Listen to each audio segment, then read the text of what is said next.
Others rely on knives and guns to thrive in the world of Hong Kong, but I started with $1 trillion capital and smashed through the entire Hong Kong comprehensive world.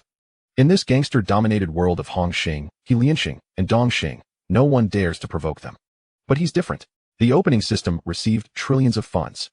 Others are desperately trying to grab territory. He directly bought an entire street. Others rely on their lives to thrive in the underworld. He uses money to make the gang leader willingly bow down. Not satisfied? Then keeps smashing until the entire city becomes his asset. From a street thug to a behind-the-scenes emperor in Hong Kong, with just one sentence: use money to smash your clothes.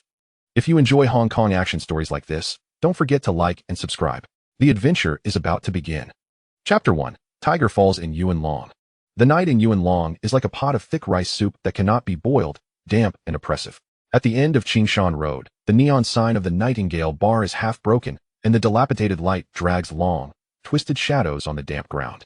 Pushing open the creaking wooden door, a sultry smell mixed with cigarettes, alcohol, sweat, and cheap perfume suddenly grabbed people's throats.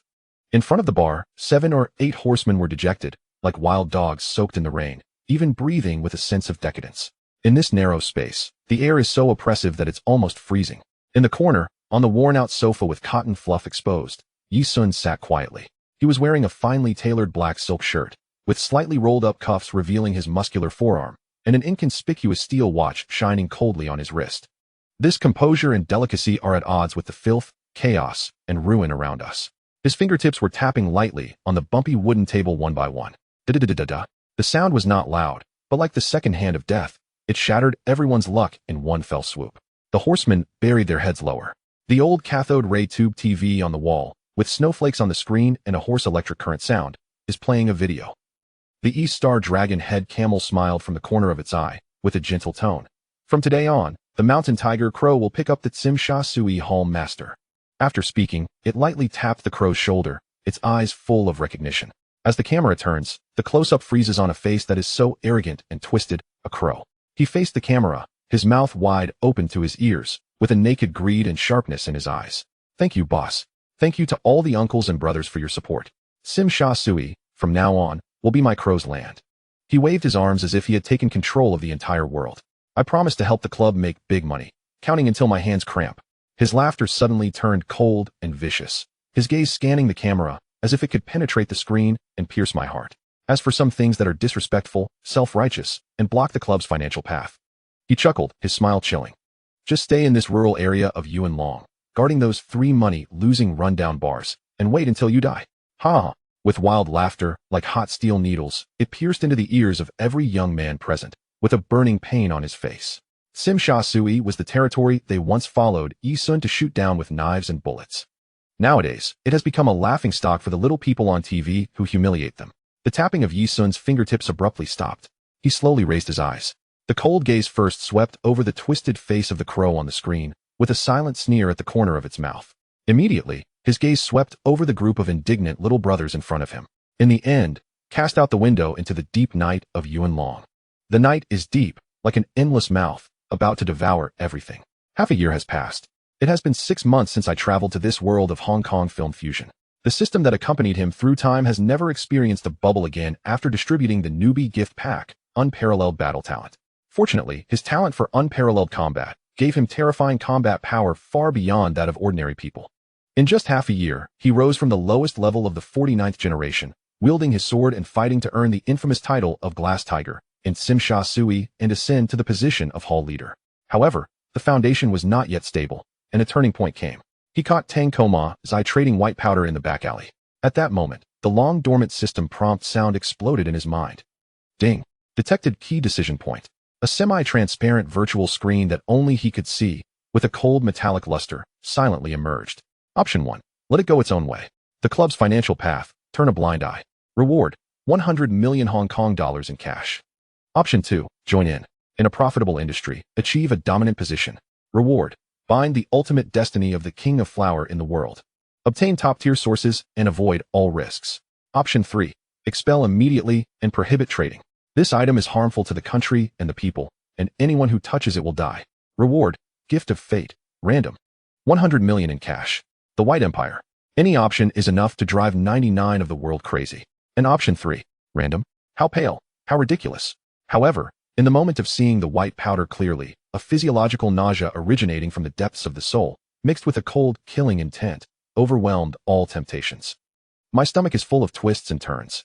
That thing, in his bones, symbolizes the destruction of his family and the eternal descent into hell. Becoming the Flower King? What is the difference between becoming the biggest demon in the world? He, Yi Sun, would rather be crushed to pieces than touch this path of financial ruin. Choose 3. He roared in his heart without hesitation. This is the only answer he can choose. Host selection, option 3. Confirm. The sound of the system is calm and composed, but the consequences surged like a mountain flood. The phone call of Long Tu Camel, with words like knives. Ah Sun, cutting off people's financial path is like killing parents. If you don't touch, you can. But don't stop everyone from getting rich. The senior members of the club put pressure on them in turn, with words that were either explicit or implicit. Yi Sun's response was only one sentence, resolute. My hall, don't let that thing appear. Whoever dares to touch it will die. This sentence completely angered the higher-ups. 3 days later, he was beaten to the bottom and sent to Yuan Long to guard these 3 ruined venues that were losing money. But he showed no remorse. Yi Sun withdrew his gaze and gently stroked the rough wood grain on the table. There was no despair in his eyes, only a deep and firm light. No big deal. With these fists and the formidable force of unparalleled in battle, we once again cleared a bloody path from the mud of Yuan Long. At the moment when his indomitable faith reached its peak, the system prompt sound that had been silent for a long time seemed to be awakened by his will. Without warning, it exploded once again deep in his mind. Ding. Detected that the host's belief is stable and not lost. The reward for Choose 3, Gift of Fate, is now being distributed. Oh. Chapter 2. System Activation, The Birth of Longing. Cold, grand, devoid of human sound. A mechanical electronic voice, without warning, pierced through Yi Sun's mind. Ding. Detected that the host has upheld the bottom line, transcending interests for principles, hidden conditions met. Trillion Capital System, officially activated. Hostbound, Yi Sun. Just a moment ago, enveloped by the oppressive night of Yuan Long, Yi Sun's consciousness was abruptly extracted by an irresistible force. He plunged into a sea of light composed of endless numbers and streams of information. Initial funds, 10 trillion Hong Kong dollars. Warning. Funds are strictly limited to operational expenditures of the host's enterprises. Personal withdrawals are prohibited. The system will automatically monitor all financial flows to ensure absolute legality. Reputation system activated. The host can earn reputation through company operations, commercial competition, and social contributions, redeeming special items, technologies, or resources.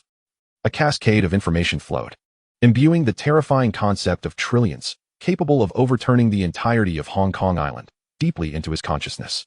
There was no ecstasy, no excitement. After the immense shock, an almost inhuman calm ensued. The world around him was instantaneously dissected, simplified, transformed into a series of clear codes that he could manipulate and combine at will. In his unfathomable eyes, the entire nightscape of Victoria Harbor seemed to have become the coordinates of a chessboard beneath his fingertips. System, company name, Longing Group. Yi Sun issued his first command in his mind, his voice devoid of any ripples. Longing Group successfully named. Please select the location for the group headquarters. A clear map of real estate in Hong Kong unfolded in his consciousness, a single luminous point in the core area of the island. Golden Mountain Tower. That edifice. A financial totem symbolizing wealth and power in countless legends. That shall be it. Yi Sun's resolve was unwavering. To stand, one must stand at the highest point. Site confirmation, Golden Mountain Tower. Executing property acquisition agreement. Deducting asset procurement amount, 2 billion Hong Kong dollars. Headquarters address has been bound. Relevant legal documents generated and archived in system space.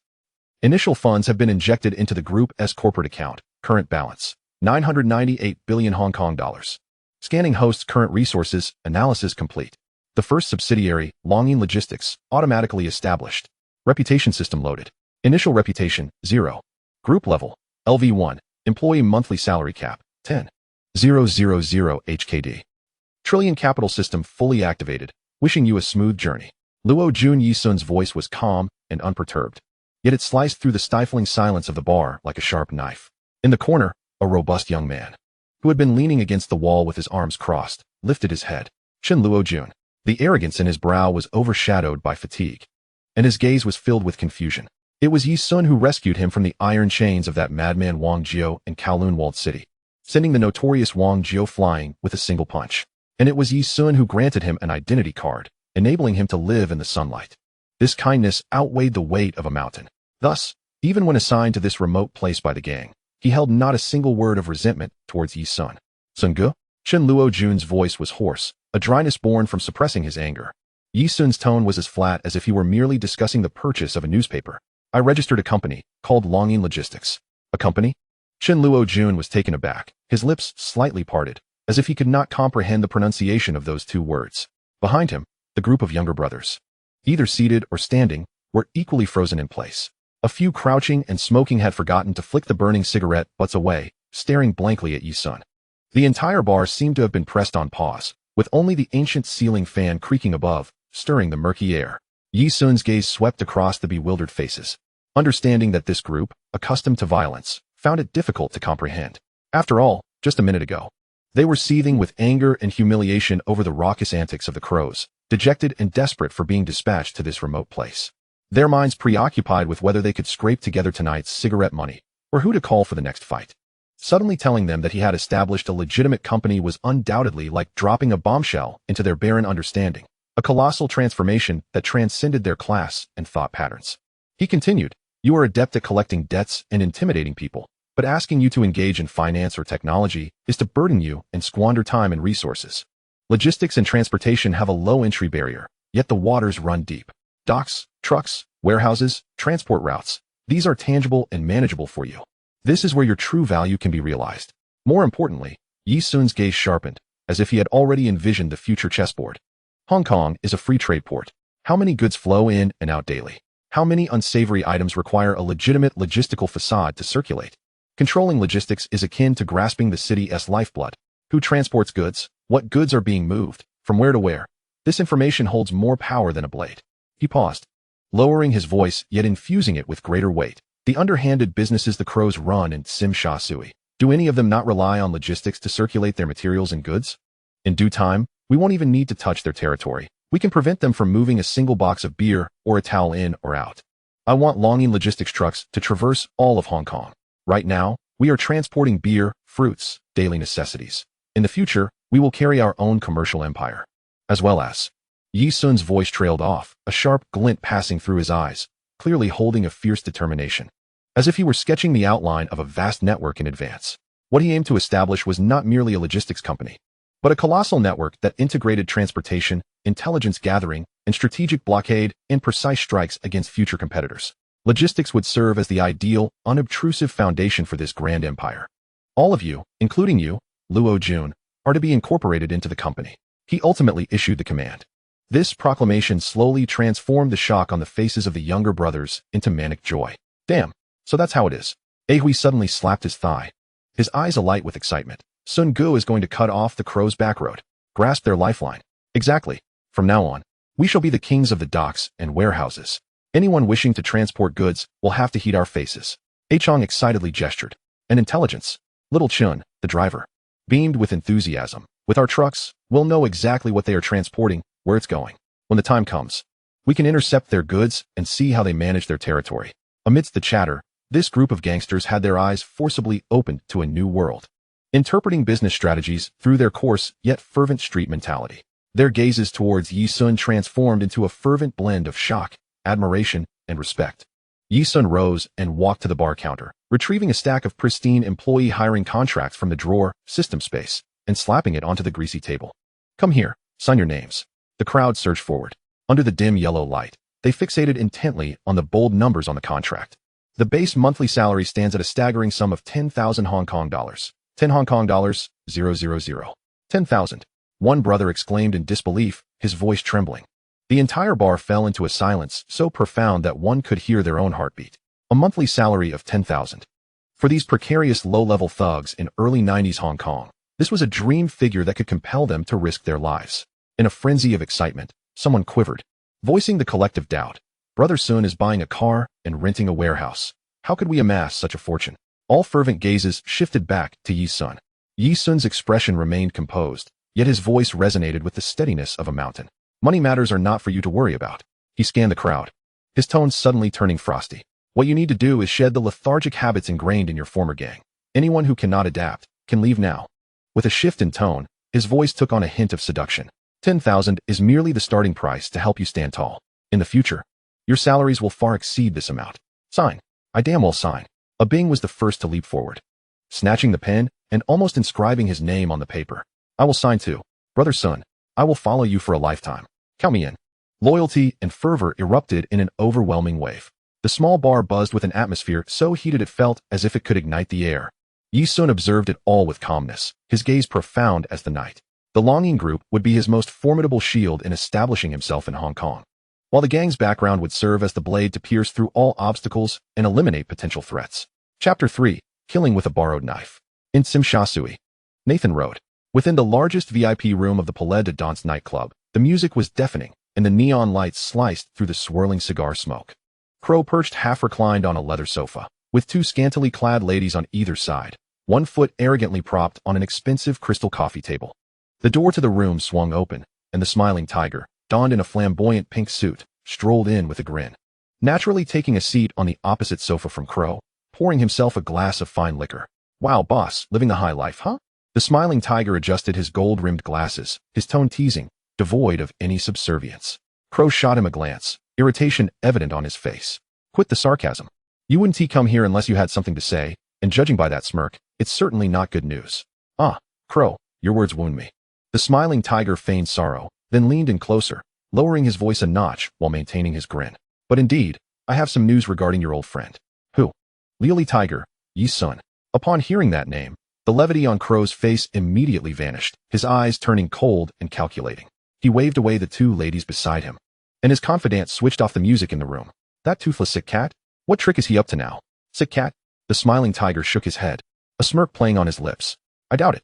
The latest news is that he has established a longing logistics company in that rundown bar in Yuen Long, incorporating all his underlings and issuing proper salaries and contracts. I hear the monthly pay is quite substantial. A logistics company? Crow was momentarily taken aback, then burst into exaggerated laughter.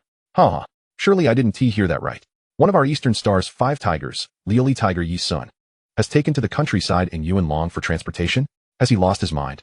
Is he trying to rise from the ashes by transporting fruits and vegetables? What a disgrace to our 5 tigers. He laughed uproariously, but the smiling tiger remained unfazed, leisurely sipping his drink. After a while, Crow, noticing the smiling tiger's lack of response, found the humor waning, and his laughter cooled. Hey, what do you mean by that? You don't find it funny? Funny? Of course, it's amusing. The smiling tiger set down his glass. But what comes after the laughter? Crow, you and I both know who Yi Sun is. He can fight, he is intelligent, and most importantly, he possesses an unyielding tenacity. Now, suddenly, he is going legit. And you think he is merely in it for transporting fruits? Crow squinted his eyes. Go on. The logistics line is the lifeblood of the city. What is transported and what is not? Who controls it holds the power. Yi Sun is currently down on his luck in Yuen Long. But what if he truly manages to build this operation? In the future, when our goods are coming in and out of Yuen Long, or even when we want to move goods into Tsim Sha Tsui, could he end up having us by the throat? Crow slammed his hand on the table, the glass rattling. He dares. A discarded waste of the gang. I can crush him like an ant. In public, of course, he wouldn't dare. The smiling tiger maintained his tone, but the rule is, one cannot harm a fellow clan member. You've just taken the position of the Tsim Sha Tsui leader, and countless eyes are watching. If you personally take action against him, even if you have reason, it will turn against you. Crow, agitated, ran his hand through his hair. Damn it, what do we do then? Just stand by and watch him stir up trouble? Certainly not, the smiling tiger chuckled. Like a cunning fox. We cannot take action ourselves, but there are those who can. The Westerners from the Lianying Society have been brought to Yuen Long by Pu Jun. Let them have a taste of sweetness and encourage them to pay Yi Sun a visit. Even a strong dragon cannot suppress a local snake, especially when Yi Sun is merely a toothless sick cat for now. In the end, he won't be able to survive in Yuen Long. And no one will blame us. They'll just laugh at Yi Sun for not being able to hold on to a territory. Crow's eyes lit up, a sinister smile forming. Good. That is a brilliant idea. Killing with a borrowed knife. How devious. I like it. Hello, Western brother? This is Crow from Eastern Star. Where are you making your fortune lately? The voice on the other end was languid yet shrewd, the tone of the Western man from the Lianying Society. I was wondering who it was. Turns out it's Brother Crow. What's up, the big boss of Tsim Sha Tsui? Taking time to care about our humble Yuen Long? Fortune? Just scraping by. Not quite as lucrative as your oil and water-rich Yamati and Mong Coke. Got any good news for me? Haha. As a matter of fact, I do have a business opportunity that might interest you. Crow replied. Help me extend my regards to someone in Yuen Long. I heard he recently opened a company there. I want him to find it impossible to continue and leave on his own. Yuen Long? Who's making such a big fuss that it requires you, Brother Crow, to place an order across districts?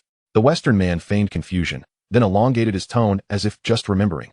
Oh, you must be talking about your Eastern Star's washed-up tiger. Yi Sun, right? That's the one. How about it? Simple enough, right? Right in your territory. Crow attempted to keep the conversation light. On the other end, the Western man did not respond immediately. Instead, the sounds of a lighter flicking and a deep breath could be heard. After a moment, he slowly replied, TSK, Brother Crow. That seems a bit inconsiderate. Yi Sun, after all, is Liuli Tiger, quite a formidable name. Even if he has fallen on hard times. He is not someone any random cat or dog can just provoke. If my people stir up trouble, and he retaliates, the losses on my end could be substantial. His words were meticulously crafted, indicating Yi Sun's difficulty while cleverly avoiding any admission of fear, focusing solely on potential losses, clearly aiming to drive up the price. Crow cursed the old fox in his heart, but wore a smile on his face. Western brother, you're being humble. Who doesn't he know that you're the biggest player in Yuan Long right now? In front of you, Yi Sun has to lay low. Whether he is a dragon or a tiger. Besides, he is merely a toothless sick cat now. While Crow spoke confidently, the Western man on the other end was puffing out smoke rings. Yet any significant commotion would require coordination with the police. And his brothers would need team money and relocation fees. The name Liuli Tiger itself commanded a high price. Brother Crow, this business of yours comes at a hefty cost. The smiling tiger, listening from the sidelines, made a gesture indicating that money could resolve the matter. The crow, well aware that it was no longer feasible to avoid bloodshed, spoke up directly. Enough of the roundabout talk. Name your price. How much will it take for you to comply? The Western gentleman had been waiting for this very moment and promptly announced a figure that far exceeded the market rate, a sum that could only be described as exorbitant. And then added, furthermore, for all future shipments to Tsim Sha Sui, I expect a reduction of 30% on your commission. Brother Crow, dealing with the glass tiger is worth this amount, wouldn't you agree? The crow inwardly cursed the audacity of such extortion, yet, in light of the pressing need to eliminate a significant threat, he reluctantly gritted his teeth. Very well. We shall proceed at your stated price. The commission for Tsim Sha Sui is negotiable. However, I have one condition. The operation must be executed flawlessly, ensuring that his logistics company, Longyin, is utterly shut down. And we must leave no evidence linking this to us at East Star. Seeing the crow agree so readily, the Western gentleman recognized that he had set the price just right, and his tone immediately turned warm. Huh, Brother Crow, you are indeed straightforward. Rest assured, to take someone else's money is to alleviate their troubles. In this territory of Yuan Long, if I wish for someone else's business to falter, it shall inevitably do so. I guarantee it will be executed cleanly, just like a typical dispute in our underworld, and it will never tarnish your reputation, Brother Crow. Agreed. It is settled then. I shall send someone with the deposit immediately. With that, the crow hung up the phone. He set down his cell phone and spat at the smiling tiger. Damn it. This Western guy truly knows how to extort. Sooner or later, I will deal with him as well. The smiling tiger remained calm, adjusting his glasses. As long as we can resolve the issue, money is of no concern. Moreover, letting the Western gentleman handle Yi Sun, regardless of who suffers, poses no detriment to us. The crow pondered for a moment and then smiled wickedly. Indeed, let them tear each other apart. We shall sit back and enjoy the spectacle. Within the private room, the crow's raucous laughter and the blaring music resumed. A scheme driven by money, targeting Yi Sun, was officially unfolding in Yuan Long. Chapter 4. Killing two birds with one stone. Yuan Long, United Boxing Gym. The air was thick with the pungent odors of sweat, blood, and disinfectant. In the ring, two bare-chested men were practicing, the dull thud of fists striking flesh and their heavy breaths echoing throughout. The Western gentleman did not sit at the edge of the ring. Instead, he occupied a prime booth on the second floor, legs crossed, cigar in hand, surveying the training below. Suddenly, a brawny man in a tight tank top strode in briskly, slipping a small handheld phone into his pocket, and whispered to the Western gentleman, "Boss, the funds from the crow have been counted accurately, and there are no issues. It has been deposited." The Western gentleman nodded but did not divert his gaze from the ring. The man hesitated slightly, a hint of unnoticeable gravity in his eyes. After all, the glass tiger had earned his reputation through sheer force, not mere bluster. Although he had lost his men and territory, his fists were still formidable. If we were to confront him directly with our brothers, even if we were victorious, we would undoubtedly suffer significant losses, a futile endeavor. The Western gentleman exhaled a thick cloud of smoke, nodding in satisfaction. Ah Chong, you have indeed made progress. You are learning to use your brain. Indeed, Yi Sun is a fierce tiger. Even in his predicament, his fangs and claws remain intact. Engaging him head-on is the most foolish course of action. Ah Chong felt validated but still frowned. So what about the crow's money? Of course, we must collect it and ensure the work is done. The Western gentleman smirked coldly, but we cannot use our fists to accomplish it. We must employ someone else's knife and ensure he stirs up trouble. Ah Chong looked taken aback, his brows knitting together. Boss, what do you mean? The Western gentleman's gaze fixed on a young man leaning against a corner post. Hands in his pockets, his expression haughty as he surveyed the ring, a trace of disdain curling his lips. Wang Zijia, the Western gentleman called down to him. Beckoning with a finger, the young man, the nephew of Pu Jun, looked up at the sound, his earlier impatience vanishing as he adopted a somewhat stiff, respectful demeanor. Quickly ascending the nearby iron staircase. Brother Western, what do you need? He stood before the Western gentleman. Yet his gaze could not help but dart towards the muscular Ah Chong beside him. You are aware that the glass tiger from East Star has been assigned to Yuan Long, correct? The Western gentleman gestured towards the ring with the cigar in his hand. I want you to lead a team to make his life difficult, to smash some things and humiliate him. What do you say? Do you have the guts? Zijia's eyes immediately lit up with excitement at being entrusted with such a significant responsibility, eager to prove himself. Brother Western trusts me. I will definitely handle it splendidly. What is there to fear from a washed-up, sickly cat? I guarantee to throw him into chaos. The Western gentleman exhaled a satisfied smoke ring and patted Zijia's shoulder, adopting a tone that seemed to offer guidance while subtly encouraging. Good. You are spirited. Zijia, just take 8 or 9 brothers with you tomorrow. Make the scene grander. Primarily to gauge his capabilities and to establish our Union Society's rules. If you perform beautifully, I will grant you several more streets in Yuan Long. Thank you for your support, Brother Western. I will gather my men right away. Zijia, oblivious to the underlying treachery, perceived this as a golden opportunity for fame and fortune. And he dashed off downstairs, his steps brisk with enthusiasm. Ah Chong watched Zijia's eager departure, his frown deepening. Boss. Sending this kid to provoke the glass tiger might just result in him not even touching the edges, essentially offering himself as a punching bag, which would undermine our own reputation. The Western gentleman raised a hand to interrupt him, a knowing smile gracing his lips. His voice lowered so that only those at the booth could hear. It is precisely because he won't touch the edges that it becomes easier to execute our plan. Zijia is sufficiently reckless, and his identity is unique. He emphasized the word identity, casting a glance at Zijia. If the glass tiger were to retaliate, especially if he were to accidentally injure Jun's nephew, it would spark a furious response from Pu Jun, cementing a deadly enmity with Yi Sun, allowing for no reconciliation. This was tenfold more vicious than mere disruption. Understood, boss. I know what to do. I will ensure it is handled cleanly. The Western gentleman leaned back into the sofa, inhaling deeply from his cigar, his eyes narrowing as they focused on the ring, as if savoring a bloody spectacle whose outcome and sacrificial lamb had long been predetermined. The pieces were set in motion, and this particular piece had become a bait to be discarded at will. Yuan Long, Qingshan Road. A black, vintage Mercedes-Benz quietly came to a stop outside the Nightingale bar. The door opened, and an elderly man stepped out, with meticulously styled silver hair, a gaunt face yet piercing gaze, and clad in a well-tailored black suit with a neatly tied tie. He exuded the calm authority and gravitas of an old-school gangster. He was none other than the elder statesman of the East Star Society, Yi Sun's superior, Uncle Ben. He glanced up at the dilapidated sign, his expression inscrutable, and pushed the door open to enter. Inside the bar, Yi Sun was examining a map of Yuan Long that Chen Luojun had just brought back, quietly discussing potential locations for parking lots and warehouses with several core brothers. Upon seeing Uncle Ben enter, everyone froze momentarily before standing up in unison. Yi Sun quickly set down the map and hurried over. Boss, what brings you here in person?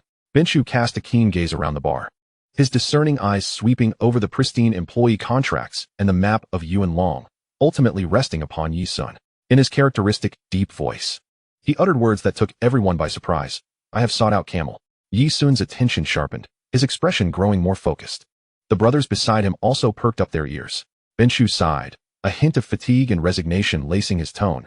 Yuan Long is a desolate place, devoid of both people and wealth, merely a drain on your resources. I hope he can allocate some resources on my behalf, or perhaps consider a more favorable location. He shook his head, settling himself at a table with deliberate calmness, exuding an air of authority. Yet, he stated that it was the established order to let you fend for yourself in Yuan Long, a concession made solely in light of your past sacrifices for the organization. With this acknowledgement, I found myself at an impasse. Benshu lifted his gaze to meet Yi Sun's, his eyes sharpening. I just encountered obstacles on my end and immediately caught wind of the situation. That treacherous crow has paid handsomely to bribe the Westerners of the Lianying Society, intent on taking advantage of your vulnerability to strike you down. His voice lowered, yet it carried a palpable weight. You know well the character of the Westerners. They are mercenaries, employing any unscrupulous tactics necessary. If I don't intervene, will you wait until they corner you in this modest bar in Yuan Long to handle things? Yi Sun's gaze narrowed slightly, but his countenance betrayed no hint of panic, the corners of his mouth curling into a barely perceptible, cold smile. The impending strike from the Westerners was precisely what he had hoped for. Ever since being driven to Yuanlong by Pu Jun, he had fortuitously seized vast territories there in a short span. His development in Yuanlong would inevitably lead to interactions with them. Dongxing and Lianying held no grudges. If they did not present themselves, he would have had no legitimate reason to engage. Once the Westerners were dealt with, the foundation for Longyin logistics in Yuanlong would be established. He seated himself opposite Benshu and replied with poise, "Thank you, boss, for your efforts on my behalf. I understand Camel's decision. As for the Crow and the Westerners." His tone turned cold, a glint of sharpness flashing in his eyes. "They believe they are suppressing me, unaware that they are inadvertently providing me with an opportunity to solidify my position in Yuanlong. I was just lamenting the lack of justification to act against the Westerners. Yet they have graciously handed me the knife." Benshu observed Yi Sun's unflinching demeanor in the face of impending danger, his approval unmistakable. Back in the day, Yi Sun was merely a capable and shrewd 4'9" youth, and it was Benshu who had recognized this rough gem, taking him under his wing, nurturing him, and granting him opportunities that ultimately allowed Yi Sun to make a name for himself in Tsimsha Sui, establishing himself as one of Dongxing's 5 tigers, the Glazed Tiger. This steadfastness and resilience had always been qualities Benshu admired in Yi Sun. "As long as you are prepared," Benshu nodded slightly. "Engaging in logistics and pursuing legitimate business is a viable path, far more promising than a life of incessant violence. However, establishing a business requires substantial financial backing." And as he spoke, he retrieved a checkbook from his suit pocket, placing it on the table and nudging it towards Yi Sun with 2 fingers. "Here are 3 million. Take it and use it. This is not a loan, but an investment in my protégé's business." Upon hearing this, the nearby underlings held their breath, their eyes wide with shock. 3 million. An investment, no repayment required. This was an enormous favor. All eyes were fixed on Yi Sun. He gazed at the checkbook, pausing in silence for several seconds. He could feel the weight of Benshu's gesture. It was not merely about the money, but rather a testament to the boss's support and recognition of his protégé. Taking a deep breath, Yi Sun reached out. But instead of taking the checkbook, he respectfully yet resolutely pushed it back towards Benshu with 2 fingers. This action caused everyone to hold their breath, even Benshu's brows twitching imperceptibly. "Boss," Yi Sun's voice was sincere and unwavering, imbued with undeniable resolve. "I understand your goodwill. It outweighs these 3 million 1,000-fold. Had it not been for your recognition and the opportunities you provided, I, Yi Sun, would still be a mere 4'9" youth parking cars and shining shoes, never achieving what I have today. I have never forgotten this favor. However, I cannot accept this money." Meeting Benshu's profound gaze, he continued, "I wish to forge my own path, step by step. If I, Yi Sun, lack the capability to begin on my own and must rely on you to resolve my issues, then I do not deserve your regard. This pride, I will earn myself." Benshu scrutinized Yi Sun deeply, recognizing within him an unwavering confidence and a foundation that was anything but bluster. He suddenly chuckled softly, retracting the checkbook, no longer insisting. "All right. Such ambition. You truly are a product of my guidance." He rose, adjusting the hem of his suit. "Since you have made your determination clear, I shall not meddle further. As for the Westerners, you will handle them yourself. Remember, you are my protégé. Should you find yourself in dire straits, I will stand by you." With that, Benshu made his departure, his figure standing tall like a pine tree. Yi Sun escorted him to the door, watching as the Benz drove away. Only then did Chen Luojun dare to approach, his voice still tinged with the excitement of disbelief. "Brother Sun, 3 million. Directly from the top." Yi Sun interrupted him, his gaze still fixed on the vanishing car, his tone grave. "What the boss has given is not merely money. It is assurance and a test. Accepting this money would mean I, Yi Sun, would forever be at a disadvantage. Some paths must be carved out through one's own efforts to truly embody strength." He turned to face his gathered brothers, his voice suddenly sharp as a blade. "From this day forth, everyone, keep your eyes wide open. The locations for the warehouses and garages have been laid before us. Yes, Brother Sun." The collective fervor of the group ignited in an instant, seamlessly transitioning from excitement over the business blueprint to their familiar state of readiness for battle, their eyes gleaming with primal ferocity. Chapter 5. Recruiting Fierce Allies, a Storm Brews. Inside the Nightingale bar, the lights were dim. After sending Benshu away, Yi Sun sat alone in a corner, his mind racing through the formidable figures that had appeared in the Hong Kong cinematic universe, realizing it was time to recruit the first batch of truly capable and loyal subordinates. Outside, the night in Yuanlong had deepened. He spoke, "Luojun." Chen Luojun immediately stepped forward. "Brother Sun, prepare yourself. We are heading to the North New Territories, to the Baisha refugee camp. I need to find someone named Aja. along with 2 brothers named Tony and Ahu. If located, tell them I want them to work for me, with a monthly salary of 10,000 each. Ask if they are willing to come. Though Chen Luojun was taken aback, he did not hesitate to respond. Understood, I will go right away. Watching Chen Luojun blend into the night, Yi Sun's gaze grew profound once more. In this chaotic Hong Kong cinematic world, possessing wealth alone rendered one akin to a lamb awaiting slaughter. A $1 trillion fortune in hand, without sufficient strength to safeguard it, was tantamount to courting death. He recalled the profiles of the 3 brothers, Jia, Tony, and Ahu, from the Firestorm, known for their ruthless efficiency and reckless nature. Yet they shared a common vulnerability, an immense filial piety. They would do anything for their ailing mother. Such individuals, fierce yet possessing a soft spot, driven by desire yet bound by loyalty, were precisely the most suitable weapons. They needed to be ruthless enough to command the chaotic forces of Yuan Long, while also having something to care for, ensuring they would remain steadfast and reliable. Yi Sun's thoughts continued to expand, and another name surfaced in his mind, Feng Yuxiu, from a person's martial world. This man was a martial arts fanatic, having honed his skills to perfection, yet also obsessively rigid. If his wife were still alive, she would be his only vulnerability, the sole thread tethering him to his humanity. If he could find him and offer a chance to save his wife's life, there might be an opportunity to recruit this martial madman into his fold. He hesitated no longer and raised his hand to summon a subordinate standing by not far away. Ah Bing, tomorrow morning. Take 2 men and pay a visit to Jiawan village in Guangdong to find a man named Feng Yuxiu. Yi Sun's tone was calm, yet left no room for doubt. Clarify 2 matters. First, whether he is alive. Second, the condition of his wife, whether she is unwell or has already passed away. Report back immediately with any news. Understood. Brother Sun. Ah Bing acknowledged the command, committing the task to memory. As for the other formidable individuals, such as Wang Jianjun and Abu, their whereabouts were currently unknown, leaving him to plot against them at a later date. A few hours later, Chen Luojun returned with 3 ragged men whose eyes glinted like those of wolves.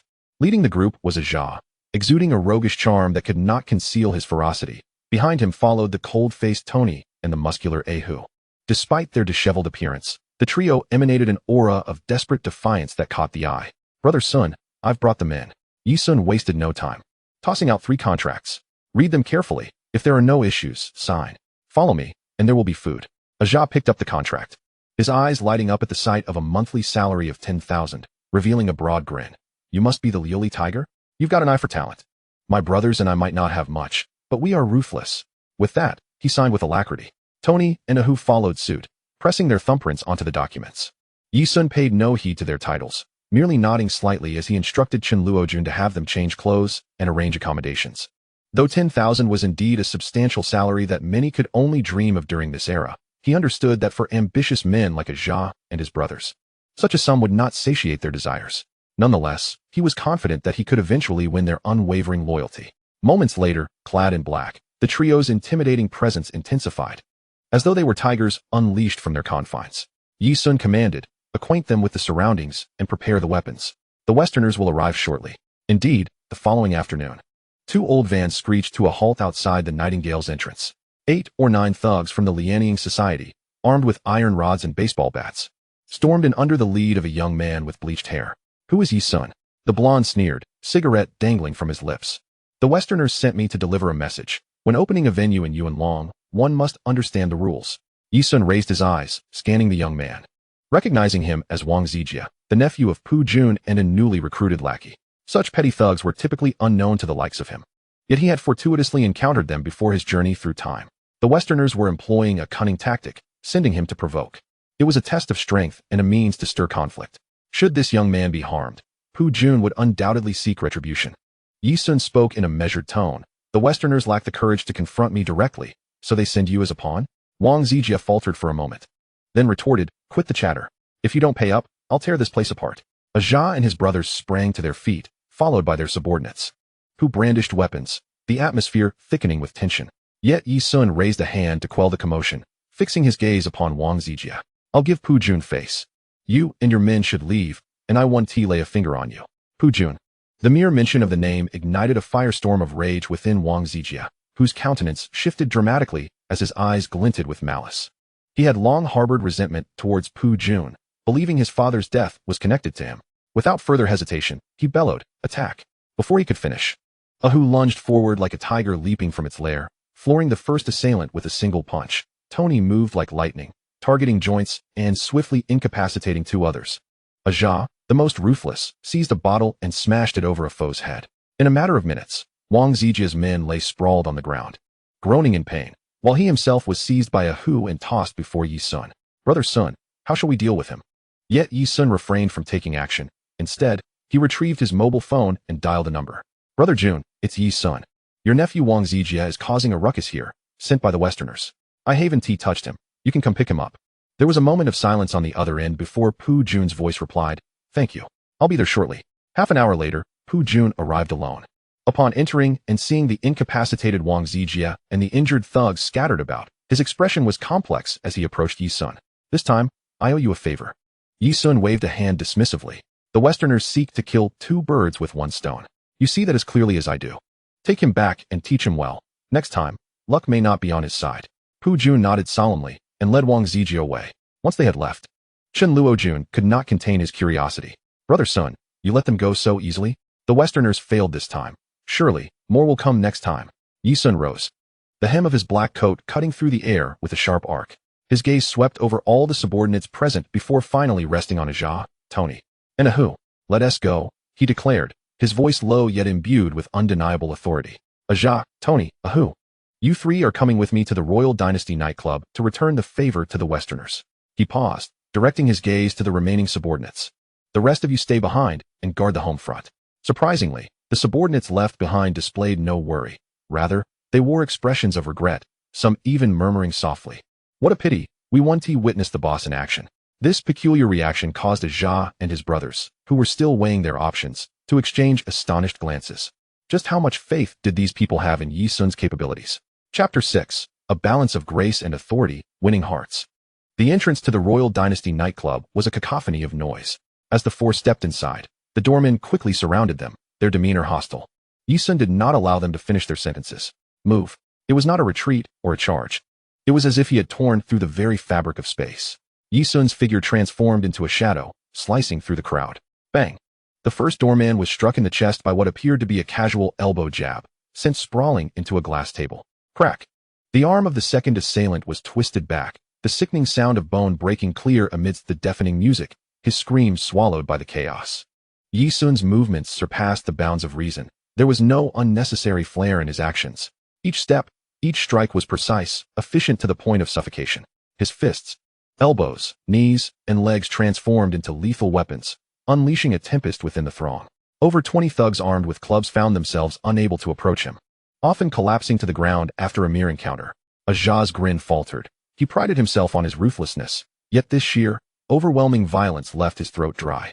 Tony's icy gaze registered shock for the first time. He was skilled in technique, yet Yi Sun's ferocity was so direct that he struggled to comprehend it. Ahu's muscles instinctively tensed. He revered strength, but the power erupting from Yi Sun's seemingly unassuming frame filled him with primal fear. In just a few minutes, those still standing in the nightclub's hall were reduced to the four of them and a sea of moaning thugs. The music had ceased, leaving only the sounds of agony and heavy breaths. Yi Sun adjusted his perfectly intact collar, his breathing steady, as if he had merely taken a leisurely stroll. He pushed open the door to the VIP room. The Westerner sat pale and shrunk into the sofa. Upon seeing Yi Sun enter, a flash of desperate fury ignited in his eyes as he screamed, "Lioli Tiger, I'll fight you to the bitter end." His right hand swiftly drew a Black Star pistol from beneath the cushions. In the blink of an eye, just as the gun was about to rise, Yi Sun made his move. He did not retreat. Instead, he sidestepped, closing the distance, his left hand darting like lightning to seize a wooden chopstick from the coffee table. Swish! Thud! A subtle sound of disruption pierced the air. The ordinary chopstick, astonishingly, pierced through the right wrist of the Western man wielding a gun with the precision of a bolt shot from a crossbow. Ack! The Western man let out a harrowing scream, his pistol clattering to the plush carpet below. He clutched his wrist, blood gushing forth from the wound. With the chopstick firmly embedded, its tip still quivering slightly, the entire VIP room fell into an eerie silence. Aja, Tony, and Ahu's pupils dilated. They hadn't even fully discerned Yi Sun's movements, only to find that the battle had already concluded in the blink of an eye. While disarming an opponent is not uncommon, incapacitating a gunman in an instant with merely a chopstick, such a scene could only exist in the realm of cinema. Yi Sun appeared to regard the incident as a trivial affair, stepping forward slowly, gazing down at the Western man curled up in agony and fear, a hint of a cold smile curling at the corner of his lips. "Western man, I owe you my gratitude." Thank you for sending someone to provoke me. And for providing me with this gun, which has given me a perfectly legitimate reason to take over your territory in Yuan Long. The Western man slumped completely. His face ashen, seemingly oblivious to the excruciating pain in his wrist. You can't, Jun-Ge. I will naturally speak with Pu Jun regarding that matter, Yi Sun replied, looking down at him as one would regard a piece of refuse. It is time to settle accounts. He turned his head and instructed his three companions nonchalantly. Take him away. You know what to do. Ajah felt a chill run down his spine. It was also exhilarated by the discovery of a true ally. A flying chopstick disarming a gunman. Is this even human? This is the caliber of a person capable of achieving great things. Ruthless and decisive. Following him promises boundless prospects. Tony thought to himself, too powerful. Operating on a completely different level. Ahu felt utterly convinced. I'm sold. This leader is ferociously formidable. From now on, wherever he points, I shall follow. Understood. Sun-Ge. The trio replied in unison, devoid of any hint of disrespect. Ajah and Tony hoisted the ashen-faced Western man like a lifeless dog, while Ahu, grinning menacingly, cleared the path, cautiously retrieving the gun from the floor. Yi Sun remained where he stood, listening as the commotion outside gradually faded away. He took out his phone and dialed Pu Jun's number. It's me, Yi Sun. The Western man acted foolishly and drew his weapon. I've taken care of it for you. As for the territory in Yuan Long, according to the rules, you have 7 days to reclaim it. Feel free to take action at any time. There was a prolonged silence on the other end of the line, which was finally broken by a complex sigh. Understood. Yi Sun hung up. His gaze icy as it swept over the chaos within the VIP room. Ajah and his brothers dragged the Western man, still pale and bleeding from his wrist, back and unceremoniously tossed him onto the ground. Sun-Ge, how shall we handle this? Ajah licked his lips, a bloodthirsty glint in his eyes. Yi Sun approached the Western man, looking down from his commanding height. Western man, how much is your life worth? The Western man trembled violently from fear and pain, incoherently pleading for mercy. Sun-Ge, spare me. I'll give you all my money, I beg you. Your money? Yi Sun chuckled lightly. That is now my money. It is the price of your life. Tell me, where is it? In my changing room safe, the password is.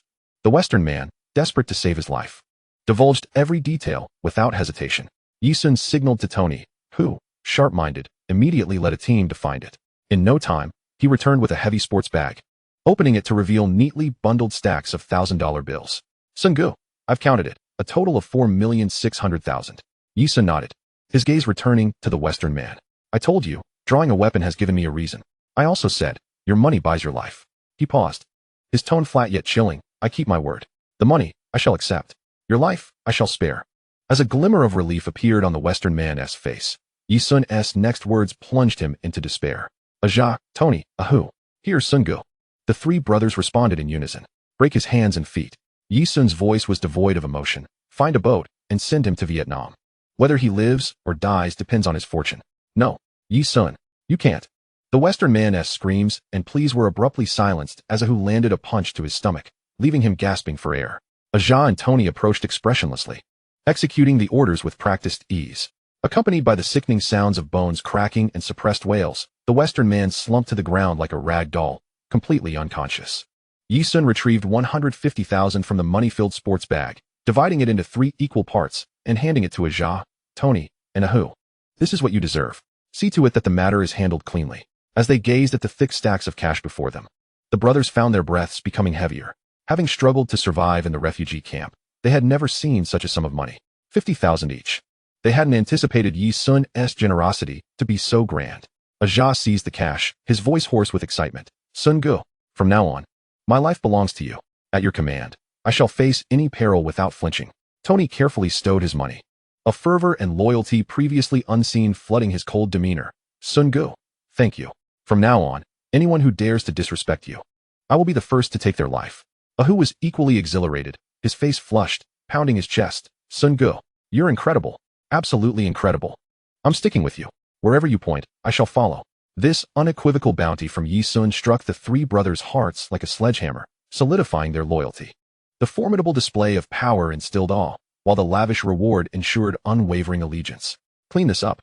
Yi Sun waved his hand, his tone reverting to its usual calmness. Tomorrow morning, accompany me to sort out the accounts and keys. Ahu, in a state of extreme excitement, immediately shouted, All right, Sun-Ge, from now on, these lucrative territories in Yuan Long will all belong to us. However, Yi Sun slowly shook his head, his gaze sweeping across the nightclub booth, reeking of smoke, alcohol, blood, and desire. devoid of any sentimentality, instead reflecting a clarity that transcended this place. These establishments? He chuckled lightly, his tone imbued with an undeniable conviction. Nightclubs, gambling dens, underground banks. These places profit from illicit gains, drenched in the blood and tears of brothers. Today we may be the aggressors, but tomorrow we could just as easily be the targets, caught in an unending cycle of violence and scrutiny from the authorities. The excitement on the brothers' faces froze in an instant as they exchanged glances. Ahu, the most straightforward, couldn't he help but mutter, but Sun Gul. These are the most profitable ventures, aren't they? Didn't we risk our lives to seize them? Yi Sun did not meet their eyes, as if his gaze was already fixed on a horizon far beyond. These establishments will all be handed over to Uncle Ben cleanly by tomorrow. The Lian Ing Society, having lost its territory and leaders, would not let this rest. Matters of violence should be left to Dong Xing to handle. He paused, his voice not loud, yet resonating with a stirring power, clearly reaching the ears of the three brothers. And our path does not lie here. This petty business is too small in scope. Sun Gu, then where does our path lie? Tony instinctively asked. Yi Sun did not provide a direct answer. He merely turned his head, gazing into the depths of the night outside Yuan Long, as if a larger world awaited beyond. He left them with a profound remark. First, let us take care of what is at hand. Tomorrow, deliver this generous gift to Uncle Ben. As for our future, once I return from Uncle Ben, I will reveal to you what truly constitutes a grand enterprise. Upon finishing his words, he ceased to speak further, gesturing for the matter to be wrapped up. Chapter 7. Uncle Ben's Astonishment. The morning mist enveloped the luxurious villa district on Boland Street, resembling diluted milk. The roar of a heavy motorcycle violently shattered the tranquility of dawn, abruptly halting before an ornate wrought iron gate. Yi Sun, with his long legs extended, deftly removed his helmet. His gaze sharp and alert, devoid of any fatigue, radiating an air of composed authority. The skirmish of the previous night was not merely a clash of the underworld for him. It felt more like a necessary retrieval of resources and removal of obstacles, clearing the initial troubles for his meticulously planned and impeccably clean business empire. He pressed the doorbell thrice, and only then did Uncle Ben's voice crackle through the intercom, thick with sleep and irritation. Who is it? It's not even dawn. Are you hurrying me to my end? Boss, it's me, Yi Sun. He smiled at the camera, his expression respectful as a junior, yet his eyes held an undeniable resolve. I've brought freshly baked pineapple buns, flaky and delicious, to accompany your morning tea. With a click, the iron gate swung open. Uncle Ben, draped in a luxurious silk robe, stood at the entrance, his face marked with the imprint of a pillow. Yet his eyes gleamed with understanding and anticipation. He scrutinized the invigorated Yi Sun. You rascal, why so early? Have you finally come to your senses? As he gestured for Yi Sun to enter, he mumbled, I told you, young people shouldn't be so stubborn.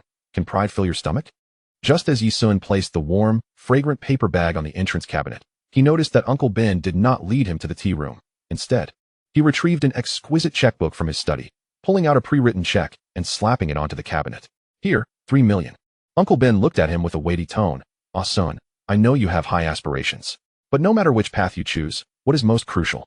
It's money. It's the capital. Without it, how do you plan to start? How will you provide for your brothers? Take my advice, don't force it. Yi Sun gazed at the check and then at Uncle Ben's concerned expression, which seemed to convey, at last, this kid is waking up. A warmth surged through his heart. He took a deep breath, carefully stowing away that sense of gratitude, maintaining his smile, but resolutely pushing the check back toward Uncle Ben.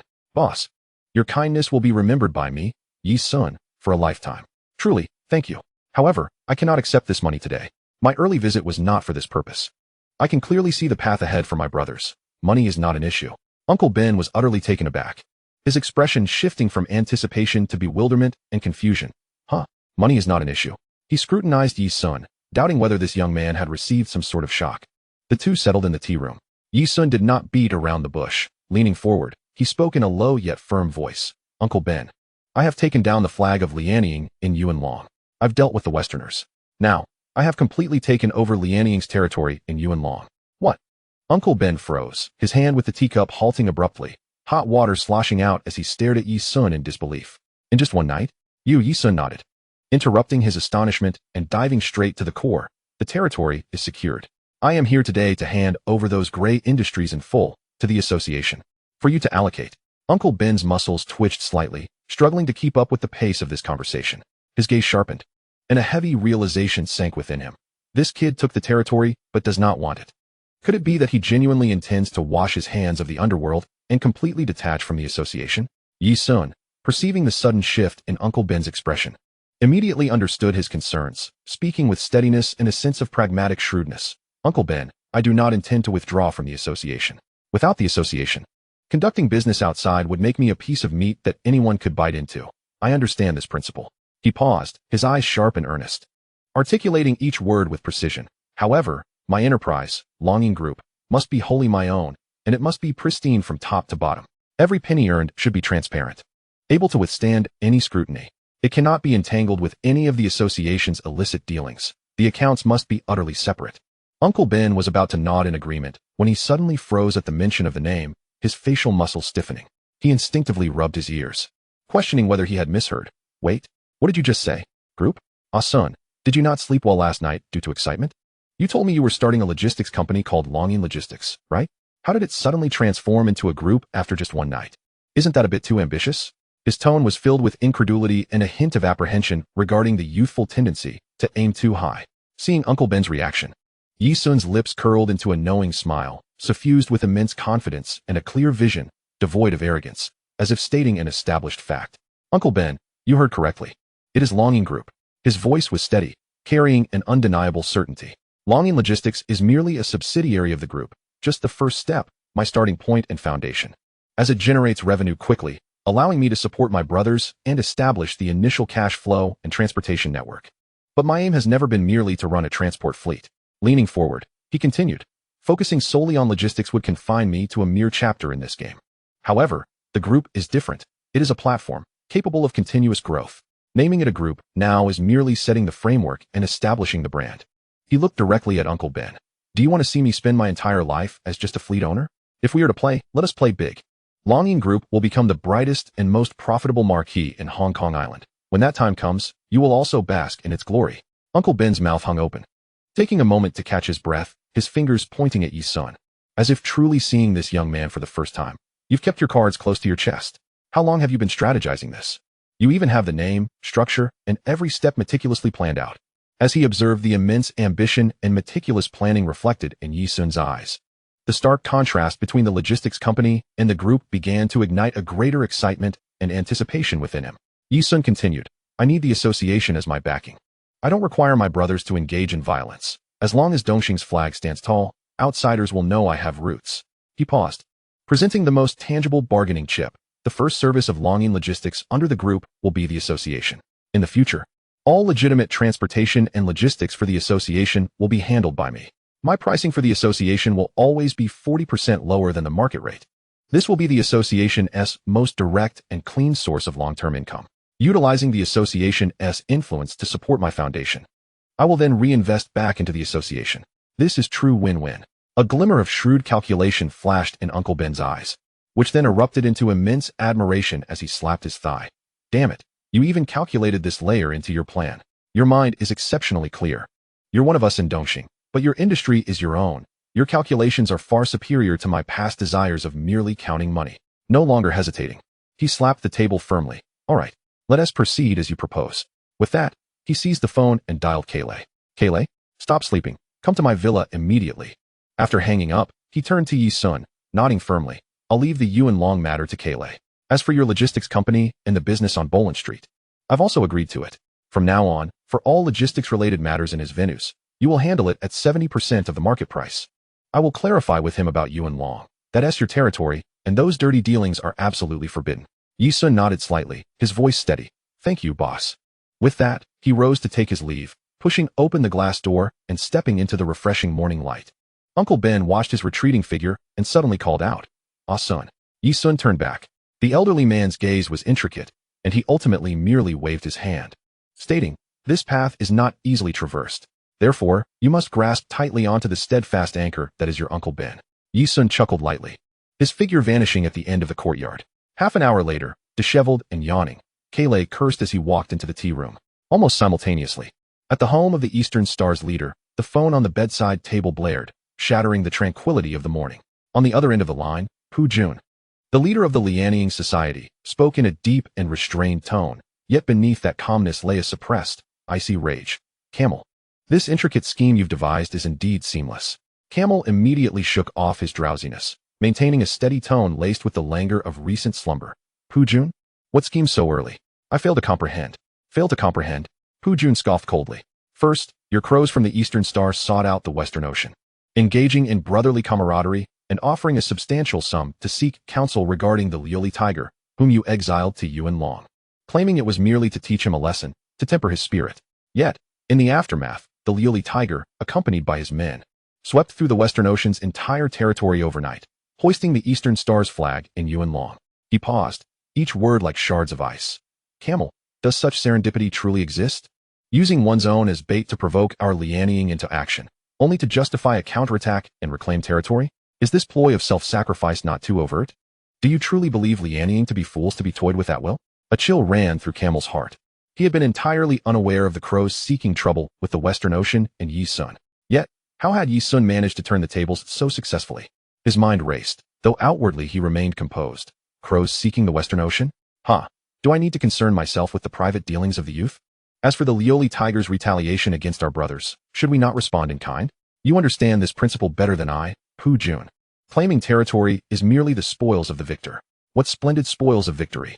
The warmth in Pu Jun's voice vanished entirely. For a mere Yuan Long, you and I would engage in all-out war, a loss that outweighs the gain. We shall concede half the territory to your Eastern Star. If you agree, this time we, Lianying, shall accept defeat. Otherwise, his tone took on a tangible threat. Prepare for war with us, Eastern Star. Camel pondered, his fingers unconsciously tapping the bedside table. Half the territory was indeed a fair offer. After all, war benefits no one. For the sake of the other half of the territory, it hardly seemed worth it. Moreover, Yi Sun was not even one of his direct subordinates. Having recently exiled him, he would certainly harbor resentment.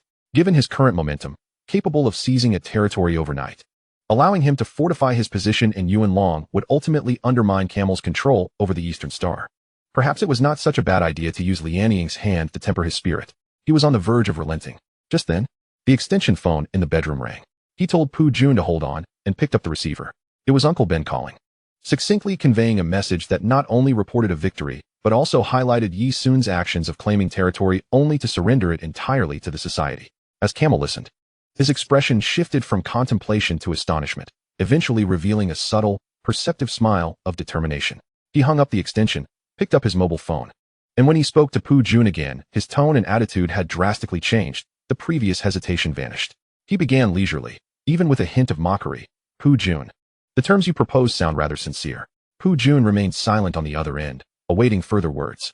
Camel pivoted sharply, his tone now resolute. However, I cannot accept these terms. Camel, you are playing with fire. Pu Jun's voice turned icy. Camel's tone cooled as well. The territory was claimed by the brothers of the Eastern Star, and there was no rationale for relinquishing it.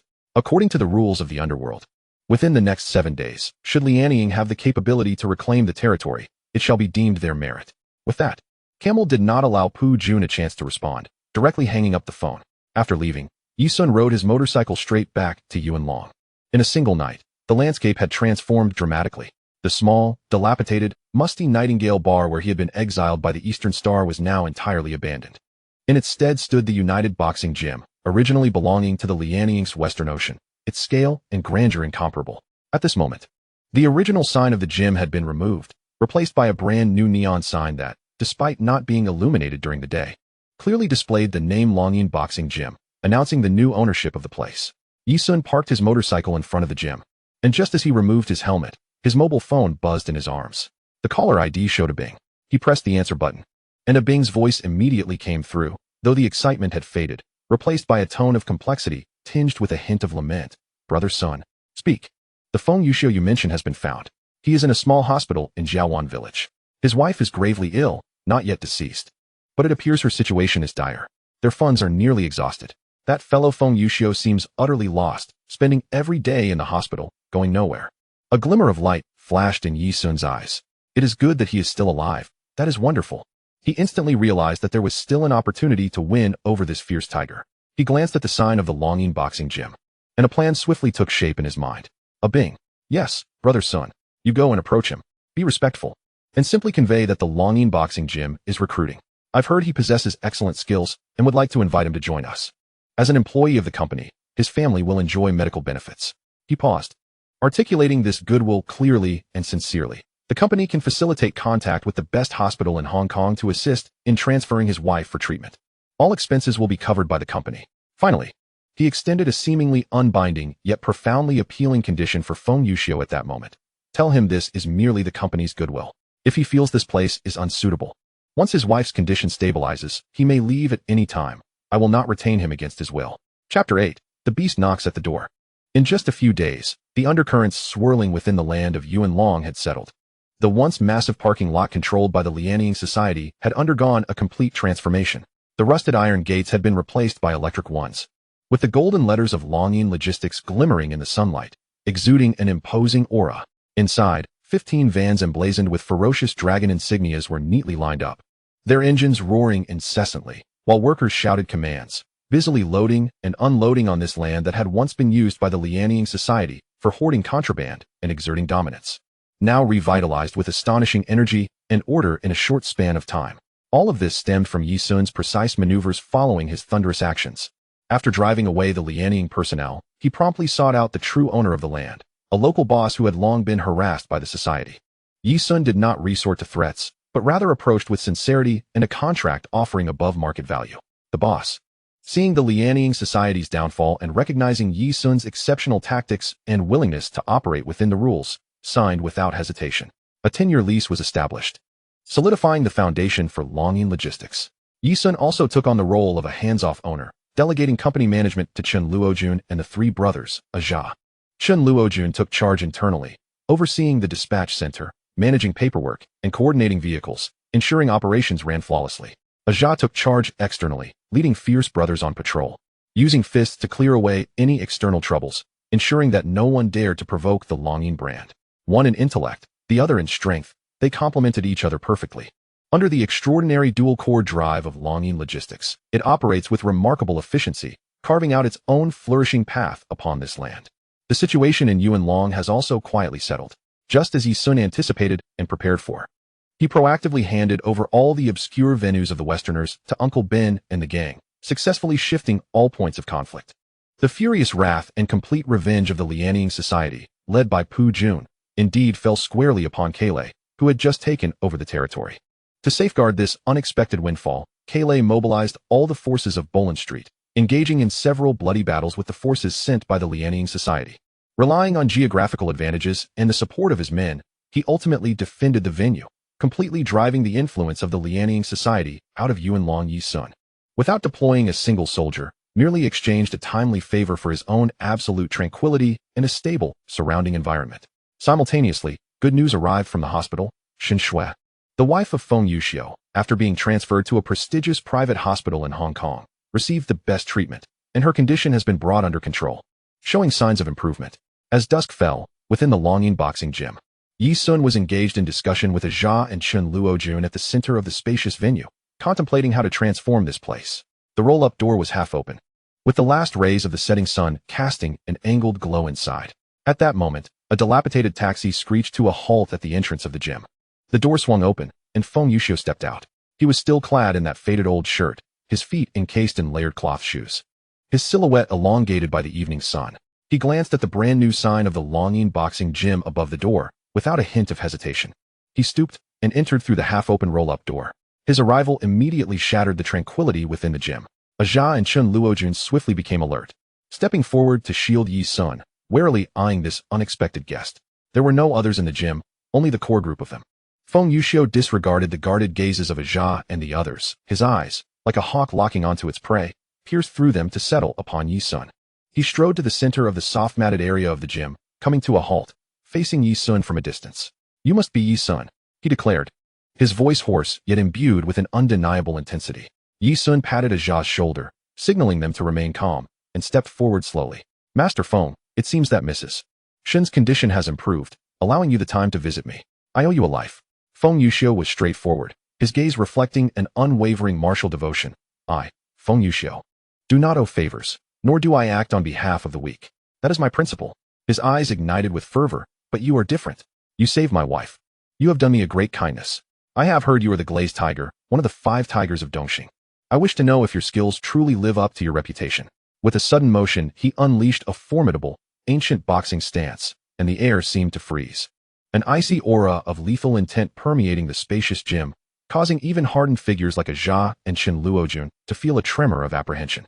"Let us engage in a duel," He roared, his target unmistakable. If you win, from this day forth, my life shall belong to you. Through fire and water. I will not hesitate. Should you lose, he stated with resolute finality, I shall still make an exception to strike for you 3 times. Should you kill or set fire, I shall not flinch. After 3 encounters, all debts shall be settled. As his words echoed, the vast gym resonated with clarity. Aja and Chen Luojun exchanged glances, both taken aback by this sudden wager and the terrifying aura emanating from Feng Yuxiu. Yi Sun regarded the man before him, who had twisted kindness, principles, and martial enthusiasm into a singular obsession, and instead of fear, a glimmer of excitement flashed in his eyes, as if he had stumbled upon a rare treasure. This was precisely the purest and most formidable weapon he sought. Very well. Yi Sun removed his leather shoes, stepping onto the mat in mere socks. Casually tossing his suit jacket to Chen Luojun, loosening his shirt collar, his gaze sharpening like a blade. Master Feng, please. Feng Yuxiu's eyes erupted with astonishing brilliance. And without further ado, his figure shot forth like a specter, delivering a brutally efficient straight punch that cleaved through the air, aimed squarely at Yi Sun's face. This punch was swift, fierce, and precise, embodying his lifelong cultivation. The force of the blow was terrifying enough to make even seasoned masters tremble. However, in Yi Sun's eyes, this thunderous strike, its trajectory, force, and every potential variation were as clear as day, akin to observing the patterns on the palm of his hand. His innate talent for combat allowed him to perceive the nuances of battle beyond the ordinary confines of understanding. He did not even need to perform substantial evasive maneuvers. Just as the fist was about to graze his nose, Yi Sun merely tilted his head slightly, a movement so minimal that it was astonishing. The fist, capable of shattering stone, whizzed past his cheek by mere millimeters, the fierce wind ruffling a few strands of his hair. Simultaneously, Yi Sun's right hand had inexplicably risen, not to block, but rather, with the backs of his index and middle fingers, as if brushing away dust. He lightly touched the inner wrist of Feng Yuxiu's rapidly approaching arm, redirecting it. Such a seemingly casual gesture caused Feng Yuxiu to feel as though his overwhelming force had struck emptiness, while an odd and intricate energy surged up his arm, causing his entire body to sway slightly. His forward momentum unintentionally diverted, and he stumbled back a half step. Feng Yuxiu's pupils constricted, panic rising within him. Yet his fighting spirit surged even higher as he roared, stabilizing his stance and launching a renewed assault. Fists, feet, elbows, knees, like a torrential storm, they cascaded toward Yi Sun. Each strike increasingly vicious and cunning, aimed directly at his vital points, filling the air with a heart-stopping whistle. Yet Yi Sun moved through this whirlwind of attacks with the grace of a stroll in the park. His footwork was minimal, often just a slight pivot on his toes or a half step back, allowing him to evade the most perilous strikes with the least effort. His body twisted at improbable angles, rendering lethal attacks futile by mere fractions of an inch. He did not initiate an offense, his hands often resting behind him, occasionally extending only to lightly tap or prod at the crucial points of Feng Yuxiu's power. At times, just before Feng Yuxiu's elbow strike, Yi Sun would gently press the tip of his finger on the elbow, causing the thunderous blow to lose its force in an instant. At other moments, as a kick approached, he would lightly brush the edge of his palm against Feng Yuxiu's knee, causing the leg to involuntarily lift a fraction higher, allowing it to pass by harmlessly. And when Feng Yuxiu attempted close combat, Yi Sun would seem to casually lean with his shoulder at the precise moment of Feng Yuxiu's center of gravity shift, stalling his assault. Yi Sun's movements flowed like water, effortlessly elegant, as if he were not engaged in a perilous battle, but rather conducting a rehearsal of a performance he had practiced countless times before. His gaze remained calm and unwavering, clearly reflecting each of Feng Yuxiu's desperate attacks. The more Feng Yuxiu fought, the more he felt a chilling sense of dread. The disparity in strength was not only daunting, but also profoundly disheartening. He sensed that all his techniques and all his might were utterly transparent to his opponent, effortlessly neutralized. He was like a tiger ensnared in an invisible web, possessing the power to tear everything apart, yet rendered helpless, every struggle anticipated and controlled by his adversary. Despite exerting himself to the utmost, he could not even elicit a single labored breath from Yi Sun. This abyssal gap in strength felt far more despairing and shocking than outright defeat. Moments later, Feng Yuxiu unleashed a dual peak assault, channeling all his remaining strength toward Yi Sun's temples.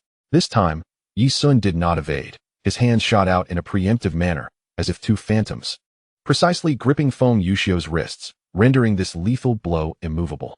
Almost simultaneously, Yi Sun's right foot had, unbeknownst to him, silently pointed out and halted before the heart-s center of Feng Yuxiu, the sharp energy contained within pricking his skin painfully. Just as Feng Yuxiu had lifted his hand in an attempt to strike, a hand capable of splitting stone, he found himself unable to bring it down. Feeling as if every possible avenue for attack had been utterly sealed off, the two figures froze in their motions. Yi Sun's breath remained as steady as if he had just returned from a leisurely stroll, while Feng Yuxiu was drenched in sweat, his chest heaving violently.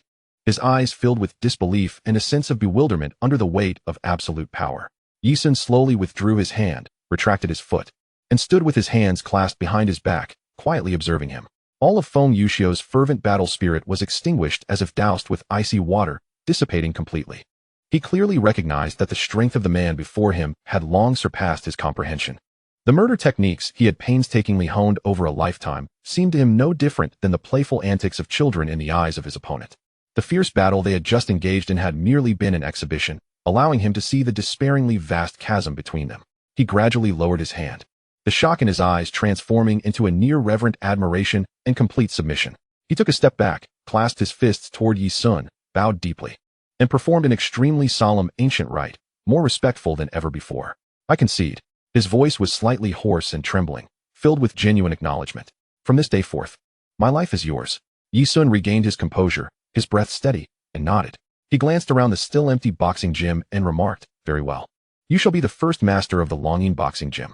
The venue fell into a profound silence, punctuated only by the gradually calming heavy breaths of Feng Yuxiu. It was only then that Jia, who had been holding his breath as if pinned in place by an invisible force, felt as if a spell had been lifted. And he and Chun Luojun simultaneously exhaled a long-held breath. Their hearts had already been stirred into a tempest by the utterly lopsided confrontation they had just witnessed. Jia felt a chill run down his spine, his palms slick with cold sweat. He considered himself ruthless and fierce. For him, fighting had always been about a reckless ferocity. But what had he just seen? That monster named Feng Yuxiu had struck with such ferocity that it left his scalp tingling. Every move made him feel as though he could neither withstand nor evade the blows. Had he stepped up, he would likely have been struck down in an instant. And was the boss even human? That had hardly been a fight. It had been a mere display. Yes, a display. Such terrifying attacks. And the boss hadn't even ruffled his clothing. He had merely moved his hands and feet to subdue everything. That final strike had come so swiftly that his eyes couldn't even follow. Chun Luojun's heart raced violently, not from fear, but from overwhelming astonishment. Having fought on the streets since childhood, he prided himself on his practical experience and had encountered many formidable fighters. Yet this duel before him had completely overturned his understanding of martial prowess. Feng Yuxiu's strength was of a kind he could grasp, sharp, domineering, filled with murderous intent. A level he might one day aspire to touch. But the boss's strength transcended anything he could comprehend. It was a mastery that seemed effortless, bordering on the Tao in its execution. Each movement was perfectly timed, devoid of any excess, as if he could foresee the future and read his opponent's every intention. The two exchanged silent glances, each recognizing the same shock and reverence reflected on the other's face. As they turned their gaze back to Yi Sun, who stood with his hands clasped behind his back, and the newly subdued yet equally formidable Feng Yuxiu. Their confidence in the future had never felt as solid as it did in this moment. Chapter 9, System Upgrade. Feng Yuxiu's submission was like the final piece of a crucial puzzle, slotting into the nascent framework of Longyin. In the days that followed, the Longyin group entered a fast lane of rapid development, with the fierce beast Feng Yuxiu joining and overseeing the Longyin boxing gym while also escorting important shipments. The last remnants of potential instability in the Yuanlong territory were thoroughly crushed.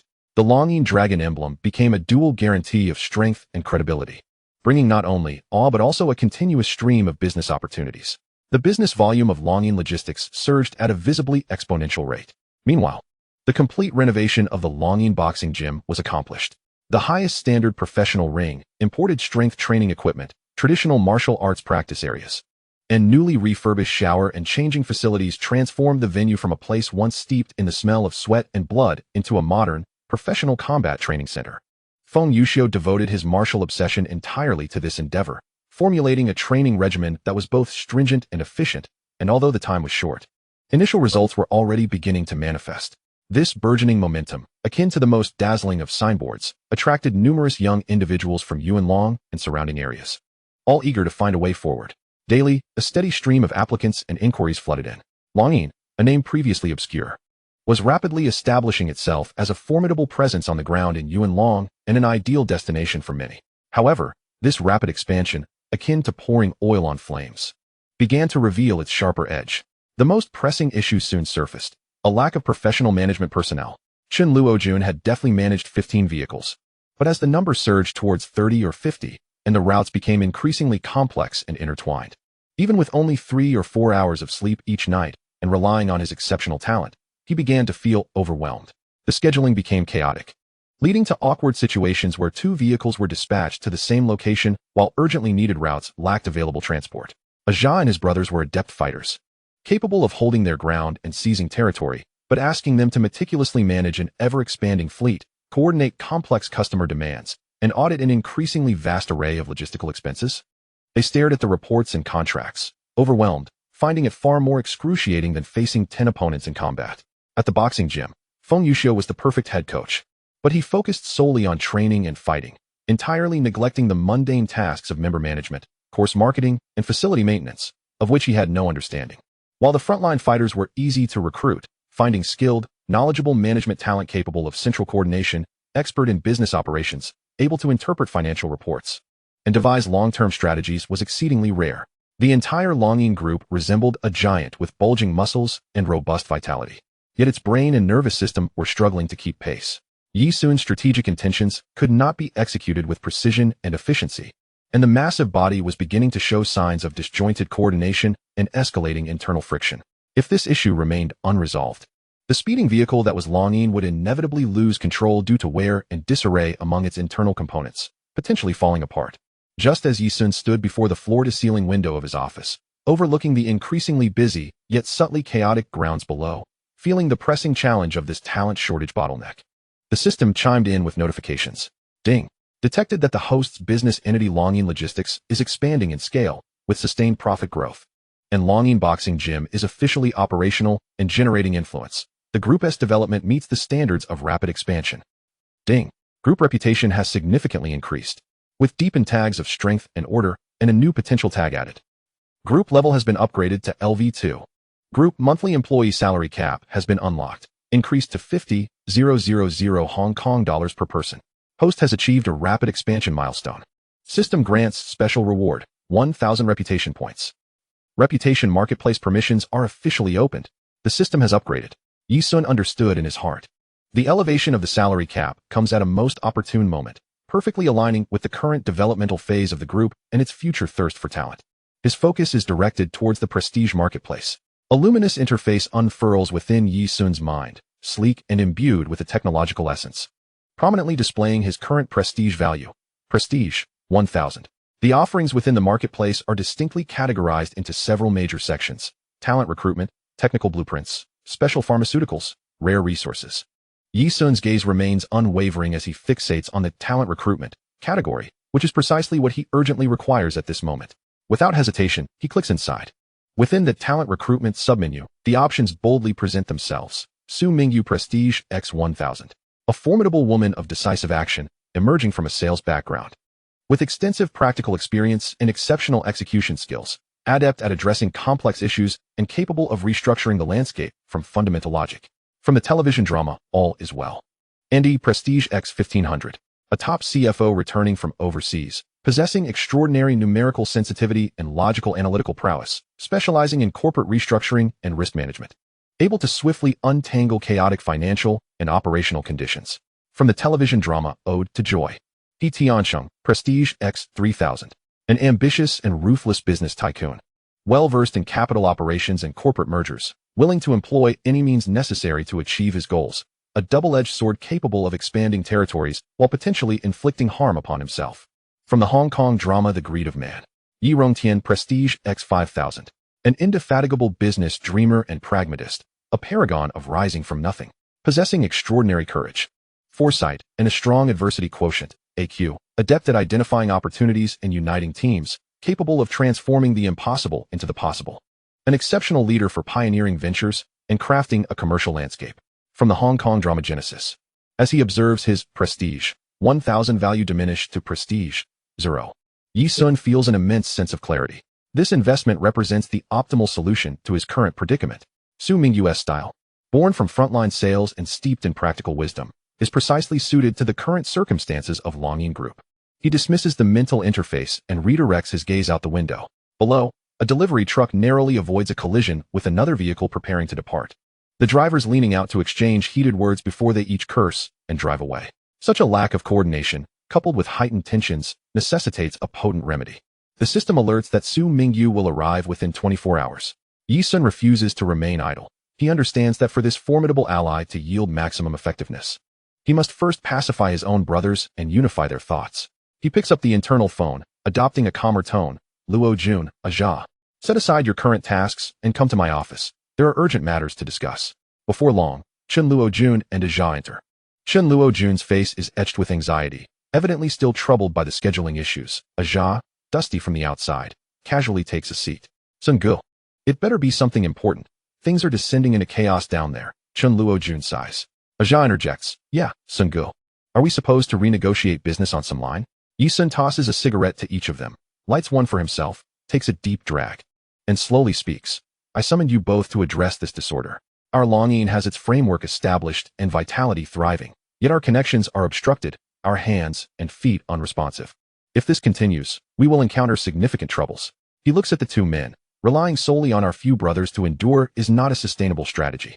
We excel at expanding territories and securing our domains, but meticulous management, process formulation, and cost analysis are not our strong suits. You both acknowledge this, don't you? Chen Luo Jun and Aja exchange glances. Though somewhat reluctant, they nod in agreement. Aja mutters, those matters are bewildering. I'd rather move goods. Therefore, I have enlisted a true expert to assist us. Yi Sun says earnestly. Her name is Su Mingyu. She has ascended from grassroots sales to the position of general manager in a major group in the mainland, managing a company of thousands. Her forte lies in transforming chaos into order. I have invested a considerable sum to bring her on board. A woman? A general manager? Aja is the first to react, his face a mixture of astonishment and skepticism. Sun Gu, our dealings here are with rough and tumble men. Can a woman handle this? Yi Sun smiles, refraining from a direct rebuttal, and instead turns to Chen Luo Jun. Luo Jun, what do you think? What is it we lack the most right now? After a moment's contemplation, Chen Luo Jun candidly replies, we need someone who can connect all the dots, directing vehicles where they need to go and ensuring people perform their tasks. Whoever can resolve this issue, be it man or woman, young or old, I will accept. Precisely. Yi Sun affirms. What we lack is that connective individual. Su Mingyu is that person. My intention in bringing her here is not to usurp your authority. Rather, it is to liberate you. Luo Jun, you need not burn the midnight oil over the scheduling. You can focus more on expanding routes and leading the team. Aja, you need not fret over the accounts. You can return to your strengths in external relations. Leaning forward, his tone becomes weighty. Starting tomorrow, I will delegate the company's daily operational management entirely to her. Her directives, within the realm of management, will be my directives. I require both of you, and all our brothers beneath us, to fully support her. Whatever she requests, provide it. Whatever data she needs, furnish it. This is not merely obedience to her. It is assistance to ourselves, to longing. I understand that at first, it may feel uncomfortable, even awkward. But trust me, and trust my judgment. Grant her a little time. And in doing so, afford ourselves an opportunity to witness how a professional army engages in battle. This is crucial for each of us, and for the future of longing. His heartfelt words not only acknowledge the contributions and frustrations of his brothers, but also clearly delineate the problems and solutions. Positioning Su Mingyu as an ally here to assist them rather than an outsider imposing her authority. Aja's doubts dissipate significantly as he scratches his head. Sun Gu. Now I understand. Rest assured, though I may be rough around the edges, I grasp the rationale. If she truly possesses the capability to manage the company well, I will be her first supporter. Chen Luo Jun also breathes a sigh of relief, nodding. Understood, Sun Gu. I will relay the message and fully cooperate with Miss Su's work. I genuinely wish to learn from her how to avoid being bogged down by trivial matters. All right, my brothers, I shall refrain from further pleasantries. Yi Sun stands, patting their shoulders. Longing is a realm we have built together. Now, we must collaborate to enhance it further. Prepare yourselves. Tomorrow, we shall welcome our new general manager. After bidding farewell to the two, Yi Sun returns to the window. The earlier sense of anxiety has dissipated, replaced by a steady anticipation. He believes that Su Mingyu, this sharp blade, will undoubtedly sever the tangled knots before longing. And after the initial adjustments, his brothers will surely benefit immensely, evolving into more capable individuals. Chapter 10. Shocked? Which household raises salaries like this? The following morning, a temporary clearing is made in the warehouse and parking lot of Longing Logistics. All the errant drivers, loaders, clerks, and the core coaching team led by Xiao gathered here in a dense crowd. The atmosphere was abuzz with whispers and discussions, as no one knew why Yi Sun had suddenly summoned everyone for an important announcement. Chun Luojun and Ah Jia stood at the forefront of the assembly, their expressions a mix of solemnity and anticipation. Yi Sun stood atop a makeshift platform, his gaze calmly sweeping across the crowd. He remained silent, yet his commanding presence gradually quelled the cacophony of voices around him. All eyes turned towards him, awaiting his words. At that moment, the crisp and steady sound of high heels echoed from a distance, breaking the silence. The crowd turned to see a figure approaching from the direction of the office building. It was Su Mingyu. She was clad in a sharply tailored dark suit. The fabric crisp and the lines minimalist, devoid of any superfluous embellishments. Her hair was meticulously styled into a bun, revealing a smooth forehead and a pair of keen, bright eyes that seemed to pierce through to the soul. With a touch of understated makeup on her face, her expression was calm, even carrying a hint of aloofness. Her stride was steady, her back straight, exuding an air of competence, professionalism, and undeniable strength. As she walked directly to the front of the stage under the gaze of all, she nodded slightly to Yi Sun, her demeanor neither subservient nor arrogant. Mr. Yi. There were no unnecessary pleasantries, just the simplest affirmation. In that instant, the murmurs in the crowd ceased completely. A few of Aja's subordinates, who had initially been wearing playful expressions, instinctively sobered when confronted by Su Mingyu's cool and almost indifferent gaze. Chen Luojun silently admired her. This aura was not something an ordinary person could possess. Yi Sun nodded, then turned to everyone, his voice steady and clear as it resonated throughout the venue. Brothers, the reason I called you all here today is to share two pieces of great news, which are also crucial matters concerning the future of our longing group. He gestured towards Su Mingyu. The first piece is that we have brought in a true general for our longing group. This is Su Mingyu, our chief executive, a top-tier management talent from the mainland. She has managed companies with thousands of employees and large corporations and is adept at resolving the very issues we face in our chaotic busyness. His tone grew sincere. Brothers, the success of Longing Group today is thanks to everyone's hard work, and I will forever remember and take pride in that. However, as the company has grown larger, with more vehicles and personnel, relying solely on brute force and camaraderie is no longer sufficient. We need a more professional approach to management. Therefore, I specifically invited Chief Su to help us streamline the company, enabling everyone to earn more with greater ease and allowing Longing to achieve greater heights. He looked at the crowd, his tone calm, yet resolute. From today onwards, the daily operations of the company, including scheduling, arrangements, and accounting, will be directed by Chief Su. Her words will carry my authority. I hope you will trust her as you trust me and fully cooperate with her work. Anyone who perceives Chief Su as an outsider or a woman and fails to cooperate will be disrespecting me, Yi Sun, and hindering the progress of Longing. This introduction not only acknowledged past contributions, but also clearly outlined current needs and future directions. Positioning Su Mingyu as an expert here to assist rather than as an imposing superior, making it easier for those beneath her to accept. Su Mingyu took a step forward, addressing the crowd with a clear and steady voice, imbued with a pragmatic strength. I am Su Mingyu. Mr. Yi is too kind. My job is quite simple, to identify problems, resolve them, improve efficiency, and increase profits. I adhere to rules and focus on results. My goal aligns with yours. I hope for the company's success and for all of you to enjoy higher incomes. Should you encounter any issues in your work, feel free to communicate directly. Brief, powerful, and to the point, her words were devoid of embellishment, reflecting a no-nonsense, practical style. Yi Sun nodded in satisfaction and continued. Well, Chief Su has now introduced herself to everyone. Next, we have the second piece of good news, which is what everyone is most concerned about, a salary increase. A smile spread across his face as he observed the multitude of eyes below brighten instantly, reflecting a mixture of anticipation, speculation, and longing. As I mentioned earlier, the company's development relies on the hard work of each of you. The credit belongs to everyone, and the benefits must also be shared by all. I, Yi Sun, hereby declare that starting this month, everyone's salary will be doubled. Double. These 4 words struck like a boulder cast into a tranquil lake, instantly generating a tidal wave of excitement in the venue. The crowd fell silent for half a second, as if everyone was processing the astonishing implications of those simple words. Then, an overwhelming cheer erupted, a raucous blend of disbelief and exhilaration that could have toppled the ceiling of the warehouse. Wow, double. Is this real? Brother Sun. Good heavens. Did I hear that right? Everyone gets a share? We're about to get rich. Each face was alight with unrestrained joy and shock. Those early supporters of Yi Sun, already earning a high salary of 10,000 Hong Kong dollars, pinched themselves in disbelief. Double, that meant 20,000. Such a figure in 1990s Hong Kong was beyond their wildest dreams. Meanwhile, the newcomers, who had been earning 6,000, leapt with excitement, playfully punching each other as their income skyrocketed to 12,000. This was no mere improvement in living standards. It was a leap into the realm of high earners. The entire venue transformed into a sea of jubilation, with boisterous cheers, excited whistles, and incoherent expressions of gratitude intertwining, each face radiating the purest, most direct happiness and heartfelt appreciation for Yi Sun. Amidst this surging tide of excitement, Su Mingyu's typically composed demeanor betrayed a fleeting glimpse of profound astonishment. Having immersed herself in the corporate world for years, she had witnessed countless methods of employee motivation, from routine annual adjustments to KPI-based performance bonuses, to grand promises of stock options.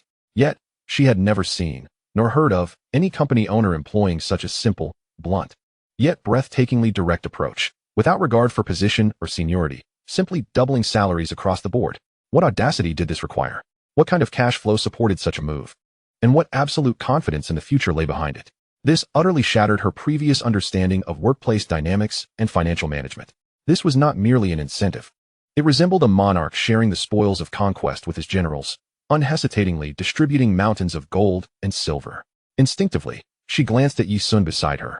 His profile appeared strikingly serene against the backdrop of the uproar, even carrying a hint of a faint smile, as if he had merely accomplished a trivial task. This effortless demeanor stood in stark contrast to the tumultuous emotions raging within her. As the cheers began to wane, Yi Sun turned to the initial core members, his voice imbued with affirmation and admiration. Luo Jun. He directed his gaze at Chun Luo Jun. You have worked tirelessly in logistics, scarcely having a full night's sleep. Your monthly salary will be 50,000. Ah Jia, Tony, Ahu. He then addressed the trio. You three have fought valiantly for the company, stabilizing the situation. Your contributions are invaluable. Likewise, your monthly salary will also be 50,000. Master Foam, the gym will be entrusted to you, with a monthly salary of 50,000. As these salaries were announced, the audience's reaction was one of natural envy and genuine admiration. To all observers, it is only natural for veterans such as Chun Luojun and Jia, who have emerged from humble beginnings alongside Yi Sun, to receive a monthly salary of 50,000. This remuneration is a testament to the sweat and toil they have invested. Although they strive to maintain composure, the excitement and the fervor of camaraderie are unmistakably evident on their faces. Ultimately, Yi Sun's gaze shifted to Su Mingyu beside him. His expression no longer bore the fervor reserved for brothers, but instead conveyed a weighty, almost solemn trust. As for General Manager Su, his voice resonated clearly throughout the hushed venue. I have invited her not to undertake a mere ordinary role. I have invited her to be the helmsman capable of steering Longyin Group to greater heights. The burden on her shoulders is the heaviest. The challenges she must resolve are the most formidable, and the pressures she must bear are the greatest. He surveyed the room, as if elucidating to each individual, or perhaps making the most significant proclamation. Therefore, her monthly salary is equally substantial. He paused momentarily, his gaze returning to Su Mingyu, as he declared with unwavering certainty, 50,000 Hong Kong dollars. This figure, coupled with his preceding remarks, plunged the room into a deeper silence. The brothers exchanged glances. The initial surprise in their eyes rapidly transformed into understanding and acknowledgement. Yi Sun's message was crystal clear. This General Manager Su is someone he values tremendously and has entrusted with significant responsibilities.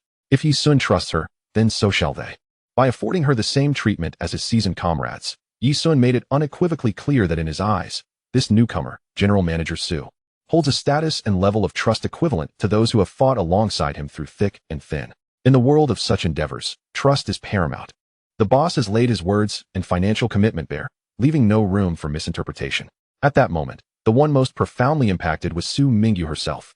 While the figure of 50,000 was indeed astonishing, what truly struck her, causing her previously composed facade to fracture, was the unreserved trust and responsibility that Yi Sun's words represented. He was not merely assigning her an exorbitant salary above market value. He was, in a manner comprehensible to all, publicly incorporating her into his innermost circle, granting her the same status and authority as the founding veterans. This transcended the mere scope of employment. She had anticipated support, yet she had not foreseen it to be so thorough, so magnanimous, and even somewhat domineering. Such trust weighed heavily upon her, leaving her momentarily breathless, followed by an indescribable shock of ultimate recognition and respect. She looked toward Yi Sun, whose youthful gaze was profound and sincere, devoid of any semblance of doubt or calculation, filled solely with pure trust and anticipation. In that gaze, she clearly discerned his determination to stake the company's future on her capabilities. Yi Sun absorbed the reactions of everyone present. This was precisely the effect he sought. While the financial ceiling was dictated by systemic constraints, The manner of its delivery revealed his attitude and acumen. He raised his voice to quell the murmurs below. The funds are in place, courtesy of Yi Sun. The achievements I will remember. The trust I have given. However, his gaze swept across the room, his tone turning grave. I expect that every cent you receive must be justified by your contributions and efficiency, and must honor the trust the company has bestowed upon you. Whether you continue to receive this sum or earn even more depends on your performance moving forward. Henceforth, all matters of change and regulations will be directed by General Manager Su. Deliver well, and I shall generously reward bonuses and dividends. Fail to keep pace with the company's progress.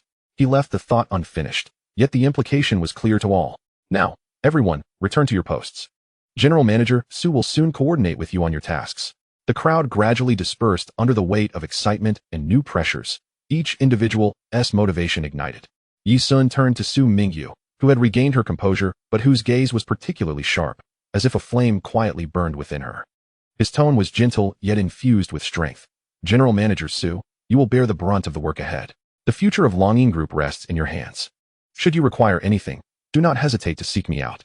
Su Mingyu took a deep breath, and when she raised her head again, her eyes were filled only with steady resolve and fervent ambition. The figure of 50,000 had become a blur, yet the weight of trust remained as heavy as 1,000 pounds. She responded clearly and resolutely. General Yi, I have received your trust. I will work swiftly to streamline everything. Chapter 11, by Xian. The Colorful Demon.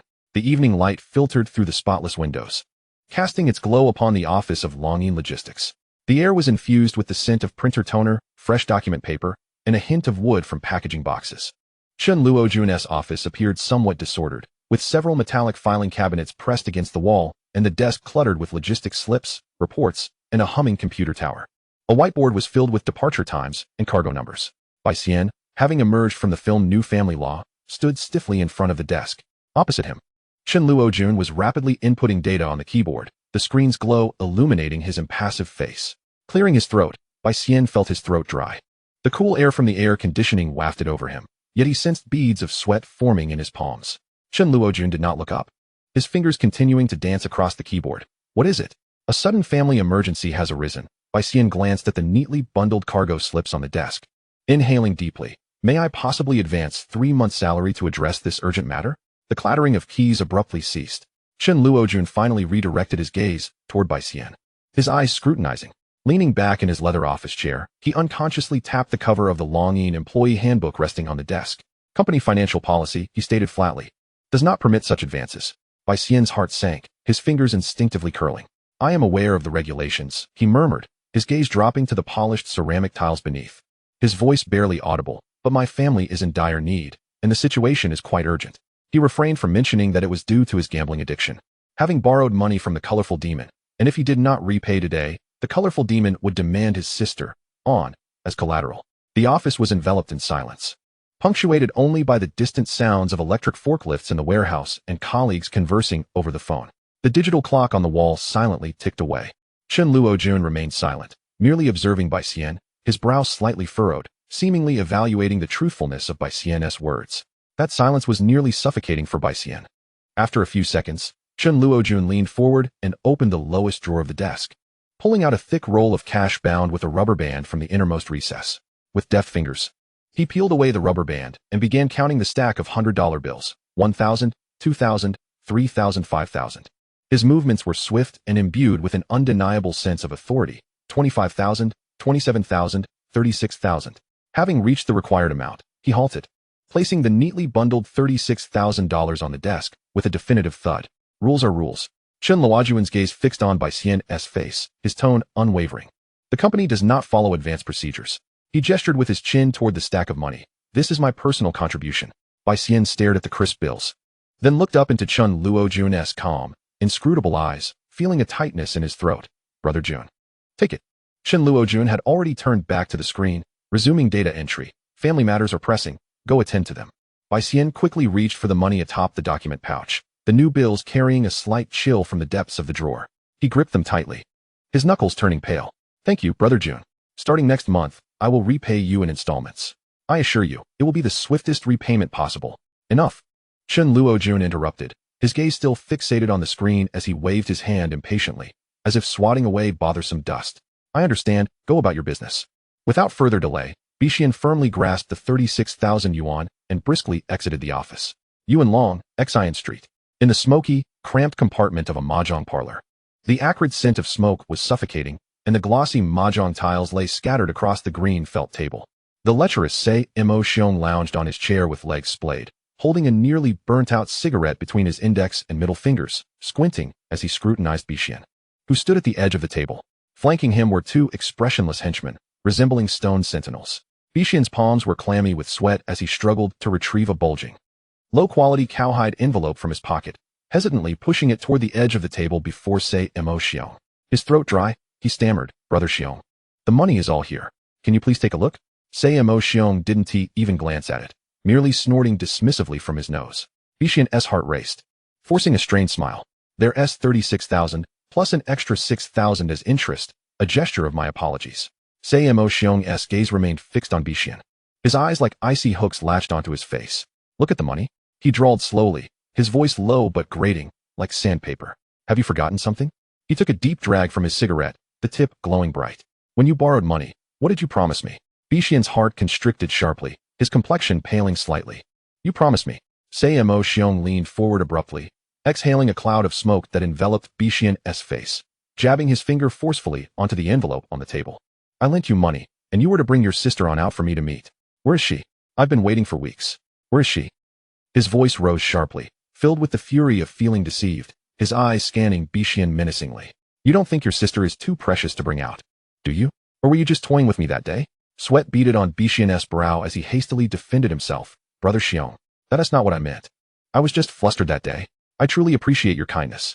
You're a magnanimous man." He attempted to push the money further towards Sei Mo Xiong. "Please keep it.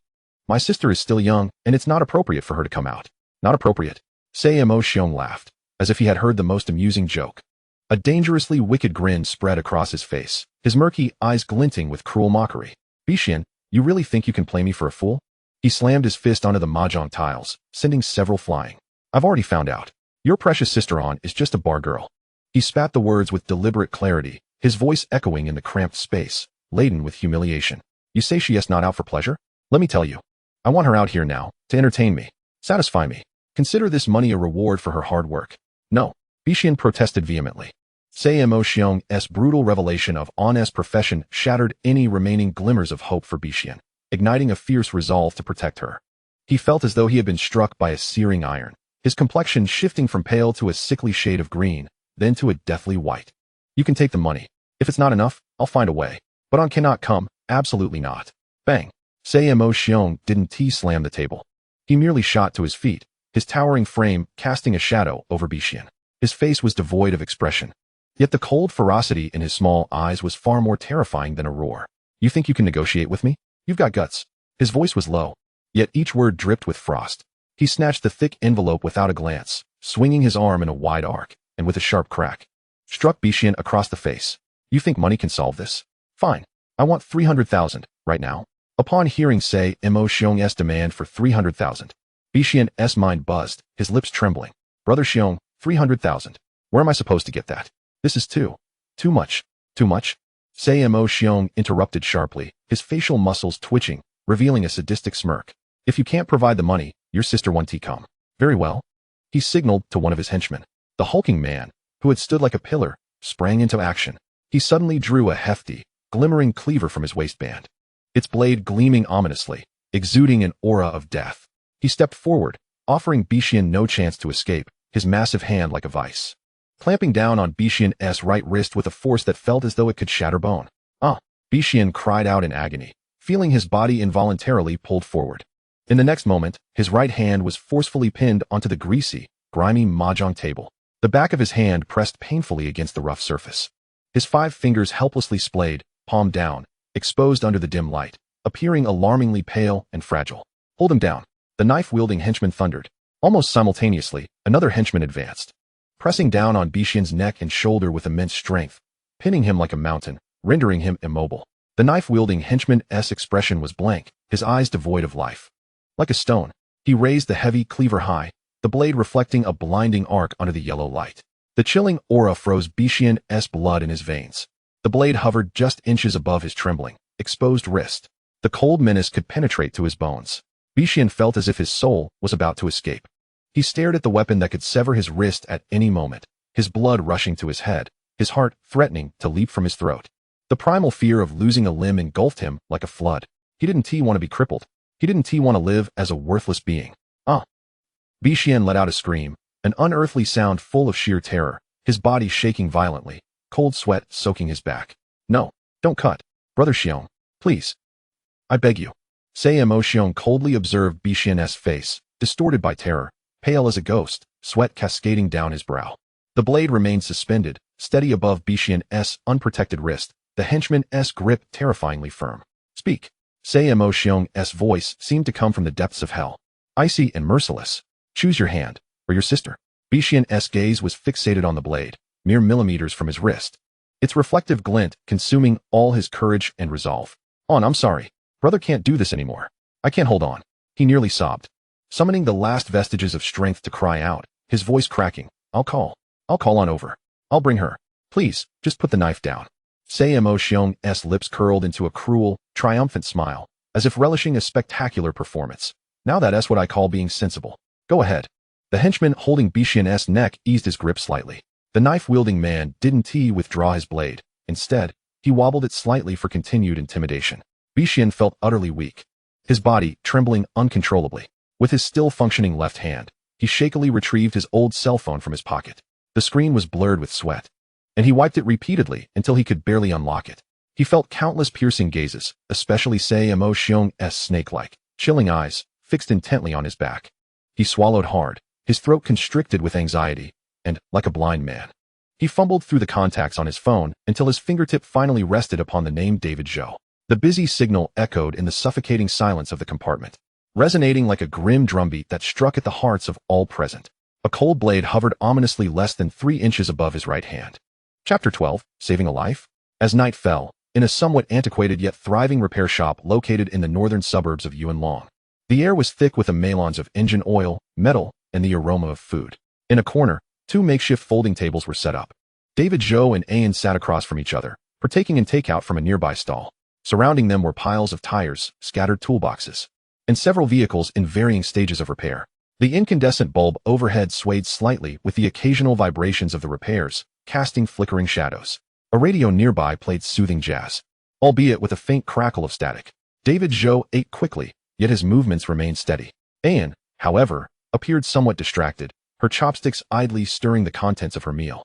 Her brother had promised to return for dinner, yet his phone had been off all this time, leaving Ayan with an unsettling sense of dread.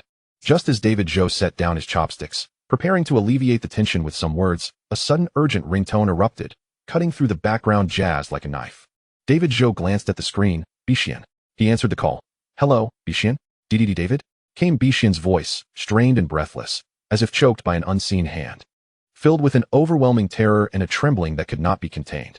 The background was eerily devoid of sound, an oppressive silence that felt suffocating. Are you and Ayan together? Yes, Ayan and I are having dinner, David Zhou responded calmly, though the knuckles of his fingers tightened around the phone. His gaze sharp as it cut across to Ayan, who had frozen mid-motion. The sheer terror emanating from the receiver was clearer than any alarm. Where are you? He pressed, maintaining an even tone. As long as Ayan is there. That's good, Bixian gasped, as if drawing breath from the depths of despair, his words fragmented, each syllable seemingly draining his last reserves of strength. David, please, bring her to the mahjong parlor on Yunlong's Yaoheng Street. I need her to come help. It's urgent. The last 2 words erupted from him in a desperate cry, abruptly cut off, leaving only strained gasps. David Zhou's heart felt as though it had been gripped by an icy hand. He realized something was amiss with Bixian. All right, understood. His voice was unnervingly calm, even laced with a feigned nonchalance. Ayan is right here. Don't ramble. I'm busy. Yaoheng Street mahjong parlor, right? Fine. I'll take her there. About an hour. He responded with apparent impatience while his eyes locked onto Ayan's wide, terrified gaze, gently shaking his head, silently signaling, stay quiet. As he hung up, Ayan shot up from her chair, trembling with fear, her voice cracking. What's wrong with my brother? Bixian was likely being held hostage by a notorious thug, and he wanted me to bring you over.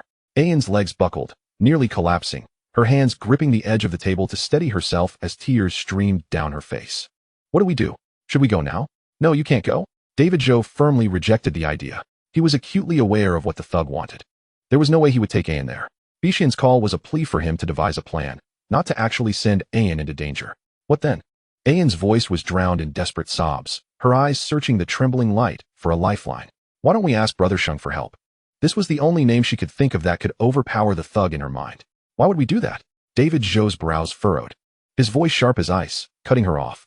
Stay put and don't interfere. I'll figure something out. His tone was hoarse, imbued with a reckless determination. He no longer looked at the almost distraught Ayan, but immediately opened his phone, rapidly scrolling through contacts, his fingers trembling with urgency. He had to act swiftly. However, as David Zhou turned his back to her, wholly focused on finding a contact, Ayan, engulfed by overwhelming fear and despair, had a frantic thought akin to a drowning person grasping at any floating object. I cannot just sit and wait. Brother Sheng, he must be able to help me. Her frantic gaze swept across the repair shop, landing abruptly on the oil-stained landline phone in the corner. Without a trace of hesitation, Ayan sprang from her chair like a ghost, stealthily darting towards the old-fashioned phone. She dialed Brother Sheng's number. The moment the call connected, she had no time to think. Her voice, tinged with tears yet remarkably swift and clear, whispered urgently into the receiver. Brother Sheng, it's Ayan. My brother has been captured by the thug. They specifically want me to come and exchange him. Can you save my brother? Where are you? Came a deep voice from the other end of the line. I'm at the repair shop in Kowloon with David. All right, wait there. I'll send Tai Baoqiu over. Ayan felt as if she had received a divine revelation, her voice trembling with gratitude as she replied, Thank you, Brother Sheng. She then abruptly hung up, as if drained of all her strength, her body collapsing back into her chair, the scraping sound against the floor piercing the air.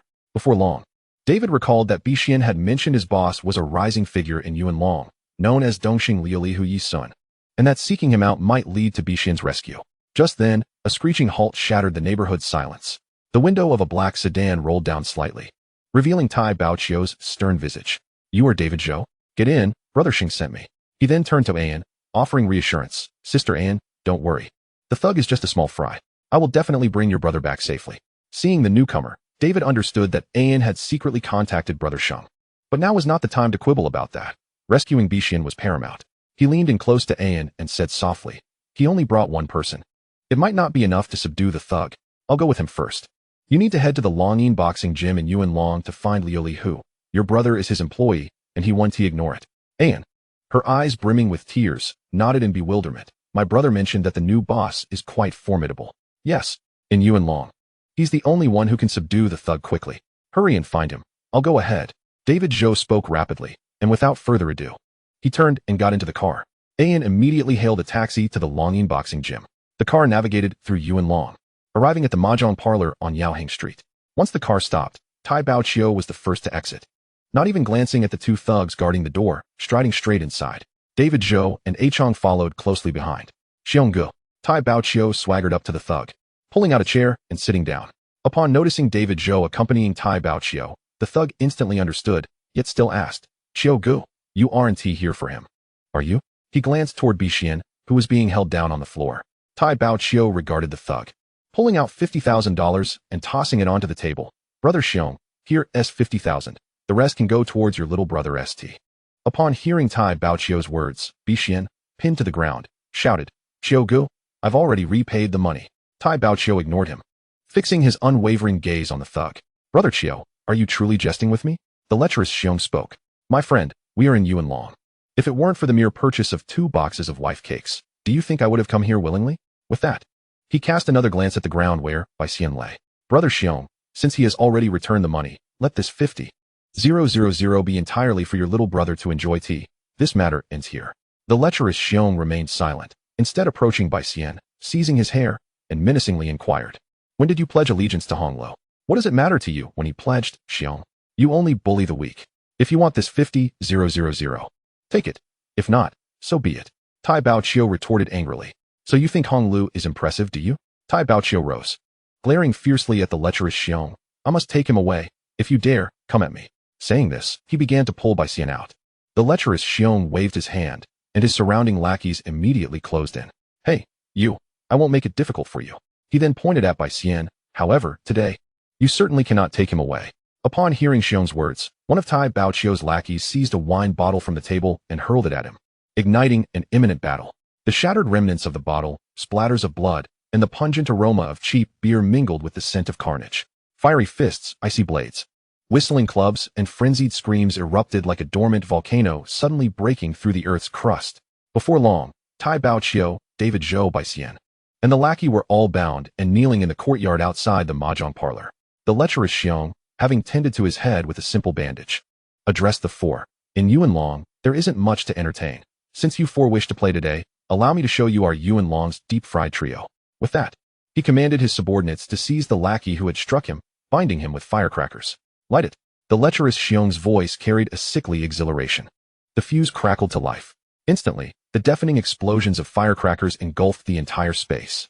The lackey, bound within the firecrackers, convulsed violently, resembling a fish out of water thrashing on a chopping board. The acrid scent of char mingled with the intense aroma of sulfur, choking the air. Under the blinding firelight, his skin was torn open. Fresh flesh was reduced to charred crimson. Blood mixed with the remnants of firecrackers splattered everywhere. Ugh! Woo! The wretched, distorted screams erupted from his constricted mouth, only to be abruptly silenced by an even louder explosion. Each detonation sent shudders coursing through his entire body. The lecherous Xiong reveled in this macabre masterpiece, a satisfied smile gracing his face, as if admiring a prized work of art. Witnessing this scene, Tai Baoqiu's eyes bulged crimson, his fists clenched tightly, nails digging into his flesh. He glared at the lecherous Xiong, filled with a rage that made him long to pounce and tear him apart. David Zhou's face turned ashen, his mouth tightly shut. The thick smoke made him gag, his stomach roiling. Each explosion sent his heart racing. Baisien shrank into a trembling ball, his face streaked with snot and tears, his pants thoroughly wet. He tightly shut his eyes, clutching his head, each explosion startling him into muffled cries, nearly causing him to faint. The explosions ceased. The screams also halted. Thick smoke billowed, and the lackey lay motionless on the ground, charred and ragged, a scene of utter devastation. Drag him away. The lecherous Xiong waved his hand impatiently, as if shooing away refuse. Two lackeys promptly stepped forward, roughly hoisting the limp, mangled body, dragging it across the cold floor, leaving behind a glaring, wet trail of blood. The corpse was removed, yet the bloodstain remained. The lecherous Xiong snorted coldly, his gaze like a poisoned dagger, abruptly fixing on the most pitiful Baisien. He strode over to the crumpled Baisien, a sinister grin spreading across his face as he forcefully kicked away Baisien's protective arms, seizing his hair and yanking his tear-streaked, terrified visage close. Leaning into Baisien's violently trembling ear, his voice was as venomous as a serpent's hiss, each syllable piercing Baisien's heart like an icicle. It is your turn. Next, you shall taste the frying. Before his words could fade, a piercing screech erupted. A white car skidded to a halt not far away. Its door swung open, and a young man clad in a black shirt was the first to emerge. Chapter 13, Master Foam, let us compare. Screech. The agonizing sound of tires screeching to a halt pierced the air. A black sedan spun into a stop not far from the courtyard, kicking up a small cloud of dust. The door opened, revealing a tall young man in a black shirt, none other than Yi Sun. Following him was a lean, cold-faced man, limping slightly, stepping heavily with one leg and lightly with the other, none other than Feng Yuxiu. Just the two of them. The air within the courtyard seemed to freeze for a moment. The lecherous Xiong, who had instinctively tensed upon Yi Sun's arrival, instantly relaxed upon seeing Feng Yuxiu's limp. With the Liuli Tiger's influence in Yuan Long, if they were here to rescue someone, it was improbable they would come with just one person, especially not a cripple. After all, in his view, Yi Sun, no matter how formidable, would not bring a limping companion to attempt to extract someone from his group of 60 to 70 brothers. That would be utterly dismissive of both himself and his subordinates. With this thought, the lecherous Xiong's face quickly donned a facade of feigned, even somewhat exaggerated enthusiasm as he hurried forward. What an unexpected guest. What celestial wind has blown Brother Sun to my humble establishment? He cast a quick glance at Baisien, who was bound and wide-eyed, then swiftly returned his gaze to Yi Sun, his eyes clearly expressing disbelief that Yi Sun had come for him. Brother Sun, what brings you here today? Yi Sun said nothing, merely gesturing towards the crouched Baisien, offering the lecherous Xiong a playful smile. Brother Sun, what do you mean by this? The lecherous Xiong squinted, forcibly suppressing his anger. This is a matter between me and Hongla. What does it have to do with you, Dongxing? Upon hearing this, Yi Sun glanced once more at the crouched Baisien, realizing that the lad had not disclosed his affiliation with Longying. Thus, he spoke calmly. This matter has nothing to do with us, Dongxing, but this fellow is an employee of my Longying Logistics, with a signed contract. My people, I naturally must look after. Damn, he truly came for this little rascal, but the Liuli Tiger is as foolish as Tai Baoqiu, thinking he could waltz onto his turf with just one or two people. Does he really consider me a soft target? The lecherous Xiong's anger boiled further. filled with a sense of absurdity and swelling rage. Ha! Ha ha ha! The lecherous Xiong could not contain his uproarious laughter, his mirth laced with fury and derision. Liuli Tiger. He pointed at Yi Sun, then at the awkwardly limping Feng Yuxiu. You dare to wade into these murky waters with a cripple? Do you think you're Zhao Zilong, single-handedly rescuing the day? His lackeys erupted into laughter, the tension evaporating, replaced by scorn. Just the two of them daring to come to rescue someone. Was that not akin to courting death? Bound and pressed to the ground. David Zhou had hoped for a flicker of hope upon seeing someone arrive, yet the current scene extinguished the flame that had just ignited in his heart. He cursed inwardly. Damn. Another pretentious fool. Tai Baoqiu of Honglu is one, and this Liuli Tiger of Dongxing is another. Who the hell do they think they are? Coming with just one person? A cripple at that? It's just another attempt to deliver themselves to the gallows. He struggled with all his might, yet was pressed down even more firmly from behind, his gaze utterly dimmed and devoid of light. Bai Xian felt as if he had plunged into an icy abyss. The glimmer of hope that had briefly surfaced was swiftly devoured by despair.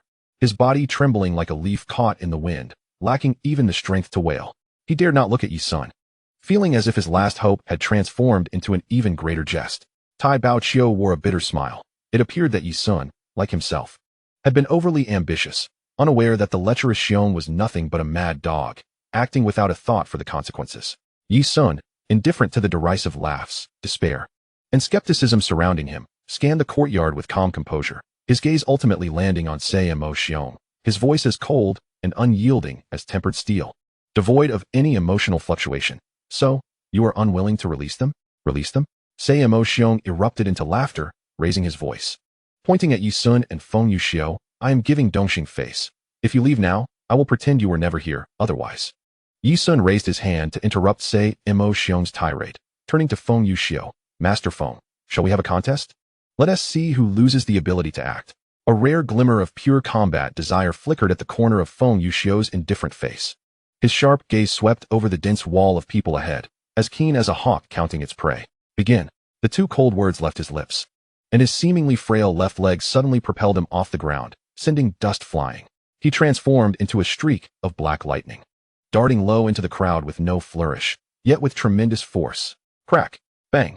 The closest thug felt the world spin as an unyielding force collided with his ribs, lifting him off his feet and sending him crashing into the two behind him, leaving him gasping for breath and unable to rise.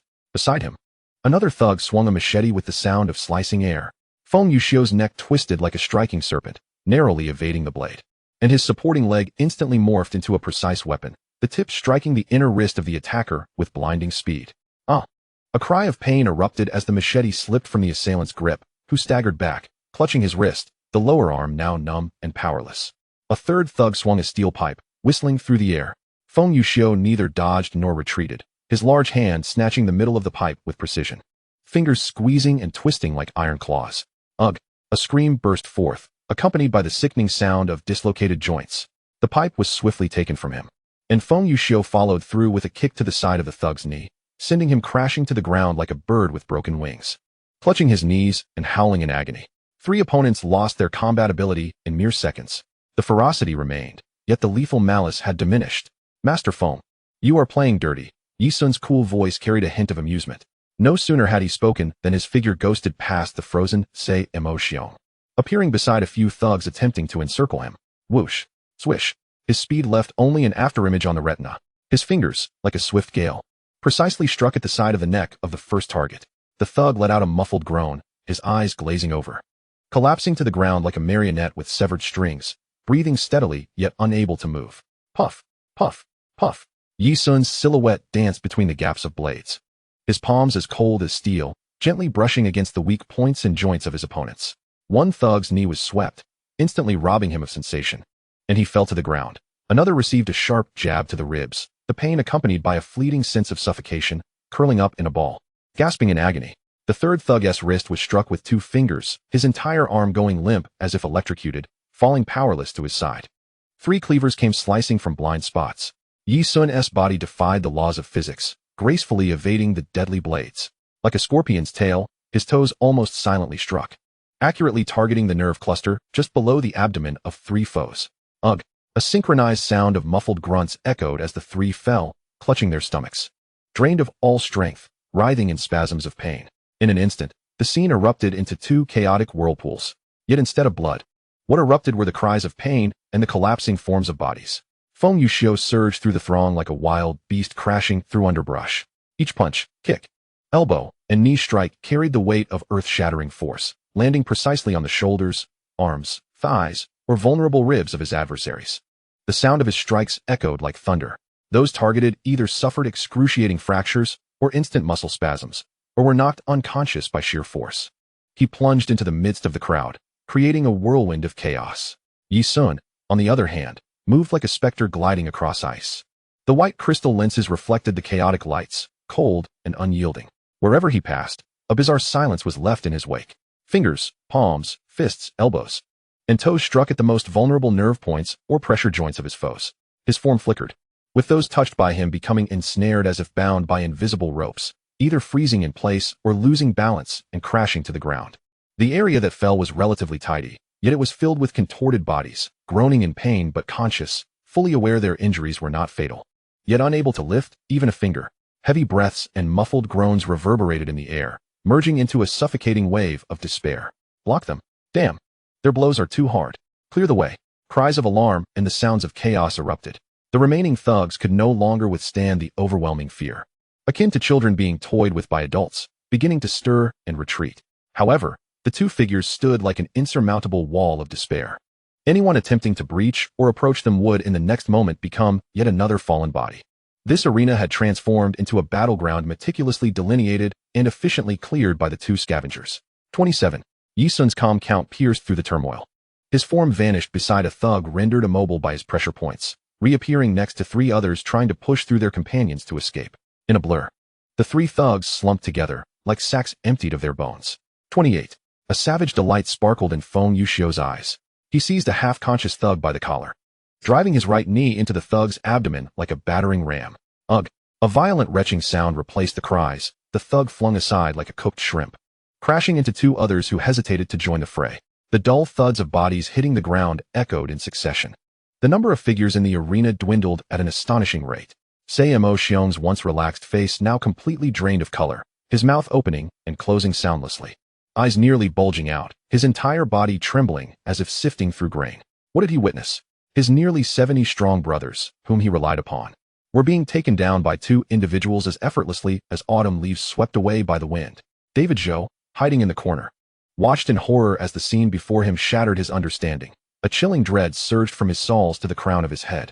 His limbs felt as if they had lost all sensation, his mind drowned in a cacophony of shock. This was not mere brawling. It was a display of absolute power and martial artistry. The strikes were so precise they sent shivers down one's spine.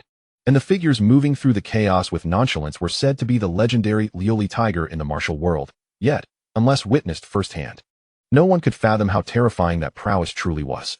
The heat in the air had long been overshadowed by an oppressive chill. Dust mingled with sweat. The acrid scent of blood and vomit permeated the atmosphere. Time seemed to warp and elongate amidst the din of combat and muffled groans. As the final cries of pain faded into hushed moans or the heavy breaths of the unconscious, the surroundings fell into an eerie silence. Yi Sun stood at the core of a somewhat clean area, surrounded by a circle of individuals, some piled atop one another, while others curled up alone. Some emitted faint groans, others stared blankly at the sky, and some lay in a deep stupor. Undoubtedly, none could rise again. He adjusted his slightly disheveled watch and cuffs, casting a glance at Feng Yuxiu not far away, who was shaking off a few specks of blood and dust from his fists. 34 of them had merely lost their ability to move. A few days in the hospital would suffice. Yi Sun's voice was calm and undisturbed as his gaze swept over the fallen crowd surrounding Feng Yuxiu. Feng Yuxiu raised his slightly trembling arm, an echo of excitement following a long-awaited exertion.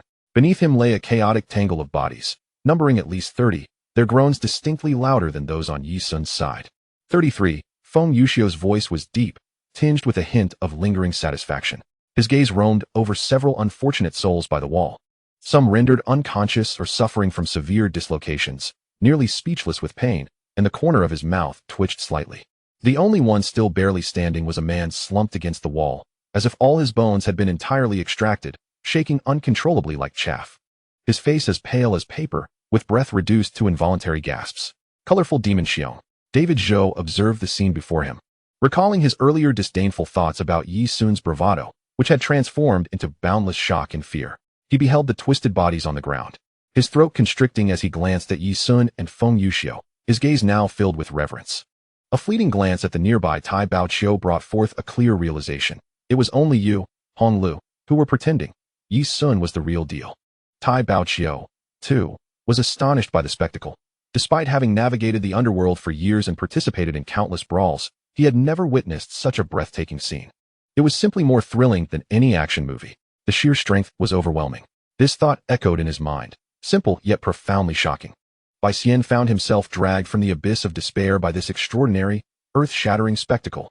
His body stiffened like a puppet, his thumb, bent back, embedded in the dirt. Completely oblivious. The extreme reversal of emotions caused tears to flow uncontrollably, muddy streaks marking his face as he suddenly awoke to the realization. He was truly saved. Yi Sun, of course, remained unaware of the three men's inner turmoil. His gaze fell upon the colorful demon Xiong, and he approached slowly, looking down from a height at the man's utterly shattered face. In a mocking tone, he asked, "Brother Xiong, what was it you said would happen otherwise?" Chapter 14, another flag raised. Yi Sun's taunting voice pierced through colorful demon Xiong's thick wall of fear like a cold dagger. A deep, inhuman whimper escaped from Xiong's throat, reminiscent of a sickly chicken with its neck crushed. He stared at Yi Sun, whose pants, though slightly dusted, remained impeccably pressed, standing before him. Those icy leather shoes seemed poised to stomp into his eye sockets at any moment. The earlier swelling rage, feigned enthusiasm, and arrogant demeanor had long been crushed to dust. Before him lay a disarray of brothers, moaning and discarded like refuse. This was not a fight. It was a one-sided precision harvest that sent chills down his spine. In his mind, he replayed Feng Yuxiu's ferocious strength as he tore through the crowd like a tiger among wolves, and Yi Sun's silent, yet suffocatingly efficient strikes. "Let them go."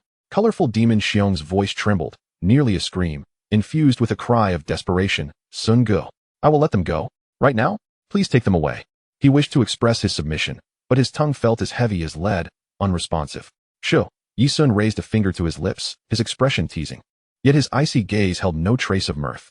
"Look, I brought someone with me." He pointed to Feng Yuxiu, who stood with arms crossed behind him. "We must settle the expenses for the journey and the effort put into this scuffle, don't you think?" A chill surged from colorful demon Xiong's spine to the crown of his head. "I will compensate. I will." He nearly howled. "Money. I have money. It's all in there." "In the safe?" He frantically gestured toward the small, warehouse-like building behind him.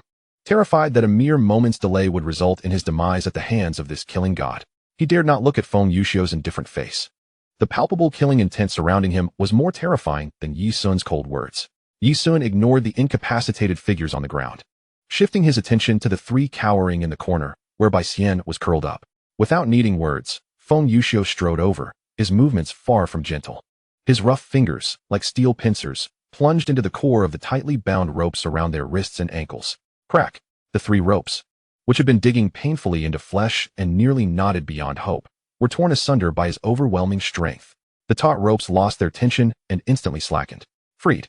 Bai Xian paid no heed to the stinging pain in his wrist or the numbness in half his body, scrambling forward as if to collapse at Yi Sun's feet. "Old boss." The words tumbled from his cracked throat, trembling with intense fear and overwhelming gratitude, mingled with the ecstasy of survival. He abruptly slammed his forehead against the ground. Thud.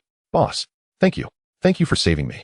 His voice had shifted to a broken pitch, tears flowing uncontrollably. His forehead instantly swelled, mingling with dirt. It was a primal response, born from a fear that bordered on extreme gratitude. Yi Sun lowered his gaze slightly, observing the quaking youth at his feet.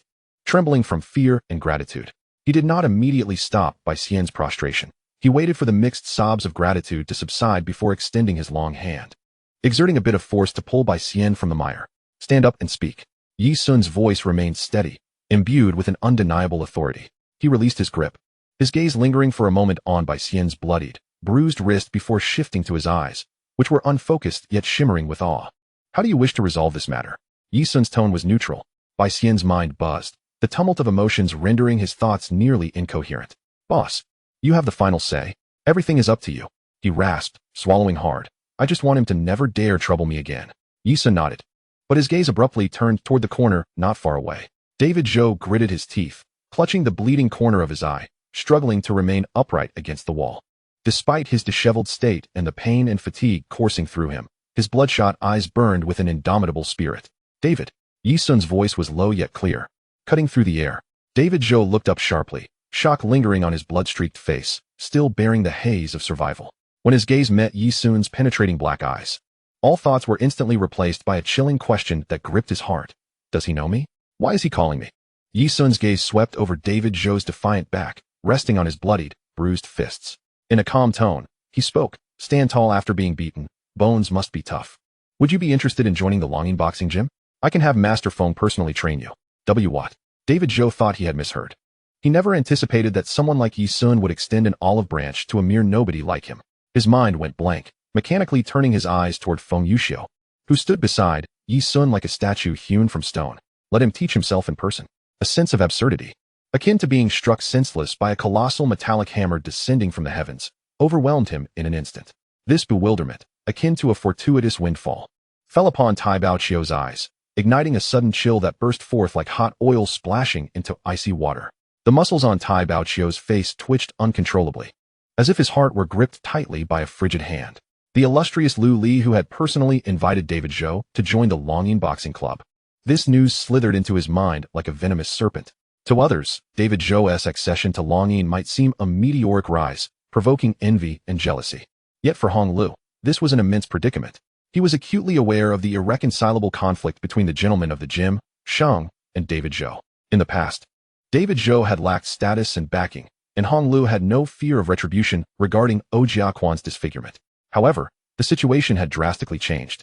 Given Lu Lihu's protective nature, if David Zhou sought vengeance in the future, he would undoubtedly intervene. After witnessing Yi Sun's terrifying combat prowess, Hong Lu believed that unless armed with firearms, none among them could stand against Yi Sun. A wave of cold surged from his tailbone to the crown of his head, leaving his hands and feet icy. It was over. A voice within him wailed in despair. Hong Lu was in grave danger. At this seemingly frozen moment of hopelessness, a hoarse yet resolute voice, cracking under pressure, suddenly rang out. I will join. David Zhou, as if finally grasping a piece of driftwood from the suffocating depths, bellowed those 3 words. His declaration shattered the remnants of hope within Tai Baoqiu like a heavy hammer. Damn it, Tai Baoqiu felt the world go dark, his throat bitter. He could not linger here. He must immediately inform Shanggu and prepare accordingly. Upon receiving a definitive response, Yi Sun revealed a hint of a smile. Master Feng. I'll leave it to you. Feng Yuxiu's cold, hard visage remained expressionless. A weighty, emotionless word escaped his lips. Good. Yi Sun's gaze shifted to the prostrate figure of Sei Mo Xiong. The air seemed to solidify anew. The code. The password. 54,814. Sei Mo Xiong blurted out without hesitation. Fearing that any delay would provoke Yi Sun's ire, Yi Sun remained still, lightly lifting his chin. Feng Yuxiu instinctively approached the small room nearby that housed the safe. Moments later, with a thud, Feng Yuxiu dropped a heavy canvas bag onto the ground, dust swirling into the air. His voice was as hard as iron striking stone. 1 for million. The cold figure instantly froze the moans and groans within the warehouse. Sei Mo Xiong collapsed on the ground, watched this unfold, his heart utterly chilled, leaving him no warmth. Bai Xian and David drew a sharp breath, having never before witnessed such a mountain of cash before them. Yi Sun's gaze was cold and piercing, fixed upon Sei Mo Xiong. Not bad. This sum is sufficient to cover the labor fees. However, his voice was low, but each word carried an unyielding chill. I do not wish to see you and Yuan Long again. Mem. Sei Mo Xiong whimpered like a wild dog with its throat constricted, despairingly nodding at a frantic pace. Leave. At once. Never return. Terrified to the core, he harbored no thoughts of resistance, scrambling away as fast as he could, fearing that Yi Sun might change his mind. Watching Sei Mo Xiong's hasty retreat, the coldness in Yi Sun's eyes dissipated as he turned to regard the pile of money on the ground. With a swift and decisive motion, he seized 4 neatly stacked bundles of cash, each bound tightly with white bank seals, each bundle amounting to 50,000. Master Feng, this 200,000 is for you. A nearly imperceptible glimmer passed beneath Feng Yuxiu's eyelids. Assisting Yi Sun in his endeavors was his duty. The generous salary was already ample. Yet he had not anticipated such an extraordinary reward. A sense of security in finding a worthy leader deepened his resolve. He nodded silently, his arms enveloping the cash bricks as if they were mountains, remaining utterly still. Bai Xian gazed at the substantial wealth cradled in Feng Yuxiu's arms, his throat constricting as he struggled to contain his envy, nearly overflowing. 200,000. The boss is shockingly extravagant. Bai Xian, David, this 200,000 is for you. Bai Xian's mind buzzed as if struck by a thunderclap. We also received 200,000. He gasped sharply, his entire body stiffening. the pain of his fractured ribs momentarily dulled by overwhelming joy. Of course, as this matter arose due to you, it is only fair that you receive your share. Yi Sun nonchalantly gestured toward the 4 neatly bound bundles at his feet. An uncontainable wave of euphoria engulfed all thoughts. The previous envy transformed instantly into profound shock and gratitude toward Yi Sun. Such generosity. To follow a boss like this, even facing adversity, feels like a blessing. Bai Xian's eyes brimmed with tears, his throat choked, never having felt such exhilaration before. Observing Bai Xian's reddened eyes, Yi Sun quickly interjected, all right. Take the money and hurry back to the boxing gym. Your sister Ayan is still waiting for you. In the car, Yi Sun retrieved his phone. Boss, it's me. I have another business deal I wish to discuss with you. Chapter 15, Undercurrents. The engine's low rumble reverberated through the car, mingling the scents of blood and sweat, silently narrating the preceding turmoil. The car window reflected the flowing lights of the street lamps as Yi Sun leaned against the window. His dust-stained suit, sleeves revealing long fingers loosely gripping a black phone. Boss, it's me. He began, his voice steady yet imbued with habitual respect. I have yet another business opportunity one wish to discuss with you. A moment of silence lingered on the line before Uncle Ben's deep, amused voice broke through, laced with understanding and a hint of playfulness. Ah, son? Your voice, whenever it rings, either brings me delight or dread. Speak, what grand business is at hand this time? Yi Sun's lips curled slightly, his tone respectful yet gravely weighted. Boss, I have just finalized arrangements with Mo Xiong. He believes that the Yuan Long territory is too prosperous for his fate to bear, and he has decided to venture elsewhere for development.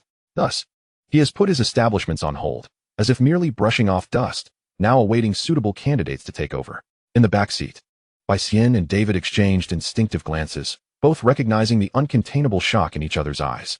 They vividly recalled Mo Xiong's pitiful state, fleeing in a state of utter terror, and the fear that had rendered him voiceless, even as he surrendered his entire savings without hesitation. Yet now, all that harrowing pressure and intimidation seemed to have been reduced to mere casual negotiations and aspirations for new ventures, as articulated by their boss. Silence reigned on the other end for a full 2 seconds. When Uncle Ben spoke again, disbelief mingled with barely suppressed excitement colored his tone. You've taken over Mo Xiong's turf? How long has it been since the Westerner's business concluded, son? Your audacity is truly remarkable. Speak plainly, what do you seek? Yi Sun's voice remained unwavering. I know that the gang has an old warehouse near the Poland Street Pier that has been abandoned for quite some time. I wish to exchange Mo Xiong's existing establishments for that useless warehouse. You may send someone to assess and take over, sign a transfer contract. And that warehouse will henceforth belong to Longyin Logistics. How does this transaction sound to you? On the line, a deep inhalation was clearly audible. Trading a derelict warehouse for an immediate cash-generating territory? Son, you truly present me with a grand gift. Uncle Ben's tone now held a complex mixture of admiration and caution. Your intentions are rather weighty, son. You have exchanged the lucrative opportunities of those streets for a mere dilapidated warehouse.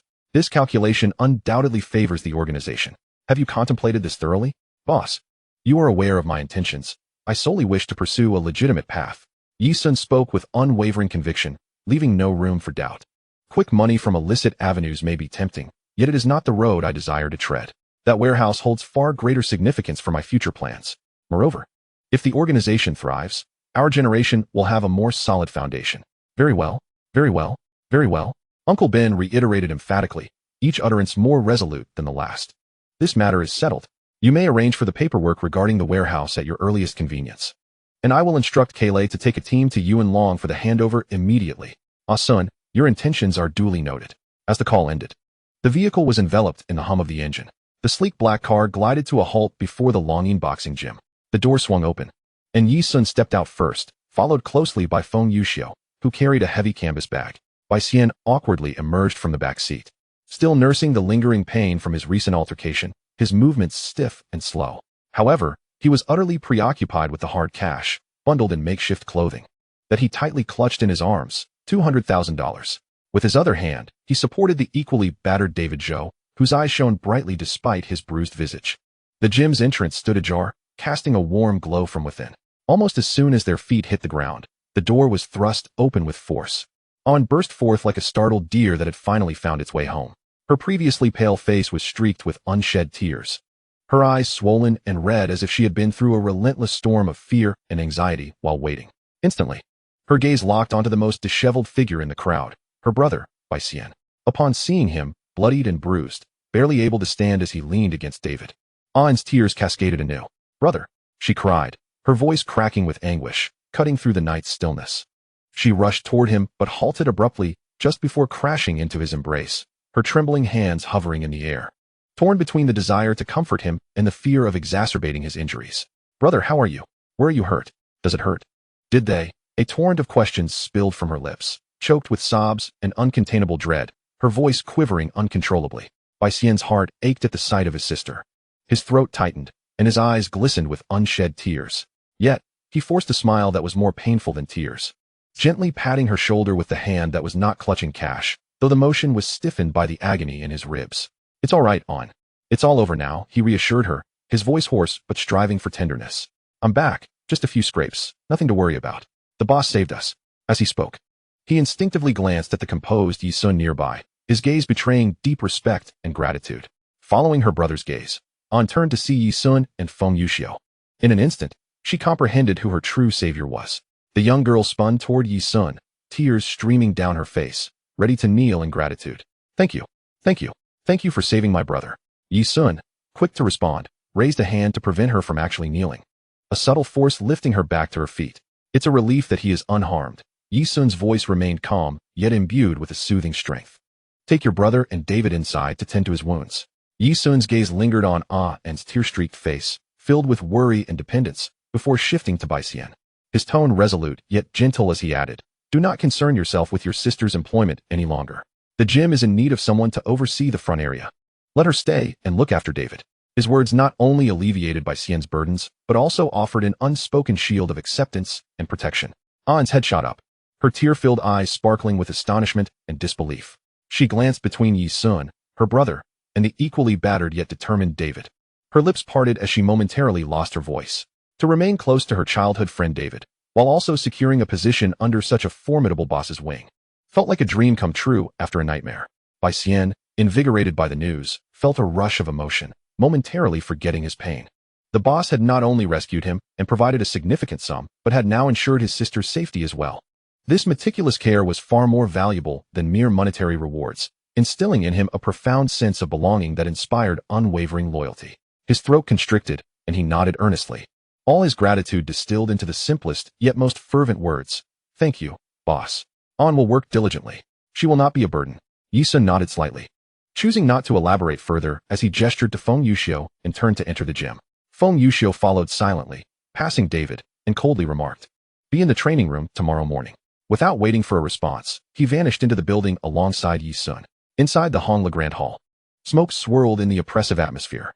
Gentleman Sheng sat in the expansive main seat, cigar pinched between his fingers, his calm demeanor belying the tension evident in his furrowed brow as he listened to reports. Tai Baoqiu, seated at his right, wore a grim expression, his voice tinged with agitation. "Brother Sheng, that lunatic, the Lioli Tiger," he nearly shouted, his voice trembling with barely contained fear. "You haven't seen it for yourself." It was a veritable hellscape. The 60-odd men under the color demon were fierce fighters, but they appeared as fragile as paper in front of him. The Lioli Tiger showed no mercy. His strikes were lightning fast. The sound of bones shattering was enough to chill the blood. And that Feng Yuxiu beside him, he is a demon incarnate. His attacks are even more brutal, calculated to cripple. He gulped, as if the terrifying scenes were still vivid in his mind. Now that David Zhou is with him, that kid harbors a deep-seated grudge against us. With the Lioli Tiger as his backing, he will undoubtedly seek revenge. When that time comes, who among us in Hong Lu will stand against them? A heavy silence descended upon the meeting room, the specter of Yi-sun's formidable prowess weighing heavily on everyone present. At that moment, the hot-tempered enforcer, Sure, abruptly stood, his face twisted with fury as he slammed his hand on the table. "Tai Baoqiu, are you afraid of him, or what? He can fight. But can he withstand bullets? Can he dodge a gun? Let's strike first, get a few shooters, and take him out on his way home." End of story. This ruthless suggestion sparked a flicker of intrigue in some eyes. Before others could voice their opinions, Gentleman Sheng exhaled a plume of smoke, his voice low yet commanding, silencing the room. Sure, sit down." Gentleman Sheng merely lifted his gaze, his eyes sharp and piercing, locking onto the surly Sure with an intensity that rendered him immediately subdued. In just 2 words, he quelled the impulsive enforcer, who sank back into his seat, his bravado evaporating. Gentleman Sheng's gaze swept across the room, his voice steady yet imbued with undeniable authority. "Firstly, the Lioli Tiger is the head of Dongxing. He is not some insignificant figure in the underworld. Employing assassination as a method against him would violate the very codes of the realm. Today, if we disregard the rules and take him down, tomorrow other factions will band together to ostracize us, and Hong Lu will become a pariah, a rat scurrying across the street, leaving us with no foothold in the underworld. He paused, allowing this chilling realization to seep into the hearts of everyone present before continuing with a weightier tone. Secondly, to draw weapons? Are you suggesting that our current days are too stable? After a few gunshots, what will come next is undoubtedly the sweeping purge from the O organization. His analysis was cold and pragmatic, instantly extinguishing all ignited murderous intentions. He took a moment, lightly tapping the table with his fingertips. Without absolute certainty of a decisive strike that could completely absolve us of any repercussions, this matter should not be mentioned again. I will contact the camel regarding this. The leader's words resonated with finality, thoroughly quelling the recent stirrings of agitation and bloodlust among those below. Tai Bao took a deep drag from his cigarette, and though reluctant, he respectfully nodded. Understood, Brother Sheng. At the same time, in a private room of a bar in Tsimsha Sui, Crow and Smiling Tiger learned of Yi Sun's acquisition of the territory belonging to the lecherous Xiong. Crow downed his glass of liquor in one go, cursing, "Damn it! That fool Yi Sun. Isn't he supposed to be going legit? He's quicker and more ruthless than us petty criminals. It hasn't been long. And Yuan Long is almost becoming his backyard." Smiling Tiger narrowed his eyes, calculating as was his habit. "His momentum is increasingly formidable, Crow. Why not seek him out for some trouble? Damn you." Crow's anger flared instantly, pointing a finger at Smiling Tiger. "Last time, because of that Western affair, Boss Camel scolded me mercilessly. He said if I plotted against our own, I'd be sent to guard the water reservoir. Now you want to provoke him again? Are you wishing for my demise?" Smiling Tiger, unfazed by the reprimand, instead chuckled darkly and leaned in closer, whispering, "Crow, don't get worked up. While we can't act ourselves, others can. I've caught wind that the new David Zhou, who joined Yi Sun, has a deep-seated grudge against Hong Lu's Gentleman Sheng. Just think, if we let it slip that Yi Sun intends to assist David Zhou in taking down Hong Lu, do you think Hong Lu will remain composed?" Crow's eyes brightened, his fury transforming into a sinister grin. "Using a knife to slay someone? Inciting Hong Lu to strike first? What a brilliant plan. Let them tear each other apart. Hong Lu's influence is no match for that Western rat. Regardless of who wins or loses, we shall sit back and enjoy the show." "Excellent. Let us proceed with this plan." Chapter 16, Whispers Afloat. In a tea house on the first floor of Tsimsha Sui, the lunchtime rush had just passed, leaving the place sparsely populated. In a window-side booth, 3 young men sipped on lemon tea. The one in a floral shirt, known for his gossip, leaned in conspiratorially and lowered his voice. "Hey, Xiao Chong, Bin Zai. Want to hear some juicy news?" His eyes darted around, exuding an air of someone privy to exclusive secrets. Bin Zai, dressed in a tight t-shirt and picking at his teeth, shot him a sidelong glance. "Spit it out. What's the news? Which boss is caught with a mistress this time?" The slightly plump Xiao Chong set down the half-eaten cake, intrigued. "Hurry up. What have you heard?" The gossip monger leaned closer, lowering his voice further. "Dongxing and Hong Lu are about to go to war." Bin Zai immediately scoffed. "What nonsense is this? Aren't those two always on good terms? I saw them dining together in Tsimsha Sui just last month." Xiao Chong nodded in agreement. "Yeah. I heard that Camel from Dongxing and Gentleman Sheng have a decent friendship. How could they suddenly go to war? That's exactly why you're out of the loop." The gossip monger exclaimed, pounding the table in frustration. "This is related to that mechanic David Zhou from Sham Shuipa?" Bin Zai frowned. "David Zhou? Who is he? From Dongxing or Hong Lu? Here's the crux." The gossip monger lowered his voice mysteriously. "Just a day ago, David Zhou was nothing, not even part of a society. Just a minor character." Upon hearing this, both men looked perplexed, waiting for him to continue. The gossip monger wasted no time and began recounting the tale. "Yesterday, the snake demon Xiong was ousted by the Lioli Tiger. You guys know that, right?" Xiao Chong's eyes widened. "Lioli Tiger? Didn't I hear he's gone legit now, handing over all his turf to other society members?" Bin Zai looked at Xiao Chong disdainfully. "He might be going legit, but that doesn't mean he can't fight. Don't you know? He's even more ferocious now." Xiao Chong pondered. "So what does this have to do with David Zhou, and what is the connection to Hong Lu? He didn't oust Hong Lu's flag, did he?" The gossip monger lowered his voice even further. "Now you're getting to the point. Do you think the Lioli Tiger's flag removal was aimed at the snake demon Xiong? Wrong. It was actually directed at Hong Lu." He glanced around cautiously, lowering his voice even more. "I've heard that David Zhou has a long-standing feud with Gentleman Sheng.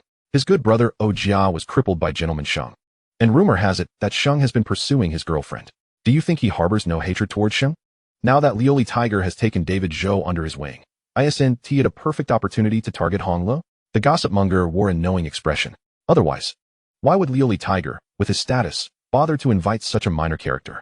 Upon hearing the gossip monger's analysis, both men displayed looks of sudden realization. Bin Zai slammed his thigh, eyes sparkling. Minggu, you've made a valid point. Who in the underworld doesn't he know that the Dragon Inn logistics run by Liuli Tiger is famous for its generous perks? If he didn't have ulterior motives, why would he casually recruit a mere mechanic? Xiao Chong nodded vigorously, forgetting about his cake. Exactly. My cousin wanted to get in as a driver and failed 3 interviews. David Zhou has no background and lacks skills. What could Liuli Tiger want from him? Unless he is looking for an excuse. The gossip monger interjected triumphantly.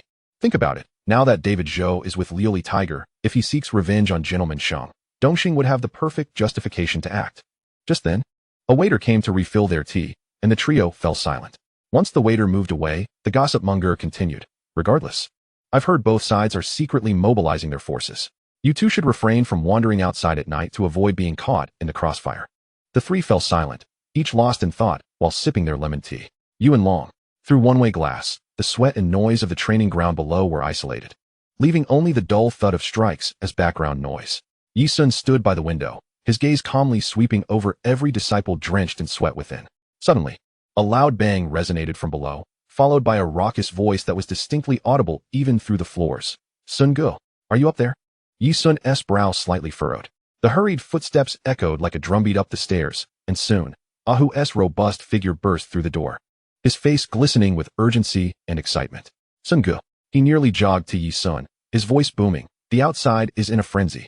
They say you're going to war with Hong Lu over that David kid. Is it true? His eyes widened, fixating on Yi Sun, fearful of missing any subtle expression. If it's true, I'll rally the troops immediately. The brothers have been restless lately. It's the perfect opportunity to practice against Hong Lu's miscreants. Yi Sun did not immediately turn around, remaining with his back to Ahu, gazing out the window. Only when Ahu was nearly out of breath and could no longer contain himself did Yi Sun slowly turn, his expression calm and unyielding, causing the impatient Ahu to instinctively temper his fervor. Keep your voice down. Yi Sun's voice, though not loud, carried an undeniable weight, as if it could bring the rooftop crashing down. Sit down. He gestured towards the rattan chair opposite him. Repeat what you've heard. Although Ahu was anxious, he never dared to disregard Yi Sun's words. He plopped down, lowered his voice, yet still struggled to conceal his excitement. There's word circulating outside that your invitation to David to join Longyin stems from your awareness of his enmity with Gentleman Shang, preparing to wage war against Hong Lu under the pretext of avenging him. Yi Sun listened quietly, his gaze growing increasingly icy. Huh, he suddenly chuckled softly, devoid of any mirth in his eyes. It seems someone finds the rivers and lakes too tranquil and seeks to ignite a fire using my name. He lifted his eyes, which glinted like ice-cold blades, fixed upon Ahu. Someone wishes for us to clash fiercely with Hong Lu. Once we are mutually weakened, they can step forward to reap the benefits. Ahu inhaled sharply, jolting to realization. Damn, who is that bastard so treacherous? Who else but that scoundrel Crow? Yi Sun's voice was as calm as a frozen lake, each word laced with a biting chill. Ahu's eyes turned crimson, his fists cracking with tension. I'll take my brothers to chop that scoundrel down right now. He turned to rush out, but was halted by Yi Sun's raised hand. Where's the evidence? Yi Sun's voice was as cold as iron. You can't just go around chopping people based on mere hearsay. His fingertip tapped heavily on Ahu's forehead. A brain is a useful thing. You should use it more. Ahu's neck stiffened, his chest heaving, clearly still unconvinced. Observing his demeanor, Yi Sun suddenly sneered. So eager to fight? Very well. He raised his voice towards the door. Master Feng, come in and spar with him. Upon hearing he was to face Feng Yuxiu, Ahu's face drained of color, hastily waving his hands. Brother Sun, I was wrong. I shouldn't have acted impulsively. I'll leave right away. Before he could finish, Feng Yuxiu had already entered, this formidable man silent, suddenly grasping Ahu's belt and lifting him effortlessly as if he were a sack, striding towards the training room's ring. Brother Sun, I realize my mistake. Ahu struggled futilely in midair, only to be tossed onto the ring by Feng Yuxiu with ease. Watching Feng Yuxiu leisurely remove his outerwear, revealing his muscular physique, Ahu's heart sank. There's no escaping this beating today. Yi Sun did not linger to observe Ahu's clumsy dodges on the ring.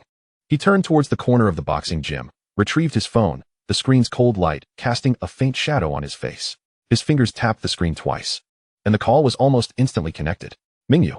His voice was as calm as still waters. Find out who the owners behind Crow's venues are, and have a discussion with them, he continued, his fingertips unconsciously tapping the wall. Money is not an issue. Acquire them all. On the other end, Su Mingyu's clear response echoed, while simultaneously, the sound of Ahu hitting the ring resounded in the background. Yi Sun's brow remained unruffled as he added matter-of-factly, "I want to see the property transfer agreement within 3 days." He hung up, redirecting his gaze to the ring, reflecting all that was transpiring. Chapter 17. Undermining the Foundation. The power of capital begins to manifest. Yuanlang, inside the Longyin boxing gym. The muffled sounds of strikes from outside, and Ahu's occasional pain groans, seemed to belong to another world. Yi Sun had just concluded his conversation with Su Mingyu. The phone still in his hand when the screen lit up once more. The vibrating buzz seemed particularly jarring in the silence. The name flashing on the screen read, Camel. Yi Sun's gaze sharpened. It had been far too long since this name had appeared directly in his call history. Ever since he had been dispatched to this remote corner of Yuanlang, an invisible chasm seemed to have formed between them. A faint, cold smirk crossed Yi Sun's lips. It appeared that the fire ignited in the rivers and lakes using his name and Hong Li's had burned too fiercely, sending out smoke so thick that even Camel could no longer remain still. He swiped to answer the call, placing the phone to his ear, awaiting the voice on the other end. Ahu. Camel's voice came through the receiver, heavier than usual, as if shrouded in a thin layer of gray, suppressing a barely perceptible weariness and scrutiny. "The winds have reached my ears. Each word speaks of your impending war with Honglo. Tell me, is there any truth to this?" Yi Sun paced before the one-way glass, his voice steady yet metallic in tone. The winds were deliberately fanned. "This fire is meant to be seen by Honglu, intended to provoke a conflict between us." "Oh," Camel's tone elongated. Imbued with the cautious skepticism characteristic of seasoned figures in the underworld, "Are you implying that you have no intention of going to war, but rather that someone is plotting against us, East Star and Honglu?" Yi Sun's gaze swept over the training ground below, where Feng Yuxiu was twisting Ahu's arm to its limit. His voice, clear and composed, resonated through the receiver. "Going to war holds no benefit for me. Someone has noticed my recent idleness and seeks to stir up trouble, using Hong Li's blade to add to my woes." A brief silence fell on the other end, Camel's voice noticeably relaxing, the thin layer of fatigue seeming to dissipate. "As long as you do not initiate war, the organization requires stability." Yet, he pivoted, the authority of the leader reasserting itself. "Since the winds have already spread throughout the underworld, we East Star cannot feign ignorance. Otherwise, others will think we fear Hong Lu. Fear Gentleman Sheng. Ahu, this matter arose due to you, and it must also be resolved by you. You must quell the turmoil without diminishing our East Star's reputation. Do you understand?" Yi Sun's fingertip lightly tapped the cold glass. Su Mingyu should be ready by now. The lifeblood of Crow's venues was about to be severed. Yi Sun's fingertip gently tapped the glass again, a barely perceptible cold smirk gracing his lips. In his heart, he scoffed. This leader, as anticipated, sought not the truth, but rather stability and face. Camel feared that Yi Sun's unilateral action might disrupt the balance. And now that he confirmed the fire was not of Yi Sun's making, he was only concerned with how to extinguish it while maintaining East Star's grandeur. As for who was behind the flames, as long as it did not directly scorch the main hall, Camel likely had no true desire to delve deeper, fearing the discovery of an unmanageable figure that would complicate matters for him. However, such an attitude played perfectly into Yi Sun's hands. He did not require Camel to uphold justice. He himself was justice. Crow's current arrogance stemmed merely from possessing a few lucrative venues. With ample money, naturally, he could amass a following. Once he acquired ownership of these venues, it would be a trivial matter to pass them over to a stray dog on the street. At that point, severing Crow's financial lifeline would render him powerless. The power of capital is more silent and lethal than knives and guns. It requires no bloodshed to drain a person of their very foundation. For someone like Crow, whose desire for power ran deep, what could be more devastating than waking up one day to find everything he had painstakingly built had changed hands in an instant? Imagining Crow's astonished, enraged, yet utterly helpless expression when that time came, a deeper arc graced Yi Sun's lips, a cruel delight. This approach not only resolved the trouble without tarnishing East Star's reputation, but also perfectly aligned with Camel's overarching concerns. It remained uncertain, however, what expression would grace Camel's usually authoritative face upon discovering that the answer he had sanctioned was none other than his prized protege, Crow. Would he still believe that placing him in Yuanlang was a test of character? Perhaps he would only feel the choking fear of a fishbone lodged in his throat. This thought sent Yi Sun's derision soaring to new heights. "Understood, leader." He spoke into his phone, his voice devoid of any tremor. As steady as the depths of the ocean, yet imbued with an undeniable conviction. "I will handle this thoroughly and provide the organization with a satisfactory resolution." This response clearly pleased the Camel. He even exhaled softly, as if shedding a heavy burden. "Good. You handle matters. I have always trusted you." His tone revealed a subtle hint of appreciation for his capable subordinate.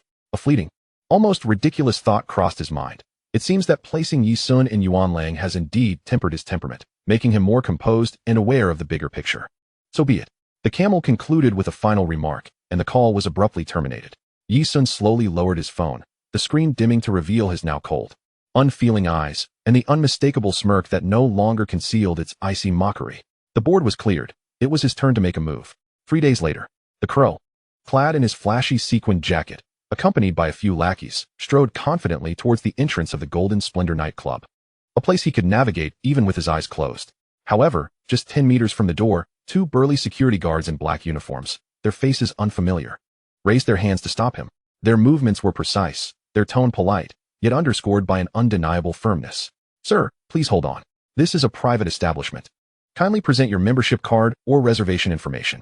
The crow hesitated, nearly convinced he had wandered into the wrong place. His lackeys had already stepped forward, cursing. "Hey, are you new here? Are your eyes blind? This is Brother Crow.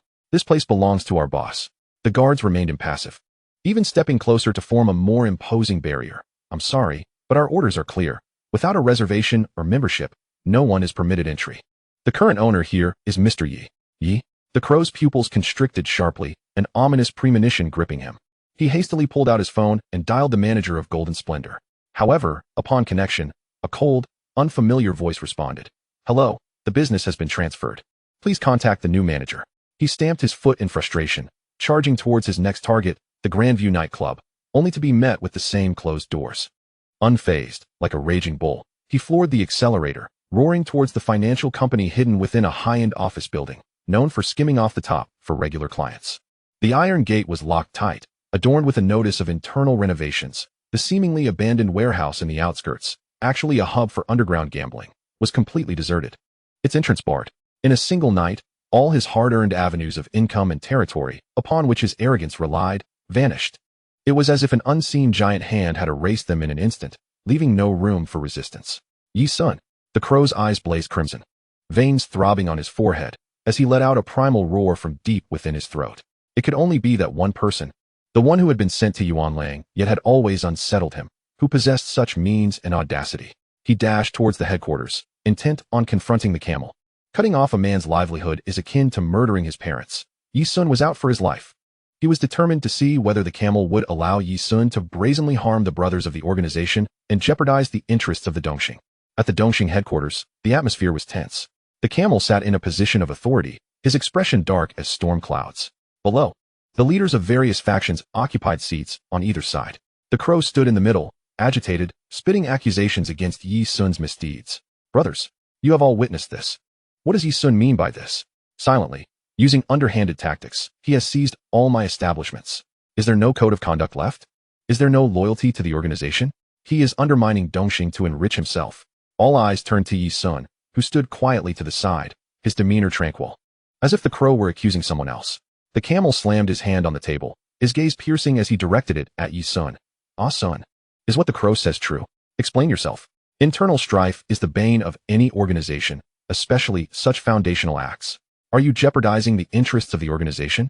Yi Sun stepped slightly forward, his voice steady and clear, resonating throughout the hall. "Respected uncles and brothers, the establishments have indeed been acquired by me." At this declaration, the hall erupted in an uproar. The crow, in a fit of rage, attempted to lunge at him, only to be restrained. Yi Sun raised his hand, silencing the chatter, and continued. "However, I have never stated that these venues will not be returned to Dongxing. I simply will not be handing them over to the crow. His previous management style has made too many enemies, drawing too much attention, and has already caught the watchful eye of the police. Allowing him to continue managing them would inevitably drag the entire organization down. My takeover is for the long-term benefit of the organization." "You're full of crap," the crow bellowed. "Your so-called pristine venues in Yuanlang, clean, no drugs, no gambling, no illicit dealings. Tell me, with so many brothers in the organization waiting to make a living, how will you sustain them? By selling milk tea? Without any under-the-table dealings, how can the organization profit? Are we to live on thin air?" This was the fundamental skepticism of all traditional gangsters. Everyone gazed at Yi Sun, awaiting his response. Yi Sun displayed no sign of panic. Instead, a faint smile of composure graced his features. Unhurried, he retrieved a document from his suit pocket. A pertinent question, indeed. How does the organization sustain itself? He gently laid the document on the table before the camel. "This is the management fee contract for Golden Splendor, Grandview, and all the venues previously managed by Dongxing for the coming year. I have negotiated with the new operators. All venues will operate legally, and all income will be transparently taxed. He paused, surveying the room, then clearly announced a figure. From now on, these venues will pay Dongxing a fixed management fee of 3 million per year for each venue. 3 million? Per venue? Someone instinctively echoed, disbelief lacing their voice. The entire hall fell into a stunned silence. 3 million per venue, annually? This figure was indeed less than the illicit profits the Crow had amassed, but it was clean, devoid of any risk, able to be deposited directly into the bank, free from the fear of police raids. This signified a stable cash flow, indicating that the organization could gradually launder its funds and that the brothers would no longer have to live with their lives at stake. The camel picked up the contract, his fingers trembling ever so slightly. What he saw was not merely a number, but a new possibility he had never fathomed, the future of the organization. The Crow was utterly dumbfounded, mouth agape, unable to utter a word. All his anger and doubts paled in comparison to the clear, unequivocal million-dollar contract laid before him, rendering his objections feeble and even somewhat nonsensical. Yi Sun stood there, calmly accepting the astonished, complex, and gradually enlightened gazes of everyone present. He provided the camel with the satisfactory resolution he so desired in a manner and scale that the Crow could never aspire to achieve, while also charting a safer, more sustainable path for the entire Dongxing. The cost of this transformation was merely the complete downfall of the Crow. The organization remained the same, yet from then on, there would be no place for the Crow's voice. Just as everyone was still reeling from the impact of this astonishing resolution, Yi Sun's phone in his pocket vibrated ever so slightly. Maintaining his composure, he discreetly turned to answer, immediately hearing the suppressed urgency in his subordinate's voice. Brother Sun, there's a problem. Brother Jun is missing. Chapter 18, The Calm Before the Storm. The interior of the car was dimly lit, the ambient lights outlining Yi Sun's stern profile. He leaned back in his seat, his fingertips unconsciously tapping against the genuine leather armrest. The only sounds within the vehicle were the low rumble of the engine and the rhythmic thrum of his own heartbeat. The disappearance of Chun Luojun cast a pall over his mind. Who could it be? Yi Sun's gaze was as sharp as a blade, rapidly filtering through all possibilities, his thoughts meshing like cold gears. First, he dismissed the idea of the Crow. That fool had just been caught off guard by him, and would not have had time to act. The gentleman Hong Lu likely lacked the audacity to initiate an attack as well, and even if he did, his target would be David, thus he could be ruled out. According to the narrative of the films, the only one with a grudge against Chun Luojun should be the major player of Kowloon walled city, Dichio. In the original story, he had been investigating Chun Luojun's whereabouts. Although his arrival altered the course of the original plot, Luojun had never entered the walled city. Nonetheless, it was not impossible that Dichio had still managed to discover his whereabouts. In a flash, a name abruptly pierced his mind. The boss of the violent gang, Luojun, upon his arrival, had fought for his life in the boss's boxing ring, only to be thoroughly deceived by that individual. Subsequently, he had been pursued by Wang Jiao, that mad dog, for stealing from the boss. Now, the boss had his eyes set on the lucrative territory of Kowloon walled city, and, to intervene, he must first pry open the relationship between the tornado and Dichio. In such a scenario, Chun Luojun was his perfect entry point. A glint of cold light flashed in Yi Sun's eyes. Having identified his target, there was no need for further hesitation. He retrieved his phone and directly dialed Feng Yuxiu's number. Master Feng, notify the Aja trio and bring along all the fighters from the boxing gym. Yi Sun's voice was as frigid as ice. Half an hour from now, we meet at the entrance of the violent gang's headquarters on Guangdong Road. The steady voice of Feng Yuxiu resonated from the other end. Understood. Yi Sun hung up the phone and spoke to the driver in a low tone, to Guangdong Road. The black sedan, akin to a shark in the dark night, suddenly swerved, tearing through the night veil as it sped toward the lair of the violent gang. Leaning back against his seat, the neon lights racing past the window flickered across his stern profile, his gaze growing increasingly cold and piercing. Within the barbershop of Kowloon walled city, the atmosphere was more tense than ever, as if the very air had ceased to flow. The already cramped shop was now overflowing with people, amplifying the sense of suffocation. The boss stood at the center, wearing a smirk that was neither a smile nor a frown, while behind him loomed the cold, serpentine figure of Wang Jiao. And further back were the bloodthirsty elites of the violent gang. At the forefront stood the missing Chun Luojun, his hands bound behind his back, blood congealing at the corner of his mouth. Suddenly, Wang Jiao kicked out savagely, and Chun Luojun collapsed heavily to the ground. Meanwhile, Tornado remained seated in his old barber chair, his expression serene, yet a storm brewed within his narrowed eyes. Xi and Czai and 12 Xiao stood behind him in a fan-like formation. Dichio had long been awaiting their arrival, his gaze sweeping over the boss and his entourage before fixing intently on Chun Luojun's face, his eyes brimming with an almost palpable hatred. It was him, That bastard. Di Chio's voice trembled with rage as he lunged toward Chun Luojun. For the lives of my family. Suddenly, Tornado moved. So swiftly that few could discern how he rose. He appeared firmly positioned between Di Chio and Chun Luojun, one hand pressing down on Di Chio's shoulder with a force that was not great, yet carried an undeniable authority. Brother Chio, calm down. Tornado's voice was deep and steady. Calm down. Di Chio violently shrugged off Tornado's hand, his eyes blazing red as he glared at him. His finger trembling as it pointed at the fallen Chun Luojun, then jabbing fiercely at Tornado's chest. I sought your help because you were my most trusted brother. I never believed the boss's word. But now? It turns out it was never about you not being able to find him. From the moment you learned he was Chun Zhan's son, you had already resolved to conceal it from me. To protect him. Tornado, you have deceived me cruelly. How can you justify this to me? His furious roar reverberated like thunder in the small barber shop. Xine and the others displayed shock. Incredulity written across their faces as they looked at Tornado. They were all aware of the past. Chun Zhan had ultimately been killed by Tornado, and they were, in fact, blood brothers. Xine hesitated, words caught in his throat, but his clenched fists betrayed the turmoil within. Silence enveloped the room, broken only by Di Chio's heavy breathing. Tornado frowned deeply, facing Di Chio's accusations without denying them, simply stating in a low voice, Brother Chio, the grievances of the past should not be laid upon the shoulders of the young. Do me a favor, let him go. He looked at Di Chio, his gaze carrying a rare plea. I assure you, he will leave Hong Kong and never return. From this day forward, there will be no Chun Luojun in this world. Let us end it here, shall we? End it here? Who will repay the lives of my family? Di Chio nearly roared, Tornado, are you going to protect him today? The boss, lurking nearby, finally spoke, his tone laden with provocation. Brother Feng, that's where you are mistaken. The sins of the father must be paid by the son. It is the natural order. You would forsake Brother Chio's vendetta for personal feelings? It chills our hearts to witness this. Tornado shot a cold glance at the boss. This is a matter of our walled city. Outsiders like you have no place to interject. Oh, the boss's smile was a mask of insincerity. Then, as this outsider, I intend to help Brother Chio reclaim this justice today. Before his words had fully settled, his eyes sharpened, and he gestured sharply. Wang Jiao emitted a sound that resembled a ghastly laugh, but he did not directly attack Tornado. Instead, he moved with a ghostly swiftness, claws extended, lunging straight for the unsuspecting Xine. Xine, watch out! Cizai shouted, yanking Xine backward while raising his own arm to block the impending strike. Ripping sounds filled the air as Cizai's shirt was torn apart, leaving behind a series of bloody marks. Simultaneously, Di Chio, completely consumed by rage, roared and swung his fist at Tornado. The boss, with a sinister grin, coordinated his assault alongside Di Chio against Tornado. Attack! Xine, filled with a mix of anger and fear, shouted, charging alongside the injured Cizai and 12 Xiao to confront the violent gang's assailants and the few loyalists Di Chio had brought. The once quaint barbershop transformed into a brutal battlefield in an instant. Tables, chairs, and bottles shattered, and the air was filled with shouts of fury, screams of pain, and the sounds of bodies colliding. Xine struggled to fend off Wang Jiao's vicious attacks with his butterfly knife, perilously close to defeat.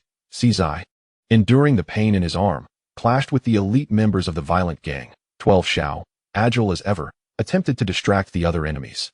Yet the pressure brought by Wang Jiao was overwhelming, leaving the three of them entangled and unable to assist Tornado on the other side. Meanwhile, Tornado faced the furious Di Chio and the sinister boss alone. He steadily blocked their relentless attacks, yet it was evident he was deliberately holding back against Di Chio, primarily focusing on evasion, fearful of causing harm. This caution, however, was artfully exploited by the boss. The boss's techniques were not characterized by brute force. Rather, they were insidiously cunning, targeting vital points that Tornado was compelled to protect, while deftly maneuvering Di Chio into positions where Tornado might retaliate, thereby rendering him restrained and powerless. Tornado, are you still feigning righteousness? Di Chio could not discern the underlying intricacies, only sensing that the whirlwind looked down upon him, launching increasingly frenzied assaults. The whirlwind furrowed his brow, striving to parry Di Chio's desperate onslaught, while remaining vigilant against the venomous ambush of the boss. His form darted within the confined space, utterly suppressed by the combined might of the two adversaries. Just as the whirlwind sidestepped a heavy punch from Di Chio, his strength waning and new energy yet to manifest, the boss's eyes glinted with a long-awaited opportunity. He lunged forward, unleashing a pent-up punch that wickedly circumvented the whirlwind's blocking arm, landing squarely upon his chest. With a violent tremor, the whirlwind expelled a torrent of blood, staggering back several steps, toppling a barber's chair, his complexion instantly paling. Big brother, Xine Cizai, and Xiao 12, witnessing the scene, felt their eyes bulge with rage, yearning to rush forward, only to be firmly obstructed by Wang Jiao and numerous subordinates. Unable to ensure their own safety, the whirlwind clutched his chest with one hand, coughing violently, blood trickling from the corner of his mouth. He cast a glance at Xine, who was ensnared, then at the relentlessly advancing Qiao and the smugly grinning boss. His gaze sharpened, realizing that time was of the essence. He must create an opportunity for Xine and the others. His focus fixated on Wang Jiao, who was suppressing Xine and Czi, for he was the greatest obstacle blocking their escape. Drawing in a deep breath, he forcefully quelled the surging blood within. Disregarding the imminent assault from Qiao and the lurking boss, channeling all his strength and speed into a singular point, he launched himself like a cannonball. Hurtling toward the heart of the fray, Wang Jiao, he bellowed like thunder, delivering a punch devoid of embellishment, yet imbued with resolute will. Tearing through the air with the force of an avalanche aimed directly at Wang Jiao's chest. Wang Jiao, engrossed in tormenting Xine and Czi, wore a cruel smirk. Utterly unprepared for the whirlwind's selfless strike, erupting with such earth-shattering force. By the time he sensed the menacing gust of the punch, it was too late to fully counter. He could only hastily cross his arms to shield his chest. Boom! The sound erupted with a deafening intensity, akin to a heavy hammer shattering a sandbag. Wang Jiao's smile froze, contorting into a grimace as the crack of splintering bones echoed from his crossed arms. The sheer force of the blow lifted him off the ground, sending him hurtling backward like a tattered sack tossed by a giant, crashing into furniture and ultimately slamming into the wall, splinters flying. The pressure he had exerted on Xine and Czi was utterly obliterated, creating a vast opening. In that very instant as the whirlwind's fist struck Wang Jiao, another sound echoed. Bang! The whirlwind's back was struck solidly by a furious punch from Qiao, while the boss's cunning finger jabbed into his side. Agonizing pains surged like a tsunami, causing the whirlwind's body to convulse violently, another mouthful of scorching blood gushing forth. However, he harnessed the momentum from these two impacts to surge forward, using his battered body to wedge himself firmly between Wang Jiao's original position and Xine, carving a narrow path to safety amidst the relentless assault. Xine, the whirlwind's voice, hoarse and fractured from pain and exhaustion, bore an undeniable command. Blood pouring from his mouth. Go. Quickly. Take Luo Jun. Xine, witnessing the whirlwind's earth-shattering, blood-soaked gamble for survival, felt his eyes well with tears. Yet he understood that this hard-won opportunity was fleeting. Gritting his teeth, he transformed all his sorrow and fury into a roar. Go. He, along with Czi and Xiao 12, seized the moment, swiftly pulling Chun Luo Jun through the narrow passage that the whirlwind had forged with his own flesh and blood. Racing toward the back door. Don't let them escape, the boss shouted, a mix of shock and fury in his voice. Meanwhile, Wang Jiao, shaking off the debris, rose again from the wall, shaking his numbed arms, his expression shifting from a cruel grin to one of extreme rage, a brutal ferocity igniting within him. He howled and lunged to pursue, only to be once more obstructed by the injured yet unyielding whirlwind, who stood defiantly before the narrow passage leading to the back door. Drenched in blood, his breath ragged like a damaged bellows, yet his gaze blazed with a fierce resolve brighter than ever. He slowly assumed a fighting stance, his breath chaotic, yet his will remained unbreakable. If you wish to pass, you'll have to get through me first. He spat out a mouthful of blood, his voice chillingly calm, his eyes sharp as an eagle, sweeping over the furious Qiao, the enraged boss, the snarling Wang Jiao, and the stunned henchman. First, you'll have to face me. With a primal roar, Wang Jiao charged forward, his arms battered, yet still brimming with the ferocity to rend everything in his path. The whirlwind, gritting his teeth, summoned the last vestiges of his strength, ready to confront the onslaught. In a flash, the boss, watching from the sidelines, suddenly moved. Like a phantom, he crept up behind the whirlwind, a gleaming dagger appearing in his hand, seizing the moment when all the whirlwind's attention was on Wang Jiao. Exploiting the fatal gap between old strength spent and new strength yet to come, he thrust the knife without hesitation. The blade struck with deadly precision, piercing through the whirlwind's back. Instantly, all of the whirlwind's movements froze. His body jolted violently, the fire in his eyes dimming, the unyielding fighting stance slowly slackening. He struggled to turn his head, seemingly wishing to discern the identity of his assailant, but ultimately could only spew forth a copious amount of blood before collapsing heavily to the ground, utterly incapacitated. The boss, expressionless, withdrew the knife, and the whirlwind fell heavily. Silent and motionless, Qiao, momentarily stunned by this sudden turn of events, was jolted back to reality. The boss, however, had already turned away, his demeanor devoid of emotion. Coldly addressing Qiao, the nuisance has been dealt with. Brother Qiao, first sign the contract for the sale of the fortress. and then we'll accompany you to pursue Chen Luojun's sale. Dichio snapped back to attention, his fury shifting in an instant. We had agreed it would only be a lease. When did it transform into a sale? Not to mention a sale, I wouldn't even agree to a lease. Chen Luojun is not dead. Before he could finish, the boss struck with lightning speed, gripping Dichio's throat and forcefully pinning him against the wall. Now I dictate the terms. The boss's voice was icy to the bone as he slammed a contract against Dichio's face. If you don't sign this contract, you won't be leaving this door today, let alone searching for Chen Luojun beside them. Wang Jiao observed the scene, a twisted sneer appearing on his face as he mockingly taunted, "Ha! Old fool. Can't you see it yet? You've merely been a pawn all along." Without a glance, the boss waved dismissively at Wang Jiao. "Enough chatter. Go and retrieve everyone." Chapter 19, Breaking Through the Door. A black sedan screeched to a halt, its tires screeching against the pavement, precisely halting before the seemingly unremarkable yet profoundly fortified iron door of the gang's headquarters. Yi Sun alighted from the vehicle, the night wind lifting the hem of his trench coat. Behind him, several other cars arrived almost simultaneously, Feng Yu stepping out with an impassive expression, while a Jia, Tony, and a Hu, with an almost frenzied excitement, animatedly moved about, followed by several sharp-eyed, fierce-breathing fighters. Without unnecessary words, Yi Sun merely inclined his head toward the iron door. With maniacal grins, Tony and a Hu sprinted forward, delivering powerful side kicks that slammed into the iron door. Boom! A colossal noise erupted as the door hinges twisted, the entire iron door bursting inward, knocking down several henchmen who were about to shout in protest. Who the hell dares to wreak havoc in the gang? The interior erupted into chaos, the sounds of curses, chairs scraping, and weapons being drawn mingling into a cacophony. Yi Zhuan stepped forward, his gaze barely lingering on the swarm of rabble rushing towards him. Feng Yuxiu, like a wraith, darted out, his punches, kicks, elbows, and knees executed with impeccable precision. Each strike was inevitably accompanied by a muffled grunt and the brittle sound of bones fracturing, instantly clearing the path ahead. The Aza brothers charged forth like tigers among sheep, their wild fighting style intricately laced with refined techniques honed through countless hours of sparring in the boxing gym with Feng Yuxiu. Aza, a steel pipe whistled through the air with formidable force. Tony's legs lashed out like whips, targeting the lower body. Ahu unleashed a flurry of devastating punches. The trio worked in seamless harmony, tearing through the enemy's defenses. Though the remaining lackeys did not match their ferocity, they were all trained under Feng Yuxiu, making short work of the ordinary thugs as if slicing through vegetables. Their strikes with the steel pipe were methodical, their movements well-rehearsed, swiftly coordinating in groups of 3 or 5, leaving their opponents in disarray. Amidst the chaos, Yi Zhuan advanced steadily, reminiscent of Moses parting the sea, as all attempts to approach him were effortlessly thwarted and crushed by Feng Yuxiu or the Aza brothers. His goal was clear, to breach the inner office. The resistance from the violent gang proved weaker than anticipated, suggesting that the elite were not present. A slight heaviness settled in Yi Zhuan's heart. He kicked open the manager's office door, only to find it empty. After checking several more rooms, he still found no trace of Chen Luojun. "Brother Zhuan, everything's cleared out. We couldn't find Luojun," Ahu reported, dragging over a bruised lackey, his tone laced with irritation.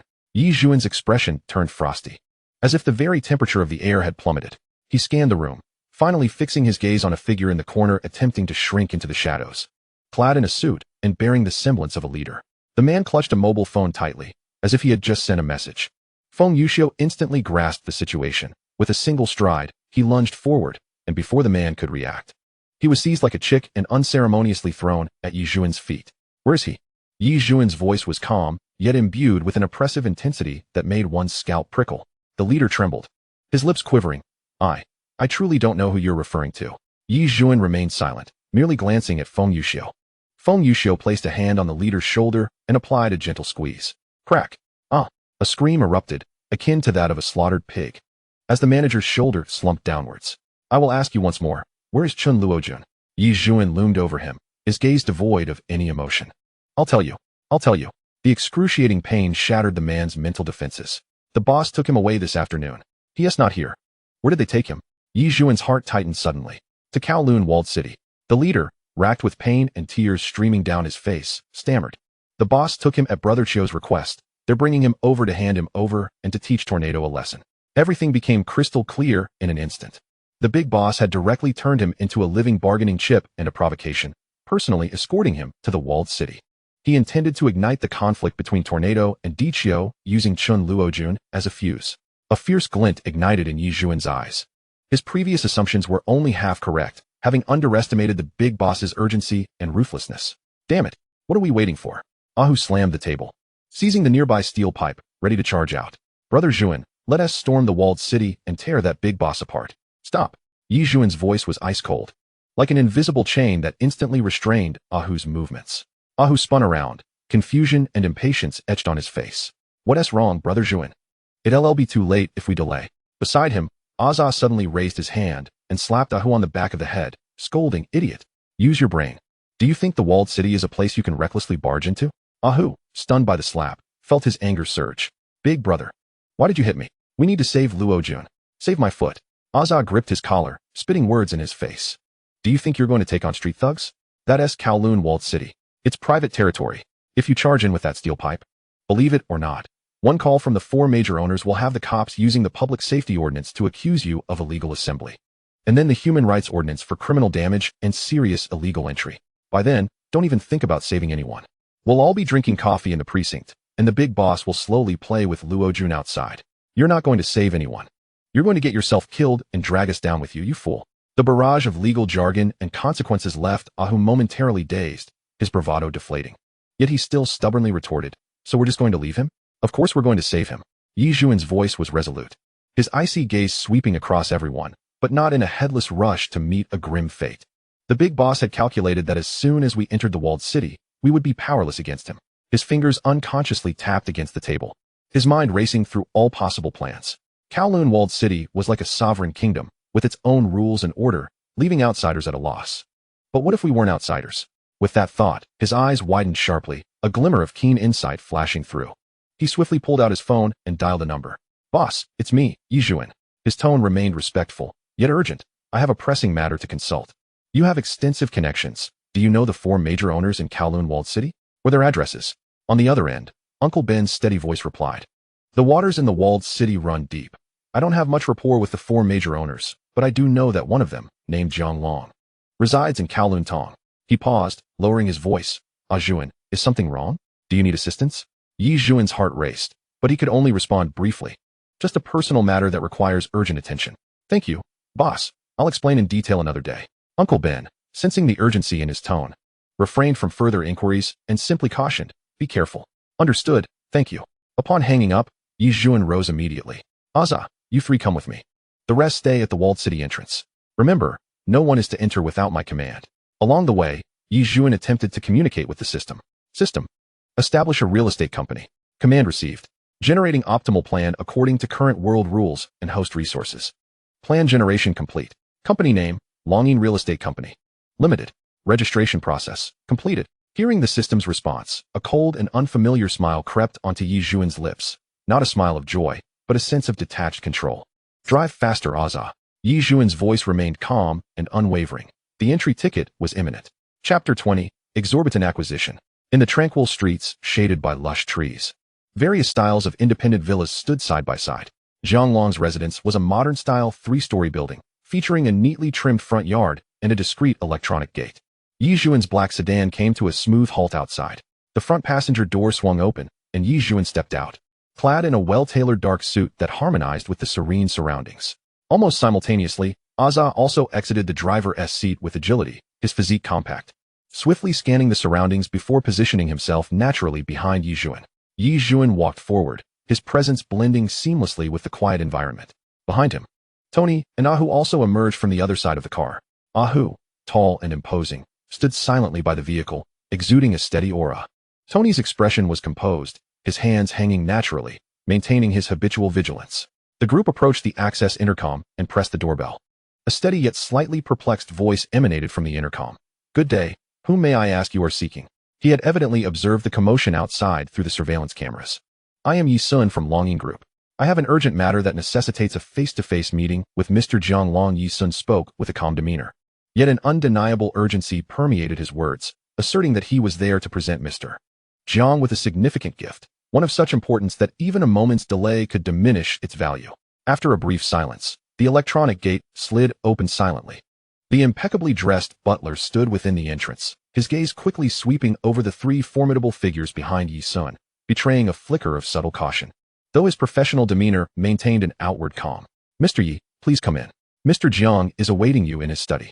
The butler gestured for him to enter. His tone polite, yet laced with an unmistakable wariness. Yi Sun stepped into the residence, with the three figures closely following him. Their strides were steady, and there was an unspoken sense of collaboration as they traversed the courtyard towards the study. Inside the study, it was spacious and well-lit. Jiang Long sat behind a large desk, his brow furrowing slightly upon seeing Yi Sun enter. However, when his gaze shifted past Yi Sun to the three capable-looking men accompanying him into his private sanctuary, his displeasure deepened, and his wariness was instantly heightened. "Mr. Yi?" Jiang Long's tone was frosty, tinged with evident annoyance and disturbance. "It seems we are not acquainted. My butler mentioned you had a significant gift for me, and that time is of the essence." As he spoke, his peripheral vision involuntarily darted toward the statuesque figures of the three men. Yi Sun bypassed pleasantries, standing resolutely before the desk. "Mr. Jiang, I apologize for my boldness, but time is indeed pressing. This gift entails my willingness to immediately purchase all the rights you hold concerning Kowloon Walled City at a price far exceeding market value." Kowloon Walled City rights? A wave of unease washed over him. Recently, through certain discreet channels, he had caught wind of a vague rumor suggesting that there were preliminary discussions within the Hong Kong government regarding the allocation of a substantial sum, approximately $2 billion, to address the Walled City issue. This information was nebulous, and he had disclosed it to no one. How did this individual come to know? Or perhaps, did he possess even greater insight? His urgent approach and the exorbitant offer were clearly an attempt to preemptively secure my interests before the matter was fully clarified. Hoping to extract my rights for a mere pittance and await the government's future hefty compensation. This was an affront to my intelligence, an attempt to extort me. A wave of irritation and regret surged within Jiang Long. He should not have allowed his butler to admit him. His expression darkened, and his tone turned icy. "Mr. Yi, I believe you are mistaken. While I do possess some minor investments in the Walled City, I have no intention of selling. I appreciate your generous offer, but I must ask you to leave."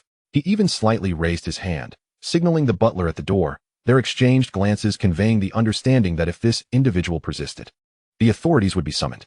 "Mr. Jiang," Yi Sun's voice grew firmer, interrupting his dismissal. "I am offering a price that far exceeds the market. A sum that would allow you to transform all potential risks and uncertainties about the future into substantial, guaranteed profits immediately. Do you not wish to hear this figure? Once you do, you may come to believe that I am genuinely here to present you with a gift, rather than to demand something from you." Jiang Long halted his movements. Yi Sun's unshakable confidence and the notion of realizing future profits struck at the very core of his business acumen. He narrowed his eyes. Fixated on Yi Sun, Yi Sun ceased further discourse and directly retrieved a concise intention contract from his inner jacket pocket. Flipping to the most critical page and positioning the line stating the total acquisition price directly before Jiang Long's eyes. As the contract slid across the desk, the figure was inevitably glimpsed by the man standing beside Yi Sun. "This amount is sufficient to purchase 10 entire walled cities. And all this for the sake of entering and rescuing Luo Jun." His heart raced, but soon a surge of fervor overcame him. "For the sake of his own, my brother is willing to part with such an astronomical sum without a second thought." He straightened his posture, his gaze sharpening protectively around Yi Sun.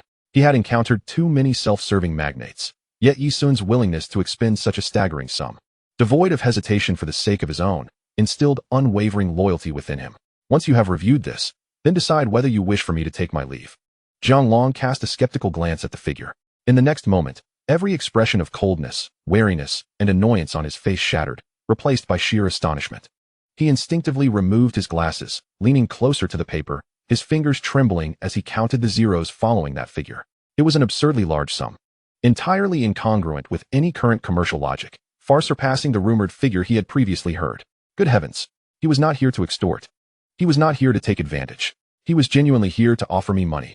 Even if the walled city were to be demolished, I would not see such a fortune. A wave of immense regret washed over him. Had he truly considered turning this benefactor away? Jiang Long suddenly lifted his head, the icy demeanor on his face replaced with fervent warmth and a hint of trepidation. He nearly sprang up, circumventing the desk, yet did not immediately extend his hand. Instead, his voice trembled slightly as he inquired, "Mr. Yi, if I may be so bold, are you certain you are not jesting about this price?" Yi Sun's expression remained unchanged, meeting his gaze with calm assurance, his tone resolute. "I never engage in such jesting. Once the contract is signed, the transfer will occur immediately." These words served as the final affirmation. The last vestige of Jiang Long's hesitation dissipated entirely. He nearly lunged forward, eagerly grasping Yi Sun's hand, his words tumbling over one another. "Oh dear. I truly apologize for the rudeness. Please be seated. Please take a seat." As he spoke, he personally pulled out a sofa chair, the previous reserve and skepticism evaporating completely. As for the rights you mentioned, absolutely no problem. Your price is exceedingly generous. I am at a loss for words regarding this gift. His demeanor underwent a complete transformation. Yi Sun then settled comfortably onto the sofa. As long as Mr. Jiang is satisfied. Yi Sun's tone was nonchalant, as if the figure he had just presented was merely a commonplace number. However, my gift is not yet fully delivered. Jiang Long paused, his expression brightening even further, nearly holding his breath. Mr. Yi, do you have further instructions? Yi Sun regarded him, his gaze piercing. To my knowledge, there are 3 others within the walled city who, like Mr. Jiang, hold substantial rights. Aside from the arrangements I have for Chiu, I hope Mr. Jiang can assist in contacting the other 2, procuring their rights at the same price. Jiang Long was utterly astonished. The same astronomical price? Acquiring everything? He even doubted his own hearing. Yi Sun seemed to perceive his thoughts. Continuing with an undeniable tone, I do not concern myself with the price you paid to acquire them. I only desire results. I wish for the rights to be swiftly and smoothly transferred to me. Any difference in price will be considered your commission for your efforts, Mr. Jiang. These words struck Jiang Long's mind like thunder. He would not be held accountable for the price difference. This meant he could procure the rights from the other 2 at a cost lower than the astronomical sum Yi Sun had proposed, pocketing the substantial profit in between. This was akin to being bestowed a windfall, akin to receiving a mountain of gold. This was no longer merely a gift. It was akin to being handed a money-printing machine. An overwhelming sense of elation and disbelief washed over Jiang Long, his fingers trembling with excitement as his voice pitched higher. Mr. Yi, you can rest assured. This matter is in my hands. I have held my ground in the city for many years. I still possess a modicum of faith. I shall certainly expedite matters for you with utmost diligence, ensuring everything is handled impeccably. You shall not be disappointed. At this moment, Yi Sun had transformed in his eyes from an ordinary buyer into a resplendent god of wealth, radiating golden light. The caution and regret he had previously harbored had long since dissipated, leaving only profound relief and obsequiousness. Yi Sun was not surprised by his reaction. He merely nodded lightly and rose, stating, very well. My lawyer will liaise with you regarding the details. I only concern myself with the outcome. With that, he made no further delay and turned to exit the study. Jiang Long, observing this, hurriedly followed in step, his posture noticeably more deferential than usual. He respectfully escorted Yi Sun to the entrance, watching as they swiftly entered their vehicle. Azar at the wheel, Yi Sun taking the passenger seat, with Tony and Ahu following closely to shut the doors. It was not until the sleek black car glided away, completely vanishing from sight, that the exhilaration and shock on Jiang Long's face had yet to fade. He stood beneath the opulent porch of his home, reflecting on the freshly inked contract and the simultaneous notification of funds received on his phone. The succinct yet weighty figures made him feel as though he were still ensnared in a dream. Chapter 21. Feng Yuxiu vs. Wang Jiu. In the depths of Kowloon walled city, within a dim alleyway. Run, run fast, Xian shouted, the butterfly knife in his hand slicing through the murky light with a frantic glimmer. He parried the onslaught of bottles, bricks, and any makeshift weaponry hurled by the thugs behind him while anxiously glancing back at his nearly collapsing companions. Each swing of his blade was accompanied by the sound of slicing air, sparks erupting when the edge met the flying metal debris. Yet his pace was heavily encumbered by Wang Jiu's rapidly approaching heavy footsteps and the injuries of his teammates. Shire Xiao gritted his teeth, veins bulging at his neck, exerting every ounce of strength to half-carry, half-drag Cizai forward. Cizai's leg was clearly gravely injured, his knee a gruesome sight, blood soaking through his trousers. And each minor jolt rendered him pallid, forcing out muffled groans of agony, with most of his weight resting on Shire Xiao. Chen Luojuan trailed slightly behind, his condition equally dire. One arm hung at an unnatural angle, limply by his side, a result of Wang Jiu's brute force breaking it. The excruciating pain caused cold sweat to bead on his forehead, his lips turning white as he clutched his injured elbow with his other hand, attempting to mitigate the agony from the jostling. Faster, this way, Xian urgently directed in a hushed tone, abruptly gesturing for them to turn into a narrower, seemingly more concealed alley. Shire Xiao let out a low growl, nearly embracing Cizai's waist as he strained to pull him into the side path.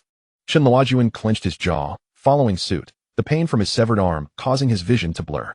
Almost as they squeezed into the alley, a massive figure careened past the main thoroughfare where they had just been, akin to an out-of-control heavy truck. Bang! A terrifying thud echoed as a half-man-high, heavy, discarded metal barrel was violently struck aside by that figure, akin to being tossed by a runaway truck, crashing against the opposite wall with a deafening noise. The heavy footsteps hesitated momentarily before halting. Shortly after, the suffocating sound of those footsteps began again, drawing alarmingly closer. evidently retracing its steps with precision towards the alley where they had sought refuge. Ha! Run. I want to see just how far you can flee. Wang Jiu's maniacal laughter reverberated through the alley, reminiscent of a death knell. His hulking form advanced through the narrow passage with the force of a bulldozer. Debris scattering in his wake, the friction of his hardened muscles against the wall producing a grating sound that sent chills down one's spine. This madman seemed to relish the game of cat and mouse. Not in haste to deliver the killing blow, but intent on extinguishing the last flickers of hope in his prey. This way. Xian suddenly flung open a rusted iron door, the four of them stumbling into a slightly more spacious courtyard. However, hope was swiftly dashed. It was a dead end. Surrounded by high walls on three sides, there was no escape. Xian abruptly halted, the color draining from his face. Shire Xiao and Chen Luojuan propped Cizai against the wall, gasping heavily. Chen Luojuan, overwhelmed by pain and fatigue, slid down the wall, clutching his severed arm with his other hand. Xian spun around, gripping his butterfly knife tightly, positioning it before him, a fierce resolve flashing in his eyes as he fixed a determined gaze on the door through which they had entered. Wang Jiu's figure loomed, blocking the entrance. Shire Xiao gently laid the nearly incapacitated Cizai to rest against the wall and picked up a wooden stick from the ground, standing beside Xian. No way to escape? Wang Jiu grinned, revealing his gleaming white teeth, inching closer. Then I shall take great pleasure in dismantling your limbs, piece by piece. Despair engulfed the four. Xian and Shire Xiao exchanged a glance, tightening their grips on their weapons, preparing for a final desperate stand. Just as Wang Jiu stepped forward with a sinister grin, poised to strike, a thunderous roar erupted from the direction of the walled city entrance, shaking the very ground beneath them. What was that sound? Wang Jiu's expression shifted alarmingly, his head snapping around. The menacing smile on his face froze as he turned to the source of the deafening noise, a flicker of uncertainty flashing in his eyes. Following this, a series of clearer, more frequent crashing sounds echoed, interspersed with the panicked shouts and hurried footsteps of the walled city's residents. This was far from the usual commotion within the walled city. An external, formidable force was violently breaching this lawless enclave. Wang Jiu's countenance darkened ominously. As if a realization struck him, he shot a furious glance at Xian and the others. The mockery and cruelty in his eyes replaced by a wrath born of interrupted schemes.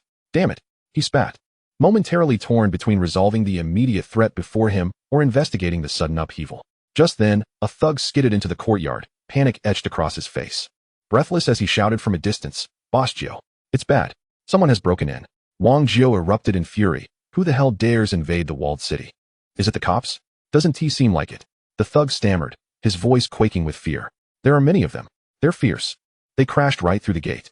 They're demanding to know where the big boss and someone named Chen Luojuan are. The leader is a young man in a suit. And they're all formidable. Our men couldn't hold them back. They seem to be heading this way. In an instant, Wang Jiu comprehended the situation. His rage almost palpable. Really, Tiger? That dead bastard. He dares to invade the walled city.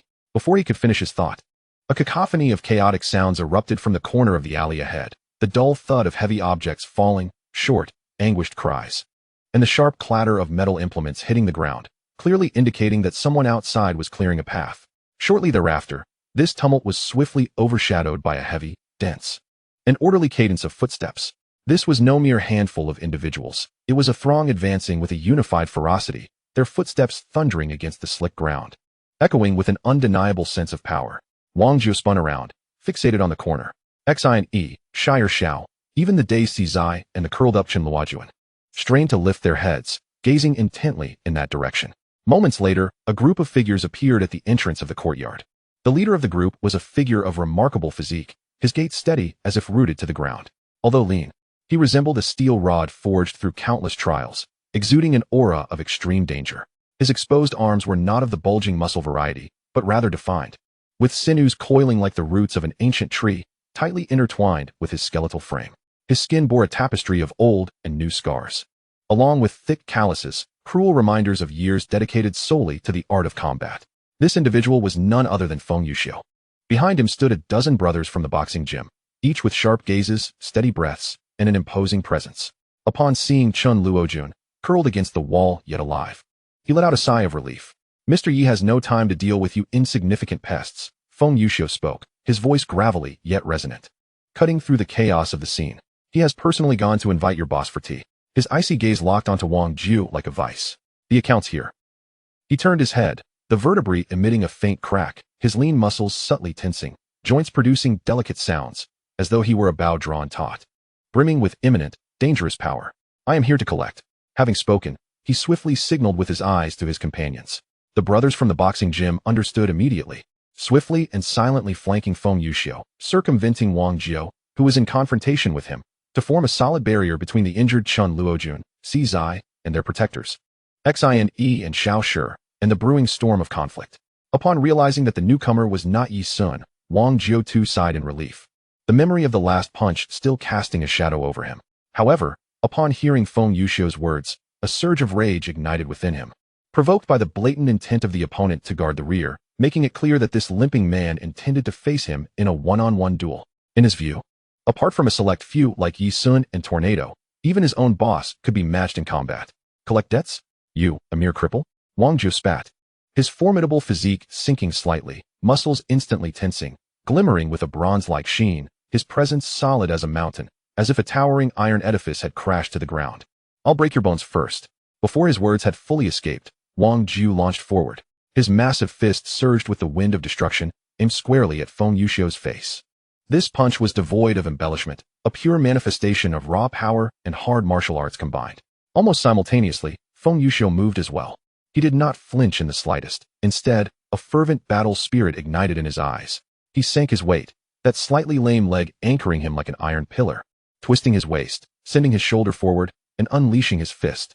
The movement was seamless, as swift as a lightning flash. He too did not evade, but instead delivered a shorter, sharper counterpunch, channeling all his strength into a cannon-like strike, meeting Wang Jiu's massive fist head-on. Boom! The collision of two titanic forces erupted with a sound akin to a hammer striking a drum. A shockwave radiated from the point of impact. Wang Jiu felt a sharp, concentrated, and penetrating force surging through his hardened fist, striking him with such intensity that it left his wrist numb and sent his blood raging throughout his arm. He stared in disbelief. How could such raw and overwhelming power emanate from this crippled body?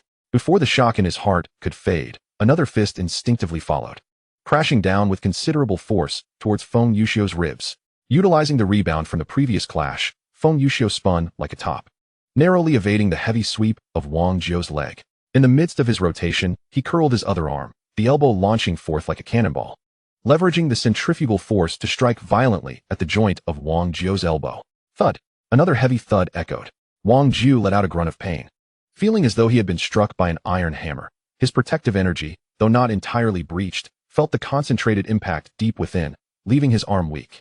He forcefully gathered his inner energy, retracting his arm, the earlier disdain in his eyes replaced by a flicker of surprise and anger. Rage consumed Wang Jiu's reason entirely. He roared, his energy surging forth, his skin darkening slightly, fists hammering out in a relentless barrage, vowing to smash this annoying insect into a pulp. Yet, Feng Yuxiu stood firm, like a rock amid tumultuous waves. His style was equally fierce and unyielding, but far more succinct and efficient. He no longer evaded. Instead, he met attack with attack, hard against hard. As Wang Jiu's heavy punches came crashing down, Feng Yuxiu responded in kind, yet his fists were always the first to strike, precisely targeting Wang Jiu's weaker points, his wrists and the sides of his forearms, with resounding cracks.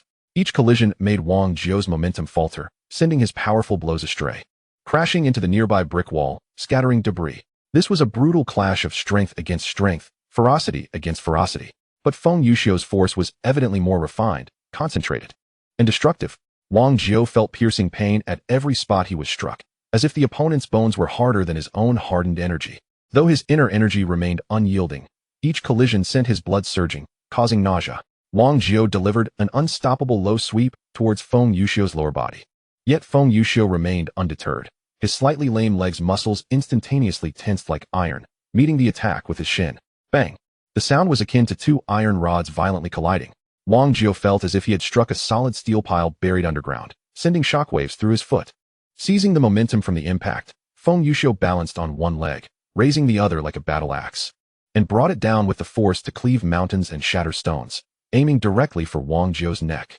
Wang Jiu, alarmed, raised his arms to block. Boom! The immense force bent his knees, causing the ground beneath him to crack slightly. The more they fought, the more his astonishment grew uncontrollably. His hardened energy was incredibly powerful, surpassing that of ordinary men, but the opponent's ferocity was of a more extreme, purer, and concentrated nature. It was as if all strength had been condensed into a single point, designed to shatter his outwardly formidable and seemingly invulnerable hardness. Damn it! This madman under Yi Sun has a combat level that rivals that of Tornado. A chilling realization extinguished his fury in an instant. His hardened energy gained no advantage against this more ultimate and concentrated ferocity. Instead, it felt as though he were being gradually crushed. Continuing this way would undoubtedly lead to his defeat. The spirit of battle crumbled in an instant, fear gripping his heart.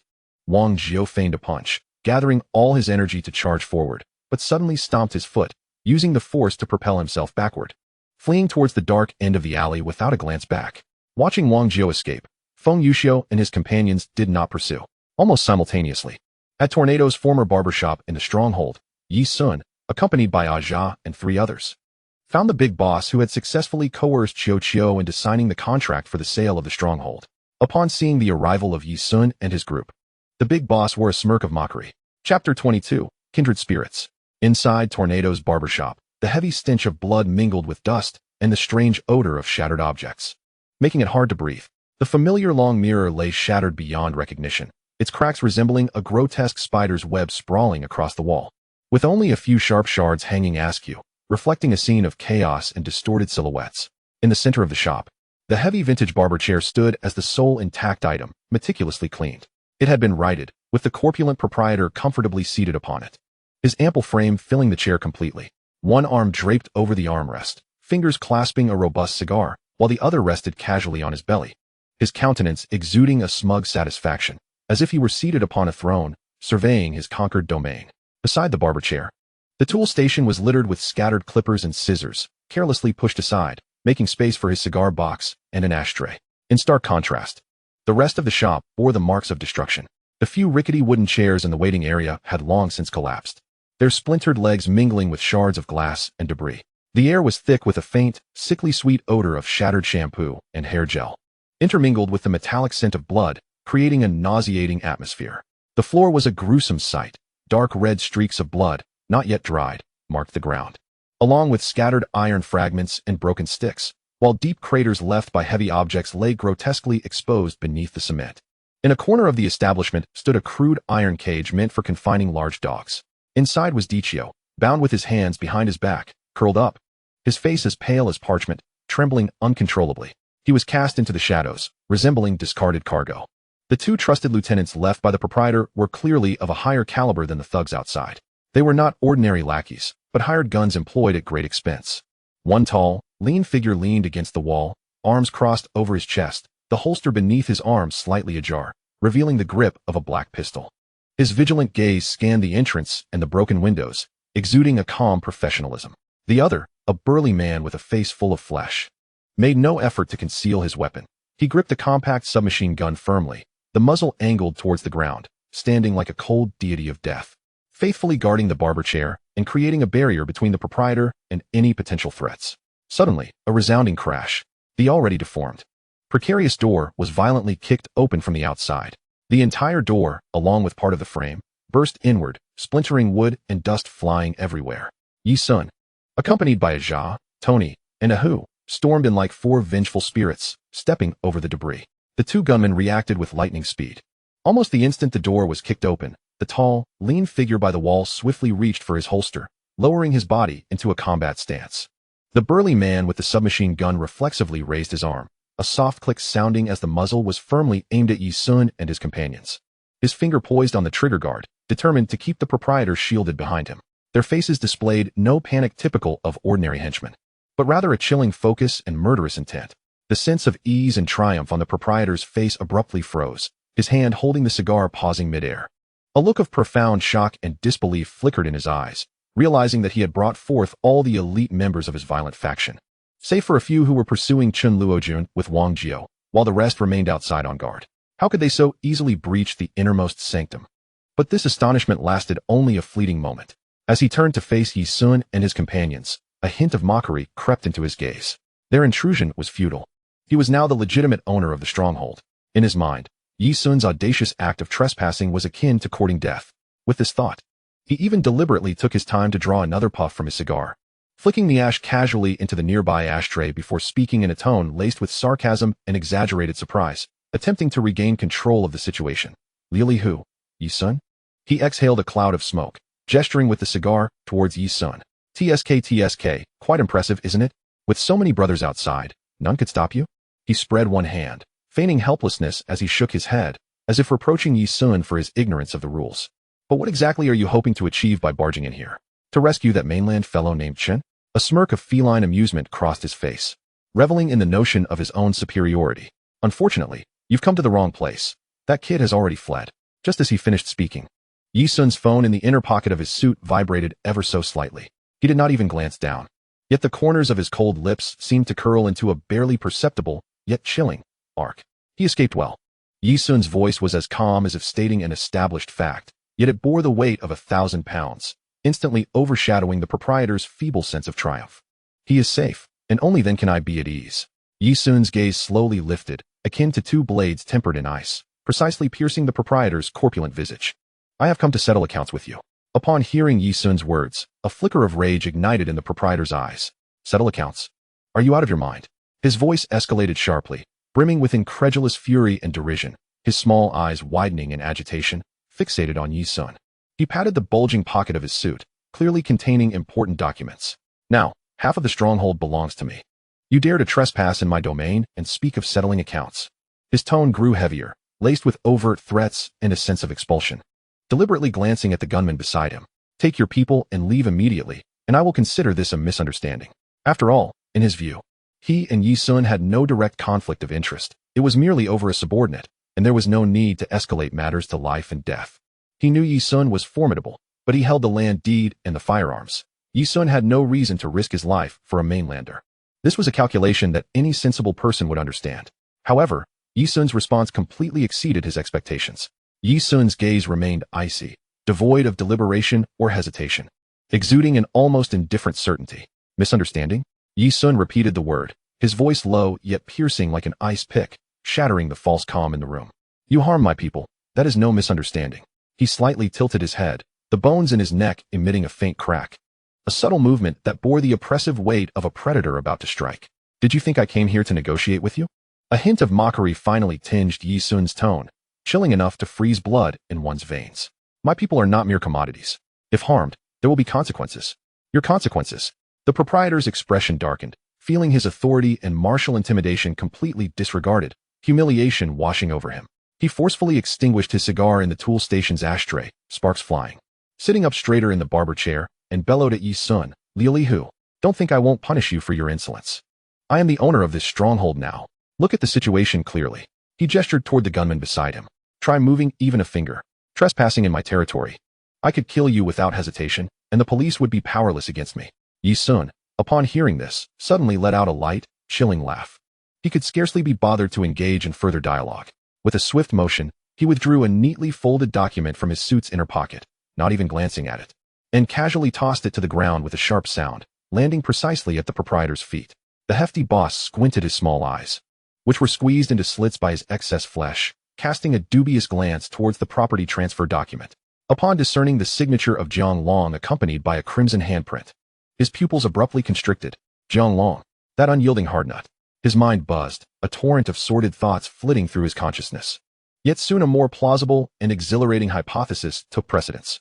So it was thus. He had thought that the glazed tiger was acting out of loyalty, causing such a stir for the sake of a subordinate.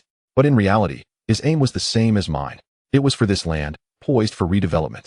Jiang Long, the toughest bone to chew, had been snatched up by him first. An exceedingly tempting scheme instantaneously took shape within the boss's avaricious mind, rendering him nearly tremulous with excitement. Marvelous. Truly, the heavens are aiding me.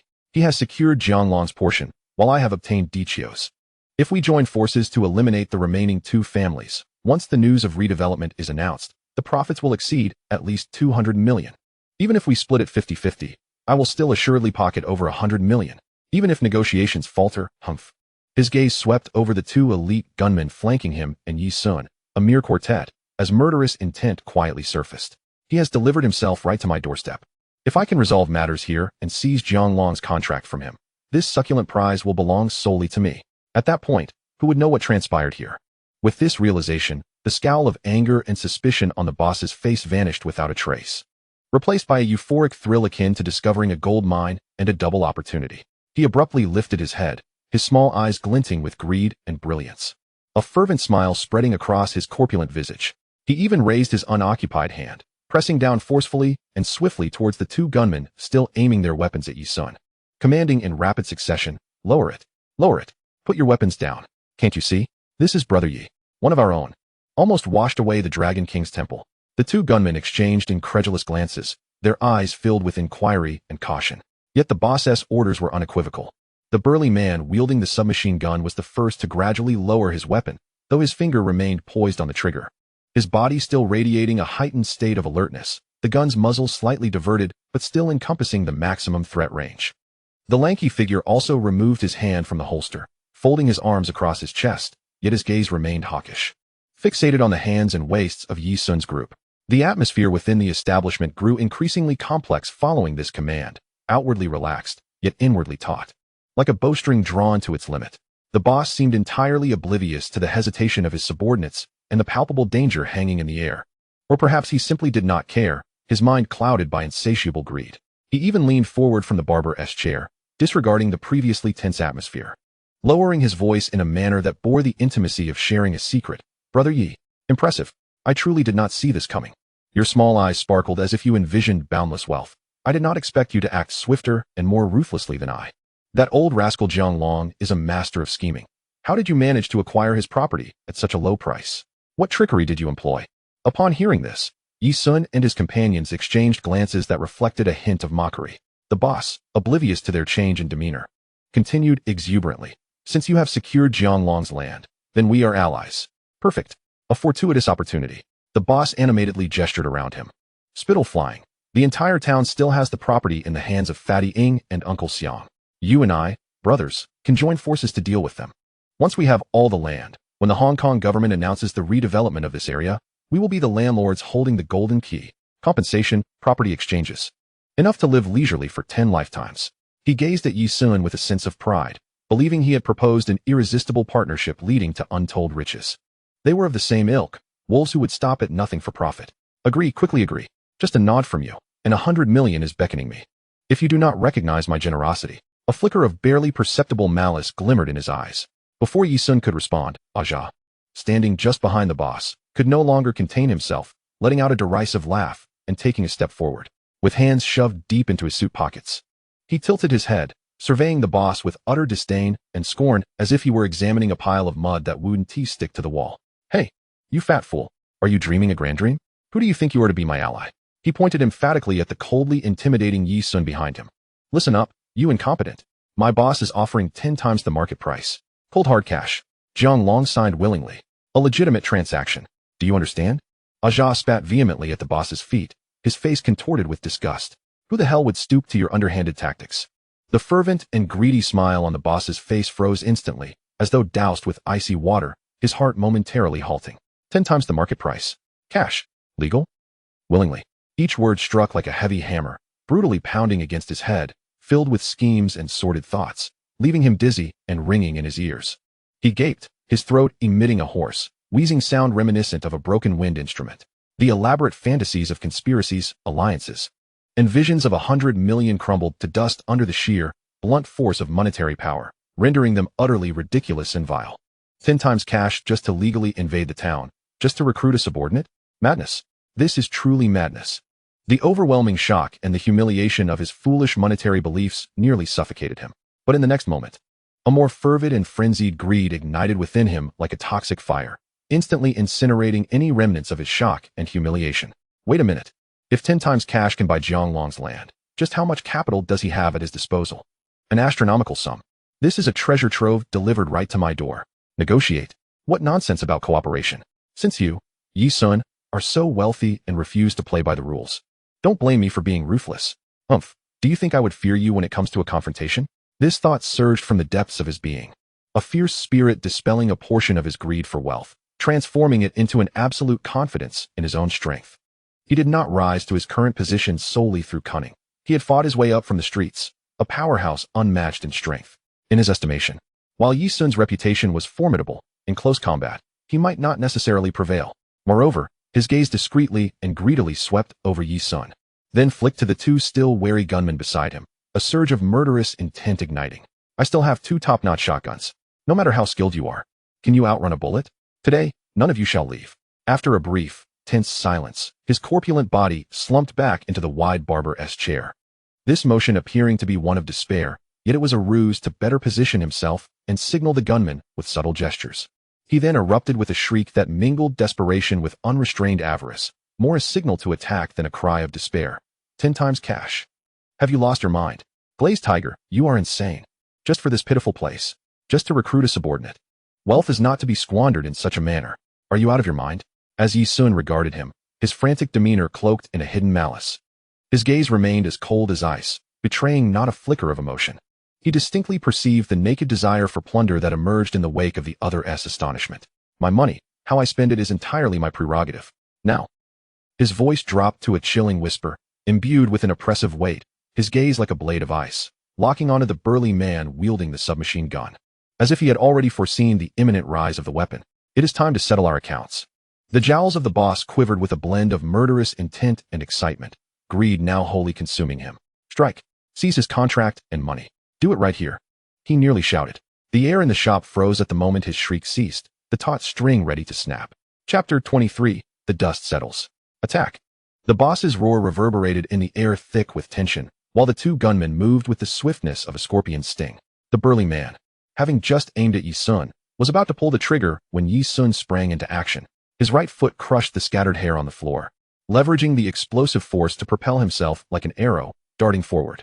His right hand became a blur as it reached for the gunman's wrist, his index and middle fingers precisely locking onto the inner side of the trigger guard, while his thumb pressed firmly against the weapon's recoil mechanism.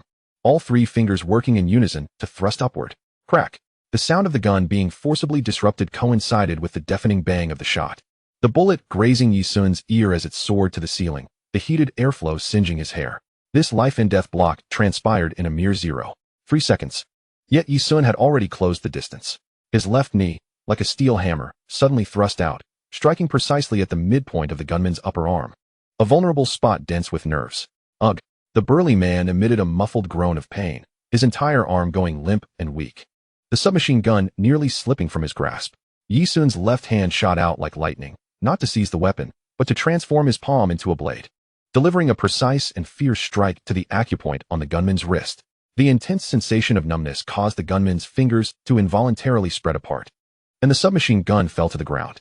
Yi Sun did not even glance at the fallen weapon, his right leg, as if preordained, quietly lifted, deftly changing the trajectory of the descending gun, guiding it silently to the corner, beyond the reach of all.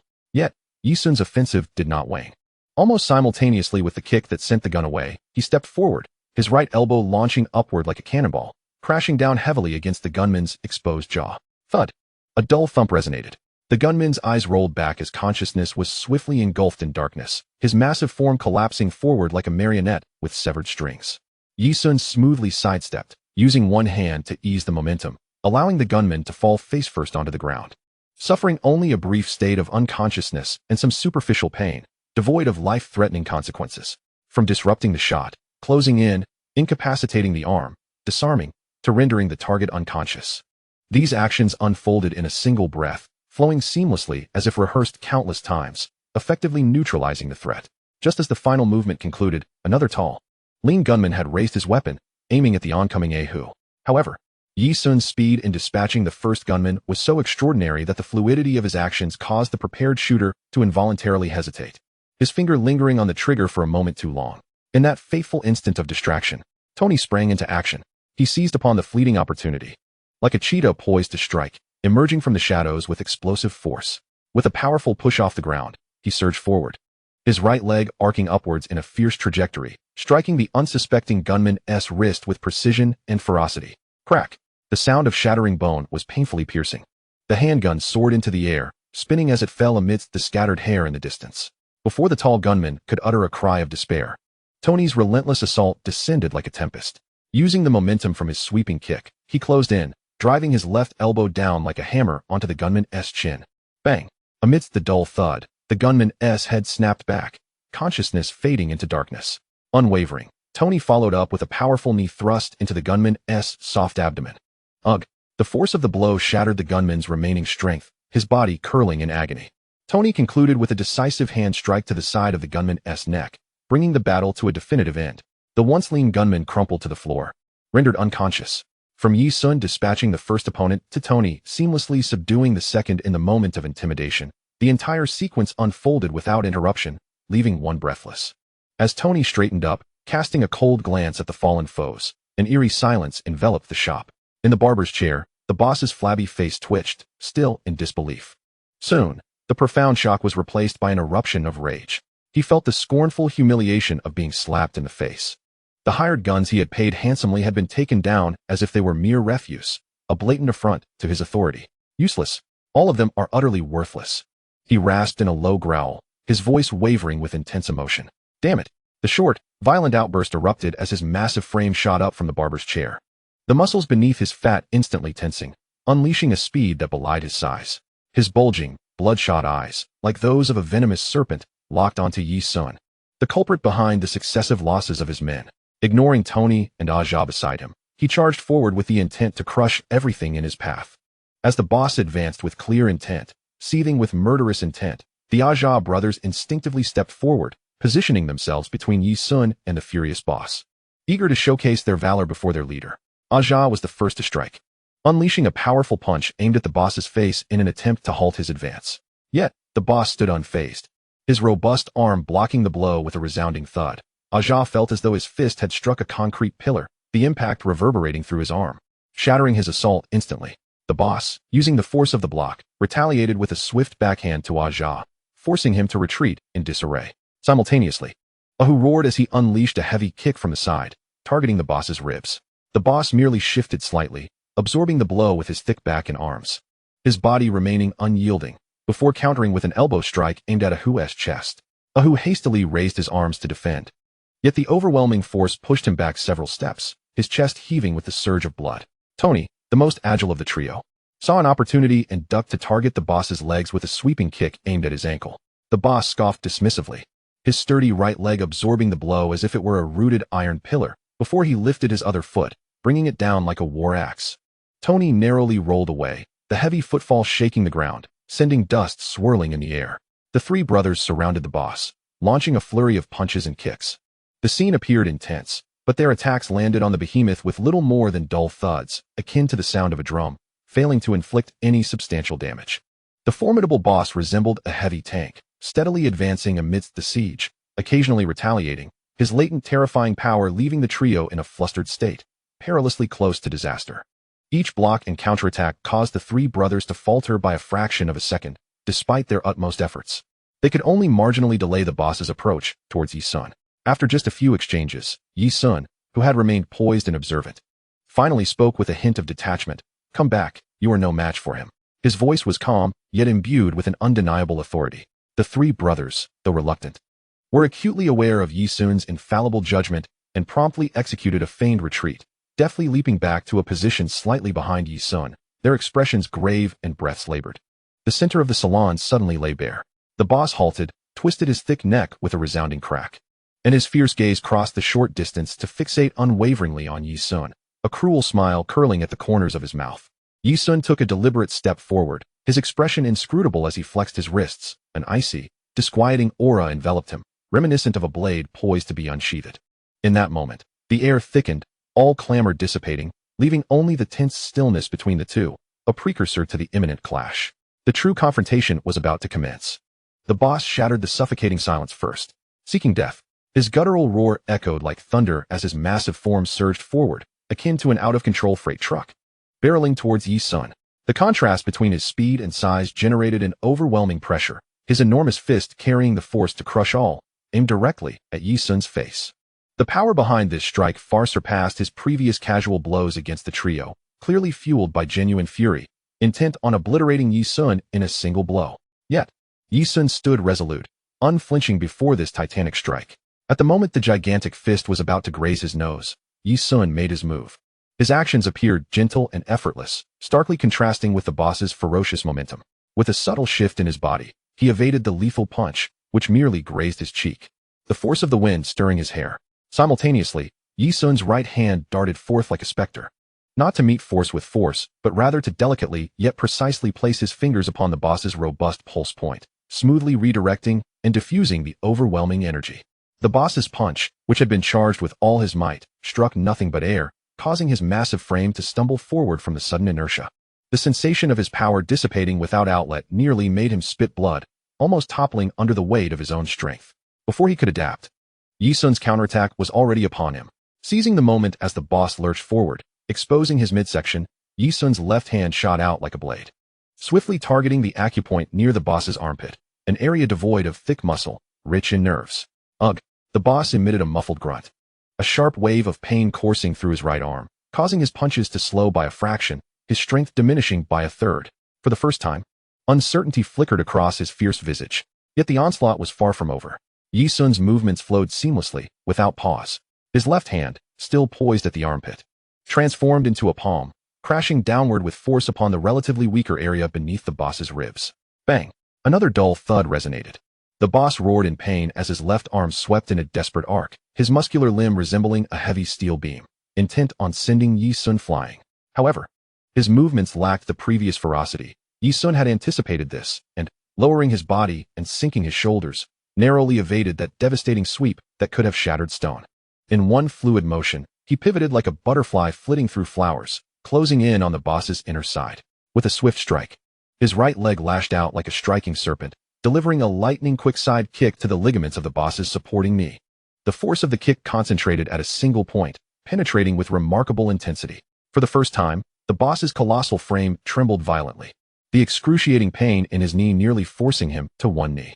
He barely managed to stabilize himself, but the contempt that once adorned his face had vanished, replaced by a grotesque mixture of shock and rage, his blocking movements growing increasingly sluggish. He managed to utter a single word. Yet Yi Sun would not grant him respite.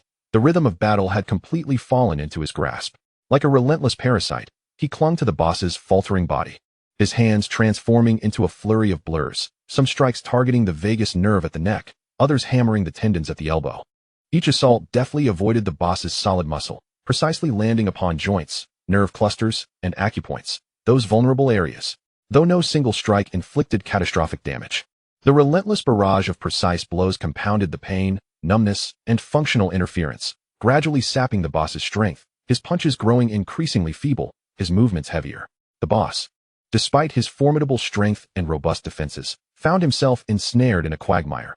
Every exertion was deftly deflected or interrupted by Yi Sun's cunning tactics, leaving him unable to unleash his full potential. Enraged, he swung his arms wildly, attempting to swat at Yi Sun like a fly. Yet Yi Sun's evasive maneuvers were remarkably slippery, consistently dodging with mere inches to spare.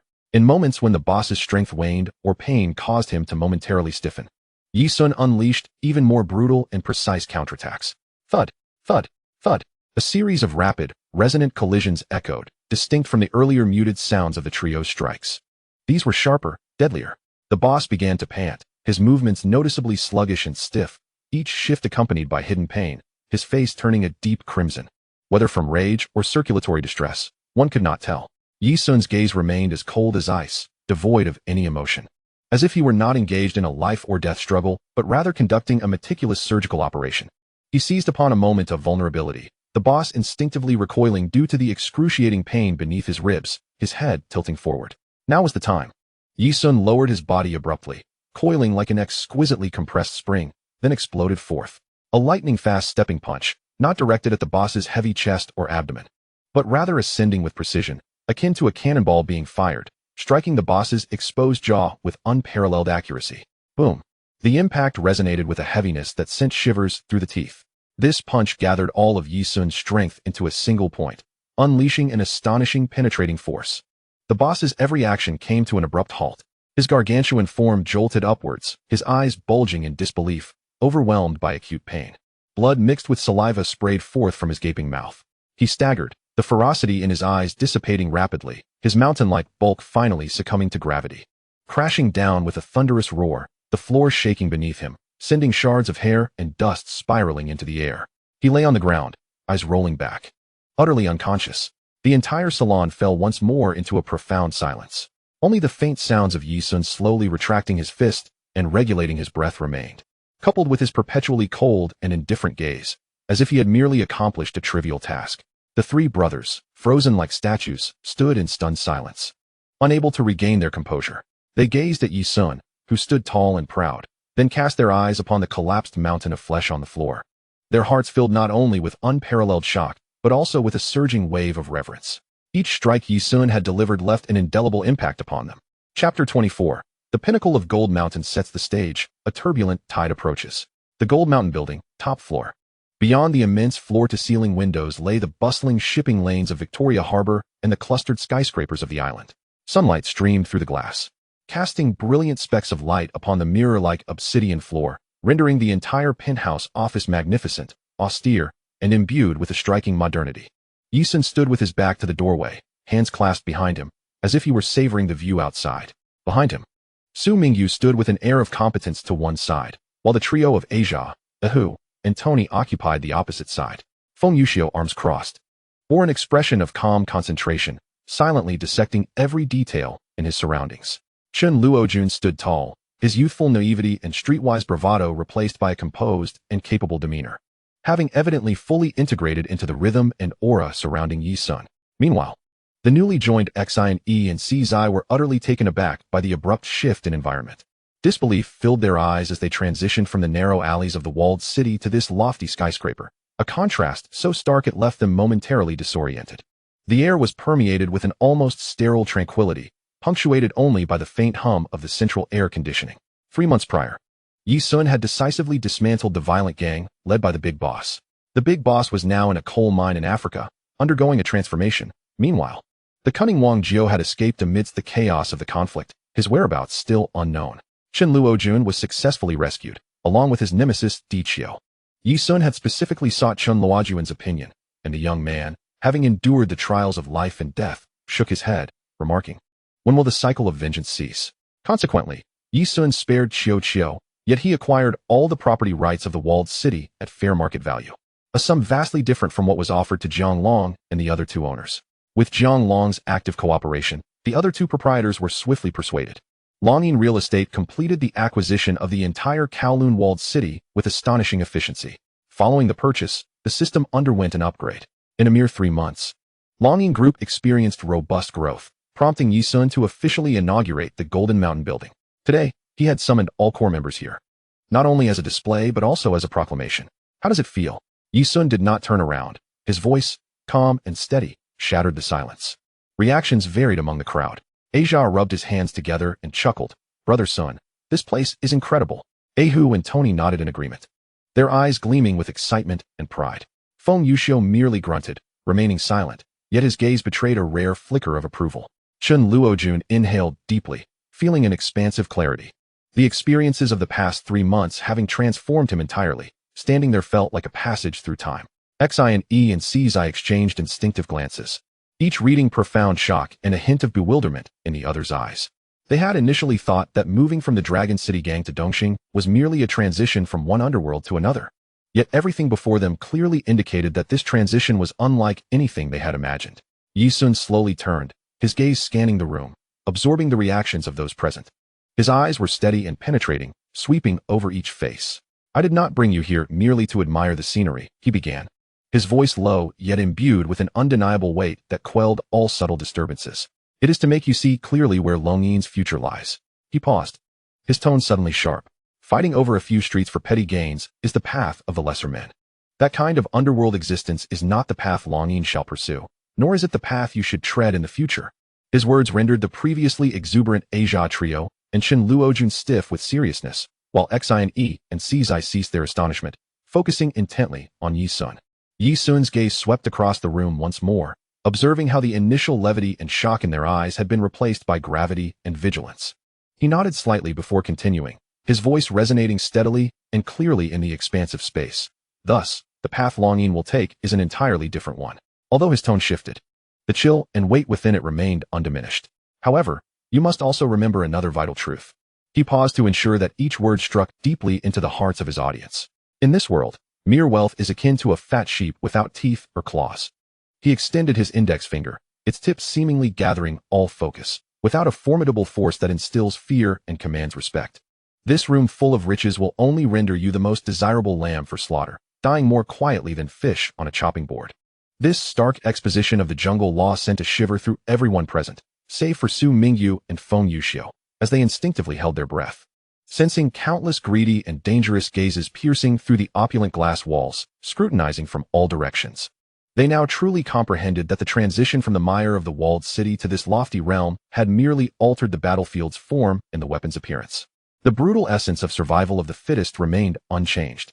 Yi Sun observed as the last vestiges of confusion in their eyes were supplanted by clarity and sharpness, allowing him to slightly soften his tone, yet still carry an undeniable resolve.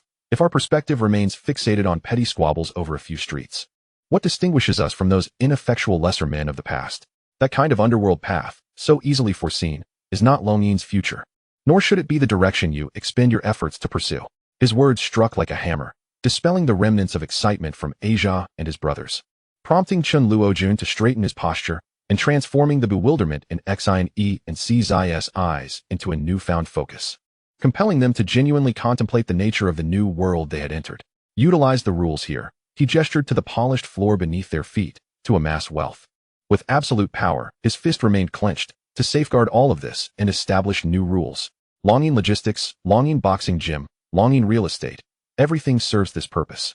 This declaration stirred a swell of enthusiasm among the crowd, especially the newcomers Xian and Czi, who began to glimpse the vast expanse of Longyin's formidable strength. Yi Sun paused for a moment, as if casually mentioning, with a slight nod towards the floor beneath them, as for this place. The office environment of the Golden Mountain building is quite satisfactory. Henceforth, this will be the headquarters of Longyin Group. His words were delivered with a nonchalant air, yet they landed like a bombshell in a tranquil lake. Xian instinctively interjected, attempting to mask his astonishment. Brother Sun, the rent for this top floor must be exorbitant, right? The group's strength is indeed formidable. Yi Sun glanced at them, a faint, almost imperceptible smile gracing his lips. Rent? He shook his head gently, his tone as casual as if discussing the pleasantness of the weather. Who told you I was renting? In an instant, the atmosphere in the entire penthouse office seemed to freeze. Everyone's eyes widened in disbelief, staring incredulously at Yi Sun. Although Su Mingyu was already privy to this information, she maintained her professional silence, her gaze betraying admiration for Yi Sun's seemingly effortless display of authority. The Asia trio gaped, their mouths agape as if they could fit an egg inside, having thought that conquering a territory alongside their leader was already a significant achievement, only to realize that their leader had long ascended to heights they could scarcely fathom. Feng Yuxiu gently lowered his arms, a glimmer of insight flashing in his eyes as he gained a renewed understanding of his employer's formidable presence. Chun Luojun was momentarily dumbfounded, his mind struggling to process the revelation. Meanwhile, Xian and Czi were utterly paralyzed, as if struck by lightning. Renting an entire floor of a premier office building and owning it are concepts that exist in entirely different realms. This transcends mere financial prowess, it is. Before they could recover from this initial shock, Yi Sun's subsequent words shattered their comprehension entirely. He seemed merely to state a trivial fact, his gaze sweeping past the window. Not this floor. His voice remained calm. But this entire building. A profound silence enveloped the room. An absolute stillness. Even the faint hum of the central air conditioning seemed to vanish. Everyone stood as if frozen in place, their pupils dilating, their faces etched with an indescribable shock that defied verbal expression. An entire building. The premier office building in the core area of Hong Kong Island. The Golden Mountain Tower. The entire structure. All part of Brother Sun's empire. Amidst this silent, overwhelming astonishment, the smartphone resting on the obsidian desk suddenly illuminated, emitting a barely audible hum. Su Mingyu, positioned closest, instinctively glanced at the screen. With a single look, her composed demeanor faltered slightly, and she discreetly picked up the phone, silently placing it beside Yi Sun. There were two text messages. Jiang Tianxing's girlfriend, Fang Ting, witnessed Chun Haonan kill the Hongxing elder, Brother Ji. Chun Haonan is currently being hunted by Hongxing. Luatu was injured and hospitalized by Hongxing's underlings, Shan Ji and Bao Pai. Yi Sun's expression remained unfazed, yet a subtle glimmer flickered in his profound gaze. His fingertips lightly tapped the smooth surface of the desk, producing nearly inaudible clicks. It appears that the inertia of history is indeed substantial. Due to his intervention severing the Crow's financial lifeline, they lacked the funds to deal with Jiang Tianxing in the Netherlands. However, Chun Haonan was still ensnared by the Crows. The original narrative had Jiang Tianxing meeting his demise, yet now it was Li Zhaoji who had fallen. One could only wonder if the Crows would dare to act against Luatu again. With this thought, the cold glimmer in Yi Sun's eyes intensified. Should he truly dare to act, the fragmented Eastern Star would rightfully change hands. Chapter 25. A storm approaches. Outside the intensive care unit of Renan Hospital, the corridor was permeated with the acrid scent of disinfectant. the harsh fluorescent lights rendering every face devoid of color. Leaders from various factions of Eastern Star gathered, their expressions grave. Crow and the smiling tiger stood at the forefront, Crow's face marred by an expression of profound sorrow, periodically wiping away non-existent tears with the back of his hand. His hands were buried deep in his pockets, his knuckles discreetly rubbing against the fabric. The sensation of last night's gloved grip on the pillow still fresh in his memory. He occasionally glanced towards the patient room door, his gaze devoid of worry. Only a suppressed vigilance, scanning the surroundings every few seconds as if to ensure no one perceived anything amiss. The smiling tiger, however, appeared far more composed. Arms crossed over his chest, a perfectly measured gravity on his face. What did the doctor say? Sha Mang, the Tunmun leader, asked in a low voice. The smiling tiger shook his head, his voice hoarse. There has been no news since the latter half of last night. The nurse just mentioned that the situation is not optimistic and did not dare to elaborate. He deliberately emphasized last night, but his eyes quickly darted to Crow. Both men silently averting their gazes in unison. Last night, Uncle Ben squeezed through the crowd, his brow furrowed tightly. Wasn't it reported that it was merely a mild concussion? How could it suddenly take a turn for the worse? He stepped closer, fixated on the glass of the ICU, faintly seeing the instruments still lit inside, yet unable to hear the familiar rhythm of a heartbeat. Only then did Crow slowly speak, his voice deliberately lowered, laced with a feigned weariness. The duty nurse reported during her rounds last night that his breathing was quite stable. Who knew that in the latter half of the night? He paused, intentionally allowing tension to spread among the crowd. It was only when the nurse entered to change the forebag that something was amiss, prompting her to urgently call the doctor. No sooner had he finished speaking than the door swung open. A disheveled on-duty doctor emerged, his eyes bloodshot. And as he removed his mask, his fingers trembled slightly. He surveyed the group at the entrance, took a deep breath, and with a voice laden with exhaustion and gravity, said, "Ladies and gentlemen, I apologize. We did our utmost. Mr. Luo Bingrun suffered respiratory arrest around 4 in the morning, despite nearly 2 hours of resuscitation efforts. We were unable to bring him back." The corridor fell silent in an instant, the only sound being the ticking of the instruments drifting from the patient room. Sha Mang stood stunned for a few seconds before suddenly slamming his fist against the wall, cursing profusely.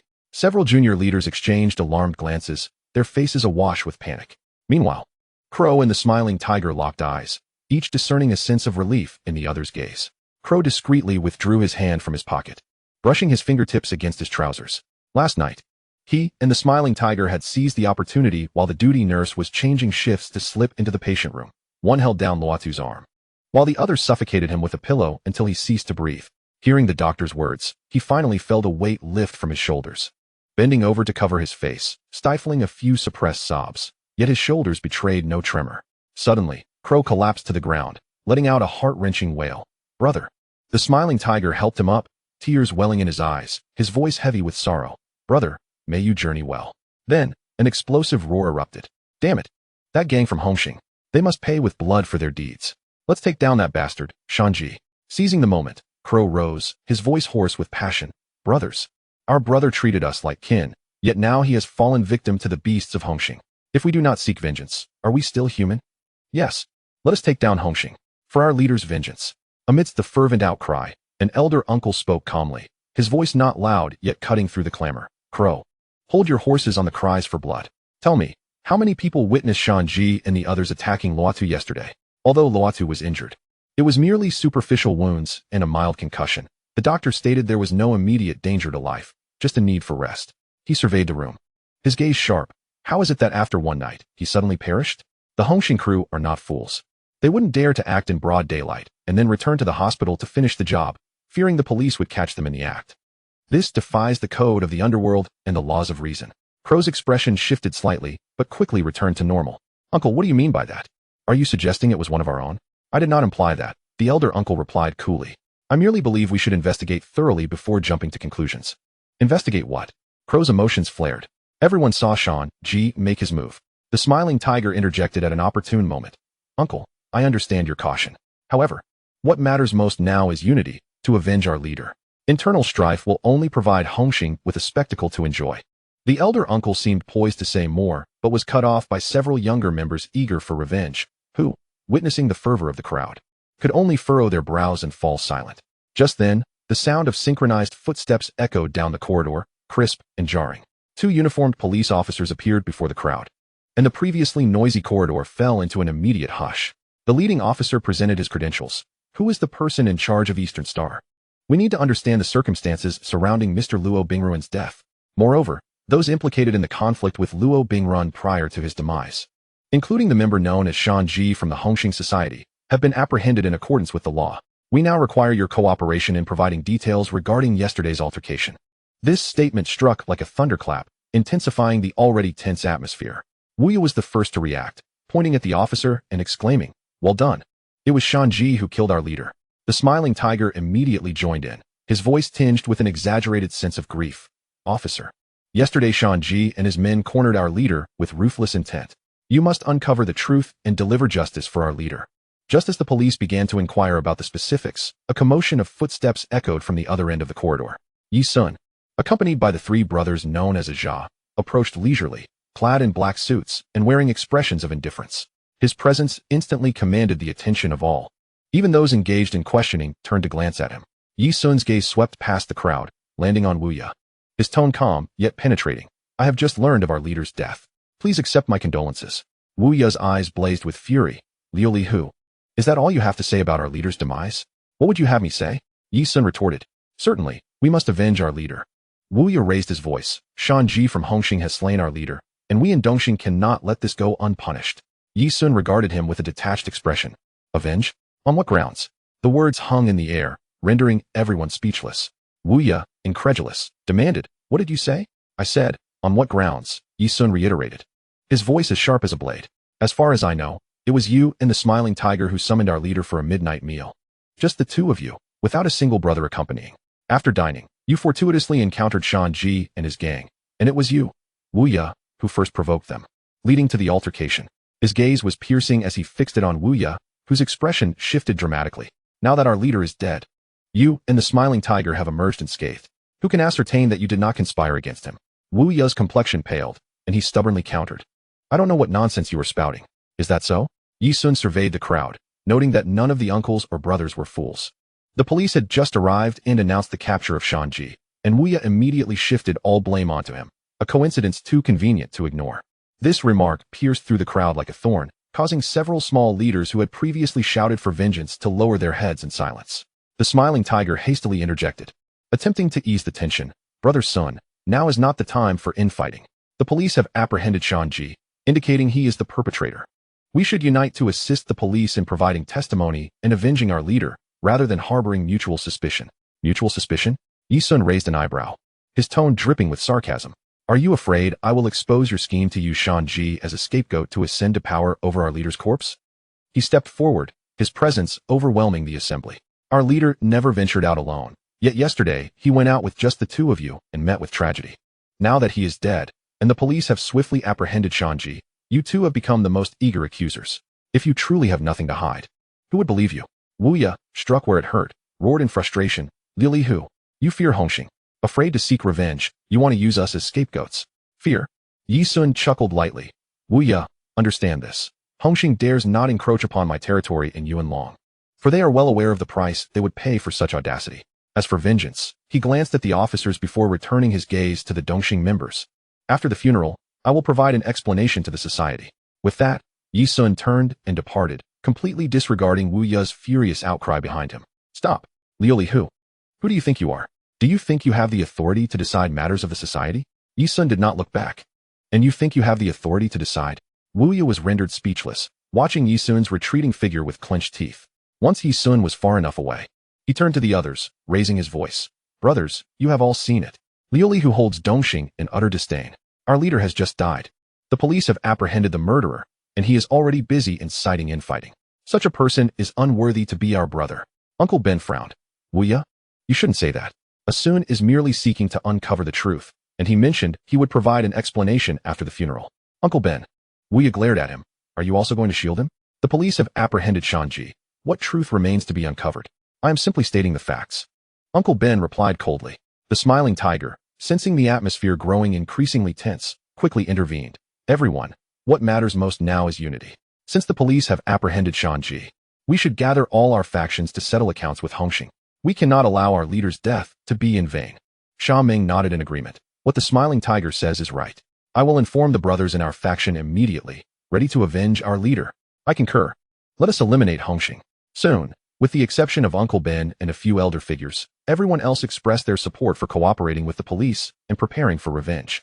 Wu Yu observed all this with a cold smile. It was best if Yi Sun did not participate. Once he dealt with Hongxing, he would return to settle accounts with this disobedient fellow. Meanwhile, the atmosphere within the Hongxing headquarters was almost suffocating. Brother Sheng, we have a situation. Chun Yao burst through the door, his face etched with an unprecedented seriousness. Luo Tuo is dead. It happened at dawn, in the hospital. Jiang Tianxing, initially relaxed, shifted slightly. His gaze sharp as a knife, yet not entirely surprised, as if confirming a foreseen revelation. Details? The hospital concluded it was respiratory failure. And the police have taken Shanji away. Chun Yao replied gravely, but things are certainly not as simple as they seem. Sister 13 abruptly stood up, the chair scraping against the floor with an abrasive sound. Even if Shanji is impulsive, he knows the difference between life and death. He would never strike with lethal intent. According to the brothers on the scene, Shanji merely struck Luo Tuo with his phone, and the injuries were not severe. Chun Yao analyzed calmly. Luo Tuo's death is too suspicious. I suspect someone within Dongxing is using this opportunity to eliminate him and seize power while framing us. Jiang Tianxing rhythmically tapped his fingers on the table, his eyes no longer contemplative, but rather coldly perceptive. It's not a suspicion, it's a certainty. With Luo Tuo's death, the primary beneficiaries are Wu Ye and the Smiling Tiger. These two, one brash and the other cunning, are capable of such treachery. He paused, raising his gaze to Chun Yao. What is the current reaction from Dongxing? Chun Yao quickly replied, right now, there are differing opinions within Dongxing.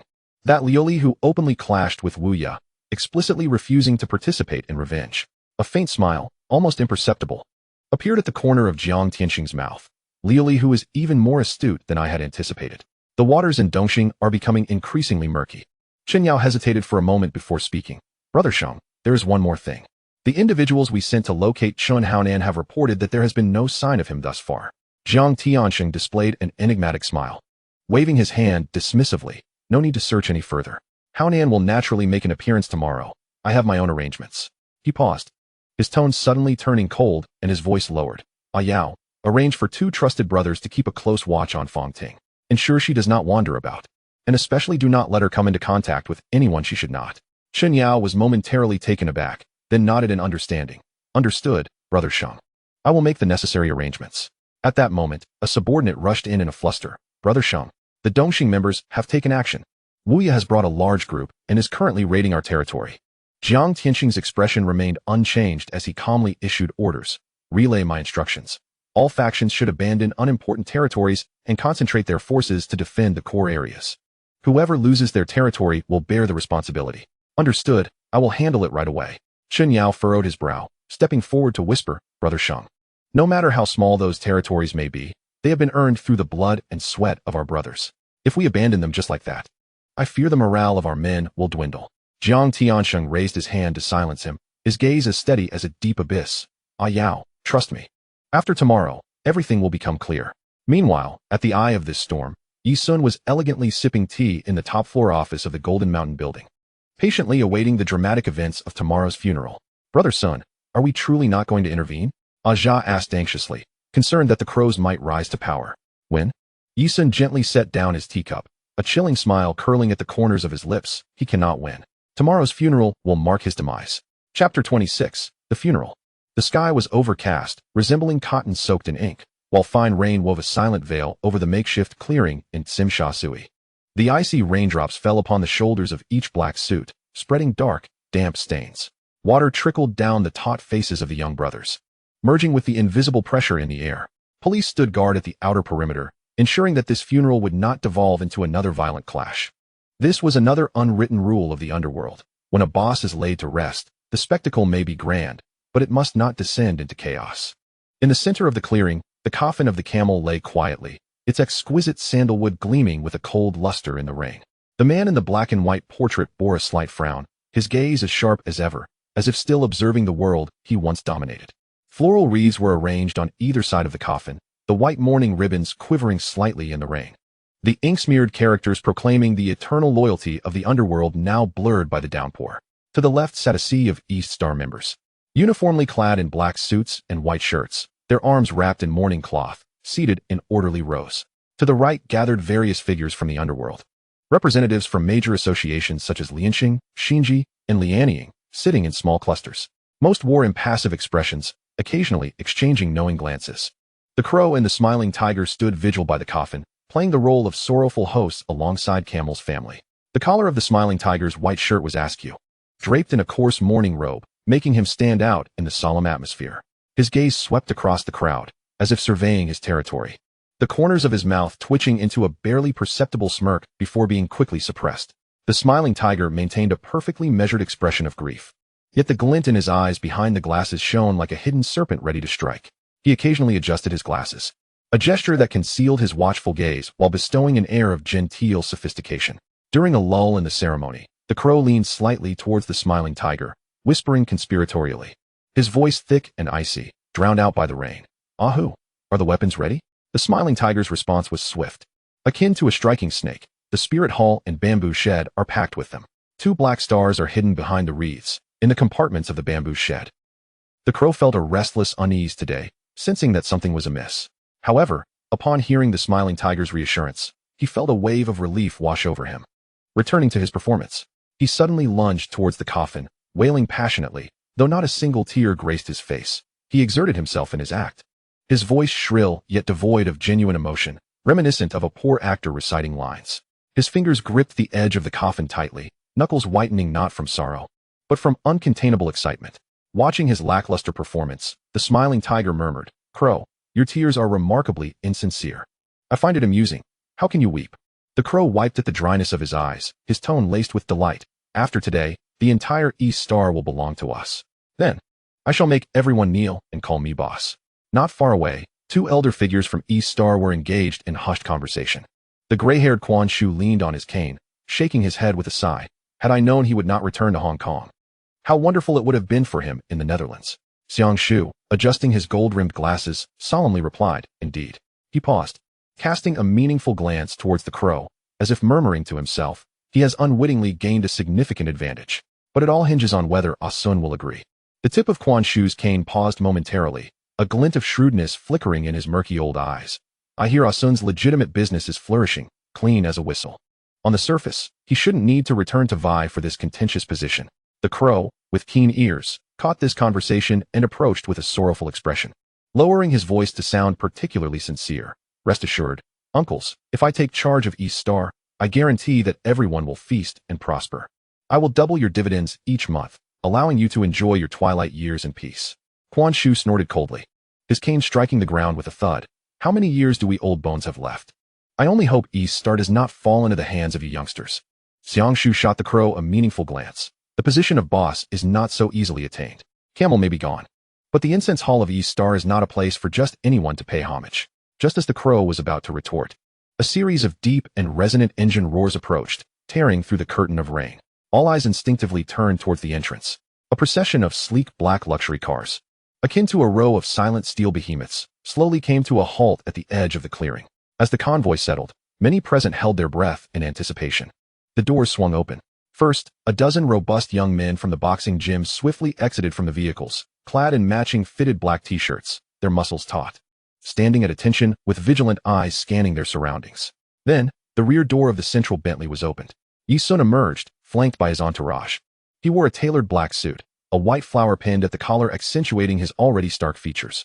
Feng Yuxiu trailed closely behind him, his gaze sharp as that of a hawk. The Ajia brothers flanked him, wearing enigmatic expressions, while Xine and David Zhou lagged slightly behind, their demeanor solemn.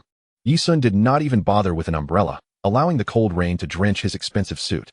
Water droplets cascaded down his chiseled cheekbones, yet he remained unfazed, his steps deliberate and powerful. As he walked, the crowd instinctively parted, creating a path for him. The young East Star members were drawn to him, their gazes filled with awe, envy, and a barely perceptible yearning. One young lackey whispered, "If Brother Sun becomes the boss in the future, will we also be able to drive cars like this? I hear his legitimate business is thriving." Another lackey leaned in, speaking in hushed tones, "Indeed. I've heard that his underlings earn at least this much," gesturing with his fingers to indicate a sum. Nearby, another young man's eyes lit up. 1,000? That definitely ensures a comfortable living." The first speaker shot him a look of incredulity, hissing in a low voice, "Fool, it's 10,000. Not to mention bonuses and red envelopes." At this revelation, several nearby eavesdroppers swallowed hard, their gazes toward Yi Sun now burning with fervor. Witnessing Yi Sun's grand entrance, The expressions of the crow and the smiling tiger shifted simultaneously. The corners of the crow's mouth twitched uncontrollably, a glint of envy flashing in his eyes. He strode forward with haste, his tone dripping with acidity.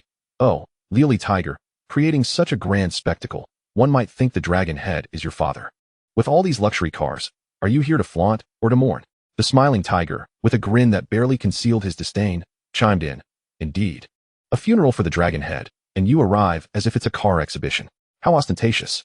One might mistake this for your coronation celebration." Yet, Yi Sun's gaze lingered not on them for even a moment. He passed directly between the two, an unspoken dominance, as though they were merely insignificant pebbles by the roadside. The underlings instinctively parted and then closed ranks, creating a barrier between him and the crow. He found an empty seat, crossed his legs, and nonchalantly rested his right hand on his knee. His eyes fell upon the distant cold coffin, as if he were appreciating a drama whose script was long since penned. A trace of a faint, icy smile lingering at the corners of his lips. Feng Yuxiu stood behind him like a statue, his vigilant gaze sweeping the surroundings. The Aza brothers were scattered nearby, appearing casual yet strategically occupying critical defensive positions. Xian Yi and David Zhou whispered to each other, their eyes occasionally darting towards the crowd of Dongxing. The rain intensified, large droplets pounding on the bamboo canopy with a sharp crackle. Suddenly, a stir at the entrance of the morning hall as a solemn procession of approximately 30 to 40 individuals clad in black entered with precision. Each donned a black Zhongshan suit, and the black umbrellas they held bore the faintly visible emblem of the Three Alliance. Several underlings followed at the rear, carrying two massive floral wreaths, the white mourning ribbons fluttering in the rain. The smiling tiger's expression turned serious, and he swiftly signaled the crow with a glance before hastening forward, clasping his hands together in a forced smile. "Thank you. Thank you all for coming to pay respects to Boss Camel." The leader of the group nodded slightly, rainwater dripping from the edge of his umbrella onto his impeccably straight shoulders. He gestured for his men to properly place the wreaths and spoke in a deep voice. "I am Kujihua from the Taiwan Three Alliance, here to pay my respects to Boss Camel." Upon hearing the name of the Three Alliance, the smile on the smiling tiger's face immediately froze. The crow abruptly waved his hand, and the surrounding underlings quickly closed in, trapping the members of the Three Alliance in the center, the atmosphere instantly tense. Kujihua remained unfazed, slowly raising both hands. "Rest assured, we understand the rules." He turned, indicating for his men to lift their shirt hems, revealing empty waists. "We come unarmed, solely to offer incense to Boss Camel. After the incense, we shall depart." The smiling tiger and the crow exchanged a glance before reluctantly nodding, signaling their underlings to clear a path. Kujihua adjusted his collar and, accompanied by two close subordinates, walked directly to the incense table at the center of the morning hall. Sitting nearby, Yi Sun's lips curled into a barely discernible smile as he gently caressed the teacup in his hand, surveying the room. "The good show is about to begin," Yi Sun murmured to himself, draining the tea in his cup. Just as the members of the Three Alliance finished their bowing and seated themselves, another commotion arose. A figure emerged through the rain, leading a group, and at the forefront was Hongxing's Defei. Tea-colored sunglasses obscured most of his face. The collar of his floral shirt casually open, exuding a nonchalant, robe charm. Following closely were about 10 long-haired underlings, each with an arrogant demeanor, strolling through the rain at a leisurely pace. The Dongxing faction quickly surrounded them, the atmosphere taut with tension. The smiling tiger stepped forward, his voice sharp. "Defei, are you looking for trouble?" "Trouble?" Defei dug at his ear, letting out a cold laugh. "What? Afraid Camel will jump out and bite me?" He deliberately raised his voice. "Or are you afraid he'll leap out and bite you? You are not welcome here, Hongxing." The smiling tiger's face turned a shade of deep crimson. Defei scoffed, looking him up and down with disdain. "Who do you think you are? Do you understand the rules of the underworld? I'm here to pay my respects to Camel, out of respect. You don't think yourself the main character, do you, fool?" The smiling tiger ignited with anger at the insult, ready to strike, but was pulled back by the crow. With a grim expression, the crow whispered, "Ahu. Don't get worked up, that's exactly what he wants." Yet his gaze was venomous, fixed intently on Defei. Defei ignored them, striding directly to the coffin, suddenly pointing at it and bellowing. Camel has opened his eyes. This shout was like thunder, causing an uproar within the morning hall. The smiling tiger's expression shifted dramatically as he barked, "Defei, don't cause a ruckus." Defei glanced at the smiling tiger and waved his hand dismissively, speaking meaningfully. "With so many of you here today, it won't be easy to keep the peace." The crow's cold gaze bore down on Defei, then slowly swept across each member of Hongxing, squeezing out a response through gritted teeth. "Very well, I shall play with you slowly." At that moment, Kujiwa's voice rang out at just the right time. "We, the Three Alliance, are neutral." He paused, surveying the surroundings, his voice abruptly rising. However, I cannot speak for these few behind me. The instant his words fell, Chun Haonan, Shanji, and Shufan stepped forward from the crowd of the Three Alliance. Their figures clearly visible to all. Shanji, you killed my brother, and you dare to come here? One of Camel's underlings charged forward. What the hell are you saying? Who killed your brother? Don't you know? He shouted back, his voice booming. The Dongxing underlings tensed, muscles taut, as the air thickened with the scent of gunpowder. Countless gazes clashing in the air, nearly sparking. Asa leaned close to Yi Sun, lowering his voice to ask, if Hongxing makes a move, which side do we support? Yi Sun's expression remained impassive as he observed the impending chaos, his voice low, yet commanding. We support neither. If Hongxing dares to act, he turned his head. His gaze sharp as it met Asa's, you will hold them back. Dongxing's affairs do not concern outsiders. And the crow? The crow? Yi Sun chuckled coldly. Redirecting his gaze to the arrogant figure in the midst, of course, we shall execute Dongxing's family law personally. Just as tensions reached a boiling point, Shufan, unnoticed by the crowd, stealthily circled to the back of the morning hall. She retrieved a tape, inserting it into the desktop recorder at the rear. With a swift press of the play button, her movements were crisp and decisive, as if rehearsed countless times. After a burst of static, a clear conversation echoed through the loudspeakers, drowning out the rain, the wind, and the heartbeats of everyone present. Brother G, I need to discuss something with you. The smiling tiger's voice dripped with insincere sweetness, each word akin to a honey-coated needle. The tape fell silent for half a second before Brother G's voice emerged, laced with evident wariness, even carrying a hint of gritted teeth. Smiling tiger, don't play games with me. Haven't you already tricked me once? Now Chun Haonan thinks I'm turning against him. What more do you want?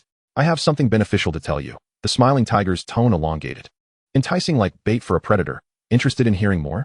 Trying to use me again?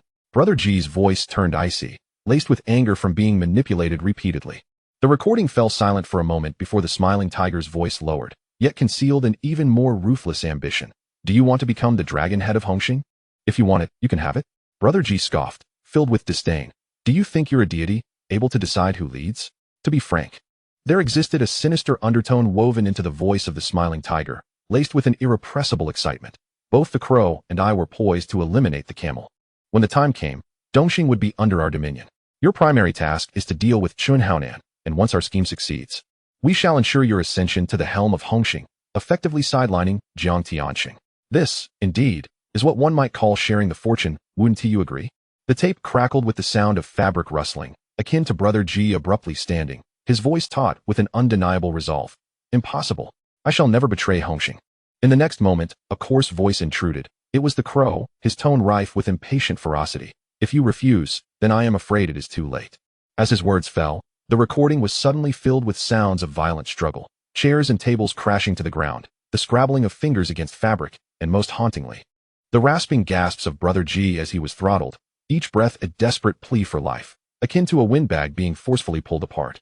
Each sound infused with the despair of impending death.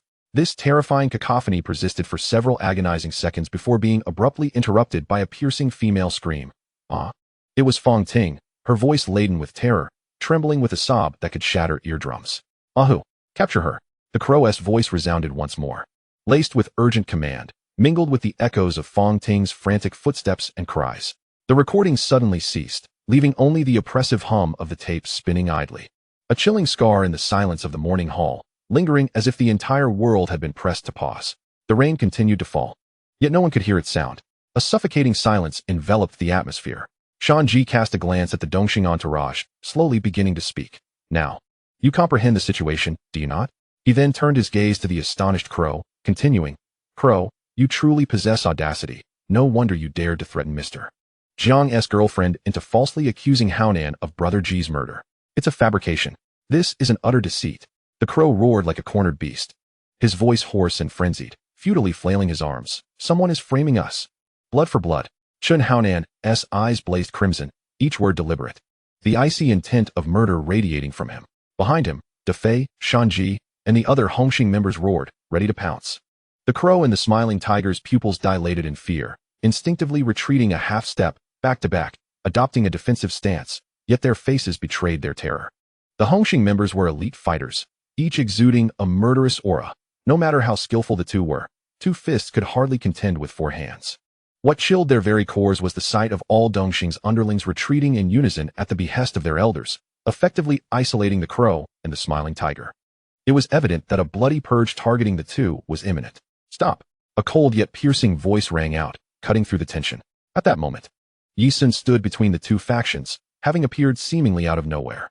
He did nothing but stand there, yet the impending bloodlust was abruptly stifled.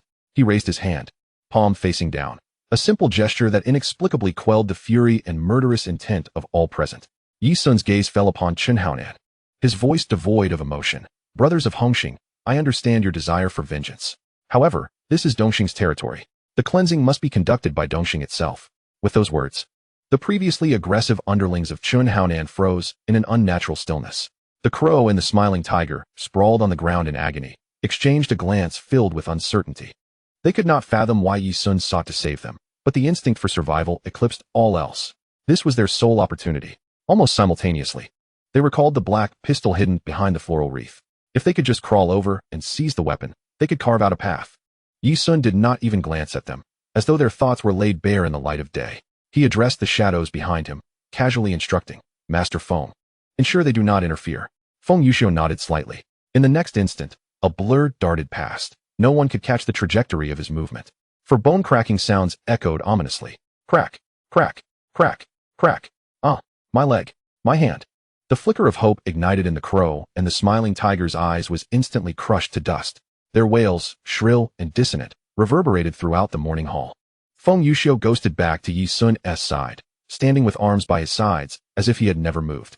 On the ground, the limbs of the crow and the smiling tiger twisted grotesquely, their pale bones protruding through their flesh in an instant.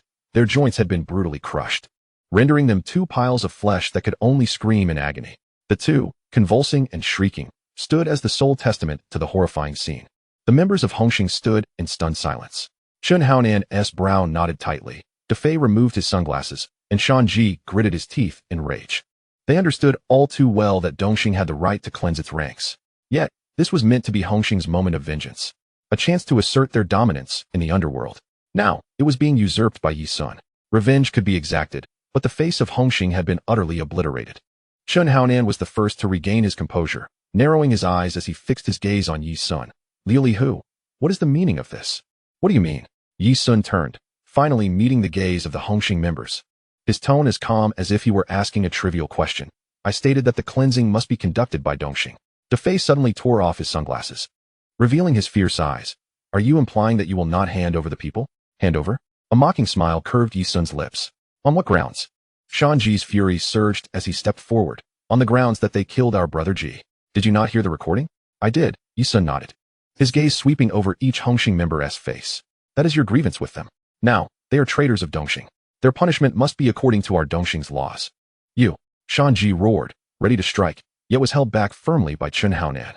Chen Haonan took a deep breath, each word seemingly forced through clenched teeth. Liu Lihu. The vengeance for Brother Ji must be exacted by Hongxing. Vengeance. Yi Sun's voice suddenly turned frigid. How will you seek it? He stepped forward, his imposing aura causing Chen Haonan to instinctively tense his muscles. On my territory, to snatch people? As his words lingered, the three brothers Aja moved like silent leopards, quietly encircling the Hongxing members from the flanks and rear, cutting off all avenues of escape. Xian Yi and David Zhou slightly hunched, their muscles taut, resembling beasts ready to pounce, entering a state of combat readiness. A dozen fierce underlings from the boxing gym took a step forward, their gazes menacing. The atmosphere was teetering on the edge of explosion. Uncle Quan struck the ground heavily with his cane, his aged voice resonating with absolute authority. Chen Haonan. We mourn the loss of your brother, and we regret it. However, you are not qualified to run rampant in Dongxing's territory. Uncle Xiang coldly interjected. Traitors naturally must meet their demise. The manner of their demise shall be determined by us at Dongxing. Two old codgers are quite protective. Defei spat disdainfully. Protective? Yi Sun chuckled, the mirth in his smile chilling to the bone. No, this is called decorum. He stepped forward again, his presence pressing down on the more than 20 elite members of Hongxing, nearly taking their breath away. Hongxing seeks vengeance, fine. But if they think to take someone from my Dongxing territory, they are sorely mistaken. Are they to let Brother Ji's life go just like that? Chen Haonan's fists cracked ominously. Who said it would be let go? Yi Sun gestured towards the two on the ground, who were suffering in silence. Their current existence does not guarantee they will see tomorrow. But how and when they meet their end is for me to decide. You cannot take them away. Shanji could no longer contain his rage. Who the hell do you think you are? As soon as he finished speaking, Aja's figure flashed, delivering a swift chop towards his neck like lightning. Shanji recoiled in shock, narrowly avoiding it and retaliating with a punch. Enough, Yi Sun's voice thundered, reverberating like a storm, freezing everyone in their tracks. His icy gaze swept across the room. Are you all intending to represent Hongxing and declare war on Dongxing? If war it is, then so be it. Defei shouted defiantly, not afraid of you? Not afraid. Yi Sun's smile grew even more sinister. Then let us see. He raised his hand. Behind him, Dongxing's subordinates stepped forward in unison, a murderous aura coalescing. Outside the morning hall, the previously observing Dongxing gang members rose as a dark mass, hundreds of eyes fixated on the entrance, glaring at the Hongxing crowd. Chen Haonan's expression darkened to an extreme. He understood that this grudge could not be avenged today. If they charged in, their 20-odd men would undoubtedly be reduced to pulp by the hundreds of Dongxing members. Yet, to simply leave would mean losing face for Hongxing. Yi Sun, with a low, deliberate voice, stated, I will remember this debt today. Remember? Yi Sun seemed to have heard a joke, waving his hand dismissively. And what of it? You. Shanji's fury was palpable. Defei caught him, donning his sunglasses once more to conceal the murderous intent in his eyes. Yi Sun, you have quite the means. The road of the martial world is long. We shall see. See. Yi Sun scoffed. I fear you may not have that opportunity to see. He paused, his tone plummeting to a chilling low. Let me remind you. The territory of Dongxing is not a place where you can run amok. Chen Haonan's chest heaved violently, and finally, he shot Yi Sun a hard look. Spitting out 2 words through clenched teeth, we leave. The Hongxing members, filled with resentment and rage, slowly retreated from the morning hall. As Shanji reached the door, he turned back to glare at Yi Sun with a look that could kill. Yi Sun barely lifted his eyelids. Take care. No need to see you off. It was only when the Hongxing members had completely vanished that the tense atmosphere in the morning hall began to ease. The crow and the smiling tiger on the ground had succumbed into unconsciousness, their bodies still twitching involuntarily. Uncle Quan approached Yi Sun, barely containing his admiration. A son. Today you handled this splendidly. With both substance and style. Not only did you prevent Hongxing from wreaking havoc on our turf, but you also executed the family rules with precision. Uncle Xiang nodded in agreement, filled with emotion. The camel can rest easy now, knowing Dongxing has a successor like you. Yi Sun remained silent, gazing quietly at the portrait of the camel. Raindrops dripped steadily onto the roof, creating a crisp sound. Yi Sun's tone was devoid of fluctuation, as if he were merely discussing the disposal of refuse. Take them away. He paused, adding with a hint of barely concealed disdain, don't dirty this. Yes, brother son. A few subordinates stepped forward immediately, dragging the crow and the smiling tiger away like dead dogs. All the Dongxing members present watched Yi Sun's retreating figure, their eyes filled with profound reverence. Ruthless, domineering, and with rules. They had long heard of the glazed tiger's reputation, but only today, witnessing it firsthand, did they understand that this formidable figure was 100 times more terrifying than the tales told in the martial world. In a corner, Ku Jihua of the Sanlian gang had a fluctuating expression. He glanced at the direction the Hongxing members had departed, ultimately approaching Yi Sun, clasping his hands with a complex tone. Mr. Yi, the show has concluded, and we of the Sanlian gang must take our leave. Yi Sun nodded slightly, his gaze calm as it met his. Mr. Ku, travel safely. Ku Jihua paused, turning back to speak with implied meaning. Mr. Ye's methods are indeed remarkable. It has truly opened our eyes. The road of the martial world is long. The Sanlian gang will closely observe the future direction of cooperation with Dongxing. He emphasized the word cooperation, the scrutiny and warning implicit in his tone. Yi Sun merely smiled faintly, non-committal, as the Sanlian gang departed. Other factions also began to rise and take their leave. However, their gazes towards Yi Sun were complex and inscrutable, filled with an unavoidable trepidation, admiration for the strong. But more so, a chilling dread stung by his unabashed dominance. Moments later, the vast morning hall was finally left with only Dongxing members. The scent of gunpowder dissipated from the air. Uncle Quan sat down again, letting out a long sigh. This matter has finally come to a close. Uncle Xiang added, indeed. The camel can now depart in peace. Yi Sun remained silent. He gazed at the portrait of the camel, his eyes deep with contemplation. Today a spectacle has drawn to a close.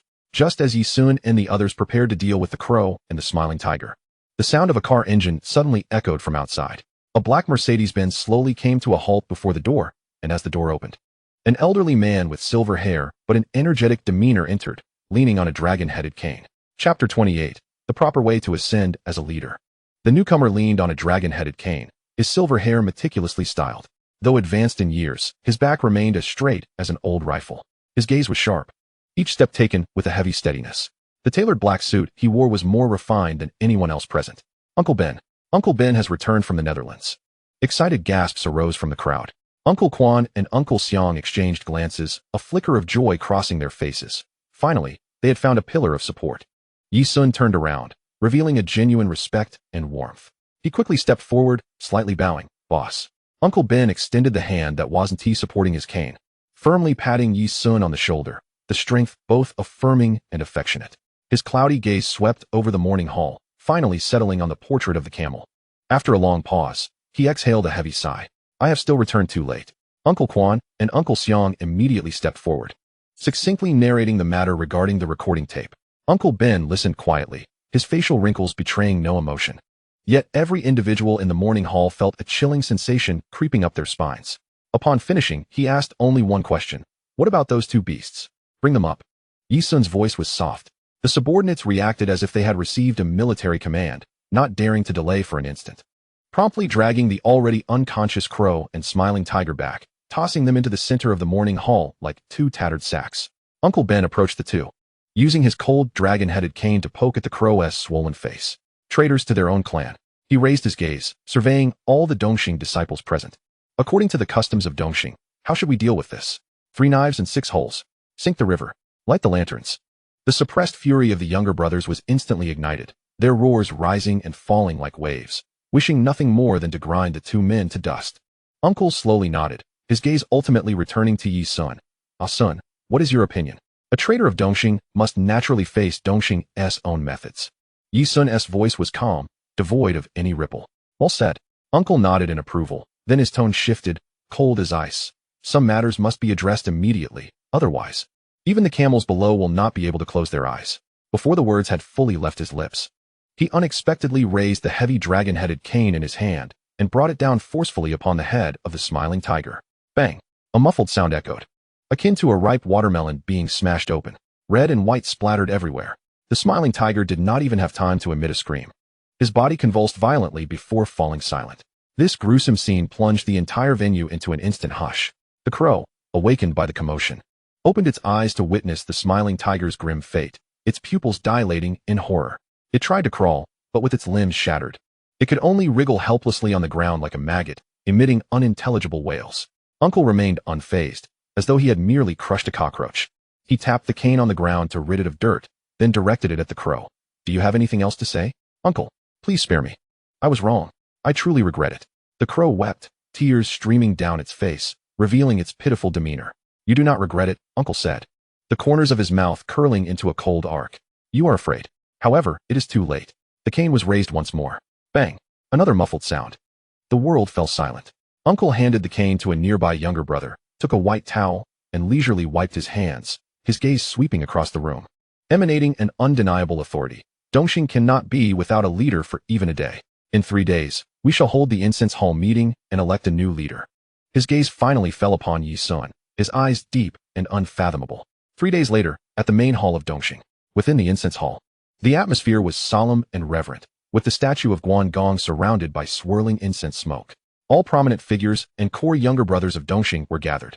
Uncle Quan and Uncle Xiang sat on either side in grand chairs, while Uncle remained firmly in the main seat, eyes closed in meditation, resembling a stone Buddha. The hour had come. Uncle Xiang cleared his throat, his voice resonating throughout the hall. Today, we have gathered all brothers to elect the new leader of Dongxing. If anyone is willing to contribute to the society, step forward. No sooner had he finished speaking than the golden-haired tiger Sha Mang was the first to rise. He thumped his chest, his voice booming like a bell. I, Sha Mang, have shed blood and broken bones for Dongxing. This position is rightfully mine. Behind him, a group of younger brothers immediately shouted in support, their momentum overwhelming. Following closely, the thunder tiger Yao Yang also rose slowly, adjusting his gold-rimmed glasses, a scholarly demeanor overlaying his pride. The society faces internal and external troubles. What we need is a leader with intellect, not a mere brute who only knows violence. I am willing to contribute to the future of Dongxing. Though his supporters were quiet, the shrewdness and ambition in their eyes were no less intense than those of the opposing faction. The atmosphere instantly became tense, as if swords were drawn. As everyone anticipated a fierce battle between Sha Mang and Yao Yang, Yi Sun finally made his move. He did not rise, merely leaning against the back of his chair, casually snapping his fingers. Aja understood immediately and promptly brought forward several younger brothers from the boxing gym, hefting 2 enormous silver suitcases and slamming them onto the 8 immortals table at the front of the hall. The boxes opened, Silence enveloped the room. Inside lay stacks of thick, ink-scented documents. Just as everyone was puzzled, Yi Sun stood up, picked up the topmost document, his gaze landing on Sha Mang. Speaking nonchalantly, Sha Mang, all future renovation business for Longing Real Estate will be entrusted to you. If you follow me, conservatively estimated, this number. He extended a hand. Sha Mang frowned, gruffly huffing. 50,000? That's barely enough to support my brothers. It is 500,000. Yi Sun's voice was calm, yet it struck like thunder. Clean money from legitimate business. What? Sha Mang's eyes widened in disbelief, his mouth agape as if one could fit an egg inside. His breath halted. How much? Gasps of astonishment echoed around the room, countless gazes suddenly igniting with fervor, fixated on Yi Sun. Yi Sun ignored the reactions, picking up another document. Looking towards Yao Yang. Yao Yang, Longing Group is preparing to invest 1 billion to build the most high-end luxury club in all of Hong Kong, which will be entrusted to you for full management, with annual dividends no less than that of Sha Mang. Yao Yang's eyes behind his glasses abruptly narrowed. He was a clever man, instantly grasping the wealth and connections this position represented. Yi Sun's gaze swept across the room, scanning each younger brother's face. I intend to acquire all of Dongxing's establishments. From now on, all younger brothers of Dongxing, as long as they refrain from criminal activities, will become official security personnel of the establishments, with a minimum monthly salary of 10,000. Meanwhile, the management fee remains unchanged, 3 million a year to the society. And at year's end, everyone will receive dividends. The incense hall fell into a silence so profound that one could hear a pin drop. No. Even the sound of breathing seemed to vanish. Everyone was stunned, their scalps tingling from his words. This was no longer an election, it was a dimensional strike. Yi Sun was using overwhelming financial power to directly purchase the entirety of Dongxing. In this world, who isn't seeking money, striving for a livelihood, or aiming to rise above, what Yi Sun offered was everything they had never dared to dream of. Boss. Sha Mang was the first to react. Rushing to Yi Sun's side, executing a perfect 90-degree bow, shouting with all his might, shaking dust from the beams above. From now on, I, Sha Mang, will follow you. Whoever disrespects you disrespects me, Sha Mang. Yao Yang shook his head with a wry smile, stepping forward to respectfully clasp his fists towards Yi Sun. The leader is far-sighted. Yao Yang acknowledges it. Next, Yi Sun's gaze turned toward the older uncles seated at the table. Esteemed uncles, you have toiled for Dongxing your entire lives. This dedication, I, Yi Sun, shall always remember.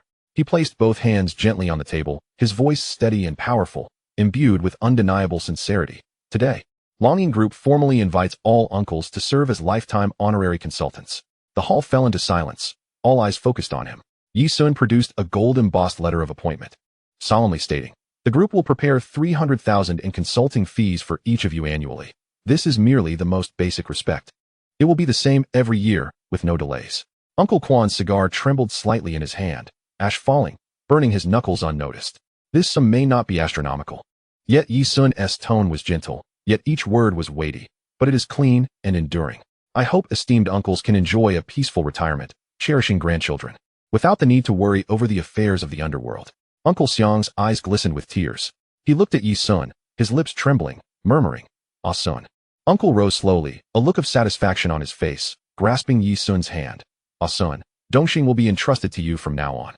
The young man did not offer them a mere sum of money, but rather a dignified exit and a secure twilight of life, an ending they had never dared to dream of after a lifetime spent in the tumultuous underworld. Those surrounding them were profoundly stirred by the scene, and as they glanced at Yi Sun, their expressions had irrevocably shifted. It was a gaze imbued with a blend of reverence, fervor, and unwavering faith. The die was cast. Yi Sun approached the statue of Guan Gong at the center of the incense hall, slowly turning to face the core members of the Dongxing. His gaze was tranquil, yet bore an intangible pressure as it swept over each individual present. Silence enveloped the incense hall. From today onwards, I shall establish a few new rules for Dongxing. His voice was soft, yet resonated clearly in every ear. First, Dongxing shall no longer engage in drug trafficking or force individuals into prostitution. All illicit businesses must be shut down. Anyone who dares to feign compliance while secretly defying this mandate shall face the consequences of our family law.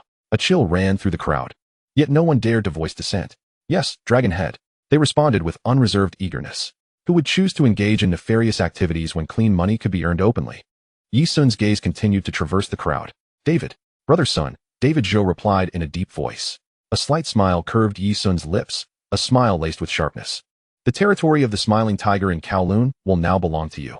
As his words fell, he seemingly recalled something and casually added, Oh, by the way, that place is adjacent to the territory of the Kowloon Society. Handle it as you see fit. Boom. It felt as though explosives had detonated in David Zhou's mind. His blood rushing to his head, igniting his eyes with a fiery red. Adjacent to Hongla. Handle it as you see fit. Brother Sun had handed him a sharpened blade, urging him to seek vengeance like a gentleman. He abruptly lifted his head, all prior confusion and restraint vanishing, replaced by an exhilarating madness and ferocity that had been suppressed to the utmost. His gaze resembled that of a demon risen from hell, finally having found the door to revenge. Thank you, Brother Sun. Yi Sun nodded, seemingly pleased with his reaction, and then shifted his tone. Additionally, you will also take over the film company that produces erotic films under the Smiling Tiger. What? Just moments before brimming with murderous intent, David Zhou was now momentarily speechless. His expression frozen as though he had been struck in the face, his eyes wide with shock and a hint of disdain. Yi Sun saw through his thoughts and said calmly, of course, it is to ensure that all those chaotic elements within are thoroughly cleaned out. The company will be merged into the Longing Group, and I will have it re-registered as Longing Media. Yi Sun looked at him and extended a hand. I will initially inject capital, 50 million. You will recruit talent, directors, and stars, and prepare the company. Later, I will find professionals to take over. Upon hearing the sum of 50 million, the previously hushed subordinates around them erupted in astonished whispers, the sound of suppressed gasps distinctly audible, with one nearly dropping his cigarette. Understood, Brother Sun. He realized that what Yi Sun wanted was not for him to manage the film company, but rather to wield a blade that could cleave through all obstacles and establish a platform. It was sufficient to recruit talent, seize resources, and resolve troubles. Chapter 29. Crushing you with money is the pinnacle of strategy. News travels faster than the wind in the underworld. In a single night, the tides had turned for Dongxing. The announcement of Yi Sun's ascension as the leader of Dongxing sent shockwaves through the underground world of the entire Hong Kong island. From the heads of various societies to the uncles rolling dice in mahjong parlors, and even to the street vendors wiping down tables. Everyone's lips echoed the same name, Dongxing, Yi Sun. These four characters gained weight overnight, surpassing even that of Mount Tai. The following afternoon, at the Yuan Long District Police Station, in Li Wenbin's office, the fresh aroma of high-quality Longjing tea filled the air. He personally poured boiling water into a purple clay teapot, his movements steady and unhurried. Mr. Yi should now be addressed as Dragon Head Yi. A cup of bright yellow tea was placed before Yi Sun. He picked up the cup, feeling the warmth of the ceramic, but did not drink. Officer Li summoned me not merely to change my title. Li Wenbin smiled, leaning back against the broad chair. The public security in Yuan Long has improved significantly thanks to Mr. Yi. The number of petty thefts and crimes has decreased, and our station's complaint rate has dropped by 30%. He paused, his gaze drifting towards the direction of Kowloon. I have an old classmate working in the Kowloon district named Huang Bingyao. Recently, he has been losing his hair over the security issues in Kowloon. Constantly lamenting on the phone about the remarkable Mr. Yi from Yuan Long, Yi Sun lightly tapped the cup's wall. The tea inside stirred in ripples. He understood. This was a subtle connection, a message sent across the void. The police did not wish for Kowloon to be drenched in blood. Yet they were also keen to see the malignant tumor of Hong Lu dealt with in a more civilized manner. I am not one for violence. Yi Sun finally spoke. His tone as calm as if discussing the weather. I am merely a businessman. Harmony breeds prosperity. The smile on Li Wenbin's face blossomed fully as he raised his teacup towards Yi Sun in a toast. Let us toast with tea instead of wine. Wishing Mr. Yi a prosperous business. At the same time, in Kowloon, at the headquarters of the Hong Lu Society, the atmosphere was oppressive, with ashtrays overflowing with cigarette butts, resembling a small grave. The gentleman known as Sheng sat in the main seat, his expression inscrutable, yet the malice in his eyes was nearly palpable. This is intolerable. One of the hall masters slammed the table, his jowls quivering with fury. Yi Sun has handed David Zhou the territory of the Smiling Tiger, which is right next to ours. Is this not a blatant attempt to target Hong Lu? Brother Sheng, this is the new official's first act, trying to incinerate us. What is there to fear? That young upstart, Yi Sun, how many people can he have at his command? If it comes to blows, who will fall first is still uncertain.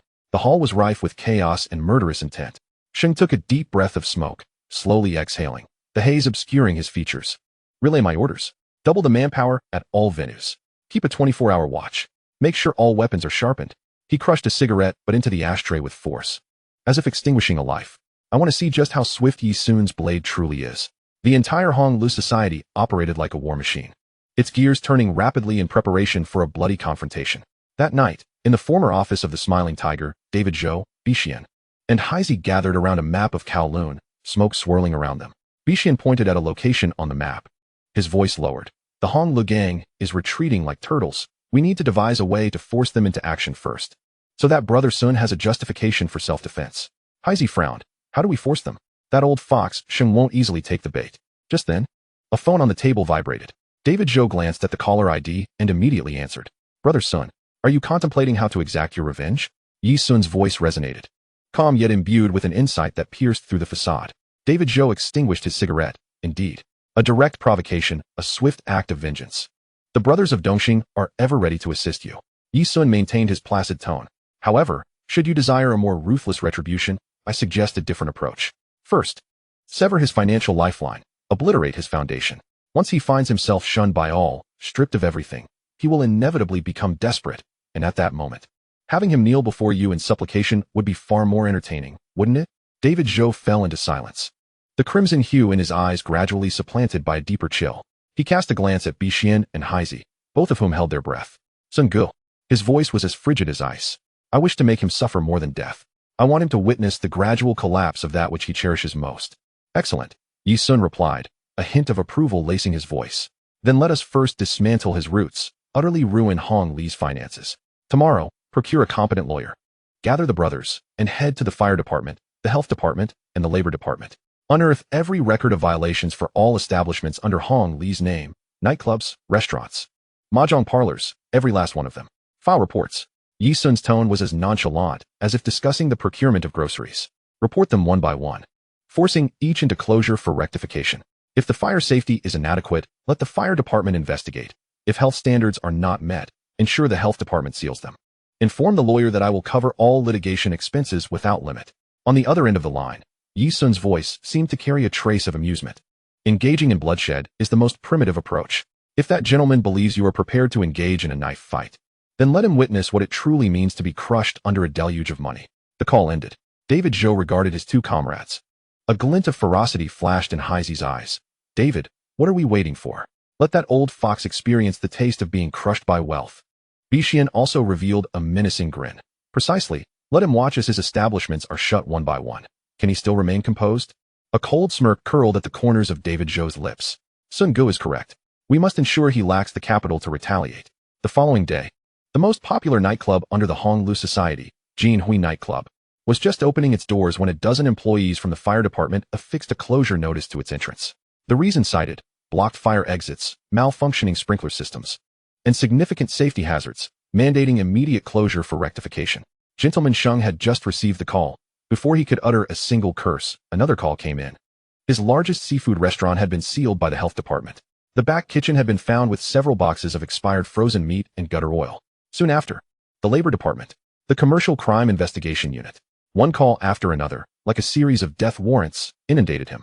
Gentleman Sheng sat in his main hall, listening to the relentless stream of bad news from his subordinates, his complexion shifting from sullen to a deep purple, eventually paling to ash. He had prepared 300 men, equipped with hundreds of knives, ready for confrontation. Yet, not a single adversary showed up, nor was a blade unsheathed. He felt as though he were a boxer, primed to engage in a life-or-death struggle, yet his opponent never stepped into the ring. Instead, they had set fire to his house. That blow landed squarely on cotton, dissipating into nothingness. A surge of blood rushed to his head, a suffocating frustration and fury with no outlet. Damn it! Gentleman Sheng finally lost control.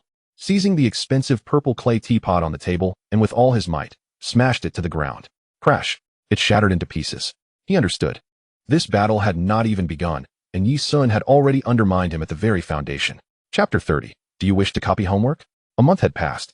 The sun over Hong Kong was scorching enough to peel a layer of skin off a person. Yet, the skies over Honglu had remained overcast for an entire month. Ultimately, the gang is a business venture. Thousands of mouths must be fed daily. In the past, Gentleman Sheng had never worried about finances. The cash flow from the venues, the profits from smuggling routes, were two inexhaustible rivers, ceaselessly pouring into Hong Li's coffers. Now, those rivers had run dry. The first to dry up were the venues. Nightclubs, mahjong parlors, restaurants, each subjected to repeated inspections by the fire, health, and labor departments. Closure notices were affixed and torn down, only to be reaffixed. Rectification required money. Closure demanded lives. Once a veritable treasure trove, now the establishments stood desolate. The staff leaned against the doors, smoking idly, their eyes vacant, more bewildered than stray dogs on the street. Each morning, the ledgers greeted them with glaring red ink. Then came the waterways. In the dead of night, At Longgu Waterway, a modified smuggling speedboat, colloquially known as the Fei, sliced through the dark waves, carrying high-end electronic goods freshly transported from neighboring ports. This was one of Hong Li's last remaining lifelines. "For God's sake, be alert," the captain bellowed, his voice strained, his eyes fixed on the ink-black surface ahead. Just beyond Lei Tun Mun Pier, once the cargo was ashore, there would be provisions for the brothers this month. As soon as his words were whisked away by the sea breeze, two piercing beams of light suddenly cleaved through the night, heading straight for them. "Water police. It's the water police." The lookout's voice shifted pitch, now tinged with panic. The captain's heart lurched, cursing vehemently. Damn. How could they be so precise? "Turn around. Quickly. Turn around." It was too late. The wailing of police sirens surrounded them from all sides. Several water police speedboats surged like a pack of sharks, churning white waves in their wake. A cold, emotionless voice blared from the loudspeakers. "Stop the vessel for inspection. Otherwise, we will open fire." The captain's face turned as pale as a sheet. This was no coincidence. Over the past month, such incidents had unfolded 7 or 8 times. Sometimes it was the water police ambushing them mid-route. Other times, cargo ships ran aground unexpectedly. On one occasion, their truck had just left the pier when it collided with a dumper truck, spilling cargo everywhere. The police arrived faster than the ambulances. Dongxing, Yi Sun. These two names hung like an invisible sword over every member of Hong Lu. He did not confront you, nor did he engage in violence. Instead, he employed this bloodless method, slicing your flesh and draining your blood, one cut at a time, until you were slowly exhausted to death. At the Hong Lu headquarters, the pungent smell of smoke hung thick enough to suffocate. Gentleman Sheng's expression was more ghastly than that of a man who had just lost his father. The red telephone on the table suddenly emitted a shrill ring, like a death knell. Every hall leader instinctively tensed. They recognized this phone, the direct line to their English benefactor behind the gang. Gentleman Sheng stared at the phone, allowing it to shriek for a good 10 seconds before slowly lifting the receiver. "What are you doing, Sheng?" On the other end, the cold voice of the foreign investor behind Hong Lu seethed with offended rage. "Where's my cargo? Where's my money? We've been set up by Dongxing." He stammered. "I don't want to hear your excuses." The foreigner interrupted violently. "All I know is that my business is bleeding. You have 1 week to resolve the issue, or I shall seek someone capable of addressing it to replace you." Click. The phone was abruptly hung up, leaving nothing but the sound of a busy signal. Gentleman Sheng gripped the cold receiver, his forearms bulging with veins. He could envision on the other end that Englishman named Smith, disdainfully slamming down the phone, uttering a single contemptuous word. Useless. How outrageous. A leader could no longer restrain himself and slammed his fist on the table, cursing the Englishman for adding insult to injury. "What good is it to speak of this now?" Another leader shouted back, insisting that if we do not find a way, we shall all be begging on the streets. "Let us fight back. I refuse to believe that our thousands of brothers in Hong Lu fear a single East Star. Fight. What shall we fight with?" A sharp-faced elder sneered, his words piercing like needles. "They merely have to move their lips, make a few phone calls, and we are left crippled. Shall we take knives to attack lawyers? Or perhaps firemen?" In a moment, the entire faction fell into a chilling silence once more. Gentleman Sheng slammed down the receiver with a heavy thud. He surveyed the faces of his subordinates, some seething with rage, others despondent, and some gripped by fear. "If he, Yi Sun, can employ unconventional tactics, why can't we?" His voice was hoarse, laced with a fierce desperation. "If he can enlist the fire department and health inspectors, can we not find someone to create trouble at his establishments? An eye for an eye. Dispatch everyone. I want 24-hour surveillance on all East Star venues. Fire safety, health inspections, drug concealment, prostitution, anything goes. I refuse to believe that Yi Sun can keep his hands clean." In a bar under East Star in Kowloon, Hong Lu's enforcer Chiu was lurking with a young subordinate named Liang Zai beside a dumpster in the back alley. Liang Zai held a point-and-shoot camera, aimed at the bar's rear entrance, whispering, "Brother Chiu, we've been watching for ages, and not even a minor has shown up. This bar is as proper as a school." Chiu, with an unlit cigarette dangling from his mouth, felt a chill run down his spine. The image of Yi Sun and Feng Yuxiu cutting through a crowd of dozens lingered in his mind. When asked to investigate Yi Sun's territory, his legs felt as though they were cramping. "Don't rush, just wait a bit longer," Chiu mumbled. Just then, the bar's back door swung open. A young East Star enforcer emerged, skillfully carrying 2 large bags of trash and sorting them meticulously. Bottles, cardboard, food waste, everything was distinctly categorized. Liang's eye stared, dumbfounded. "Damn. Are they East Star really going green?" Chiu's eyelids twitched violently as he yanked Liang's eye behind the dumpster.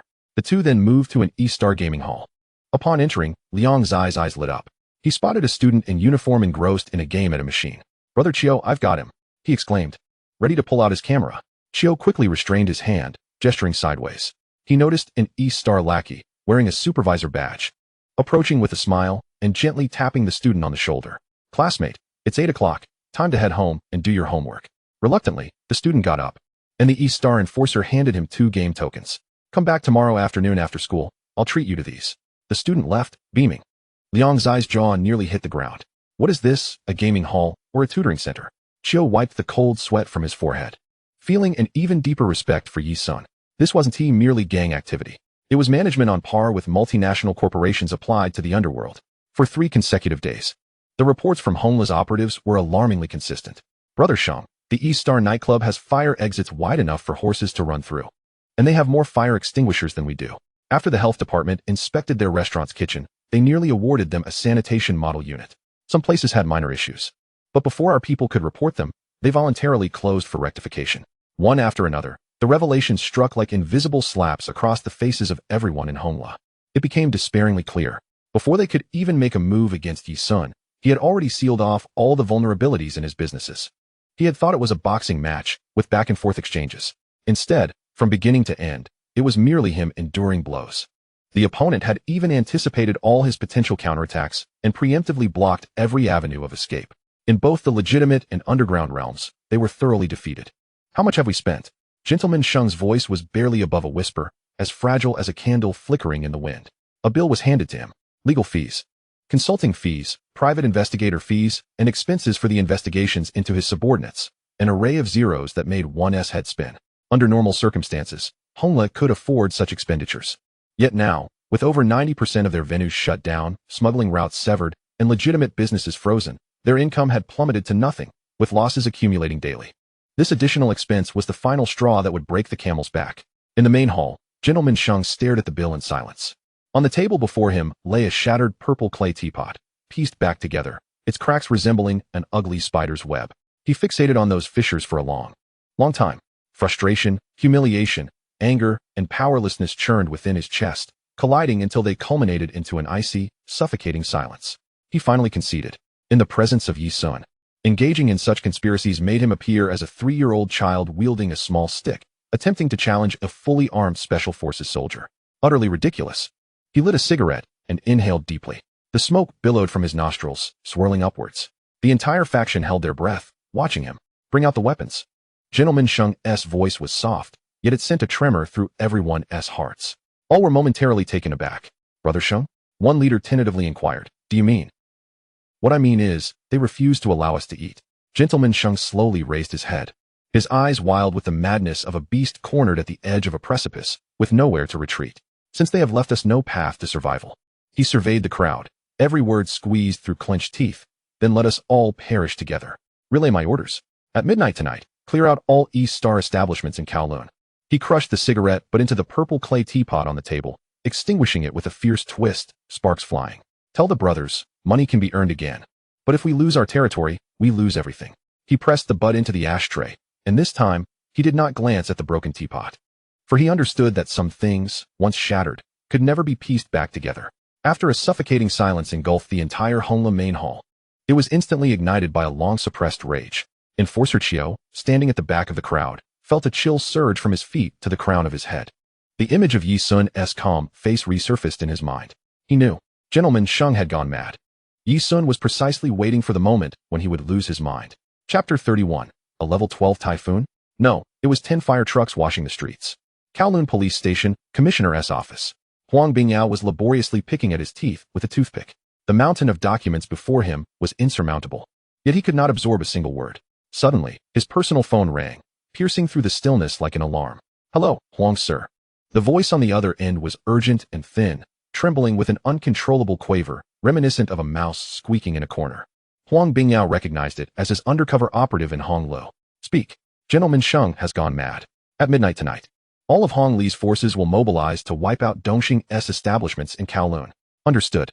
Huang Bingyao hung up, the languor on his face instantly replaced by a steely focus. Leaning back in his chair, his fingers unconsciously drummed on the tabletop, producing a sound reminiscent of a ticking clock counting down. "Wipe out the establishments." Gentleman Sheng has truly lost his wits and intends to overturn the entire gaming table. He picked up another encrypted phone and dialed a number. "Mr. Yi, this is Huang Bingyao. The weather forecast indicates a strong typhoon in Kowloon tonight, with winds reaching level 12 and heavy rain expected." Huang Bingyao gazed out at the scorching sun, yet his tone was ominously grave. You must secure the doors and windows of your newly renovated establishments, especially the glass. It would be prudent to reinforce them, should they be vandalized. The insurance company will not compensate you. There was a brief silence on the other end. Thank you for the reminder, Huang sir. Yi Sun's voice betrayed no emotion. When will the typhoon hit? Precisely at midnight. Understood. Yi Sun paused momentarily, then changed the subject. By the way, Huang sir, recent news has reported a surge in fires. And the firefighters are working tirelessly. I feel compelled to act and wish to donate 10 high-powered fire trucks to the fire department under the name of Longying Group. Huang Bingyao's eyebrows shot up, sensing a dangerously exhilarating opportunity. Nonetheless, Yi Sun's voice remained steady. However, as you know, the bureaucratic process is sluggish. I would like to request your assistance, Huang sir, to facilitate a connection and give the fire department a heads up. I intend to have the trucks positioned near my establishments in Kowloon tonight for their early morning pickup. The vehicles are new and unregistered. Driving them temporarily might attract the attention of traffic police. Huang Bingyao was utterly transfixed. In his mind, a clash of images unfolded, the midnight raid and the 10 fire trucks. Two seemingly unrelated scenes collided violently, igniting a spark of absurdity and brilliance. He couldn't help but emit a low, suppressed laugh from his throat, ultimately transforming into a begrudgingly impressed exclamation. You truly are a genius. You flatter me, Huang sir. I am merely a concerned citizen. Very well, I shall make it happen. Huang Bingyao hung up, feeling as if his tooth no longer ached, his back no longer hurt, and an invigorating energy surged through him. He immediately grabbed the phone and dialed his old classmate at the fire department. Hello, Lao Zhang. I have secured 10 brand new fire trucks for you. At 11:50 p.m., the various establishments under Dongxing had long been vacated, yet the interiors remained brightly lit. From the outside, the lavish neon signs flickered as usual, resembling faces luring one into decadence. Only in the deepest shadows of the street corner did a few brand new, unregistered high-capacity fire trucks emanate a chilling red glow in the night, like slumbering steel behemoths. At midnight, the chimes rang out. Dozens of vans and private cars surged ghost-like from various districts of Kowloon, their tires screaming against the pavement, nearly simultaneously screeching to a halt at the entrances of several key nightclubs under Dongxing. The doors swung open, and hundreds of men from Honglu surged forth, brandishing machetes, baseball bats, and other weapons, their faces contorted in suppressed rage. They moved according to their assignments, rushing toward Dongxing's establishments like torrents of darkness, intent on devouring everything in their path. Smash it, the leading hall master commanded, and the crowd roared as they charged toward the tightly shut doors. However, the anticipated sound of shattering glass did not materialize. The heavy blast-resistant glass doors and reinforced alloy shutters remained unmoved, the blows from bats and clubs leaving only pale scratches and an agonizing scraping sound. The machetes and bats of the Honglu men struck against an impregnable fortress. What the hell is this door? It won't budge. Someone yelled in exasperation, glaring at the entrance that was as solid as a bank vault door. He spat on the ground in frustration and gestured for a few others to join him, raising iron rods to strike at the lock, sparks flying briefly in the night. Yet the door frame didn't tremble in the slightest. Damn it, how did Dongxing reinforce their doors so well? He panted, a surge of malevolence and foreboding rising within him. Use pry bars. Open it up. The lead hall master bellowed, his eyes bloodshot. Several hefty pry bars were inserted into the gap, and a dozen men shouted in unison, muscles straining, veins bulging, exerting every ounce of strength to pry it open. The door remained stubbornly shut, emitting a spine-tingling metallic groan. Just as everyone was focused on wrestling with the infernal door, the crowd packed tightly, and chaos ensued. A low, thunderous roar of engines erupted from both ends of the street, without warning. Before anyone could react, several massive jets of white water surged forth from the darkness.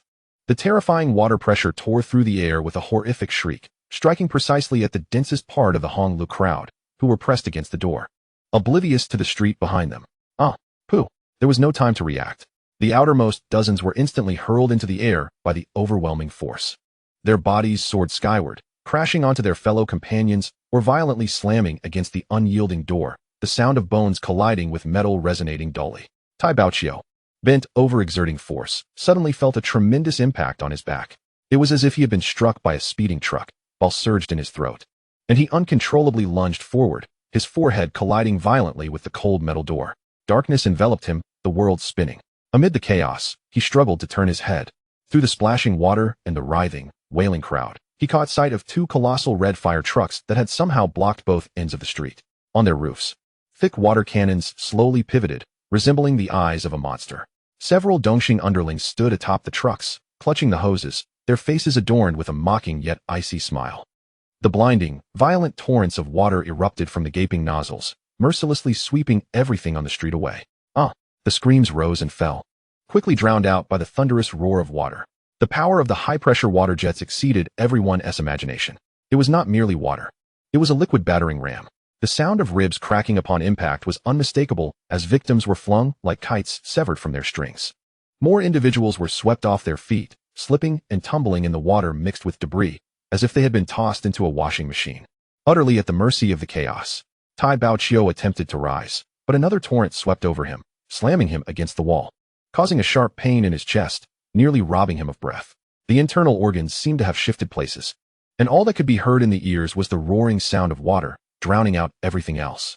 Across the entirety of Kowloon, the various venues of the East Star were simultaneously playing out this scene.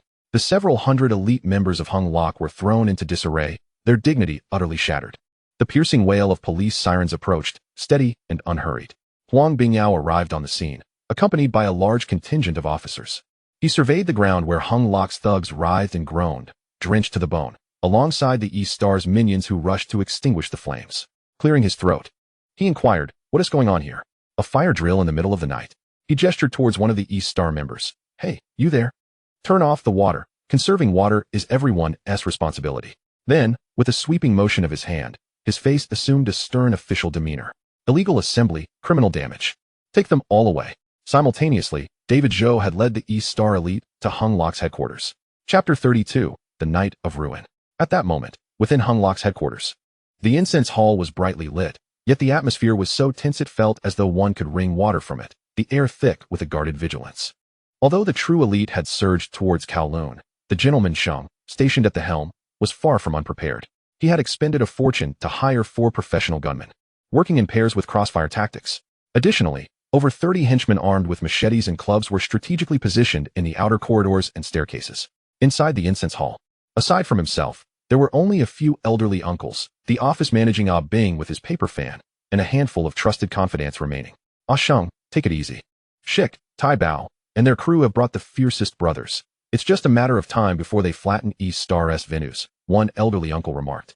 Holding a teacup, Sheng nodded, his cigar slowly burning between his fingers. His expression was calm, yet a lingering shadow flickered deep within his eyes. He glanced at his watch once more. Just then, an unexpected turn of events erupted. Outside, there came several abrupt muffled sounds, followed by the sickening crack of bones snapping under pressure. Then came the clatter of weapons hitting the ground, muffled cries of agony, and the heavy thud of bodies collapsing. The sounds emanated from various directions, intense yet eerily devoid of gunfire. The sequence unfolded with a breathless speed. The people in the hall had just begun to rise at the commotion when, boom, boom, boom, a heavy impact reverberated from the massive metal door. That was no mere sound made by human strength. It was the unmistakable noise of professional breaching tools. The walls around the doorframe trembled, dust cascading down. The 2 henchmen stationed at the door brandished their knives, but in the next moment, with a thunderous sound of metal shattering, the sturdy lock was utterly destroyed. The door was violently smashed open by an overwhelming force from outside. No fewer than 50 members of East Star surged in like a tide of darkness. The first 4 to breach radiated an astonishing aura. Feng Yuxiu, in a swift motion, crossed several meters and struck with lightning speed, his hand slicing precisely against the throat of a Hung Lok thug, who collapsed without a sound. Chun Luojun bellowed, crashing into the crowd with his powerful arms, sending 2 armed henchmen soaring into the air. Xin moved with agility, swiftly changing directions in the confined space, unleashing a flurry of punches and kicks that knocked down 3 men in an instant. The icy gaze of Czi was accompanied by ruthless precision, targeting the legs and wrists of his opponents, rendering 2 of them incapable of action in the blink of an eye. Under the command of these 4 formidable fighters, East Star's personnel quickly overwhelmed and subdued the 10 or so Hung Lok thugs who dared to resist within the hall. Meanwhile, another faction swiftly secured all exits and windows, while the remaining members cornered the stunned elderly uncles in Bing, herding them into a wall. Within an incredibly short span of time, the entire incense hall was under complete control. The outer defenses that Sheng relied upon crumbled like paper under the overwhelming disparity in strength and the lightning-fast assault. A path opened within the crowd. David Zhou stepped forward, clad in a black tactical outfit. His breathing was steady, but his gaze pierced through the throng with an icy intensity, locking directly onto Sheng, who remained seated in the grand chair. The muscles in Sheng's face twitched slightly. He beheld David Zhou, along with the fierce four behind him and the sea of East Star elites, a flicker of understanding and bitterness flashing in his eyes, which ultimately transformed into a calm acceptance of his dire fate. He took a final drag from his cigar, exhaling the smoke slowly. "So, you've finally come to this point," he rasped, his voice hoarse yet unwavering. David Zhou's gaze remained fixed on him. "I told you, I would seek vengeance." Upon hearing this, a faint, grim smile tugged at Sheng's lips. He slowly extinguished the cigar in the ashtray. "Ever since you allied with the Liuli Tiger, I contemplated the possibility of this day. I just didn't anticipate it would come so swiftly, so decisively." He met David Zhou's eyes, a fierce glint igniting within him. "In the world of the Jianghu, the victor takes all. I, Sheng, acknowledge my defeat, but I shall not concede." Before his words had fully escaped his lips, he sprung from the grand chair, launching an immediate attack. A passionate devotee of Muay Thai, he executed a fierce elbow sweep combined with a low kick aimed at David Zhou's vital points, showcasing his predatory prowess. However, David Zhou's reaction was even swifter. Under Feng Yuxiu's hellish training, his close combat skills had undergone a complete transformation. He advanced rather than retreating, using his forearm to deflect the powerful elbow strike. Lowering his stance to close in, and with a sudden hook of his right hand, his fist sank deep into Sheng's liver. Ugh! All subsequent actions from Sheng were abruptly halted, the excruciating pain stealing his breath, his complexion shifting dramatically. David Zhou offered him no respite, maintaining close contact as punches, palms, fingers, and elbows rained down like a storm, each strike targeting joints and soft ribs, vulnerable points. His fighting style combined Feng Yuxiu's ruthless precision with his own strength, utterly overwhelming Sheng's traditional techniques. Sheng barely managed to block a few blows before his arms grew numb, and strikes to his chest and abdomen left him disoriented. He attempted to regain the upper hand through grappling, yet was met with David Zhou's heavy knee strike, which sent him reeling. Immediately following, a precise low sweep kicked out his supporting leg. Boom! Sheng's lower body was instantly toppled, and he found himself kneeling, unable to control his descent. David Zhou seized the moment of imbalance, delivering a powerful downward elbow strike that crashed into Sheng's collarbone. Crack! The clear sound of a bone fracturing echoed throughout the incense hall. Sheng could no longer contain a harrowing scream, completely losing his balance and collapsing to the ground. The battle commenced with rapid intensity, yet concluded even faster.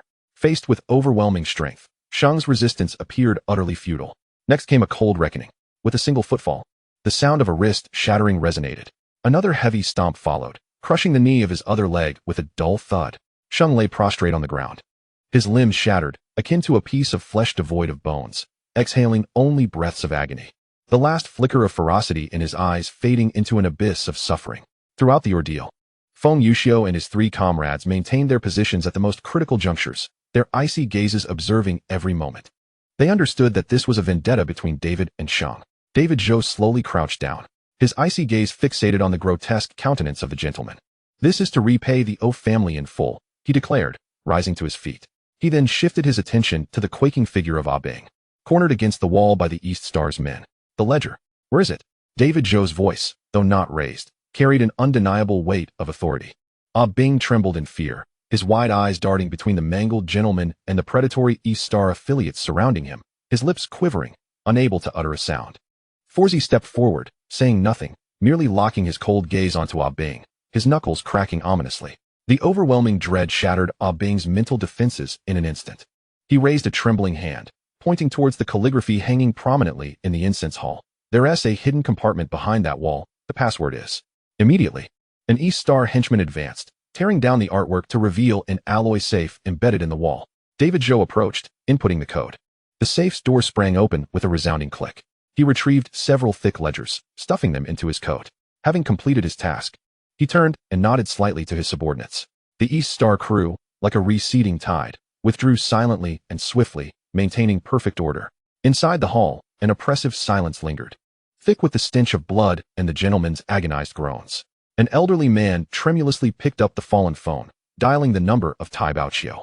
The call connected, but the cacophony of rushing water, frantic screams, and chaotic sirens erupted from the receiver, accompanied by Huang Bingyao's furious bellow. "What are you staring at? Haven't you seen a fire drill before? Everyone down, hands on your heads. An illegal assembly, and you dare to assault the police? Do you want to rot in jail?" The old man's hands shook violently, causing the phone to shatter into pieces. His face turned ashen as he looked around in confusion, the shattered door. The groaning brothers scattered across the floor. It was over. The Hongla headquarters had been utterly crushed by the East Star in a single night. That night, the foreigner behind Hongla received the news. Crack. The cigar in the man's hand was crushed with ferocious force. His facial muscles twitched slightly, and a chilling glare filled his eyes. This useless gentleman, East Star Yi Sun. His voice was low and dangerous, each syllable ground out from between clenched teeth. Daring to meddle in my business, to tread on my territory. Very well. He abruptly extinguished the ruined cigar, lifting his head, his eyes glinting with cold fury. Chapter 33. The Limit of Su Mingyu. Recruiting the capital butcher worth 3,000 prestige. Hongla was finished. In a single night, it was reduced to ashes. This news swept through every corner of Hong Kong Island before dawn, like the fiercest black storm. After the death of the camel, everyone waited to witness East Star's misfortunes, eager to feast upon the carcass of this giant beast. No one anticipated that the newly ascended young man would imprint the name East Star back into everyone's bones with such ferocity and disregard for rules. The Glazed Tiger. Yi Sun. This name ascended to legendary status overnight. In the narrow paths of the underworld, wealth alone earns respect. However, with wealth, connections, and the means to overturn tables, one earns reverence. Yi Sun, with the blood of Hongla, delivered a response that silenced all of Hong Kong Island. Contrary to the external clamor and chaos, the territory of East Star experienced an unprecedented peace. Those usually carefree in the streets now walked with their backs straight, their steps brisk, and their eyes brimming with pride. Merchants along the street no longer lived in fear. Upon seeing East Star members, they would even offer a cigarette with a cheerful shout of boss. Their territory expanded. The business of Longing Group soared. Everything resembled a war machine, fueled and charging forward recklessly, except for the core engine, which was on the verge of overheating. Su Mingyu stood before Yi Sun's office door, raising her hand to knock. Enter. The door swung open, and Su Mingyu stepped inside, gently placing a file as thick as a brick onto Yi Sun's desk. She wore an impeccable professional smile, yet the dark circles beneath her eyes betrayed her exhaustion. Teetering on the edge of her limits. Mr. Yi, here is the financial report for Longing Group's last quarter, along with the development plan for the next 6 months. Yi Sun's gaze did not fall upon the documents. He simply regarded Su Mingyu.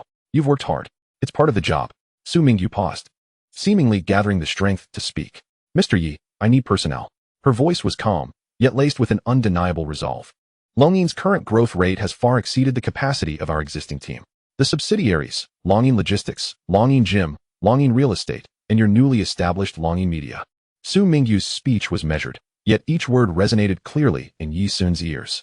Furthermore, having absorbed such a vast territory from Hongla, those establishments and businesses require professionals to integrate, manage, and legalize them, to scale them up. She leaned slightly forward, her gaze piercing. Mr. Yi, I haven't slept in 3 days. This is not a situation that can be sustained by just 1 or 2 people. We need truly top-tier management talent, individuals well-versed in finance, compliance, and operations, capable of transforming a motley crew into a disciplined army, able to wash gray areas into legitimate enterprises.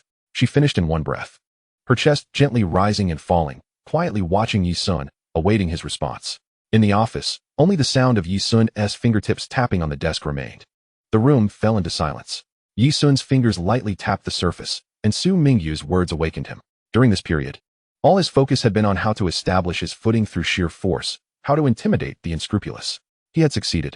Yet, he had overlooked that the foundation of a true business empire is never brute strength, but those in suits, seated in offices, capable of maneuvering millions in capital.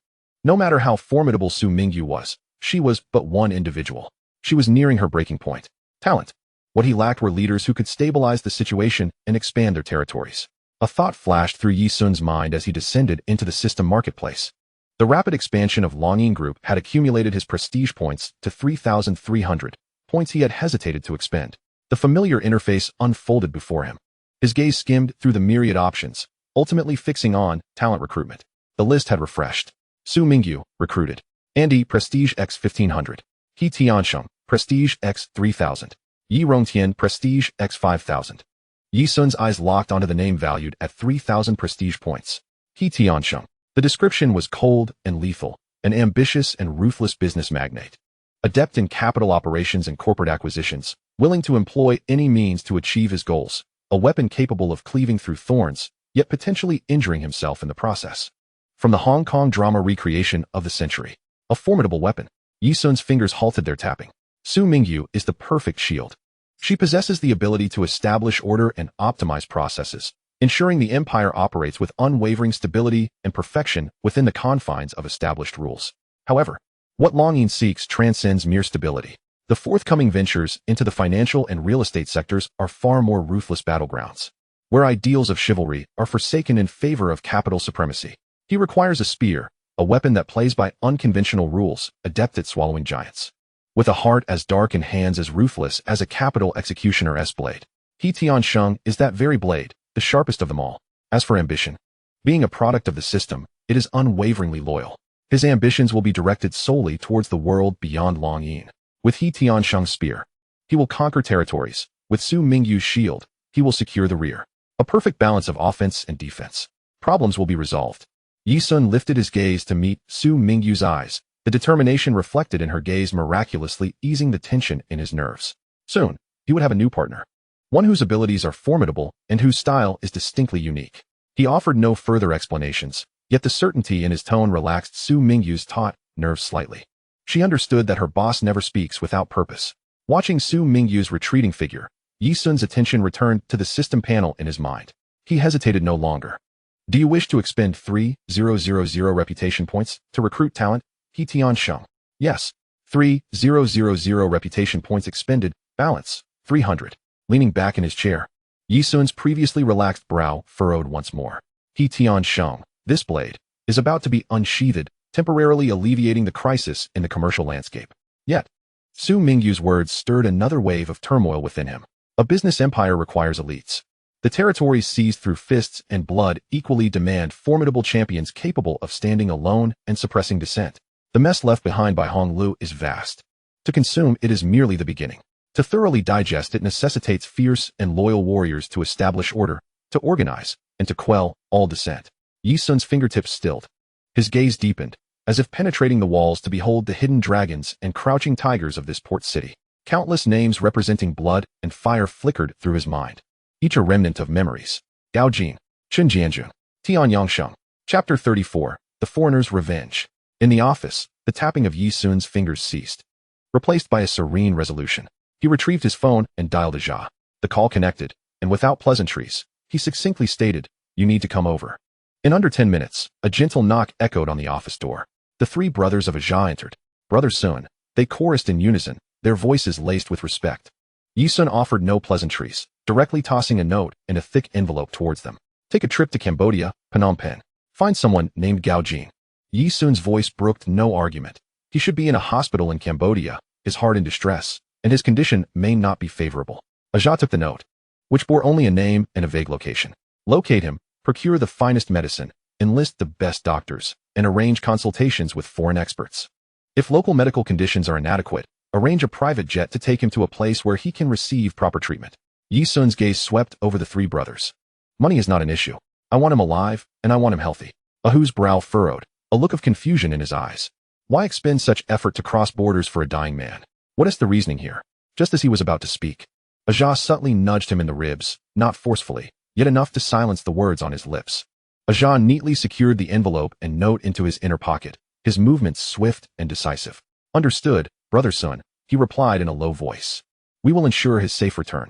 Yi Sun nodded and added, Cambodia is chaotic, a mix of dragons and snakes. If money can resolve the issues, do not resort to violence. Remember, your safety is paramount. This seemingly ordinary reminder filled the hearts of Jia and his brothers with warmth. In the perilous world of cutthroat dealings, a leader willing to prioritize the lives of his subordinates over missions is a rarity. Ahu's confusion dissipated, replaced by determination. A fleeting emotion crossed Tony's typically stoic face.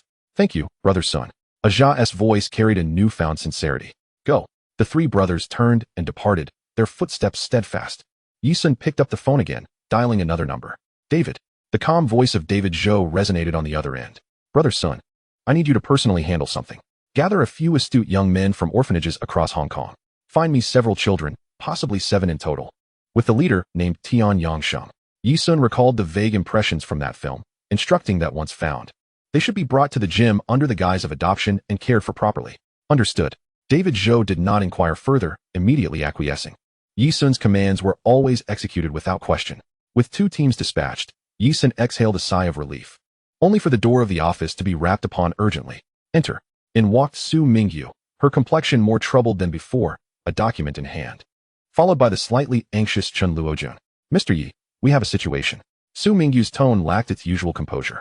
The transport department has almost completely mobilized, collaborating with customs to conduct a large-scale surprise inspection on us. Yi Sun's gaze sharpened instantly, transitioning from calm to icy focus. He remained silent, merely gesturing for her to continue. Our logistics center in Yuanlong and warehouses across the region are being inspected simultaneously. All ingress and egress points have been temporarily sealed. Operations are completely halted, and dozens of trucks ready for dispatch are stuck on the platform. Su Mingyu reported at a rapid pace. Moreover, Brother Sun, Chen Luojun stepped forward. His voice strained with urgency. They arrived without warning, entirely devoid of any pretense. This is nothing like a routine inspection. The atmosphere in the office seemed to solidify. Su Mingyu took a deep breath, forcing herself to regain composure as she continued. Their justification is suspicion of smuggling and illegal goods transportation. A charge that can lead to the detention of all goods for several months, even half a year. Right now, Longyin Logistics is effectively incapacitated. With every passing hour, we are hemorrhaging money, the penalties and storage losses amounting to astronomical figures. Yi Sun remained silent, simply listening as he ceased his finger tapping. This was not merely commercial rivalry. This was the naked oppression of power. The adversary was so disinterested in masking their intentions with any semblance of commercial strategy, boldly declaring their intent to ruin him, leaving him utterly powerless. The gentleman had fallen, and the invisible hand behind him had finally entered the fray. It seemed that the foreigner behind Hong Lu had made his move. A cold smirk crept across Yi Sun's lips, devoid of warmth. With such cross-departmental mobilization capabilities, the adversary's network within the upper echelons of the Hong Kong government was formidable. Su Mingyu's brow furrowed. Confrontation will yield no benefits. Mr. Yi, should we arrange to meet him and discuss what he desires? There must be a price to negotiate. In her view, the essence of every conflict lies within the realm of interests. As long as interests can be reconciled, there are no insurmountable deadlocks. Upon hearing these words, Yi Sun let out a low laugh. Discuss? He leaned back against the chair, his gaze sharp as a knife. The previous mockery transformed into a chilling scrutiny. Mingyu. His demeanor suggested that he was not here to foster an egalitarian dialogue. Rather, he sought to unilaterally declare his rules, compelling us to plead for terms under an uneven power dynamic. He had kicked over our dining table, yet expected us to smile and inquire. What would you like to eat? This statement left Su Mingyu momentarily speechless. Accustomed to maneuvering through the rules of the business world, she had overlooked the brazen arrogance and contempt that stemmed from the pinnacle of power. Yi Sun turned his gaze towards Chen Luojun. The smile on his face now vanished, replaced by an undeniable command. Notify all frontline and warehouse personnel that starting today, they are on leave, with salaries intact. Have them return home to rest immediately. Chen Luojun's head shot up, astonished. Sungu? Leave? ISNT that tantamount to completely ceding the ground to them? Let them investigate if they wish. As for tea, Yi Sun's voice was cold and calm. Let them boil their own water. I want to see how they continue this performance in an empty dock and warehouse. Understood. Sungu. Chen Luojun inhaled sharply, suppressing his discontent, and nodded emphatically. Although he found this situation deeply frustrating, he would never question Yi Sun's decisions. As for business matters, Yi Sun's gaze shifted back to Su Mingyu.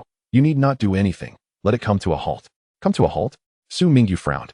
Yet this time she quickly grasped Yi Sun's intent. Mr. Yi, what about the losses? Losses will always be compensated by someone. Yi Sun replied indifferently. Yi Sun rose from his seat and strolled to the grand floor-to-ceiling window.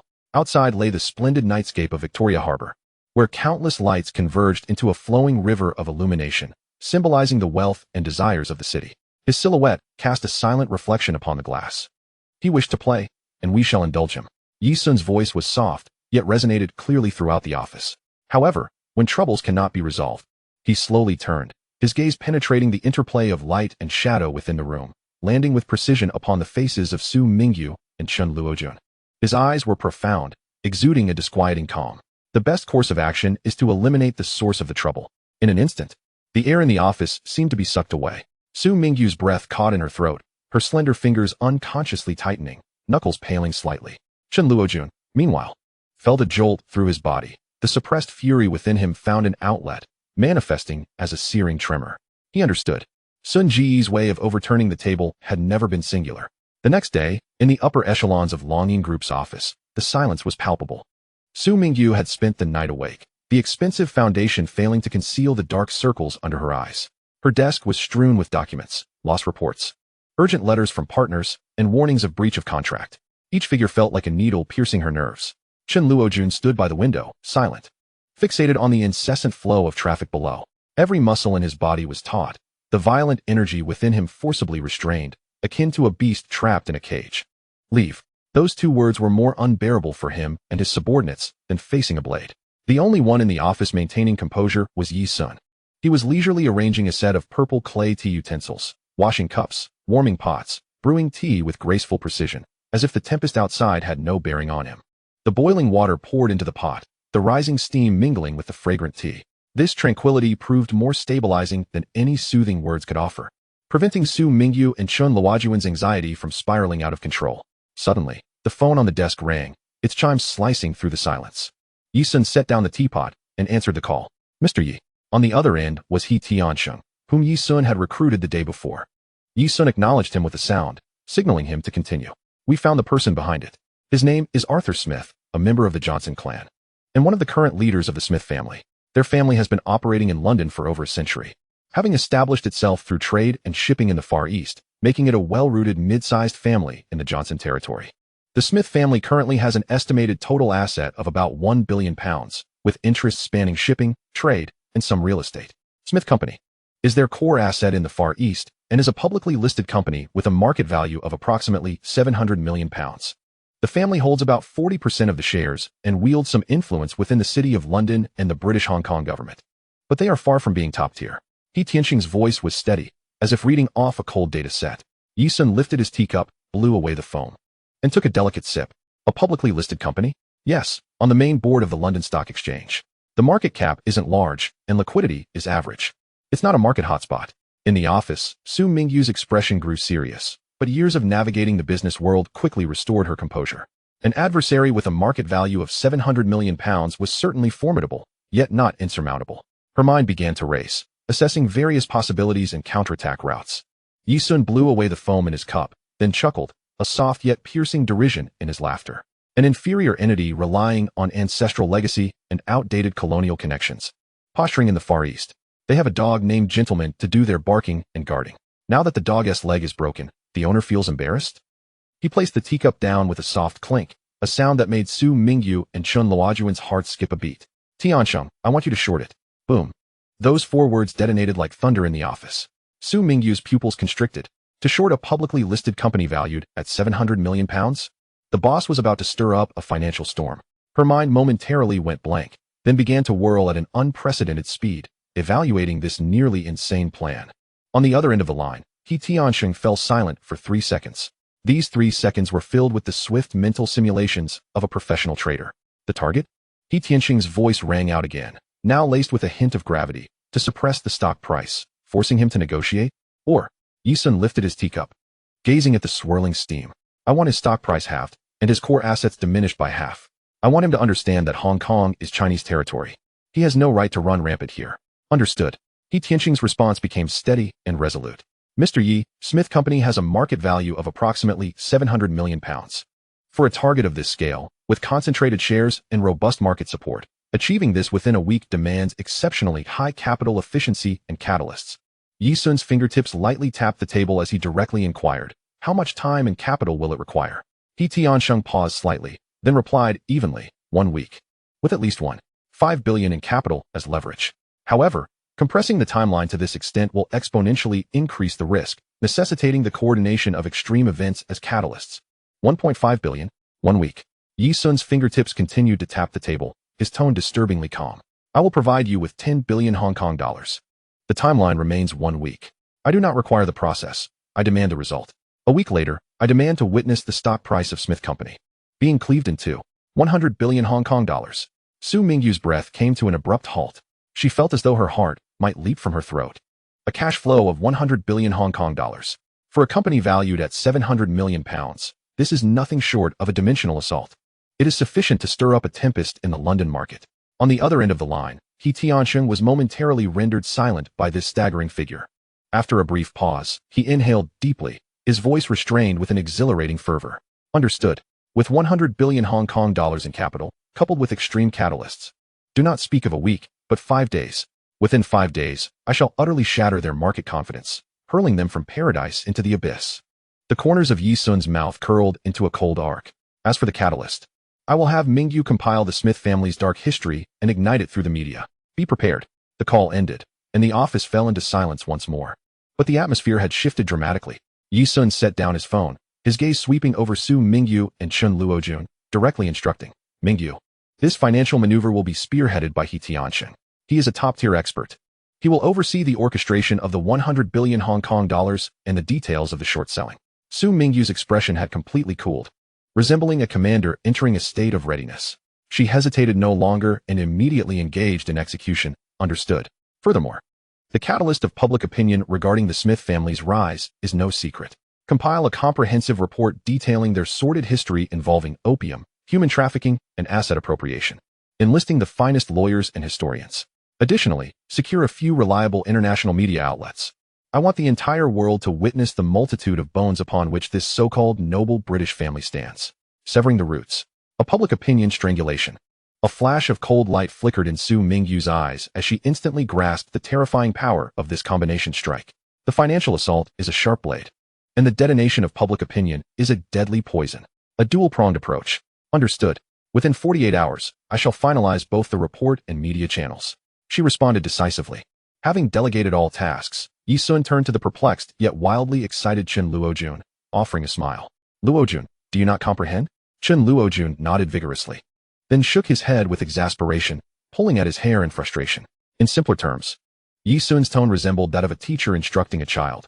We need not a single soldier, yet we can extract vast sums from Smith's pockets daily, until he is reduced to utter destitution. It is more painful than a clean cut or territorial seizure. Chun Luojun stared blankly for a few seconds, his eyes gradually igniting with a terrifying brilliance, revealing his gleaming teeth. Understood. Brother Sun, this method is ruthless enough. I like it. Very well. You may both return to your tasks. Yi Sun waved his hand dismissively. Su Mingyu and Chun Luojun turned on their heels, filled with tremors of excitement, and hurriedly departed. The office door closed slowly. Alone, Yi Sun poured himself a cup of tea. The clear brew mirrored his profound, unfathomable gaze.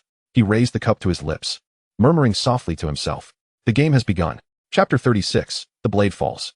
London, Greenwich Mean Time, precisely 9 o'clock in the morning.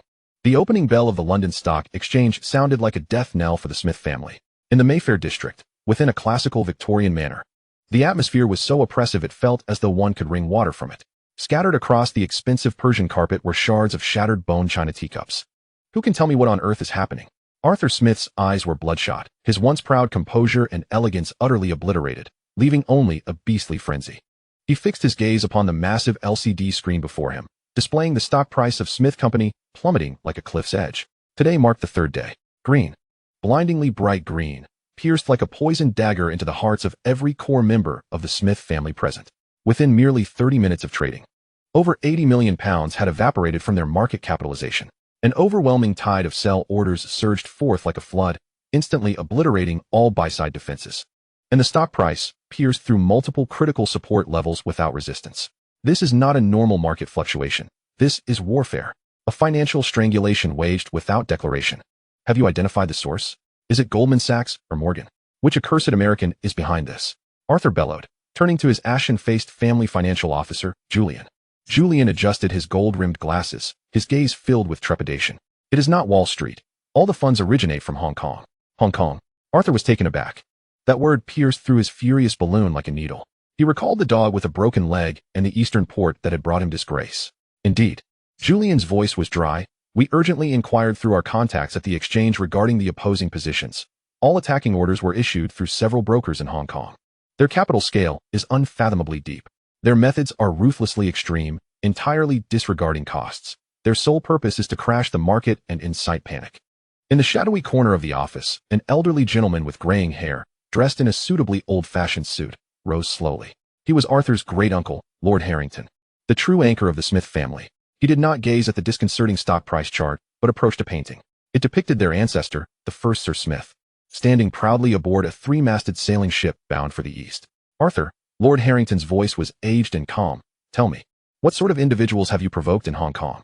Arthur's Adam's apple bobbed. His lips moved, yet no words emerged. He had always believed it to be a trivial skirmish, merely chastising a disobedient ant. He had never considered that the ant could transform into a prehistoric behemoth, traversing half the globe to dismantle his house. Just then, a young assistant burst in, panic-stricken, the tablet in his hands trembling. My lord, sir, there is trouble. He thrust the tablet before Arthur. On the screen was the front-page headline of the Times, emblazoned in blood red, large font, "The Original Sin of Smith Company. A century of wealth built on opium, slavery, and bones." The article was accompanied by a wealth of detailed historical data, documentary reproductions, and even a few harrowing black-and-white photographs. From the triangular trade to the opium wars, from the trafficking of Chinese laborers to the appropriation of local assets. The Smith family's sordid past, long buried beneath the aura of nobility, was laid bare, one case after another, exposed to the unforgiving light of day. Not only the Times, Reuters, the BBC, and AFP all simultaneously began to frantically disseminate various language versions of this in-depth report across the websites and social media accounts of every major European media outlet. Severing the roots. If the financial markets assault is a blade thrust into the heart of the Smith family, then this article is a public opinion nuclear bomb, detonating instantaneously, obliterating the reputation and dignity upon which they depend. "It is over," the financial officer Julian murmured, watching the stock price plummet once more like a waterfall. The market's panic had been thoroughly ignited. Retail and institutional investors holding Smith Company stock frantically sold off, as if fleeing a plague. The green line of the stock price had nearly turned vertical. Bang! Arthur's fist slammed onto the mahogany table, immediately causing blood to seep from his knuckles. "Counterattack. Immediately organize funds to defend our position. Inform our friends in the financial sector and the government to intervene. And the media? Let our public relations team manage the narrative and sue them for defamation." Lord Harrington slowly turned around, his murky eyes revealing a profound disappointment for the first time. "Arthur, do you still not understand?" He approached the table, picking up a freshly printed report on capital flow. "Julian, inform him of the amount our opponents have prepared." Julian pushed up his glasses, his voice trembling with despair. "According to the extreme calculations of our trading model, the margin and leveraged funds that the opposition has invested amount to at least 10 billion Hong Kong dollars. 10 billion Hong Kong dollars. This figure was like an invisible hand, choking every person present. Arthur's face turned ashen, devoid of color. 10 billion Hong Kong dollars, equivalent to over £1 billion. To target a company with a total market value of only 700 million using £1 billion in cash? This is not short selling. This is slaughter. This is akin to a god using a meteor to crush an ant. How much liquidity do we have? Lord Harrington asked calmly. Less than 200 million pounds. Julian's voice was barely above a whisper. If we are to defend our position, we would need to mortgage the estate, the fleet, and our properties in London. But now, with public opinion erupting, the bank's assessments will be exceedingly conservative, and they won't hold out for long. Their money will drown us like the tide. As for friends, Lord Harrington let out an ambiguous laugh. "Arthur, the stock price has collapsed. Market confidence has been shattered. Now, whoever takes over will perish. Friends and the government will only distance themselves from us." The entire conference room fell into a deathly silence. The previously boisterous young heirs, who had clamored to uphold the family honor, now lowered their heads in fear. Arthur sat despondently in his chair, as if all the bones in his body had been extracted. "Why," he asked in a daze, "has such a figure emerged in Hong Kong?" Lord Harrington walked to the window, gazing at the overcast London sky, and slowly began to speak. "When I was young, I heard my grandfather say, never underestimate the East. Especially the Chinese. They can be gentle and humble, like the best business partners. But if you corner them or touch their bottom line, they will become the most fearsome adversaries. They will uproot you with wisdom and determination you cannot imagine." The old lord turned around, his gaze sweeping across the room, full of disheartened descendants. "Times have changed. The glory of the sun never sets on the empire has long faded. Clinging to the arrogance of a century ago, flaunting our might on others' lands, is sheer folly." He approached Arthur, gently placing the report detailing their immense losses before him. "Now, we have but one course of action." Arthur lifted his hollow eyes. "To seek peace." Lord Harrington's tone bore no emotion. "Exhaust every possible means to contact that individual in Hong Kong. Inform him that the Smith family concedes." "Have we lost everything?" a young man asked, unwilling to accept. "No." Lord Harrington shook his head, a hint of bitterness crossing his aged face. "We have merely lost what we should never have possessed. To preserve our lives and fortunes is already that gentleman's mercy." He looked at his nephew, the once indomitable Arthur Smith, and said word by word, "Go, Arthur. Lay down your ridiculous noble dignity, and, like a true businessman, beg for his forgiveness. This is the responsibility you must bear as the head of the family." Arthur Smith gazed out the window. Once, he stood here, overlooking his commercial empire. Now, he felt that the towering buildings of the London financial district resembled colossal tombstones. Chapter 37. The century-old national debt. The sins of your ancestors, you shall repay. Hong Kong, Longing Group's top floor.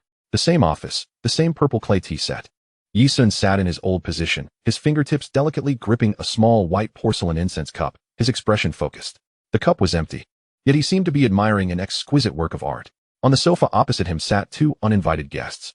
Lord Harrington, clad in a well-tailored vintage tweed suit, despite being in dire straits, still exerted his last strength to maintain the dignity of the old aristocracy. He leaned on a silver-tipped cane, his posture impeccably straight. Time had etched deep furrows into his face, and his murky eyes, no longer calm, bore an emptiness born from total devastation. Beside him, Arthur Smith appeared utterly disheveled. His once vibrant demeanor had been ground to dust. His complexion resembled the waxy pallor of someone who had bled excessively, his eye sockets sunken, dark shadows resembling bruises beneath them. The exquisite bespoke suit hung limply on his gaunt frame, every crease inscribed with despair. He fidgeted restlessly, his gaze averted, unable to meet Yi Sun's eyes, fixating instead on his once pristine, now slightly dusty shoes. Su Mingyu stood beside Yi Sun, her demeanor icy, holding a folder. She resembled a judge poised to deliver a final verdict. The office was so silent that one could hear their own heartbeat. Yi Sun picked up the teapot. Hot water poured into the pot, producing a faint bubbling sound. This noise did nothing to ease the atmosphere. Rather, it felt like the countdown to death, shattering the last vestiges of hope for the Smiths with each passing second. Ultimately, it was Lord Harrington who broke the heavy silence. He planted his cane before him, slightly leaning forward, his voice dry as if two sheets of sandpaper were rubbing together. Mr. Yi, we are here to concede. No pleasantries, no struggles, no tests. One sentence revealed the final card and relinquished the last shred of dignity. Yi Sun's movements did not falter. He lifted the teapot, pouring the amber-hued tea into 3 tasting cups. The tea filled the cups, steam rising, filling the room with an enticing aroma. He gestured. My lord, please sample this. Da Hong Pao from Wui Mountain. Lord Harrington raised the teacup, but did not drink. He merely traced the warm cup wall with his fingertips, the warmth searing his skin. Arthur stood frozen in place, utterly immobile. That small teacup now felt as if it weighed 1,000 pounds. Yi Sun did not rush him. Instead, he brought a cup of tea to his lips, taking a sip and closing his eyes for a moment. When he opened them again, he spoke slowly, his tone flat. Yet his words struck like blows upon the ground. To concede requires sincerity. He set down the teacup, his gaze finally resting upon Arthur Smith. That look bore no emotion. Yet it made Arthur feel as though the air around him had been instantly vacuumed away, each breath cutting like a blade. The first thing. Yi Sun raised a finger. An apology. Lord Harrington immediately interjected, attempting to define the parameters, as it should be. The Smith family will promptly issue a public statement to apologize for our reckless actions in Hong Kong. No. Yi Sun interrupted him, his voice still calm, yet unyielding. What I mean is not an apology for this incident. He looked towards Su Mingyu. Su Mingyu understood, drawing out a document from the folder, placing it on the coffee table, and sliding it toward the two men. That is the printed edition of the Times, with words circled in red ink, each one drenched in blood. Opium. Chinese laborers. Plunder. I demand that you publicly apologize for all the transgressions committed by the Smith family on Chinese soil over the past century. Arthur Smith, as if singed by flames, abruptly lifted his head, blood rushing to his face, which took on a ghastly hue. This is impossible. That is all history, from a bygone era. Yi Sun smiled, a fleeting smirk gracing his lips, yet it did not reach his eyes. Are you implying that your legal team is prepared to sue the Times, Reuters, and the BBC for defamation? Arthur's face shifted from crimson to a deep purple, every word trapped in his throat. Yi Sun leaned slightly forward, the weight of his presence doubling in intensity. I demand a globally broadcast press conference. The location shall be on Hong Kong Island. You, Mr. Arthur Smith, must bow an apology to all the Chinese people before the eyes of the world. Arthur trembled violently, his lips quivering, teeth chattering. He yearned to rise in protest, to roar, to defend that absurd dignity. But Yi Sun merely cast a detached glance in his direction. The chill in that gaze froze all the anger ready to erupt within him, and he fell back into his seat, humiliated. Lord Harrington gripped his cane tightly, the head nearly embedding itself into his palm. He rasped, we accept. The second matter. Yi Sun raised a second finger, demanding the return of the stolen goods. He paused, his tone taking on a playful lilt, as if discussing a trivial matter. I have heard that the Smith family's estate houses numerous mementos from the Orient. I am unaware of their specifics, nor do I care how they came to be. Yi Sun lifted his teacup, gently blowing on the steam that danced above, his gaze circling the suddenly taut face of Lord Harrington. However, I believe, my lord, you should be more aware than anyone of which items were taken from the Summer Palace and which were borrowed from elsewhere. The knuckles of Lord Harrington's grip on the cane bulged and turned pale, resembling gnarled roots of an ancient tree. Every word from Yi Sun struck his heart like a steel nail. I offer you the opportunity to compile a list yourself. Yi Sun's voice was measured and calm. All artifacts collected by the Smith family, originating from China, must be returned without compensation, every last piece. Within a week, I expect to see a notarized complete list. Within a month, all artifacts must arrive at the Palace Museum. He set down the teacup, the bottom clinking against the table, yet the sound instantly turned frigid, carrying a metallic edge. Should my people undertake the investigation, it shall be more than a simple return. Lord Harrington closed his eyes, and upon reopening them, all color had drained. He exhaled a breath laden with despair, as if expelling the last remnants of resolve. We will provide an accurate list. The third matter. Yi Sun raised a third finger, directing his gaze at Su Mingyu. Su Mingyu stepped forward, placing a document on the coffee table. The operational rights in the Far East for 3 core shipping routes owned by the Smith family. The container route from the Far East to Europe, the Southeast Asia bulk cargo route, and the Australia-New Zealand express route. Longin Logistics will acquire them at the current market valuation. This time, even Lord Harrington lifted his head, a flicker of confusion crossing his features, as this sounded almost like a legitimate business proposal. Arthur couldn't help but blurt out, "Market price? You intend to transact with us at market price?" Yi Sun replied flatly, "This is a notification, not a negotiation. Sign it, and you can use the funds to address your impending matters. If you do not sign," he paused, glancing at Arthur, "these 3 routes will instantly become your liabilities." Su Mingyu added, her tone cold and professional. The Smith Shipping Company's current cash flow can no longer support the operational costs of the Far East routes. If the port fees and agency fees cannot be paid by next week, services will automatically cease, and counterparties will collectively seek compensation. Longin's acquisition is the only dignified exit for you. Lord Harrington suddenly understood. This seemingly fair transaction concealed a precise strangulation. They had calculated that the Smiths could not even muster funds for basic operations. The so-called market price acquisition was the only avenue that was not a dead end. He nodded dejectedly, picked up the pen, and signed his name at the bottom of the page. "We accept." The fourth matter. Yi Sun raised a fourth finger. Longin Group has acquired 28.5 of the circulating shares of Smith Shipping in this transaction. You are to repurchase all shares at $20 each in U.S. currency. Arthur exclaimed, $20? The current market price is less than $5. This is robbery. Yi Sun finally smiled, a smile that was utterly composed. This is the price for redeeming your family's control. Of course, you may choose not to buy. I do not mind if Smith Shipping changes its surname in the future. Lord Harrington restrained the nearly collapsing Arthur, his aged face etched with boundless despair. He looked at Yi Sun and, with each word, squeezed out 2 syllables from between clenched teeth. "We will buy?" Yi Sun leaned back into the sofa, his demeanor relaxing, as if he had merely completed an inconsequential transaction. "Once the signatures are affixed, you may leave." Arthur Smith could no longer maintain his composure. He glared at Yi Sun, his gaze a tumult of fear, resentment, and utter collapse. His body began to convulse uncontrollably, a wheezing sound escaping his throat like a broken accordion. Ultimately, he doubled over violently, and after a fit of dry heaving, he expelled bile and stomach acid onto the luxurious handcrafted carpet before him. The acrid stench immediately permeated the entire office. Lord Harrington did not look at him, nor did he call for assistance. He simply struggled to rise, walking over to Arthur, draping an arm around him, like dragging a soulless husk, and staggered towards the elevator. That hunched figure, under the bright lights, cast a long, elongated shadow. The office fell silent once more, the foul odor lingering. Su Mingyu softly inquired, "Mr. Yi, should we send someone to follow up on the artifact list? I am concerned they may deceive us." Yi Sun lifted the now lukewarm tea, gazing out at the dazzling lights of Victoria Harbor. "Let them compile it themselves." His voice was soft, yet carried an undeniable weight. "The price of deceit is one they cannot afford." Finally, he paused, emphasizing to Su Mingyu, "Once the funds arrive, they must be transferred in full through the offshore account of Bank of China Hong Kong. The subsequent operations must be entirely compliant. Its ultimate destination is to bolster the national foreign exchange reserves, supporting critical sectors and the real economy back home." Su Mingyu's breath caught, her heart churning with tumultuous waves.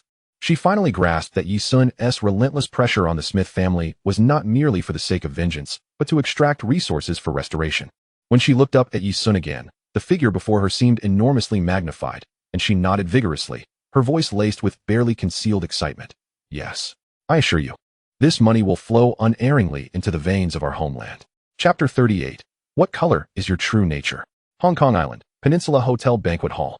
A multitude of media outlets from across the globe converge into an impenetrable steel jungle, their cameras and microphones poised in unison. The explosive flashes illuminate the grand hall as brightly as day. Arthur Smith stands behind the podium, his complexion as pale as parchment. In just a few days, he has appeared utterly drained, gaunt and emaciated, his expensive bespoke suit hanging loosely upon his skeletal frame. Beside him, Lord Harrington clutches his cane tightly, his eyes shut, resembling a statue on the verge of crumbling into dust. Arthur's chest heaves violently as he faces the microphone, delivering the apology statement handed to him by the opposing counsel in a dry, fragmented tone, as though ground down and reassembled. Each word strikes like a dull, poison blade, mercilessly lacerating his dignity. From the bloody original sin of the opium trade to the countless bones of laborers trafficked, and the arrogant interference in the commercial order of the island, his voice dwindles to a mere whisper by the end. The Smith family hereby extends our most profound and heartfelt apologies to all the Chinese individuals we have wronged. As his words fade, he pauses for several seconds, seemingly expending every ounce of strength he possesses, bowing deeply before the multitude of cameras, a full 90 degrees. This once haughty British aristocrat, under the scrutiny of the world, lowers his head that flows with the blood of arrogance. A profound silence envelopes the room. Suddenly, the flashes erupt into a sea of white, the sound of shutters merging into a torrential wave that threatens to engulf history. Meanwhile, in the upper offices of the Longing Group, Yisun switches off the massive television screen mounted on the wall. Outside the window, the breathtaking vista of Victoria Harbor unfolds, while inside, only the faint rustle of the sea breeze against the curtains remains. The global apology event by the Smith family detonates like a nuclear bomb in the arena of international public opinion. The front page of the Financial Times reads, "The Silent Crocodile, How Longing Capital Executed a Precise Strike Against a Century-Old Foreign Firm." The Wall Street Journal is even more direct, "The Fangs of Eastern Capital, a textbook case of financial predation." In an instant, the name Longing Group is thrust violently into the spotlight of the global business stage, rising from a corner of the island. A month later, in the capital city, at the Palace Museum, a discreet yet highly significant donation ceremony is taking place. Through the auspices of the Longing Group, the Smith family returns 54 pieces of lost Chinese artifacts, officially entering the collection of the Palace Museum. As one of the legendary bronze dog heads from the 12 zodiac beasts of the old summer palace is carefully extracted by staff, breath held in reverence, several elderly artifact experts present are overcome with tears, unable to contain their emotions. When the news spreads, the nation rejoices. The prestige of the Longing Group within the country reaches an unparalleled zenith. At the very moment the donation ceremony concludes, far away in the island's heart, Yisun's mind resonates with a long-forgotten electronic chime. Ding! Significant world event detected. The reckoning of a century of national humiliation and the return of national treasures. Reputation gained, 5,000. Longing Group opens international prestige. System begins version 20 upgrade, progress at 1. Yisun's gaze flickers. He lightly rests his fingertip on the embossed world map carved into the solid wood table, pausing momentarily. In a non-publicly listed courtyard in the capital, shaded by locust trees, a stone table feels cool to the touch. An elderly gentleman clad in a Zhongshan suit sits with his eyes closed, savoring tea, while opposite him, a middle-aged man with an upright posture waits patiently. The report from the island has been reviewed. The elder finally speaks, his voice steady yet bearing the weight of gravity. Yisun possesses a thunderous resolve and profound cunning. The middle-aged man articulately reports that a sum of 100 billion Hong Kong dollars has compelled the Smith family to bow in repentance, and the return of national treasures has been executed flawlessly. Yet, above the surface, everything appears impeccably lawful. Below the surface, however, his roots delve deep into the East Star. A man who navigates the realm of black and white with such ease possesses a true essence that remains unspoken. The elder slowly sets down his tea bowl, the contact of porcelain producing a crisp sound. Having capability is commendable, but if one's heels are firmly planted in mud, stability is ultimately unattainable. The elder's gaze is unfathomable, akin to a deep ancient well. Such individuals, the more energy they possess, the clearer they must see. You mean? Test him, but maintain discretion. The elder's tone is calm, yet leaves no room for debate. A few days later, in the meeting room on the top floor of the Longing Group, David Zhou leads a man into the room. "Brother Sun, the person has arrived." After David Zhou respectfully announces this, he silently retreats at a glance from Yisun, gently closing the door behind him. Inside the office, only two individuals remain. The man appears to be around 50, with a square face and clad in a somewhat worn jacket. He strides in with purpose, his back straight as a javelin. His eyes, unfathomable, scan the room before finally fixing on Yisun. A flicker of understanding passes through Yisun's eyes.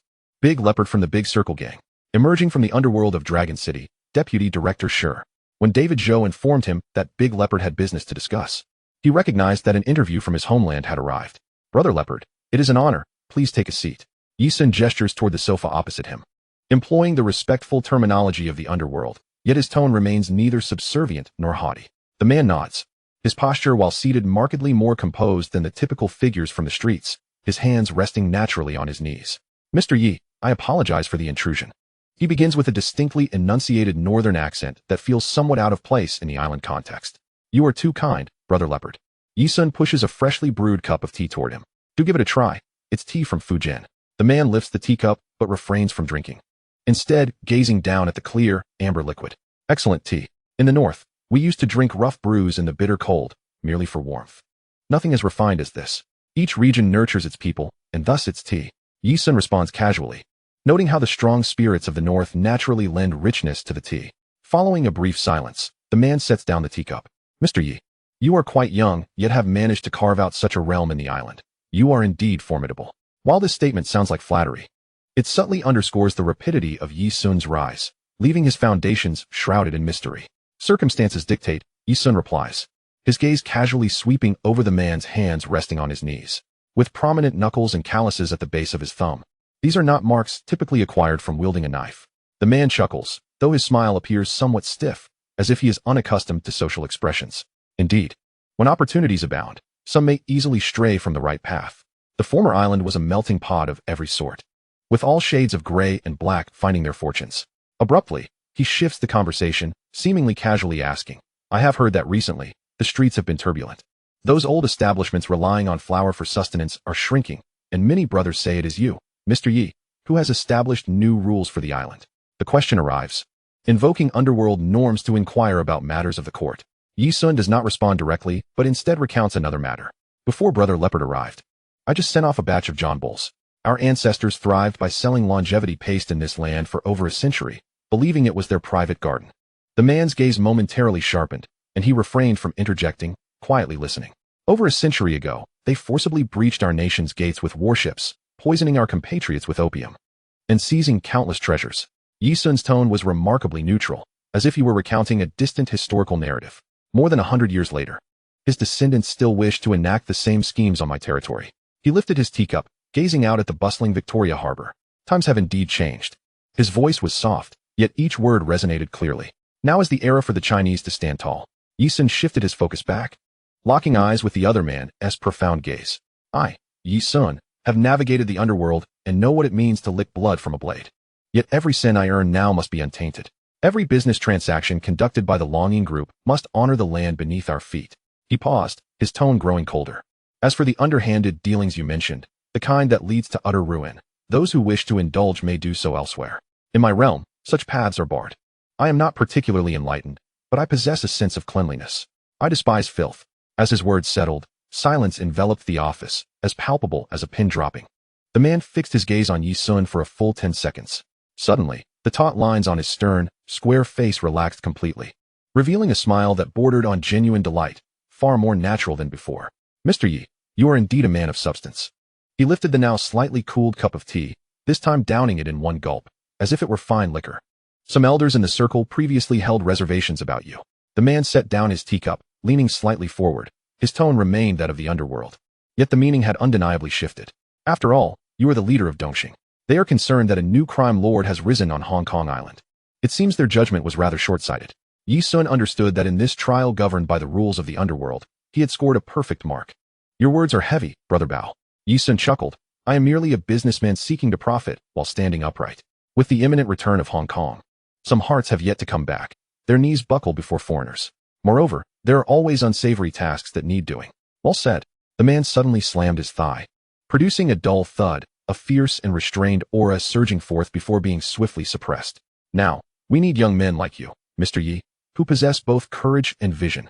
He rose to his feet, solemnly clasping his fists towards Yi-sun, reverting to the ways of the underworld. "Mr. Yi, the tea is delightful. Your words are even more so. I take my leave." Yi-sun stood to see him off. "Brother Bao, take care." The door closed gently behind him. Yi-sun remained in place, his gaze distant. He knew that the next time they meet, it might not be as Brother Bao. Chapter 39. The Unwritten Rules of Longing Media. The office door closed softly. Yi-sun approached the expansive floor-to-ceiling window, standing over the city that was on the verge of changing its flag. The sea breeze from Victoria Harbor seemed to penetrate the thick glass, carrying with it a hint of briny warmth. The earlier interview, devoid of gunfire, was more thrilling than any brawl in the underworld. Brother Bao is not merely a figure of the streets. Behind him stands a formidable titan, here to assess the worth of this newly risen rock. He has passed the test. Furthermore, he submitted an almost perfect response. Settling accounts with the Smith family is his declaration of allegiance. The return of national treasures is his record of merit. And that declaration of this path is closed is the red line and baseline he has drawn for himself, as well as for the future of Longing Group. Yi-sun returned to the tea table, picking up the cup that Brother Bao had drained, and slowly poured his own now-cold tea into the tray. The soft sound echoed, like dust settling. In a remarkably good mood, Yi-sun decided to take a stroll. Half an hour later, an unremarkable Toyota quietly glided to the curb in Kowloon. The four modern characters spelling Longing Media shone brightly in the afternoon sun. On the adjacent wall, several striking posters of police films, brimming with masculine energy, were plastered. Yi-sun was dressed quite casually today. A simple jacket and jeans made him resemble a recent university graduate, filled with confusion and aspirations for the future, stepping out of the art department. He pushed open the glass door of the company. A wave of warmth rushed forth, mingled with the salty dampness of sweat, the sickly sweet scent of cheap hair gel, and a palpable air of dreams. The modest open space was packed with young men and women, each displaying a variety of expressions, resembling a pot of dumplings on the brink of boiling over. A front desk girl was surrounded by a few people, looking flustered and entirely oblivious to yet another passerby squeezing in. Yi-sun found this amusing. He settled into a corner where he wouldn't be in the way, comfortably leaning against the wall, his gaze calmly sweeping over the clamor. This was a new piece in his commercial puzzle. "Hey, are you here for an interview too?" A clear, slightly wild female voice chimed in beside him. Yi-sun turned his head, momentarily taken aback. The girl sported a neat ponytail, her face bare of makeup, yet radiating a captivating glow. Her eyes were deep set, her nose straight, and her lips full, as if she had stepped out of a film from the golden age of Hong Kong cinema, especially those eyes, clear and bright, exuding a fearless vigor. She clutched a resume in her hand, the edges dampened by sweat. At that moment, she was curiously sizing up Yi-sun with her penetrating gaze. Yi-sun glanced down at himself and couldn't help but chuckle. His attire indeed resembled that of someone trying their luck in this sea of humanity, finding the situation amusing. He nodded in agreement. "Yes, I knew it." The girl seemed to have found a kindred spirit, stepping closer to him, her voice dropping to a conspiratorial whisper. "You've been standing here for ages, completely still. Are you nervous too?" "Don't worry, I am." As she spoke, she confidently spread her palm towards Yi-sun, revealing that her hand was indeed clammy. "I'm Li Xinshin, and you?" "My surname is Yi. Yiga, nice to meet you." Li Xinshin smiled brightly, revealing two playful little tiger teeth. "What role are you interviewing for?" "I'm auditioning for the second female lead, the undercover policewoman. I heard there are a lot of action scenes, so I crammed a few moves at the last minute." As she spoke, she demonstrated a couple of not-so-standard moves, her ponytail swaying like a flickering flame, brimming with vitality. Watching her earnestness, a smile crept onto Yi-sun's lips. "I haven't decided yet." "Huh?" Li Xinshin's eyes widened in disbelief, her expression seemingly conveying, "Brother, aren't you being a bit overly ambitious? This is Longing Media's first major production, a police film. The investment is said to be in the 8-figure range. The director is the award-winning Wu Yu. Many trained professionals with prestige are vying for this. And you haven't even thought about which role you want to audition for?" Her concerned demeanor resembled that of a small teacher disappointed in a student. There are quite a few notable talents among today's applicants. She stood on her tiptoes, craning her neck to look around. "See that person over there? A second-tier actor from TVB. And that one just received a nomination for Best Newcomer last year. As pure novices, our prospects seem rather bleak." Yet, while her words echoed the sentiment of despair, there burned within her eyes an indomitable fire of defiance. But what if? It was as if she were rallying her own spirits, and suddenly she reached out, giving Yi-sun's arm a hearty slap. What if Director Wu actually favors our raw authenticity? Observing her naive exuberance and spirited determination, a broader smile graced Yi-sun's lips. "Very well, let us strive together." He nodded in agreement, readily acquiescing. "Ah, by the way," Li Xinshin suddenly recalled something, leaning in conspiratorially, her voice lowered in a tone of mystery. "I've heard that the owner of this company is none other than Mr. Yi, who recently toppled a venerable British family, a super young tycoon. Do you think he might make an appearance today?" In her eyes, the dazzling light of admiration and gossip shone brilliantly. Yi-sun instinctively touched his nose and analyzed with utmost seriousness. He probably won T-com. He is far too busy to spare the time. Indeed. Li Xinshin's shoulders sagged slightly, a hint of disappointment washing over her, but that burst of energy lasted merely 3 seconds. She quickly straightened up. "No worries. As long as I get selected, I'll surely have the chance to meet him someday. If I do, I'll definitely thank him in person for giving us, the background-less newcomers, an opportunity." At that moment, a staff member emerged with a folder, shouting, Next, Li Xinxin. It's my turn. Li Xinxin instantly shifted into battle mode, her fingers gripping the resume so tightly that her knuckles turned white. She took an exaggerated deep breath, then abruptly turned her head, giving Yi Sun a vigorous gesture of encouragement. I'll go in first, wishing you good luck as well. Before the words had fully escaped her lips, she marched confidently into the throng, heading toward the door that would determine her fate. Yi Sun watched her retreating figure with keen interest, eager to see how this intriguing girl would perform. However, the interview room's door had barely closed for 5 minutes when it swung open abruptly. Li Xinxin rushed out, her face as pale as a ghost, her eyes red-rimmed, and her lips devoid of color from biting them in distress, fighting back tears. She didn't even notice Yi Sun in the corner. Her only desire was to escape this nauseating place as quickly as possible. Yet, she could not flee.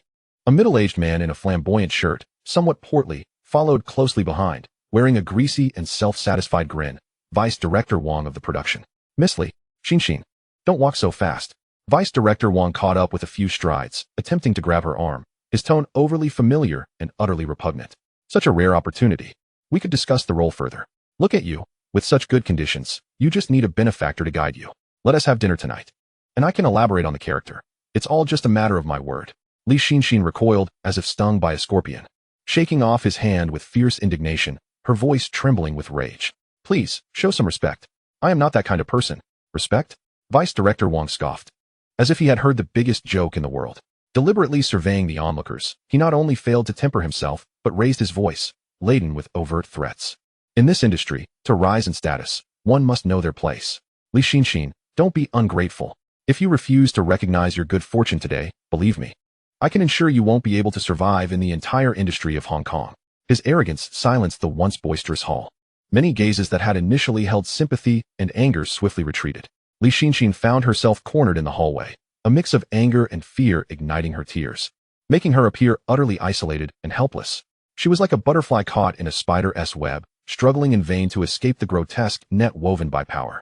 Vice Director Wang relished the effect, his smile growing ever more smug. He extended a finger, nearly touching Li Xinxin's nose. Just then, a calm voice, devoid of any discernible emotion, yet laced with a chilling undertone, resonated throughout the silent hall. Since when did Longy Media's casting standards become dictated by dinner parties? Chapter 40. Do you dare to lay a hand on me? My brother-in-law is one of the 5 tigers of Dongxing. This voice was not loud, yet it rendered the crowd speechless. All eyes turned towards the source. Yi Sun stepped out from the shadows of the corner, clad in the most unremarkable jacket and jeans. He stood there, commanding silence amidst the surrounding clamor. He positioned himself squarely in front of Li Xinxin. His extraordinary composure, particularly those eyes that resembled still waters, caused Vice Director Wang, under his gaze, to feel an involuntary tightening in his chest, instinctively taking half a step back. The situation had been disrupted, and Vice Director Wang's face flushed a deep shade of crimson. He quickly assessed Yi Sun, noting his unbranded, cheap attire that made him appear like a penniless student. That flicker of unease was instantly consumed by fury. Just a foolish lad trying to play the hero. Who the hell are you? Vice Director Wang spat, his saliva nearly hitting Yi Sun's face. This isn't your place to speak. Get lost. As he spoke, his pudgy hand reached out once more, pushing towards Yi Sun's chest. He intended to publicly humiliate this insolent youth. However, his hand never even grazed the fabric of Yi Sun's clothing. Yi Sun's eyes turned frosty. His hand moved with lightning speed, fingers tightening with precision around Vice Director Wang's wrist. A crisp sound of bone grating echoed. Ah! Vice Director Wang's shrill scream pierced the air, his face contorted in agony, beads of cold sweat rolling down his forehead. A searing pain radiated from his wrist, as if it were being welded in place by a red-hot steel bar. Gasps of disbelief filled the hall. No one had anticipated that this seemingly quiet young man could be so ruthless. Li Xinxin gaped in shock, her gaze fixed upon the not-so-imposing figure before her, momentarily forgetting her fear. Who am I? Yi Sun's voice remained calm, yet resonated clearly in the hushed hall, each word striking like a hammer. I am the one who can make you leave. Let go. You bastard, let me go. Vice Director Wang writhed in agony, his other hand clawing at Yi Sun's fingers, only to find them unyielding, as if they were welded in place. The excruciating pain coupled with public humiliation drove him into a frenzy. He grit his teeth, forcing a sinister smile, lowering his voice to a conspiratorial whisper only they could hear. You think you're brave? You want to play the hero? Let me tell you. You've picked the wrong fight. He panted heavily, his eyes glinting with malice and bravado. Do you know who my brother-in-law is? Dongxing's golden hair tiger. The owner behind Longy Media is our leader from Dongxing. If you lay a finger on me today, I will ensure you vanish from Hong Kong entirely. He unleashed what he believed to be his trump card, a name that could instill fear in anyone within the Hong Kong underworld. He stared hard at Yi Sun, awaiting the expression of terror and regret that he anticipated would soon adorn his face. Li Xinxin couldn't discern their words. But Vice Director Wang's brazen arrogance made her heart plummet. She realized that this kind-hearted Mr. Yi had likely embroiled himself in a monumental predicament.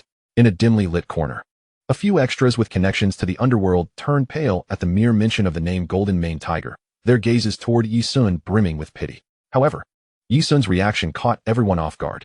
He displayed no signs of fear, nor a hint of astonishment. Instead, he regarded Deputy Director Wang with an amused curiosity, as if observing a clown who had flubbed his performance. Golden Mane Tiger, Sandgrasshopper? Yi Sun repeated, his tone laced with playful intrigue. Are you frightened? Deputy Director Wang assumed Yi Sun was intimidated, a smug grin spreading across his chubby face. Too late. Boy, kneel and kowtow to me now. And let that young lady accompany me tonight. Perhaps I might spare you. At last, Yi Sun smiled. He released his grip, and Deputy Director Wang, as if granted a reprieve, staggered back several paces, cradling his swollen wrist, his eyes filled with vengeful anticipation of witnessing Yi Sun's downfall. Yi Sun paid him no further heed, leisurely retrieving his phone from his pocket. In front of everyone, he dialed a number. The call connected instantly. David, Yi Sun said. His tone is flat, as if he were assigning a trivial task. Come down. Now.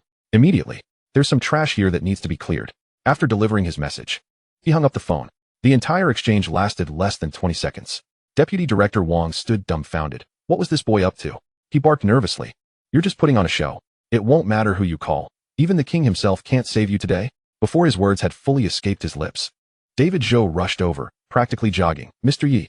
The title Mr. Yi struck Deputy Director Wang like a heavy hammer, rendering his mind blank. In all of Hong Kong, there was only one person who could be addressed as Mr. Yi on the territory of the Longyin Group, the true master of the Longyin Group, the new leader of Dongxing. Yi Sun. The color drained from Deputy Director Wang's face, leaving him paler than the tiles beneath his feet.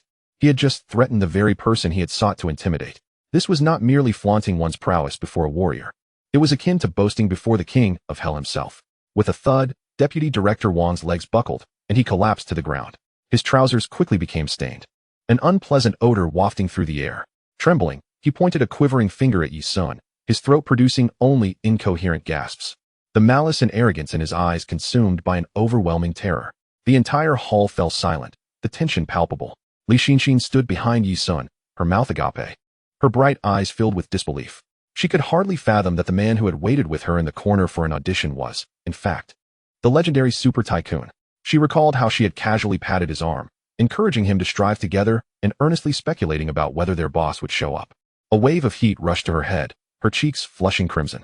Yi Sun ignored the puddle of filth on the floor and turned to face Li Xinxin. Observing her shocked and awkward demeanor, his lips softened into a gentle curve. Now, you have met the boss, he said, his tone teasing. Do you still wish to thank me in person?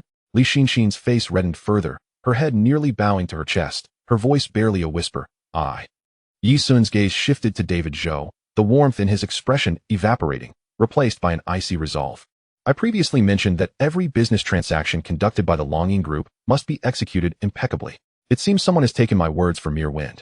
A chilling sensation coursed down David Zhou's spine as his expression darkened. Understood. Regarding Golden Mane Tiger, let him come to me to explain how he manages his relatives. Yi Sun added nonchalantly. Yes. David Zhou's heart raced, realizing that Golden Mane Tiger would not escape unscathed this time. He immediately signaled to the two Dongxing underlings who had followed him. They stepped forward and dragged the now-drenched Deputy Director Wang out, as if he were a lifeless dog. As for this character, Yi Sun's gaze returned to Li Xinxin, appraising her with the scrutiny of a director examining an actor. You are quite impressive. He paused and spoke to the casting director, who remained in shock. She will be the second female lead. With that, he made no further delay, turning to exit. As he passed by Li Xinxin, he slightly paused, leaning in to whisper just loud enough for her to hear. Next time, refrain from instructing the boss on how to audition. Chapter 41. Establishing authority. Yi Sun stepped out of the Longyin Media building, the afternoon sun piercing and painful to the eyes. He halted before his car and turned his head, his voice low yet causing David Zhou, who stood half a step behind, to instinctively tense. Pass the word down. Tonight at 8, Yuan Long's main hall. All hall masters and key personnel must be present. David Zhou swallowed hard, nodding earnestly. Yes, Mr. Yi. He need not speculate. He could sense the storm of bloodshed that would soon unfold beneath the calm surface of Yi Sun's words. The leader was about to assert his authority through violence. Yi Sun said no more, merely nodding slightly before opening the car door, the engine roaring to life as he drove away. David Zhou remained bowed at the spot until the black car vanished into the traffic, slowly straightening, beads of sweat forming on his forehead. A mere deputy director was but a drop of dirt on a white shirt. Yet, that drop of dirt reflected deeper layers of filth. As Yi Sun's fingers lightly tapped the steering wheel, he steered the colossal ship of the Longyin Group toward brighter horizons. Yet beneath the surface, the dark and damp hold of Dongxing continued to harbor maggots gnawing at its very foundation. A worthless relative, emboldened by false authority, dared to tarnish his domain using the very methods he despised. What other hidden vermin lurked in the shadows? It seemed some had yet to grasp that the times had changed, and the master had also been replaced. The reflection in the car window revealed Yi Sun's eyes, now devoid of warmth. Meanwhile, in Kowloon, within a smoke-filled mahjong parlor, a muscular tattooed man with a mane of golden hair sat bare-chested, one foot propped on a chair, slamming his hand down on the table. A pure hand. Ha! Pay up, everyone. He was none other than Sand Grasshopper, one of the 5 tigers of Dongxing. A loyal underling approached him, his face pale as he whispered hurriedly in his ear. The laughter on Sand Grasshopper's face froze inch by inch. What did you say? He seized his underling by the collar, his eyes bulging with fury, akin to a vengeful spirit. Wang Defa, that scoundrel, dared to act under my name at Longyin Media and offended the boss. The underling, terrified by his ferocious demeanor, could only nod frantically. Boom. Sand Grasshopper's mind exploded like a thunderclap. He was no fool, having clawed his way to a position among the 5 tigers. He possessed a sharper instinct for danger than a wild dog. He had witnessed Yi Sun's methods firsthand. The indifference with which life and death were decided still haunted his dreams. Wang Defa, that utter fool, dares to provoke the tiger's whiskers? No, it is not mere provocation. He has stuffed firecrackers into the jaws of a ferocious beast, intending to ignite them along with the entire family of Sha Meng. Damn it! Sha Meng kicked over the mahjong table before him.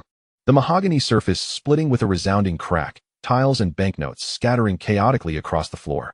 The entire mahjong parlor fell into an eerie silence. Where's Wang Defa? He bellowed. Just moments ago, he had been driven out by the company and was now hiding at home. Prepare the car. Sha Meng seized the coat draped over a chair, his eyes ablaze with an almost palpable ferocity. If I do not break his legs today, I shall not be called Sha Meng. Half an hour later, within an old apartment building, a deafening crash was followed by the anguished wails of a man and the cries of a woman. The door to Wang Defa's home was kicked open with force. Sha Meng stormed in like an enraged bull, swinging his fist at the vice director Wang, still shouting that his brother-in-law was a golden-haired tiger. Wang Defa's sister, his woman, cried out in heart-wrenching desperation from the side, but he paid her no heed. He struck harder than anyone else. Every punch and kick infused with a primal fear and fury meant to obliterate. The fear was directed at Yi Sun. The anger was aimed at this fool who had dragged him into the abyss. Do you think you can provoke the dragon head? Is my name to be sullied in such a manner? Damn you! If you seek death, do not drag me along. With a single kick, Sha Meng sent Wang Defa sprawling into unconsciousness, his chest heaving violently, eyes bloodshot. Gasping for breath, he roared at his trembling underlings behind him. Get a sack. Pack him up. Take him away. At 8 o'clock that evening, at the Eastern Star headquarters, a massive statue of Guan Yu loomed before them. 3 incense sticks sending spirals of fragrant smoke into the air. A long redwood 8 immortals table extended from one end of the hall to the other, currently filled to capacity. All the heads and leaders of the Eastern Star Society, including the elder generation who had retreated to the sidelines, were present. The boisterous camaraderie of past gatherings had vanished without a trace, leaving an unsettling silence that filled the hall. Everyone sat upright, expressions taut, even their breaths deliberately slowed. This was all due to the young man seated at the head, Yi Sun, dressed simply in casual attire, a cigarette held between his fingers. The crimson ember flickered in the dim light. He said nothing, merely casting a calm gaze over each individual present, wherever his eyes landed. Even the most unruly of heads instinctively bowed their heads, avoiding his gaze. This silent judgment was more suffocating than any thunderous wrath. At last, the grand doors of the hall were flung open with a loud bang.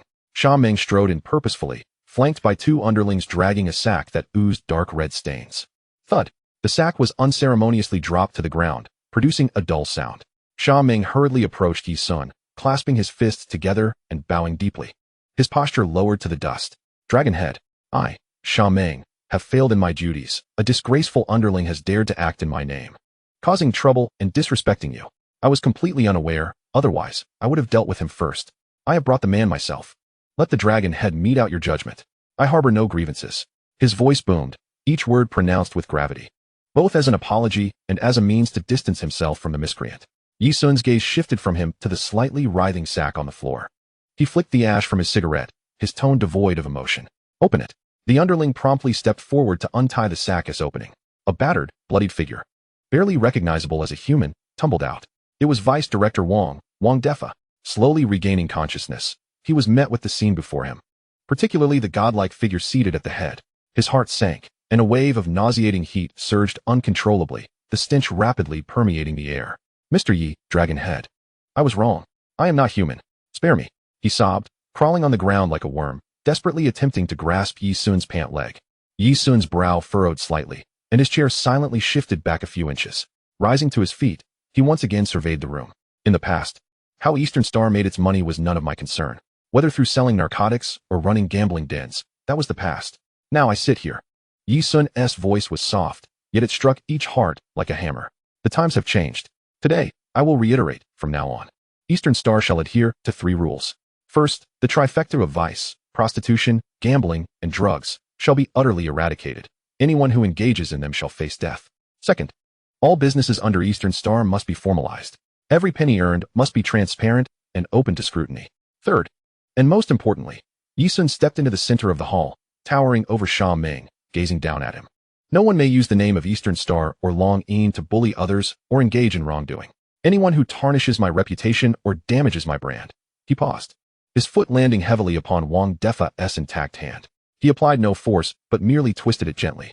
The sound of bones cracking and flesh contorting echoed like the breaking of a bundle of soaked firewood, dull and grating. Wang Defa's scream had barely begun to escape his throat before it transformed into a gasping wheeze, reverberating throughout the hall. Yi Sun's foot remained steadfast, unmoving. This is the consequence. He withdrew his foot, not sparing a glance at the incapacitated figure on the floor, his attention returning to the kneeling Sha Meng. Do you understand? Sha Meng trembled violently, cold sweat soaking through his shirt, clinging to his skin, icy and clammy. He raised his head, his face etched with deep respect and submission. I understand. Yi Sun finally revealed a nearly satisfied expression, turning back to his high-backed chair.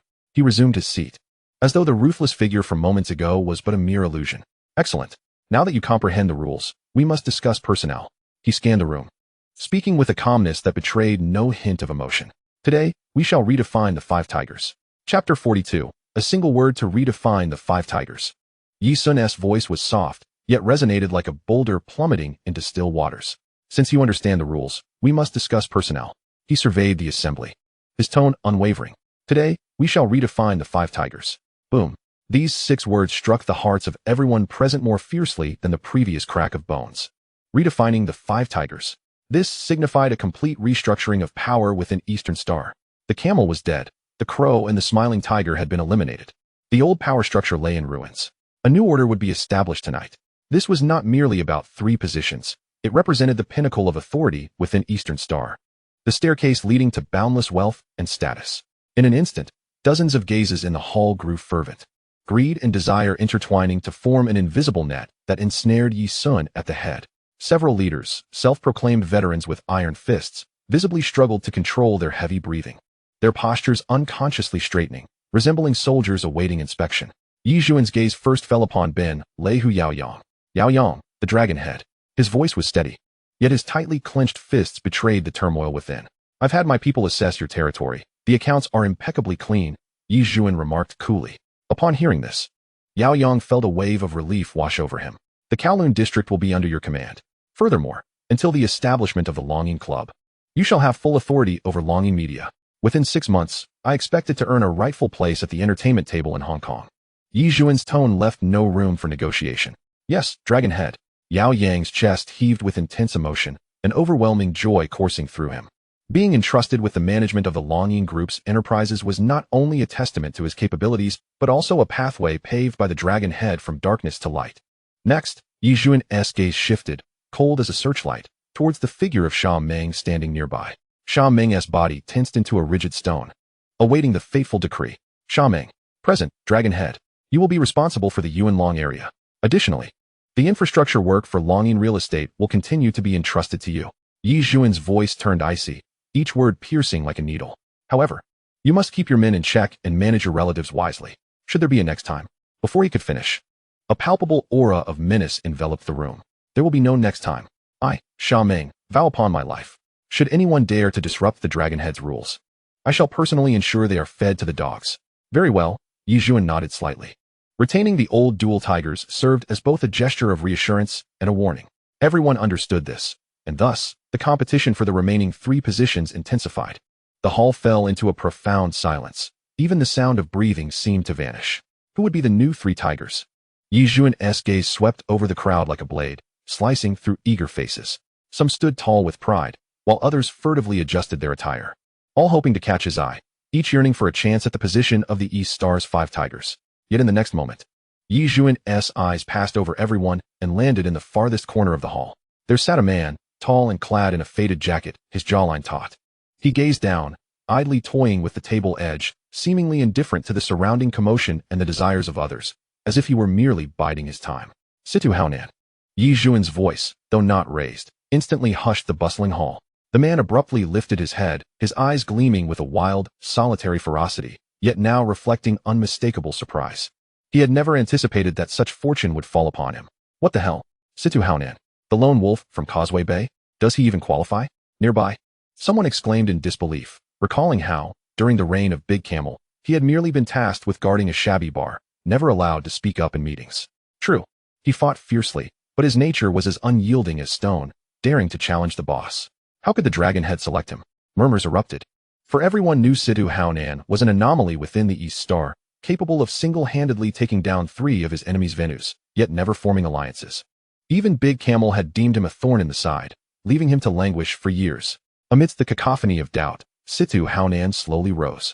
He did not rush forward like others. Instead, he walked step by step to the center of the hall, standing tall without bending, staring intently at Yi Zhuan. Why me? Yi Zhuan tapped his fingers lightly on the table, smiling. Because East Star seeks a tiger capable of biting through the throats of its enemies. Not a mere dog that begs for scraps. As soon as the words left his mouth, Yi Zhuan's tone deepened, reverberating like thunder. From today onward, you shall be the tiger of the East Star, stationed at Sim Sha Sui. Boom. The proclamation struck like a thunderclap in everyone's ears. Those who had just murmured stood agape. Sim Sha Sui was East Star's largest and most lucrative territory, demanding undeniable strength to maintain control. Everyone expected the Dragonhead to assign this crucial position to his trusted confidant, David Zhou, yet it was granted to the previously overlooked Situ Haonan. Situ Haonan locked eyes with Yi Zhuan. 1 second, 2 seconds, 3 seconds. He realized Yi Zhuan was not jesting. This was indeed serious. In the next moment, before anyone could react, this man, who had defied authority for most of his life, even refusing to bend for Big Camel, suddenly dropped to one knee with a resounding thud. The sound of his knee striking the stone floor echoed like a hammer on the hearts of all present. The hall fell silent enough to hear the flicker of candle flames. With his head bowed slightly, his voice hoarse yet resolute, he declared, Situ Haonan greets the Dragonhead. A collective gasp rippled through the crowd, still reeling from the shock, when Yi Zhuan announced the 4th name. David Zhou. This name elicited no surprise. David Zhou stepped forward swiftly, bowing respectfully. From today onward, you shall be the cold-faced tiger of the East Star. Furthermore, you will establish the East Star's Punishment Hall, presiding as its master, enforcing the laws and purging the ranks. Yi Zhuan's voice was devoid of warmth. The Punishment Hall is accountable only to me. You possess the authority to execute first and report later. As the words fell, a wave of gasps filled the hall. The Punishment Hall. Execute first, report later. This was a sword of Damocles hanging over the heads of all in East Star. And David Zhou was the one wielding that sword. Yes, Dragonhead. David Zhou's voice was flat, his expression one of absolute coldness and loyalty. Now, only one position remained. The tension rose once more, as all eyes were on Yi Zhuan, who now directed his gaze towards someone utterly unexpected. Seated at the farthest end, nearly shrouded in shadow, was a young man clad in a light gray shirt. Wearing thin-framed glasses, Liang Dongsheng. As the name was spoken, an eerie silence enveloped the hall. Everyone exchanged bewildered glances, thinking they had misheard. Soon, suppressed snickers and whispers began to spread. Liang Dongsheng? Which Liang Dongsheng? Surely not the one who used to escort ladies on Bao Lane. After the Dragonhead took charge and severed the yellow routes, he could hardly be considered a driver anymore. Now he's just a layabout. What a joke. Let him become one of the 5 tigers? What could he possibly do? Lead his brothers to drink the northwestern winds? Liang Dongsheng himself was utterly dumbfounded, his face turning a deep shade of crimson, unsure where to place his hands and feet. Ever since Yi Zhuan strictly prohibited the gang's involvement in illicit activities, he had been left with nothing to do becoming a mere idler, marginalized within the organization, viewed as a failure by everyone. Dragon Head. Are you sure you have the right person? Liang Dongxing stammered, his voice trembling uncontrollably. Indeed, it is you. Yi Zhuan regarded him with an appreciation that few could comprehend. Liang Dongsheng, in the original story of Young and Dangerous, was the fourth Dragon Head of East Star, leading the gang to become the premier organization in Hong Kong. Known for his loyalty and righteousness, such a person was not one Yi Zhuan could overlook. From today onward, you shall be the nameless tiger of the East Star, responsible for the Bao Lane area. Yi Zhuan's voice resonated like a bell, instantly quelling all chatter. Simultaneously, all accounts and finances of the gang will be entrusted to you. The hall fell into a stunned silence. Everyone regarded Yi Zhuan as if he were mad, then cast incredulous looks at Liang Dongsheng. Entrusting a former driver with the management of Bao Lane and the gang's finances? This is not an extraordinary promotion. It is sheer absurdity. It is utter nonsense. Liang Dongsheng felt a jolt of disbelief coursing through him, his mind a blank canvas, as if he were ensnared in a vivid dream. He lifted his gaze to meet Yi Zhuan's fathomless eyes, devoid of any mockery, only reflecting an undeniable command and an essence known as trust. Thud! Liang Dongsheng's knees buckled, and he collapsed heavily to the ground. This man, who had wallowed in the mire for half his life and was now regarded as a worthless castaway, wept like a child for the first time, tears streaming down his face. From this moment on, I, Liang Dongsheng, shall serve as the Dragon Head. Whoever dares to disrespect the Dragon Head, I will be the first to fight him. A mere stableman, handpicked by Yi Zhuan as one of the East Star's 5 tigers. This astonishing scene delivered an unprecedented shock to the souls of all present. Chapter 43, The Wrath of Hongtai. The candles in the East Star's main hall had just been extinguished when the atmosphere of menace ignited in a hillside villa in Tsimsha Tsui. This is the domain of Hongtai's Dragon Head, Uncle Mei. On a massive rosewood round table, dishes had been served 3 times, yet no one dared to lift their chopsticks. The atmosphere was so heavy it felt as though one could wring water from it. At the head of the table sat a man, clad in an impeccably tailored dark suit, his posture erect. He meticulously wiped his fingers with a pristine white towel, a picture of calmness. He was Uncle Mei, the chief of Hongtai. Surrounding the table were key figures of Hongtai, the Crown Prince, a Bao, and Fat Uncle, all wearing grim expressions, silent as the grave. In a corner of the dining hall, 2 henchmen were silently pummeling a writhing sack, their fists and feet landing with dull thuds, accompanied by the low, beastly moans emanating from within. Bang! The Crown Prince suddenly leaped to his feet, delivering a fierce kick to the sack, his voice seething with rage. Damn it. Still not talking? Got quite a tough bone, haven't you? Uncle Mei did not lift his head. The bloody violence in the corner seemed merely a side show to this banquet. At that moment, the villa's door swung open, and a man in a crisply tailored suit with slicked back hair strode in. Wei Jixiang, Hongtai's ace enforcer. Uncle Mei, Crown Prince, a Bao, Fat Uncle, Wei Jixiang slightly bowed, greeting each one in a deferential manner. Uncle Mei gave a slight nod in acknowledgement. Just then, the man inside the sack finally broke down. Incoherent pleas spilling from the opening. I'll tell you. The 2 henchmen ceased their assault and hastily tore open the sack, revealing a bloodied face. It was the most trusted underling of the little overlord. He lay on the ground, his chest heaving violently, each breath tainted with the scent of blood. He looked up at Uncle Mei, his eyes filled with the terror of death, mingled with a glimmer of desperate hope, his voice trembling.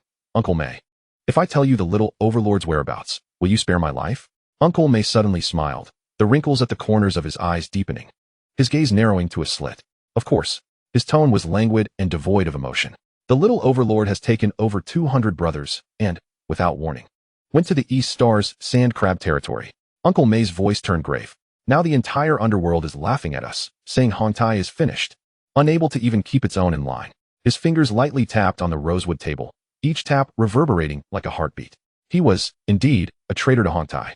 With a shift in tone, Uncle Mei extracted a check from his suit pocket, pinching it between 2 fingers, and extended it towards the henchman. Here is 300,000. If you clarify the little overlord's whereabouts, I will purchase a ticket for you to Taiwan, where you can live a stable life with your wife and children. His voice softened, employing both carrot and stick to extract the little overlord's location. The henchman's eyes suddenly sparkled, his previously vacant pupils refocusing, his breathing quickening. Wei Jixiang interjected at the right moment, his voice low yet imbued with a reassuring strength. Did you hear that? Uncle Mei is offering you a way out. Speak quickly. The henchman, devoid of any hesitation, struggled to straighten his body, summoning all his strength to shout. Tomorrow night at 8. Tsimsha Tsui's fortune mansion. He wants to celebrate his mother's 60th birthday. The private room is already booked. He had spoken. The dining hall fell into a deathly silence. The henchman raised his head, eyes filled with hope as he looked at Uncle May, anticipating the money and the ticket. Uncle May's smile widened. He waved his hand gently. Take him away. The 3 words floated lightly in the air. The elation on the henchman's face instantly froze, morphing into sheer despair and terror. Uncle May, you promised me. You promised. Before he could finish, the sack was pulled back over his head. Like a true dead dog, he was silently dragged out of the dining hall. Moments later, a dull splash echoed from outside, reminiscent of a heavy object being cast into the water. Everything returned to tranquility. Uncle May picked up his chopsticks, taking a bite of food, savoring it slowly. After swallowing, he finally spoke. Fortune Mansion. Who will go? His voice was low, yet it made every heart at the table race. Of course, it should be Aseong. Abao interjected eagerly. He is our ace enforcer in Hongtai, and after taking down the little overlord, his reputation will soar. There was a hint of sharpness in his words, intensifying the tension in the dining hall. Wei Jixiang's brow twitched. He did not respond but instead turned to Uncle May, his voice steady. Uncle May, the little overlord is a traitor and deserves death. However, the East Star is no longer what it used to be. Wei Jixiang chose his words carefully, speaking with particular caution. Our new dragon head, Yi Sun, has consolidated the entire East Star in less than a month. His methods are swift and ruthless, and I hear he is quite wealthy. If we move against the little overlord now, will it not provoke a direct war with the East Star? As soon as he finished speaking, the crown prince let out a derisive laugh, slamming his palm onto the table, causing the bowls of soup to jolt. Aseong, have you gone daft from fighting? The crown prince tilted his head, looking at Wei Jixiang with disdain. East Star? What does East Star even amount to? When the camel was around, we at Hongtai never feared anyone. Now, a mere kid who hasn't even grown a full beard takes charge, and we are to shrink back like turtles? He is wealthy? Can he outspend the money we make from selling powder? You can't possibly believe that, can you? The news is all hot air, claiming that his pathetic Longyin group is blocking the Smith family in Britain with 100 billion. It's utter nonsense. The crown prince scoffed, his eyes filled with mockery as he glared at Wei Jixiang. If he truly had 100 billion, who would still be here, playing the role of a lowly mule in the underworld? His voice boomed like thunder, rough and brash, full of arrogance, as he spoke with spittle flying, his finger emphatically jabbing the table, exuding an air of invincibility as if no one in the world could measure up to him. Wei Jixiang managed a sheepish smile, refraining from arguing, his gaze still fixed on Uncle May. In Hongtai, only Uncle May held the power to make decisions. Uncle May disregarded the crown prince's bluster. He elegantly wiped the corners of his mouth with a napkin. Then, raising his eyes, his murky gaze landed on Wei Jixiang, a gentle smile gracing his face. Aseong, your concerns are valid. The crown prince's arrogance faltered, leaving him somewhat at a loss. In our line of work, even when hunting rabbits, we must exert our utmost effort. Caution is the key to longevity. Uncle May lifted his teacup, gently blowing away the floating leaves, and continued at a leisurely pace. However, this time, you need not worry. His gaze swept across the entire room, his voice resonating clearly in the ears of every individual present. I have conducted an extensive study on the new leader of Dongxing. His ability to manage Honglu hinges upon severing financial routes, sealing venues, cutting off smuggling, freezing funds, rendering Hong Li's subordinates financially incapacitated, thereby fracturing their morale. Uncle May's analysis was coherent and persuasive, prompting nods of agreement from those in attendance. However, this strategy is only effective against organizations like Honglu that rely on venues and smuggling for sustenance. At this juncture, a sardonic smirk crept upon Uncle May's lips, revealing a profound scorn. As for us at Hongtai, it holds no utility. He slammed his teacup onto the table, producing a sharp clatter.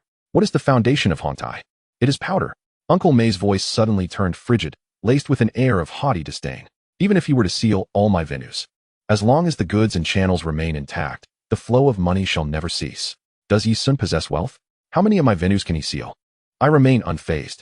His attempt to apply the same tactics he used against Honglu on us is akin to a chicken pecking at a rock. This declaration ignited fervor among the crowd. Indeed, they are Hongtai, the largest supplier of powdered goods in Hong Kong. Individuals like Honglu, who engage in petty bar dealings and smuggling, are merely children's play in their eyes. Observing the reactions of the crowd, Uncle May nodded in satisfaction, ultimately fixing his gaze on Wei Jixiang. Therefore, Aseong, proceed without hesitation. Eliminating the little overlord is not merely a message to Dongxing, but to all organizations across Hong Kong. Let them remember the consequences of betraying Hongtai. Uncle May's tone softened once more. Yet beneath that gentleness lay an unfathomable intent to kill. Rest assured, should the sky fall, Hongtai shall shield you. With that, there was no room for negotiation. Wei Jixiang inhaled deeply, rising to bow to Uncle May. Yes, Uncle May. Uncle May smiled. He picked up his chopsticks anew, selecting the most succulent piece of Dongxing garupa to place in his bowl. Let us eat. In an instant, the oppressive atmosphere in the dining hall dissipated. The crown prince cast a triumphant glance at Wei Jixiang, his eyes brimming with mockery. A Bao and fat uncle resumed their meals, engaging in lively banter. Thus, a plot against the traitor was firmly set in motion. The night deepened. The neon sign of Fu Man Lu flickered under the night sky of Tsim Sha Sui, casting a piercing light. Chapter 44, The Final Word. The night breeze was chilling, sweeping across the terrace of the mid-levels villa. The wind caused the hem of Wei Jixiang's suit to flutter. He did not depart immediately. Instead, he approached the railing, retrieving a cigarette from his pocket and lighting it. The fleeting flame illuminated his weary and tormented visage. Gold medal enforcer? These 4 words, now, sounded more like a curse etched upon his very being. Ever since his wife's demise, he has dreaded the glint of blades and the scent of blood. As the smoke rose, the image of his wife lying in a pool of blood resurfaced in his mind. Those desperate eyes were a torment he could not escape, haunting his midnight reveries. He took a deep drag from the cigarette, yet the numbing effect of the nicotine could not quell the chilling dread that seeped from within. Uncle May's words and the crown prince's taunts echoed in his ears. Yet, in this world of gangsters, one is not free to choose. He could not afford to disregard Uncle May's orders, nor would he dare to. Ultimately, he extinguished the cigarette but forcefully against the railing, the sparks falling into the darkness. He pulled out his phone and dialed a number. Quan, Xianggu, came a deep voice from the other end. There's work tomorrow night. Wei Jixiang's voice was low, tinged with a rasp he was unaware of. 7:30 p.m., Fu Man Lu in Tsim Sha Sui. Target, Little Overlord. Understood, Xianggu. Bring the gear. Wei Jixiang paused, adding, remember, only eliminate the Little Overlord, do not harm innocents. After hanging up, he gazed down at the dazzling, star-like night view of Hong Kong, feeling an icy chill envelop him. At the same time, within the Dongxing headquarters, the atmosphere starkly contrasted with the cold, murderous air of the Hongtai villa. The hall was brightly lit, bustling with voices, and the scent of alcohol filled the air. Congratulations, Brother Nan. You've taken Tsim Sha Sui. From now on, we can rely on you. Brother David, as the enforcer, you must go easy on the brothers. Brother Liang, we entrust the organization's finances to you. We have complete faith. The newly appointed Situ Haonan, David Zhou, and Liang Dongsheng were surrounded by a throng of hall leaders, showered with incessant praises. Situ Haonan maintained a stern expression, merely nodding at every toast. David Zhou, faced with toasts, raised his glass only symbolically, his countenance exuding an aura that dissuaded anyone seeking to draw closer. The most exaggerated was Liang Dongsheng, just days ago considered worthless. This man was now encircled by a group of larger, more imposing figures of the underworld, each addressing him as Brother Dong. His face flushed deeply. His hand trembled as he held the wine cup. He felt as though he were in a dream.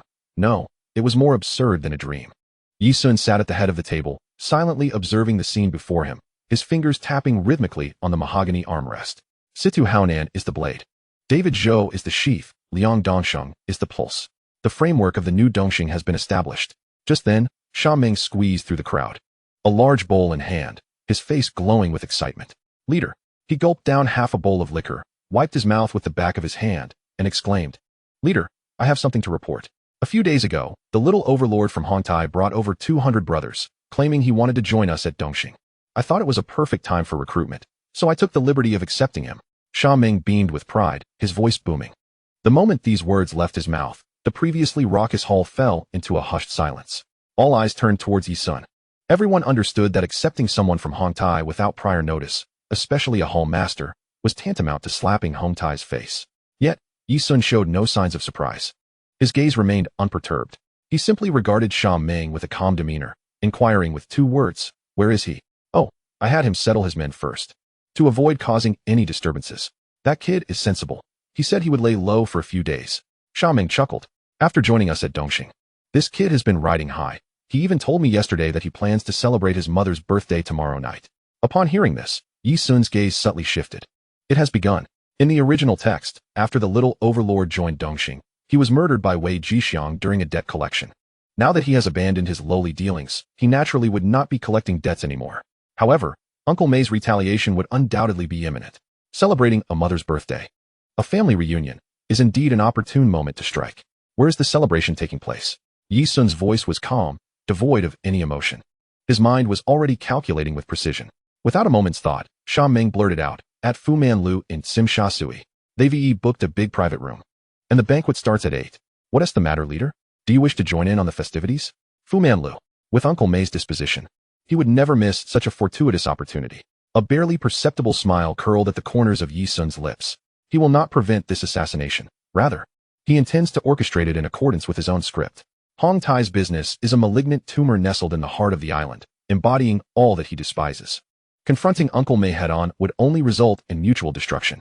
Yet, Wei Jixiang presents the most promising opportunity to dismantle Hong Tai. If this assassination is executed properly, it will serve as a wedge driven deep into Hong Tai's inner circle.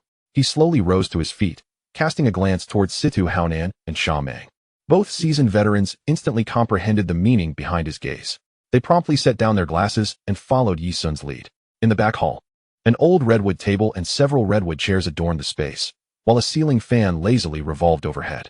Yi Sun took his seat at the head of the table, gesturing toward the chair opposite him, his voice considerably more somber than it had been in the main hall. Sit, we have serious matters to discuss.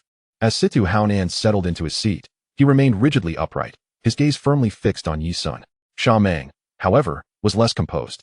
As soon as he perched on his chair, he leaned forward and whispered, Dragonhead, are we going after that bunch from Hong Tai? I knew Uncle May wouldn't swallow this grievance. Yi Sun ignored him, turning his attention to Situ Haonan. Haonan, Fu Manlu is in Simsha Sui. It is your territory. Tomorrow night, Hong Tai may send someone to Fu Manlu to ambush the little overlord. Yi Sun's fingertips lightly tapped the table, his gaze resolute. Uncle May is deeply concerned with his reputation. The little overlord's defection with over 200 men from Dongxing is tantamount to rubbing Hong Tai's face in the dirt. He will never tolerate it. Furthermore, the little overlord is attending his mother's birthday celebration and will not be accompanied by many brothers, making it an opportune moment to strike. You will keep watch over Fu Manlu. Situ Haonan's brow furrowed slightly. Just keep watch? Shouldn't we clear the area beforehand? No clearing. Yi Sun shook his head, lightly tapping the table with his fingertips, signaling for them to take action. Once they make their move, you will immediately take control of all of them. What? Sha Meng's eyes widened in disbelief. Dragonhead, that sounds troublesome. Let me take some men to guard the moment they show their faces. I guarantee I can take them out. What do you understand? Yi Sun shot a glance at Sha Meng, his tone brooking no argument. Wei Jixiang is valuable to me. He turned to Situ Haonan, his tone growing more earnest. Once you have control of Wei Jixiang, convey one message to him. Dongxing can guarantee the safety of his entire family and allow him to exit the underworld cleanly. A jolt of realization struck Situ Haonan, and he nodded gravely. I will remember and relay the exact words. Yi Sun then looked at Sha Meng. You will inform the little overlord to proceed with his mother's birthday banquet as planned, but ensure that his mother and family are arranged in a separate, secure private room. He should bring only a few trusted brothers to the original room to play their parts. Additionally, send 2 astute brothers to blend in with the staff at Fu Manlu. If anything seems amiss, they must immediately secure the little overlord's retreat. Sha Meng finally grasped the situation and patted his chest in assurance. Understood. Dragonhead, rest assured, the performance will be flawless. Yi Sun nodded, waving his hand. Go prepare. But do not draw attention. Tomorrow night's operation must be executed with precision. The two complied and exited, the wooden door of the back hall closing behind them. Yi Sun sat alone at the table, gazing out at the enveloping darkness, a hint of coldness curling at the corners of his lips. Uncle May, do you wish to leverage Wei Jixiang's blade to establish your authority? Yet, little do you know, that very blade shall soon be plunged into your own heart. Chapter 45, A Trap for You. In Simsha Sui, at Fu Manlu. At 8 o'clock in the evening, the neon signs of the restaurant cast a vibrant glow, flooding the street with an illusionary daylight. This establishment is among the finest Chinese restaurants in the area. At this moment, within the grandest private room on the second floor, the raucous voices nearly threatened to lift the redwood ceiling. Mom, today is your 60th birthday. Let me toast you. The little overlord, his face aglow, raised his glass high, smiling brightly at a silver-haired elderly woman. A splendid array of dishes adorned the table, the aroma of alcohol creating an atmosphere of familial joy. However, beneath the cacophony, the hand holding the wine glass was already slick with cold sweat. His smile was a facade. The so-called friends and family surrounding him were mere illusions. His true mother and family had long been discreetly relocated to the safest private room next door, while these individuals were all elite members personally selected by Sha Meng. Everything was merely a performance, a grand play designed for the assassins who were soon to arrive. The Dragonhead had already calculated that Hong Tai would seize this opportunity, when his guard was lowest, to send someone to eliminate him during his mother's birthday celebration. Their task was to execute this performance flawlessly, waiting for the blade from Hong Tai to leap into this meticulously woven net. Outside the restaurant, a nondescript black Toyota lay in wait in the shadows of the street corner. Wei Jixiang sat in the back seat, his gaze fixed on the three flickering neon characters of Fu Man Lu through the window. Brother Xiang, everything has been confirmed. The driver, a Quan, turned his head, his voice low yet unable to conceal the bloodthirsty excitement. The little overlord is on the second floor in the Emperor's Hall, hosting a grand banquet for his mother's birthday, surrounded by a dozen or so brothers. Our people are already in position and ready to strike at any moment. Wei Jixiang nodded, remaining silent. The air in the car felt stifling, pressing against him. The two brothers in the back seat were busy sharpening their blades, their eyes sharp, while Wei Jixiang alone was enveloped in an unfathomable fatigue. The title of Golden Blade now felt like an invisible shackle, tightening around him and making it hard to breathe. Ever since his wife's death, he had no desire to wield a knife again, yet the underworld offered him no choice. Wei Jixiang closed his eyes. Uncle May's seemingly gentle face and the irrefutable words echoed in his mind. Rest assured, if the sky falls, Hong Tai will hold it up for you. Hold up what? Merely his life, to save Hong Tai's face. He suddenly opened his eyes, the struggle within him cloaked in a chilling silence. He could feel the fervor and excitement of his brothers, a fervor that only served to amplify his own fear, leaving him with nowhere to hide. In the world of the underworld, one is never truly free. Get out. Wei Jixiang's voice was hoarse and dry. Conceal your weapons. Remember, the target is singular, the little overlord. Once it's resolved, retreat immediately, no lingering. Yes, Brother Xiang. A Quan and the others responded in unison, their murderous intent palpable. The five of them pushed the door open and alighted, silently merging into the flow of patrons entering and exiting the restaurant. Their arms hung naturally, concealed within the oversized sleeves of their garments, hiding sharpened knives. Wei Jixiang sensed a Quan and the others moving confidently beside him, their eyes scanning the surroundings with vigilance. Yet his own heart raced wildly within his chest, his palms clammy. As they entered Fu Man Lu, a wave of warmth, mingled with the sense of food, alcohol, and chatter, washed over them. Wei Jixiang's gaze swiftly traversed the main hall. Diners, waitstaff, and doormen all appeared perfectly normal. Yet an inexplicable unease tightened within him. Just then, a gust of cold air surged from the central air conditioning vent above, sending a shiver down his spine. Despite it being summer, the chill felt as frigid as a winter cellar, prickling his skin painfully. His footsteps involuntarily slowed for a moment. Brother Xiang, should we head straight to the second floor? A Quan leaned in beside him and whispered urgently. Wei Jixiang shook his head, signaling him to remain calm. He lowered his voice. Not yet. Let them drink a bit more. We'll find a place to sit and observe the situation first. A Quan hesitated for a moment, but refrained from asking further. Nodding in compliance, Wei Jixiang led his companions to a vacant table in the corner of the hall, pretending to be ordinary diners. He ordered a pot of tea, while they gathered around, their gazes frequently darting toward the second floor. Time passed slowly. The clamor from above grew increasingly raucous, the scent of alcohol thickening. Laughter erupted as the little overlord boisterously urged others to drink, accompanied by the sharp clinking of cups and plates. Wei Jixiang observed silently, his hand clenched into a fist beneath the table. He needed to ensure the little overlord was thoroughly intoxicated and unguarded before striking. A Quan and the other brothers grew restless, exchanging glances, yet Wei Jixiang's calm demeanor kept them in check. He understood that hasty actions would only escalate the risk. After about an hour, the noise from above became even more chaotic, mingled with drunken shouts. Wei Jixiang deemed the time ripe. He took a deep breath and signaled to a Quan. Let us move. The group rose and discreetly made their way toward the staircase. Wei Jixiang's heart raced, but his gaze remained resolute. Step by step, he ascended toward the second floor. The sound of polished shoes on the stairs was nearly inaudible amidst the din, yet it resonated sharply in his nerves. As they neared the Imperial Hall, the uproar within grew deafening. Ha ha ha, drink. We won't leave until we're drunk. Brother, congratulations. They arrived at the door of the private room, which was ajar, allowing a clear view inside. The little overlord was encircled by a group, his face flushed with laughter, swaying deliberately to feign drunkenness. A glint of cold light flashed in Wei Jixiang's eyes as he exchanged a look with a Quan. In an instant, a Quan understood. Gripping the hilt of the knife concealed in his sleeve, with a sudden force, Wei Jixiang kicked the door open. Bang! The thunderous sound shattered the revelry, freezing the air in the room. Everyone was momentarily stunned by the unexpected turn of events. Wei Jixiang stood in the doorway, backlit, his shadow obscuring his face, leaving only his chilling eyes visible. The four brothers behind him swiftly fanned out, blocking all avenues of escape with decisive efficiency. Wei Jixiang. The drunkenness evaporated from the little overlord's face, replaced by sheer terror. He pointed at Wei Jixiang, his voice trembling. What do you want? What do I want? Wei Jixiang advanced into the room, his pace unhurried yet imbued with an oppressive force that struck at the nerves of everyone present. His hand trembled slightly, yet his grip on the knife remained as steady as a rock. Little Overlord, you have betrayed Hong Tai and betrayed Uncle Mei. His voice was devoid of emotion, chilling to the bone. Today, I will send you on your way. The moment his words fell, he sprang into action. His figure blurred as he lunged forward.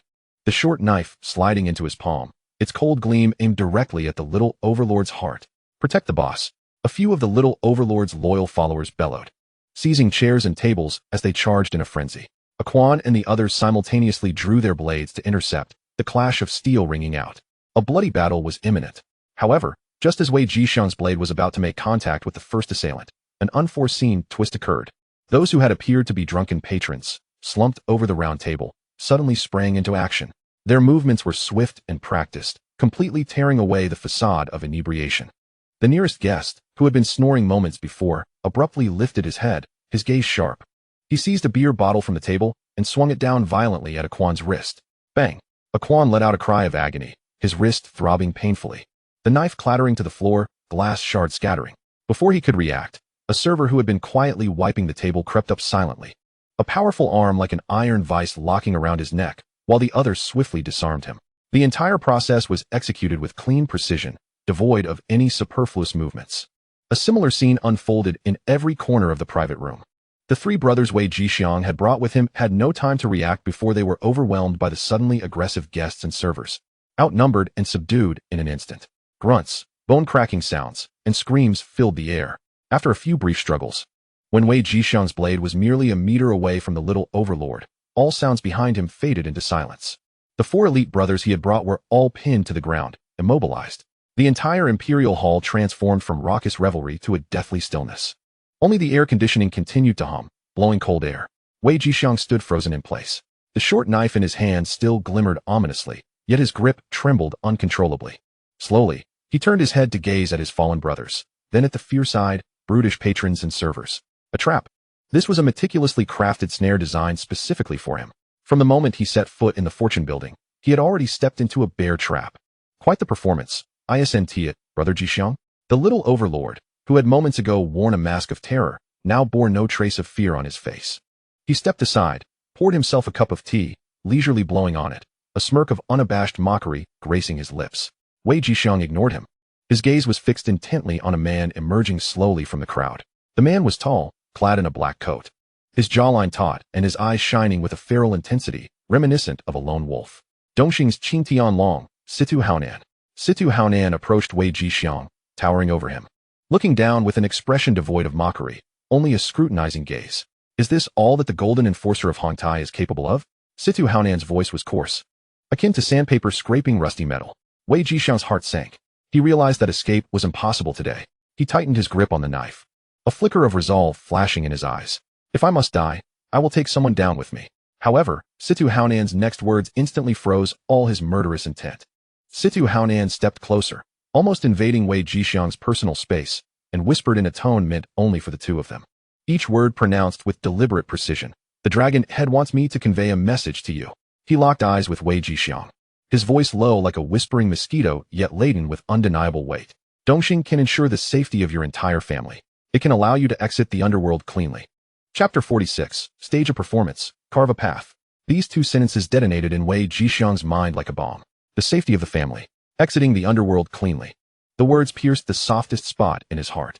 It was his deepest, most buried desire, gnawing at him day and night.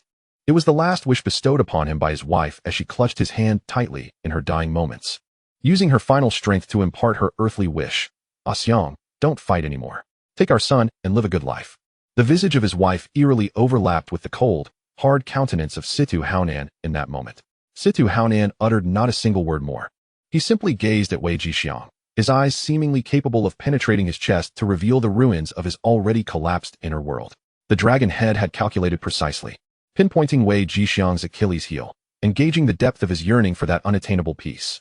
Wei Jixiang's breath grew unbearably labored, his chest heaving violently. Akin to a wild beast ensnared in a cage for years, finally catching a glimpse of light beyond the bars. He longed to seize it, even if the radiance led to an even deeper abyss. He abruptly lifted his head, his bloodshot eyes locking onto Situ Haonan, his voice hoarse and cracked, like a ruptured bellows, squeezing out a few words through clenched teeth. How can I trust you? For the first time, a curve appeared at the corner of Situ Haonan's mouth, not a mockery, but an unmistakable confidence. Do you have a choice? This single phrase shattered Wei Jixiang's last psychological barrier. Indeed, he had no choice. Should he fail in tonight's mission, he and his 4 brothers would be captured alive by the Dongxing gang. Even if he miraculously managed to escape back, how would Uncle Mei perceive him? A prized enforcer who had been captured by the enemy and returned intact? He would merely become a discarded pawn, a piece that could be eliminated at any moment. Returning meant death, resisting meant dying now. The struggle and determination in Wei Jixiang's eyes alternated frantically within mere seconds, until ultimately, all light dimmed, transforming into a silent ash of despair.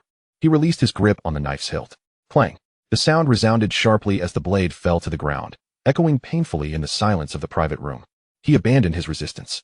Observing this scene, a flicker of approval flashed in Situ Haonan's eyes. Intelligent individuals invariably make the most judicious choices. What do you want me to do? Wei Jixiang's voice no longer held an ounce of spirit, reduced to a hollow numbness. Very simple. Situ Haonan stepped forward, his overwhelming presence instinctively causing Wei Jixiang to tense his body. Tonight, you will lead a surprise assault on Fuminlu, clashing with the forces of the Little Overlord. Situ Haonan's words were deliberate, yet each syllable felt like he was scripting a new life for Wei Jixiang. You, Wei Jixiang, the prized enforcer of Hongtai, skilled in combat, will, under the cover of your brothers, fight fiercely to injure the Little Overlord, but Dongxing's reinforcements will arrive too swiftly, forcing you to escape with injuries. He paused, adding a crucial detail. As for the Little Overlord, he will be severely wounded and hospitalized, enough to convince Uncle Mei. The dragon head had already made arrangements. He gestured towards the subdued Quan and the others on the ground. Your 4 brothers, in a bid to cover your retreat, have unfortunately fallen into the hands of Dongxing, their fates uncertain. They will be immediately transported to a safe house, and then swiftly taken by boat to Taiwan. In the eyes of Uncle Mei and everyone else, they will be considered dead, disposed of by Dongxing. Only in this way will your return with serious injuries appear credible enough for Uncle Mei to believe you. Situ Haonan's tone was as cold as ice. Yet his logic suffocated all of Wei Jixiang's hopes. This statement extinguished the last flicker of flame within Wei Jixiang's heart. At least, his brothers could still live. He closed his eyes, and when he opened them again, only the numbness of resignation remained. I understand. Situ Haonan nodded with satisfaction, signaling to a trusted subordinate behind him. Achong, take these 4 brothers to rest, arrange the boat, and ensure they depart before dawn. Remember, be discreet, do not let anyone see. Understood, Brother Nan, replied the leader named Achong, signaling to several lackeys who promptly and professionally lifted Quan and the others, escorting them out of the private room. The room immediately felt empty. Only the sound of Wei Jixiang's labored breathing remained, along with the calm, yet oppressive gaze of Situ Haonan. The performance must be convincing. The path is for you to forge. Situ Haonan's voice resonated again as he pointed to the ajar door of the private room. The dragon head has prepared a path for you, but whether you can traverse it depends on your own abilities. Will you escape with serious injuries? Or be killed outright in the alley? That is your fate. This was a true test. Dongxing would not show mercy. He must fight with genuine resolve, using his own blood to validate the reality of this escape. Situ Haonan turned his back to him, walking towards the window as if everything no longer pertained to him. Wei Jixiang's gaze swept over the knife at his feet, then shifted to the iron rod nearby. He did not retrieve the more lethal knife, but staggered toward the iron rod, picking it up. The cold sensation coursed through his palm. The silence in his eyes reignited, now burning with a hardened resolve forged by countless battles. This time, it was not for Hongtai. It was for the wish of his wife to live a good life. For his son, he flung open the door of the private room. Damn, that guy's gotten out, exclaimed the Dongxing lackeys outside. There was no time for words. Wei Jixiang charged like a beast breaking free from its cage, launching himself at them. The iron rod whistled through the air, creating a sharp sound that tore through the atmosphere, the clash of fists and flesh erupting in the narrow corridor. He fought with a reckless abandon, a ferocity that defied death, bringing down 2 lackeys with sheer force, though he also took a brutal blow to his back, a fiery pain radiating through him. He dared not linger, bursting through their ranks, staggering toward the kitchen passage he remembered. Behind him came the shouts of pursuers and the chaotic sound of footsteps.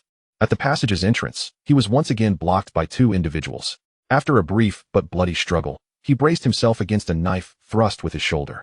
The excruciating pain of torn flesh incited a primal roar from him, using that momentum to shove the 2 aside, finally breaking into the alley. In the alley, 3 or 4 figures awaited him. Wei Jixiang was now drenched in blood, unable to discern whether it was his own or that of others. He let out a hoarse roar, akin to a beast launching its final assault in desperation. Perhaps it was his fierce demeanor that intimidated the opposition. Or perhaps there were prior orders not to deliver lethal blows. After sustaining another severe hit to his ribs, he astonishingly broke through the last line of defense. Vanishing into the dark labyrinth of the alley, Wei Jixiang lost track of how long he had been running. Only when the sounds of pursuit faded did he feel his lungs burning as if filled with molten lava. He could no longer endure. Collapsing into a corner piled high with garbage, the overwhelming stench of decay mixed with the metallic scent of blood surged into his nostrils. He lay on the cold, filthy ground like a dying dog. His wounds on his arms, back, and ribs throbbed with immense pain, yet he felt none of it. The final words of Situ Haonan echoed relentlessly in his mind. Go back and take a good look when you find yourself at a dead end. Will Hongtai open the door for you? Chapter 47, A Contract. The night was deep, thick enough to suffocate. Wei Jixiang dragged his battered body through the labyrinthine alleys. Each step tugged at his wounds, waves of pain crashing over him, which he bit back with gritted teeth. The scent of blood mingled with the fetid odor of refuse, forming his sole olfactory memory at that moment. He did not return home. He could not return home. In his current disheveled state, he would undoubtedly terrify his son. He fished out his vibrating phone, revealing the prince's number, and with a swipe of his fingertip, he connected the call. Immediately, the prince's voice erupted from the other end, stifling his rage. Xiang, where the hell have you been? Wei Jixiang's voice was hoarse, his throat feeling as if it were clogged with sand. The response from the Xiaobao Wang's side had arrived far too swiftly. A silence lingered on the line for a full 3 seconds. Where are you now? In the alley behind Fu Man Lu, inside a residential building's corridor. Stay put. I'll bring people over right away. The call ended abruptly, and Wei Jixiang's body finally succumbed to exhaustion, sliding down the cold wall to the ground.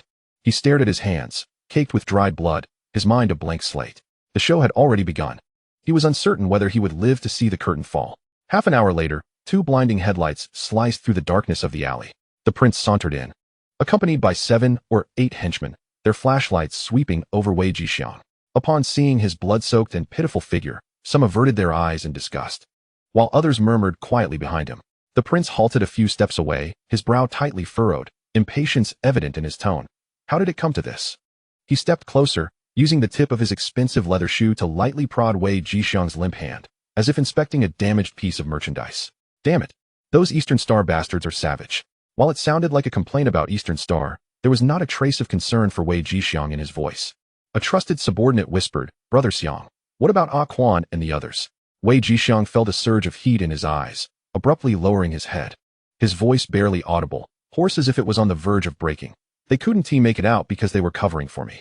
Upon hearing this, the prince's expression darkened further, his concern shifting drastically. You lost 4 of them? He irritably clicked his tongue and waved his hands dismissively. Enough. Don't just sit there and embarrass us. Get him out of here. Find our own people to take a look at him. Don't let this scandal spill outside.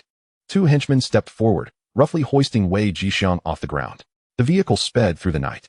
Wei Jixiang was thrown into the back seat, every jolt sending fresh waves of agony through his wounds. The next day, the entire underworld of Hong Kong was set ablaze by a single piece of news. Wei Jixiang, the prized enforcer of Hong Tai, had led a nighttime raid on Fu Man Lu the previous night, cleaning house, and had engaged in a fierce battle with the traitor Xiaobao Wang.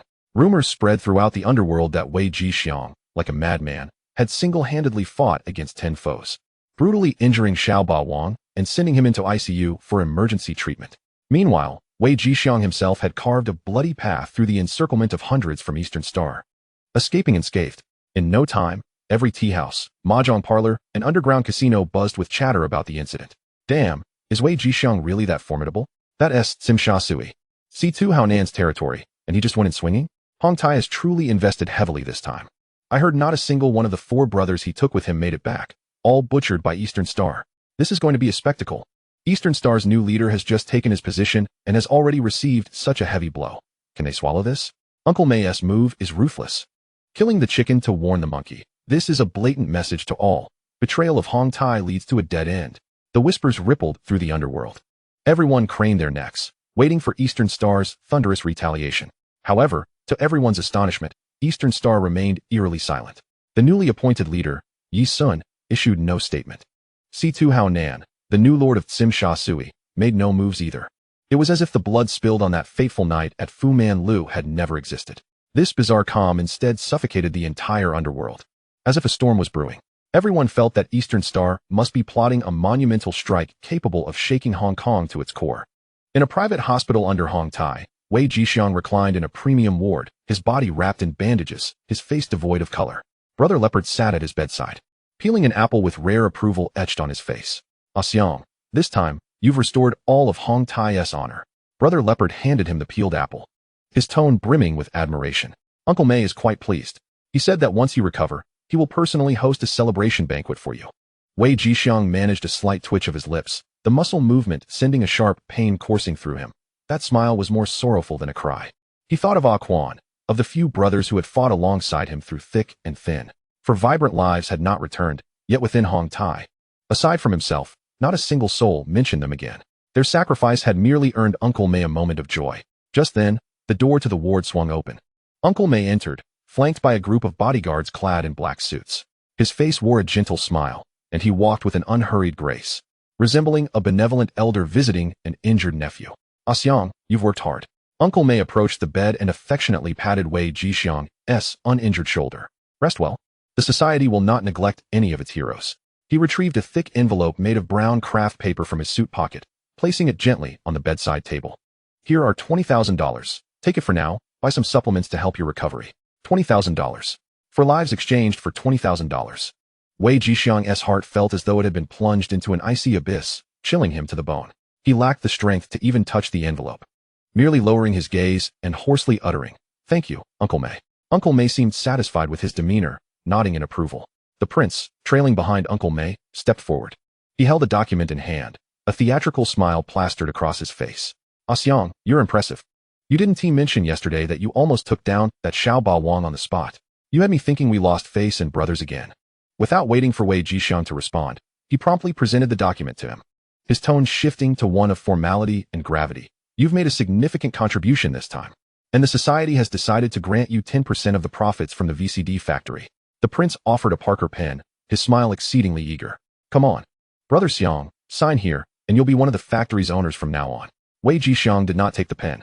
He lifted his gaze, slowly shifting his focus from the prince's disingenuous smile to the densely written English contract before him.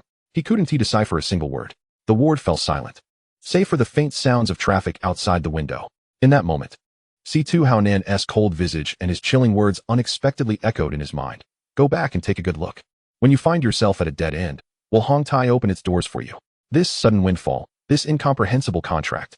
And the prince's eyes filled with uncontainable scheming and urgency. All of it exuded a sense of lethal strangeness. He couldn't sign, at least not now. Wei Jixiang's breathing became labored, and he abruptly raised his hand, pressing it hard against his temple, his brow contorting in pain, the color draining from his face, revealing a near-death frailty. Brother Prince. His voice was faint, accompanied by a painful gasp, as if he were on the verge of drawing his last breath. A sudden dizziness enveloped me, and darkness clouded my vision. With what seemed to be the last vestiges of his strength, he waved his hand weakly, his eyelids drooping heavily. Let the contract be for now. Allow me a moment to catch my breath before signing. The prince's smile froze on his face, his brow furrowing. A flicker of irritation flashing in his eyes, yet he feigned concern, asking, Xiang, are you all right? Should I call a doctor? He fixed his gaze on Wei Jixiang's pale face for several seconds, as if assessing the authenticity of this sudden fainting spell. Ultimately, he gently placed the English contract on the bedside table, thoughtfully weighing down one corner with an ashtray. You should rest well. The prince's voice resumed its insincere concern. Let's leave the contract here. I shall return this afternoon to retrieve it. Your health is of utmost importance. At that moment, the previously silent Uncle Mei slowly rose to his feet. His face still bore a gentle smile as he lightly patted Wei Jixiang's arm, signaling him to relax before turning to the others in the room and speaking in a steady voice. All right. Xiang needs to recuperate. With so many of us crowding here, the air isn't conducive to recovery. Your intentions are appreciated. You may all return now and allow Xiang to rest properly. Wei Jixiang kept his eyes tightly shut, only opening a narrow slit when he heard the faint sound of the ward door closing, the footsteps fading into the distance. His gaze fixated on the contract on the bedside table, his eyes reflecting an unprecedented clarity and coldness. Chapter 48, A Slip of the Hand. The soft click of the ward door closing felt like the closing of a gate, separating two worlds. Wei Jixiang abruptly opened his eyes, no longer clouded with drowsiness but instead filled with a calm as still as stagnant water, beneath which currents churned. He strained his ears, focusing intently. The chaotic footsteps outside gradually receded, eventually swallowed by the soft hum of the elevator doors opening and closing. Silence reigned once more. so profound that he could hear the rhythmic pounding of his heart and the silent breathing of the contract on the bedside table, held down by a glass ashtray as if it were a bomb on the verge of detonation. There was no time to waste. Enduring the excruciating pain tearing through his insides, Wei Jixiang stiffly reached beneath his pillow to retrieve his old mobile phone. His fingertips skimmed the screen until he found a number saved under Lawyer Liang and dialed. The phone rang only twice. Wei Jixiang. A competent, steady female voice came through, imbued with professional inquiry. Lawyer Liang. Wei Jixiang's voice emerged as a taut line, quick and breathless. I need a favor. Come to Rintai Hospital immediately. Room 302. There's something urgent that requires your attention. There was a brief pause on the other end. She evidently sensed something amiss. Now, is this matter critical? It could cost me my life. Wei Jixiang's gaze remained fixed on the contract. But this is Hong Tai's territory. I'm unsure if anyone is watching outside the ward. Enter directly. The target is too prominent. His mind raced as he formulated a plan. Listen, I will place the documents in the women's restroom on the west side of the 3rd floor, atop the water tank in the last stall. You go in, look at the original document, and leave immediately. Then call me to reveal what it states. Understood. Lawyer Liang wasted no time, swiftly reiterating the details. 3rd floor, west side. Women's restroom, last stall water tank. Just observe, do not take anything. I will be there within half an hour. The call ended. Wei Jixiang threw back the covers, his bare feet touching the cold floor, a shiver coursing through him. With each movement, the bandages around his injuries felt as though they were being pulled by dull knives. Cold sweat instantly soaking his forehead. Gritting his teeth, he picked up the insubstantial contract, as if it were a searing branding iron. Quietly, he opened the ward door and stepped into the empty corridor. The distant laughter from the nurse's station sounded as if it belonged to another world at that moment. He staggered toward the women's restroom on the west side, confirming it was unoccupied. He placed the contract securely atop the water tank in the last stall, carefully weighing it down in an inconspicuous corner. Once this was accomplished, he swiftly retraced his steps, returning to his bed, feigning the role of a gravely injured hero. His heart thudded heavily against his ribs. Time trickled by, each second stretching into eternity. The sunlight outside painted moving patterns on the floor, each tick of the clock feeling like a century. 40 minutes later, the phone screen lit up. It was Lawyer Liang. Wei Jixiang answered immediately, pressing the phone tightly against his ear. Wei Jixiang. Lawyer Liang's voice came through the receiver, stifled with shock and urgency. I have looked it over. It is the profit-sharing contract for the VCD factory, correct? Wei Jixiang pressed on, his heart racing. What profit-sharing contract? Lawyer Liang's tone was resolute. This is a corporate representative and equity transfer agreement. You will unconditionally receive all the shares of the prosperous Guangying Technology Company, Limited, owned by the prince, becoming the sole legal representative and wholly controlling shareholder of the company. Corporate transfer. Full control. Despite having anticipated this, the stark truth crashing into his ears momentarily halted Wei Jixiang's breath. The prince intended to gift him an entire company? There is no such thing as a free lunch. What exactly does that factory produce? His voice came out raspy, overshadowed by an overwhelming sense of dread. The document lacks a description of the business scope, only the company name and transfer terms.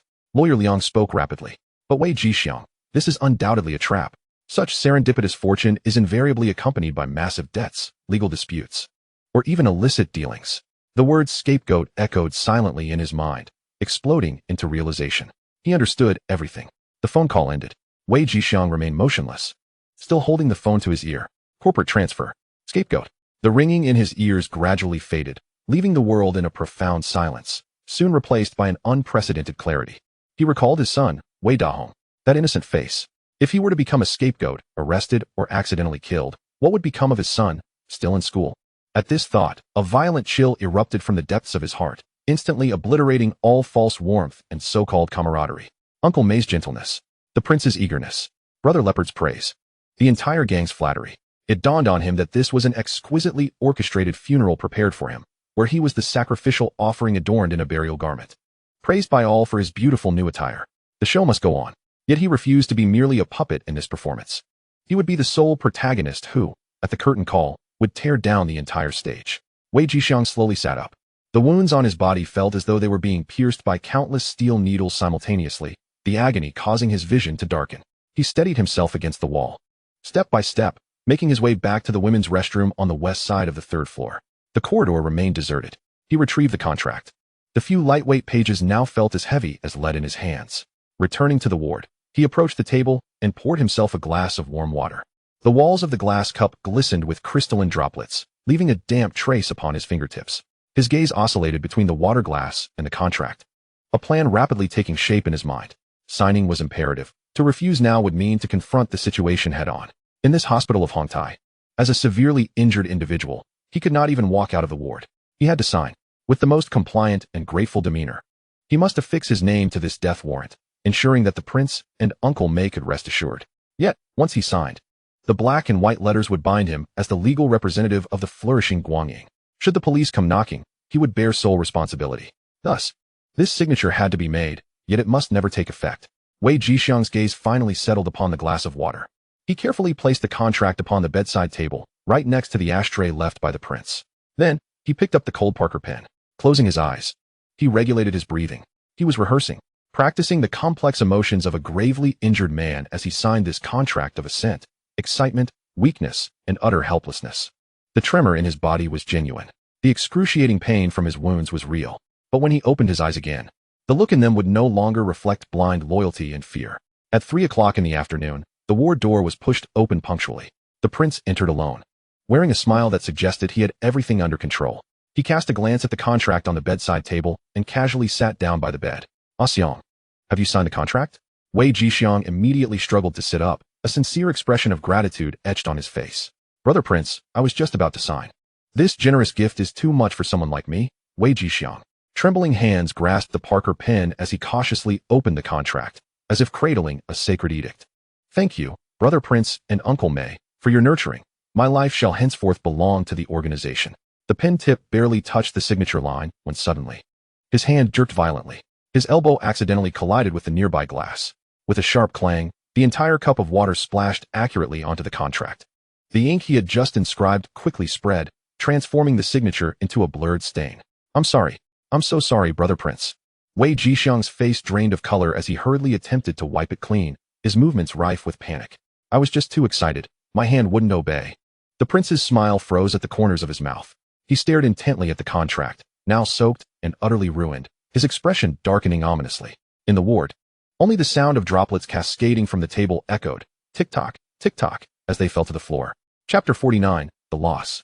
Tick-tock, tick-tock. Water droplets plummeted from the edge of the bedside table, crashing onto the tiled floor. The sound reverberated in the deathly silent ward, amplifying with every drop, each one striking like a hammer on the prince's temple. The muscles in his face stiffened inch by inch, tautening until they ultimately collapsed. His gaze, now devoid of any pretense, lifted slowly from the ruined contract, locking onto Wei Jixiang's alarmed face with an iron grip. It was chilling, a bone-deep chill. Brother Prince, I truly didn't mean to. Wei Jixiang trembled uncontrollably under that gaze, his entire being shaking violently. He clumsily extended his sleeve, attempting to wipe the document, but merely succeeded in further shredding the soaked paper. His voice carried a genuine sob, brimming with profound regret and terror. Every time I think about how much the organization values me, I can't help but feel overwhelmed in my hands. They just want to listen. As he spoke, he raised his uninjured left hand and struck his culpable right elbow with fervor, as if that were not his own body. Each strike sent jolts of pain through his chest and abdomen, causing him to gasp sharply, cold sweat instantly beading on his forehead. This scene was as pitiful as it was authentic. The prince remained silent, sitting there expressionlessly, watching Wei Jixiang's performance with an impassive demeanor. In the ward, the rhythmic dripping of water transformed into a countdown for Wei Jixiang's life. His heart thundered within his chest. He could distinctly sense the prince's patience being slowly eroded by the incessant sound of dripping water. He dared not pause. He knew that the moment his performance faltered in the slightest, the prince would unhesitatingly turn this ward into his final resting place. Brother Prince, grant me one more chance. I'll sign again. I'll do it right now. Wei Jixiang frantically grasped the Parker pen, ready to scrawl over the smudged ink. Enough. The two words, light yet heavy, froze Wei Jixiang's movements instantly. The pen tip hung in midair, his face drained of all color. The prince rose slowly. Instead of approaching Wei Jixiang, he strolled to the window, turning his back to him as he gazed down at the bustling traffic below. That silhouette was silent, yet bore a weight akin to black iron, pressing down on every breath Wei Jixiang took, rendering it excruciatingly difficult. Time stretched infinitely in that moment. Wei Jixiang could even hear his own heavy breathing, a product of overwhelming tension. He was gambling, betting that despite the prince's growing suspicion, he ultimately had no evidence. Betting that for the sake of a larger conspiracy, the prince would not dare to sever ties at this moment. Finally, the prince turned back. The gloom on his face had vanished, replaced by a disconcertingly friendly demeanor. Xiang, why are you so tense? He returned to the bedside, even extending his hand to gently pat Wei Jixiang's shoulder. The gesture was tender, yet carried an undertone of both patronizing benevolence and veiled warning. It's merely a contract. If it's wet, we'll replace it. His voice was gentle, yet each word held an icy edge. You've bled so much for the organization. You are a first-rate hero. Your health is paramount. The prince bent down, picked up the golden pen from the floor, and meticulously wiped it clean with a tissue before returning it to his suit pocket. Then, he took hold of the drenched contract. Without even glancing at it, he crumpled it into a ball and expertly tossed it into the corner trash bin. All right, let us call it a day. He straightened up, looking down at Wei Jixiang from his elevated position, a familiar fake smile reappearing on his face. Rest well and regain your strength. Once you're feeling better, I'll take you to the factory for a look, and then we'll sign. He paused, his smile widening, yet his gaze pierced like two icy probes, as if they sought to penetrate Wei Jixiang's very skull. At that time, just ensure your hands don't tremble. With that, he dismissed any opportunity for Wei Jixiang to respond, turning on his heel and striding out of the ward. Bang! The door closed softly behind him. The cacophony outside was abruptly silenced. Wei Jixiang's body, rigid on the bed, finally resembled a marionette with severed strings, gradually relaxing. He lowered his head deeply.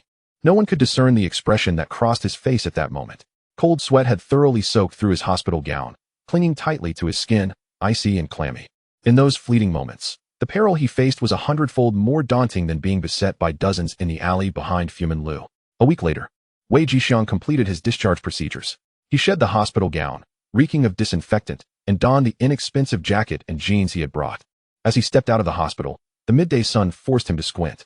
The air no longer carried the scent of medicine, but was infused with the rich aroma of street-side offal stalls. Mingling with the exhaust of automobiles and the clamor of the world, "Xiang," a familiar female voice called out. Wei Jixiang turned to see Ruby standing by the roadside, accompanied by a small figure. "Daddy." Wei Dahong shot forward like a small cannonball, breaking free from Ruby's grasp and wrapping his arms around Wei Jixiang's thigh. In that instant, Wei Jixiang's heart brimmed with joy. He bent down, suppressing the twinge in his abdomen, and lifted his son into his arms. The little one's cherubic face, warmed by the sun, nuzzled against his. "Dad, are you all better? Does it still hurt?" "It doesn't hurt anymore." Wei Jixiang's voice was slightly hoarse. "A father is a hero. Such minor injuries are trivial." He held his son close and approached Ruby. "You've worked hard, Ruby." Ruby shook her head, saying, "What are you talking about? Let us go. Dahong has been asking about you for days. I'll treat you all to a nice meal to dispel any bad luck." The trio arrived at a well-known Hong Kong-style tea restaurant nearby. It was mealtime, and the establishment buzzed with activity. The vibrant atmosphere eased the tension that had gripped Wei Jixiang for the past week. He listened absent-mindedly as Ruby gossiped about the club. "Word is spreading that you, Wei Jixiang, have shot to fame. Uncle Mei, the Crown Prince himself visited you in the hospital and intends to share factory shares with you. This is unprecedented." Many were left in tears. Wei Jixiang merely lowered his head, meticulously scooping red beans from a bowl of double-skim milk into his son's bowl. "Dad, what is a factory?" Wei Dahong mumbled through a mouthful. "A factory is a place where we can earn lots of money for you, allowing us to buy countless toys." Wei Jixiang replied with a smile, though it did not reach his eyes. The Crown Prince had not sought him out in the past week. But now that he had been discharged, news would reach the Crown Prince swiftly. Yet, he had yet to devise a foolproof plan. To sign meant death. To refuse also meant death. He walked a tightrope suspended over an abyss, with the threat of annihilation beneath him and the menacing gaze of the Crown Prince behind. On the other end of that tightrope lay his sole hope, his son. "Daddy, why aren't you eating?" Wei Dahong held up a spoon laden with pudding, offering it to Wei Jixiang. "This is delicious." Wei Jixiang opened his mouth and swallowed the overly sweet pudding. The sweetness melted on his tongue, yet his heart was filled with bitterness. He needed to devise a plan, one that would allow him to tear a hole in this web of entrapment and escape with his son. At that moment, the once boisterous tea restaurant fell eerily silent. A strange quietude enveloped the space. The chatter of patrons dwindled until silence reigned, with all eyes drawn, almost imperceptibly, toward the entrance. The hairs on the back of Wei Jixiang's neck stood on end. He abruptly looked up. At the narrow glass door stood several youths clad in floral shirts, tattoos of dragons and tigers adorning their arms, blocking the entrance. A man in a gray suit with a buzz cut sauntered in behind them. His left eye was blind, the gray-white iris devoid of life. A grotesque scar slashed across his forehead down to his chin, resembling a centipede coiling on his face. His fierce gaze, accompanied by a faint smirk of contempt, swept across the restaurant, landing squarely on Wei Jixiang's table. Sang Bo Chapter 50, Only Rebellion Remains. The instant Wei Jixiang laid eyes on the man at the entrance, his mind went blank. The chopsticks slipped from his fingers, clattering onto the table. He instinctively leaped up, shielding Ruby and Da Hong behind him, his heart racing as if it might leap from his throat. Sangbo, how could he be here? Wasn't he supposed to be rotting away in Chiju prison? But it was too late. Several figures closed in like a wall, sealing off all avenues of escape. Strong arms pinned Wei Jixiang down to his seat with immense force. What's the matter? A gravelly voice emerged, laced with an unpleasant texture.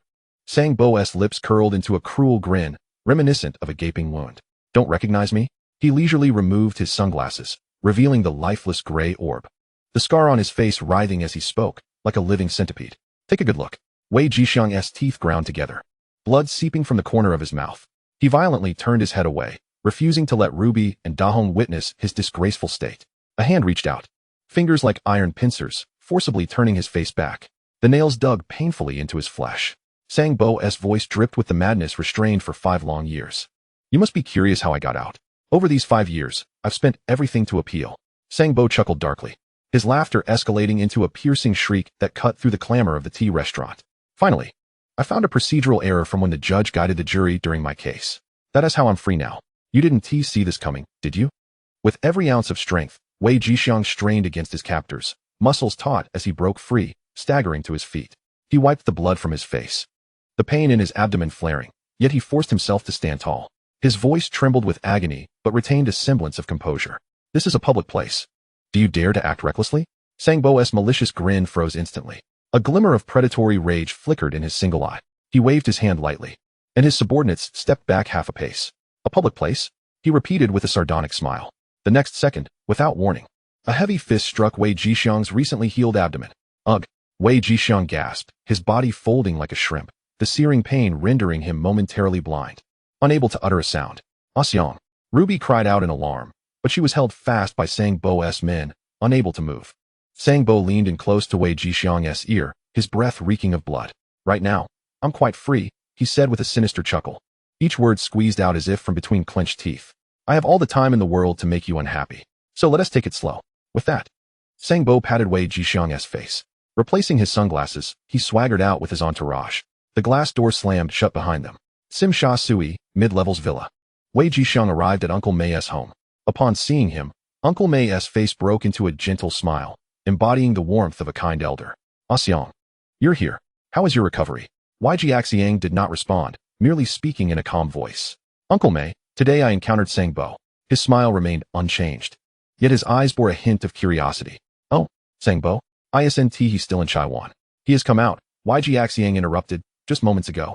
In the tea restaurant, he brought a group of people and nearly attacked me. He spoke with nonchalance, as if recounting a trivial incident unrelated to himself. However, the atmosphere in the living room instantly grew tense. Uncle May did not speak immediately. He turned his gaze towards Brother Bao beside him. Bao, what do you think? Brother Bao stepped forward, his eyes sharp as daggers, piercing through Wei Jixiang. Did Sangbo mention anything about targeting our Hongtai? His voice was both cold and harsh, akin to 2 stones scraping against each other. Wei Jixiang's heart sank inch by inch. No, he replied truthfully. He did not say anything. The corners of Brother Bao's mouth curled into an unmistakable sneer. Then it seems this is merely your personal grudge with him. The statement was succinct and decisive, completely distancing Hongtai from the matter. Wei Jixiang's fists quietly clenched at his sides, his nails digging deeply into his palms. He suppressed the chilling wave of resentment rising within him and turned to Brother Bao, his voice finally tinged with emotion. Brother Bao, have you forgotten? I forged this enmity with him for the sake of the prince and the honor of the gang. He then turned to Uncle May, his tone carrying a final glimmer of hope. Uncle May, his actions against me constitute an affront to our Hongtai. That's not how it should be said. Brother Bao interjected, his voice laden with impatience. Back then, the gang did not order you to confront him. It was your own youthful bravado. Now, he seeks revenge on you alone, which is entirely justified. What reason does the gang have to intervene on your behalf? This statement fell upon Wei Jixiang like a bucket of ice water, dousing him from head to toe. Each word felt like a steel needle piercing into his heart, which had once brimmed with a sense of belonging to the gang. It dawned on him that the accolades belonged to the gang, while the troubles were solely his own. He gazed at Brother Bao's face, one of unyielding reason, and suddenly found the absurdity overwhelming, even wanting to laugh. Bao, that's not right. Finally, Uncle May, who had remained silent, spoke up. He stood, walked to Wei Jixiang, and while wearing a reproachful expression directed at Brother Bao, he patted Wei Jixiang's shoulder. His tone as gentle as a spring breeze. Xiang, I understand your feelings. However, you must realize that times have changed. Sang Bo is no longer the boss. He is merely a recently released ex-convict. If our Hongtai were to make a grand spectacle of dealing with such a character, how would the outside world perceive us? They would mock Hongtai for bullying the weak. Do you understand? Each word from Uncle Mei was imbued with a sincere understanding of the complexities involved. He framed the gang's indifference and selfishness as a matter of maintaining the greater good. Brother Bao coldly added, "You'd better be wise and not let him make you look too foolish. Otherwise, our gang will also share in your disgrace." Disgrace. Once again, disgrace. In their eyes, the reputation of the gang outweighed the life of YG Axiang. He remained silent, merely gazing at Uncle Mei, observing his gentle and compassionate visage.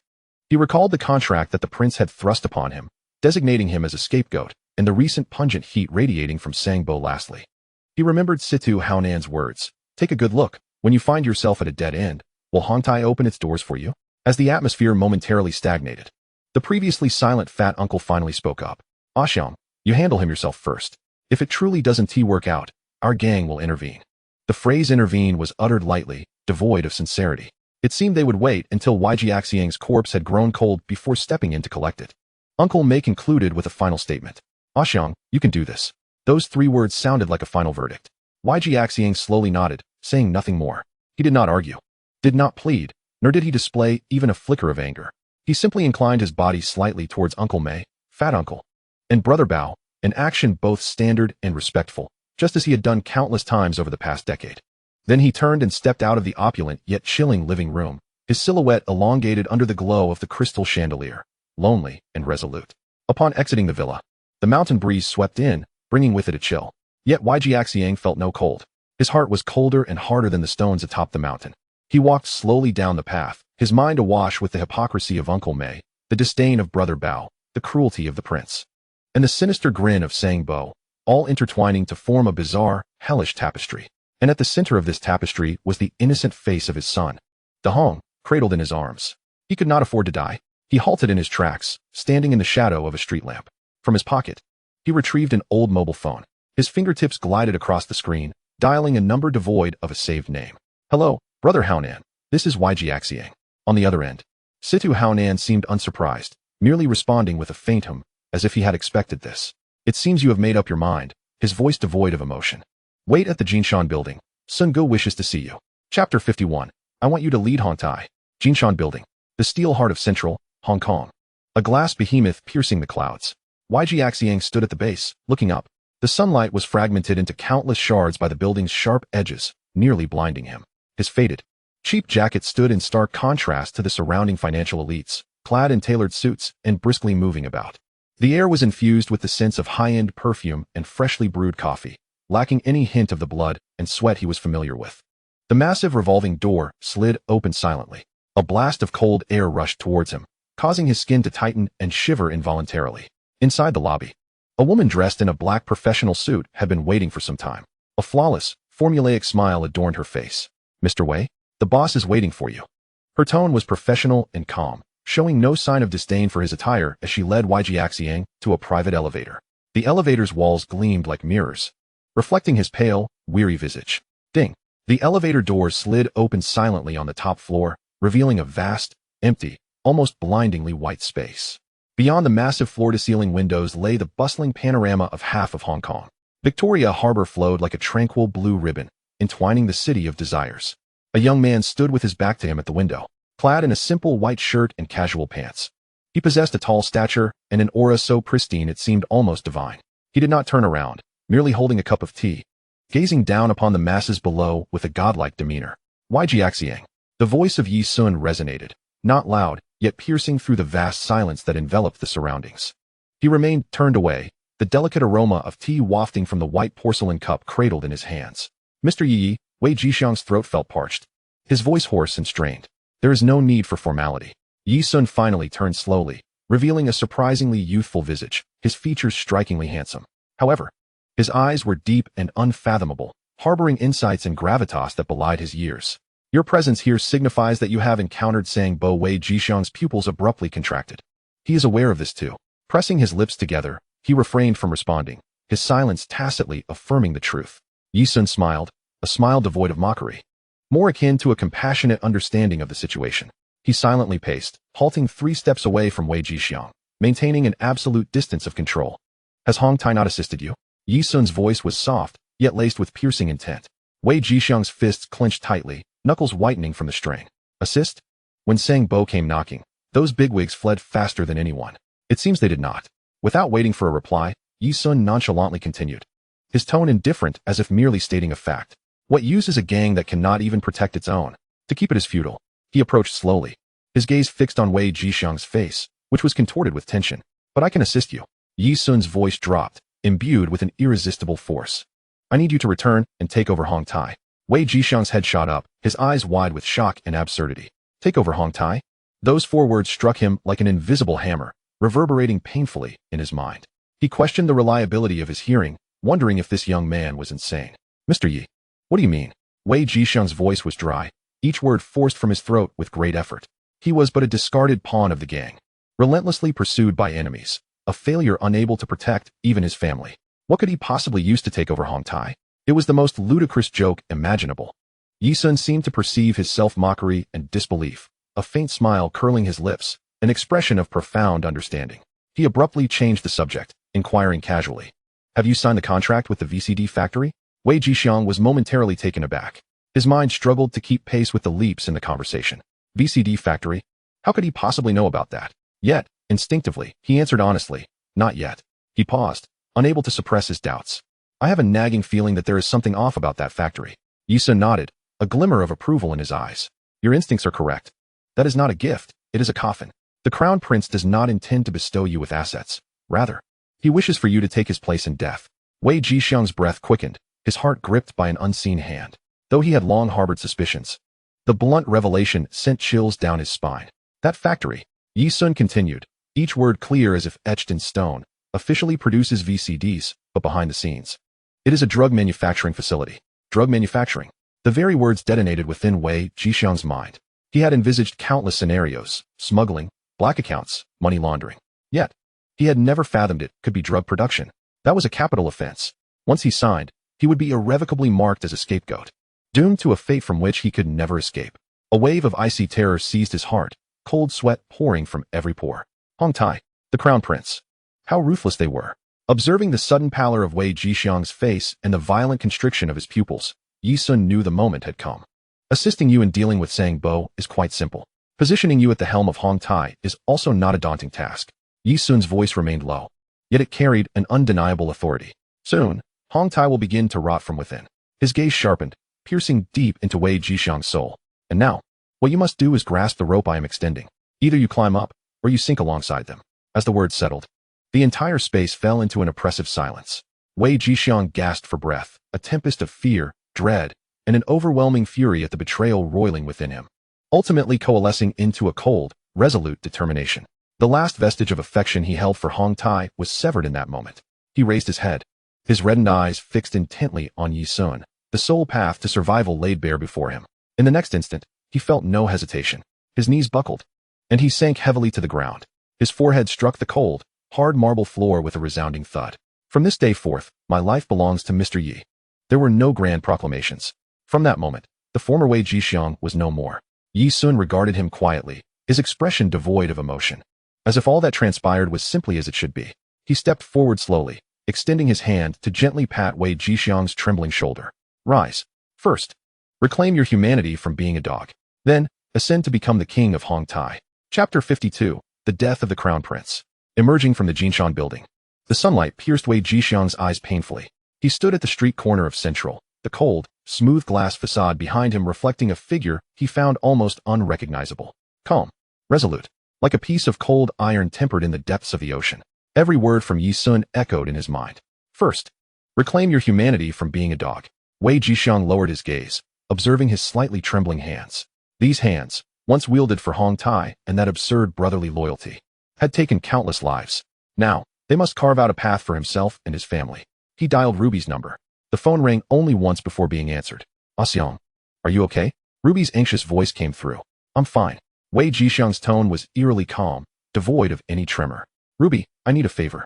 Neon lights flowed outside, casting a kaleidoscope of colors across the nightclub's private room. Wei Jixiang stood before the Crown Prince, his demeanor exceedingly humble. Brother Crown Prince, Sang Bo has emerged. I hope you can lend me a hand. The Crown Prince lounged languidly on the leather sofa, the smoke from his cigar curling lazily in the air. He could scarcely be bothered to look at Wei Jixiang. He scoffed. Does Brother Xiang still require my assistance? Wei Jixiang bowed his head even lower. His voice tinged with just the right amount of urgency and pleading. I implore you to speak with Uncle Mei, to persuade the brothers of the gang to assist me.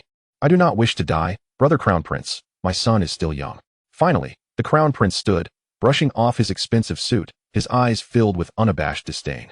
The gang will not concern itself with your personal grievances. He strode directly toward the exit.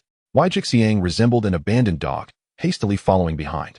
Your Highness, if you do not save me, I shall surely perish.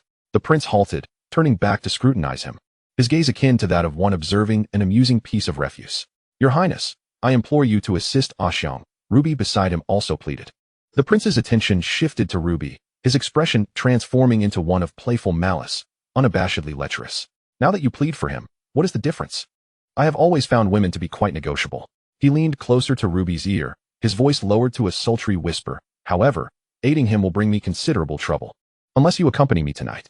Witnessing this scene, Wei Jixiang's body trembled violently, his fists clenched tightly at his sides, nails nearly piercing his palms. Ruby cast a glance at Wei Jixiang before fixing her gaze upon the prince, articulating each word with deliberate clarity. All right. The air seemed to freeze for a moment. Ha! The prince erupted into a thunderous laugh, his voice brimming with triumph and a sense of conquest. He clapped his hands and instructed his underlings, you lot. Stick close to Xiang tonight, ensuring his protection at all costs. If he encounters even the slightest trouble, I shall hold you accountable.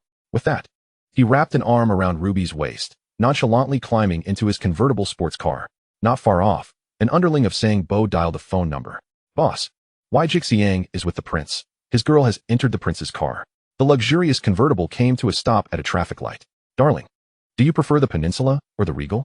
The prince, one hand gripping the steering wheel, allowed the other to roam restlessly, his expression lewd. At that moment, Ruby stealthily reached for the phone resting on the center console. Vulgar. With those words, she secured the phone, abruptly flinging open the car door and leaping out, swiftly merging into the bustling crowd on the sidewalk. Everything transpired in the blink of an eye. Damn it. The prince took a second to react, cursing furiously. Do you believe that with a single call, I could have your man crippled?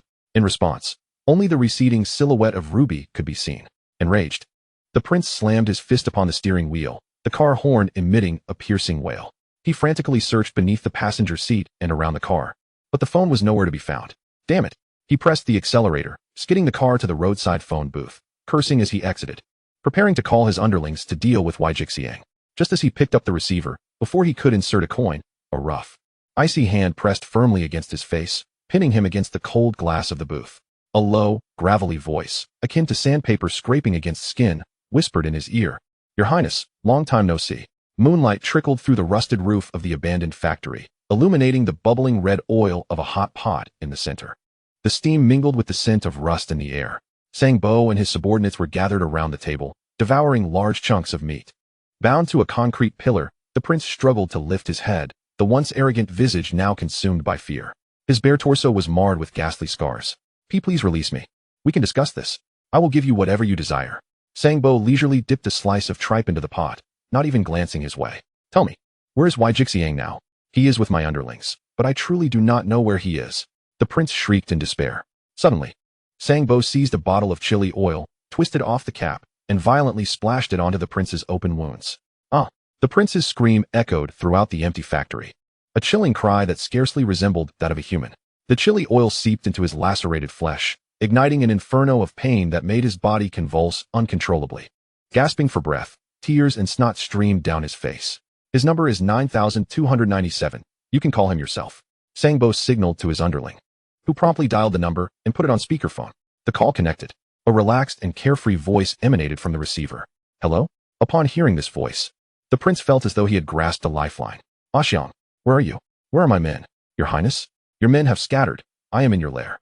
However, Sang Bo has been looking for us, so be cautious, Wei Jixiang replied casually, uttering his final words before the call was abruptly terminated. Beep beep beep. The color drained from the prince's face. Sang Bo yanked his wet hair, growling menacingly. Where's your lair? His solitary eye bore into the prince, its gaze more terrifying than that of a demon from the depths of hell. I do not have a lair. He is deceiving you. I have no lair. Damn it, how audacious. With that, he poured the scalding hot pot's contents over the prince's head. His wretched scream barely escaped his lips before falling silent.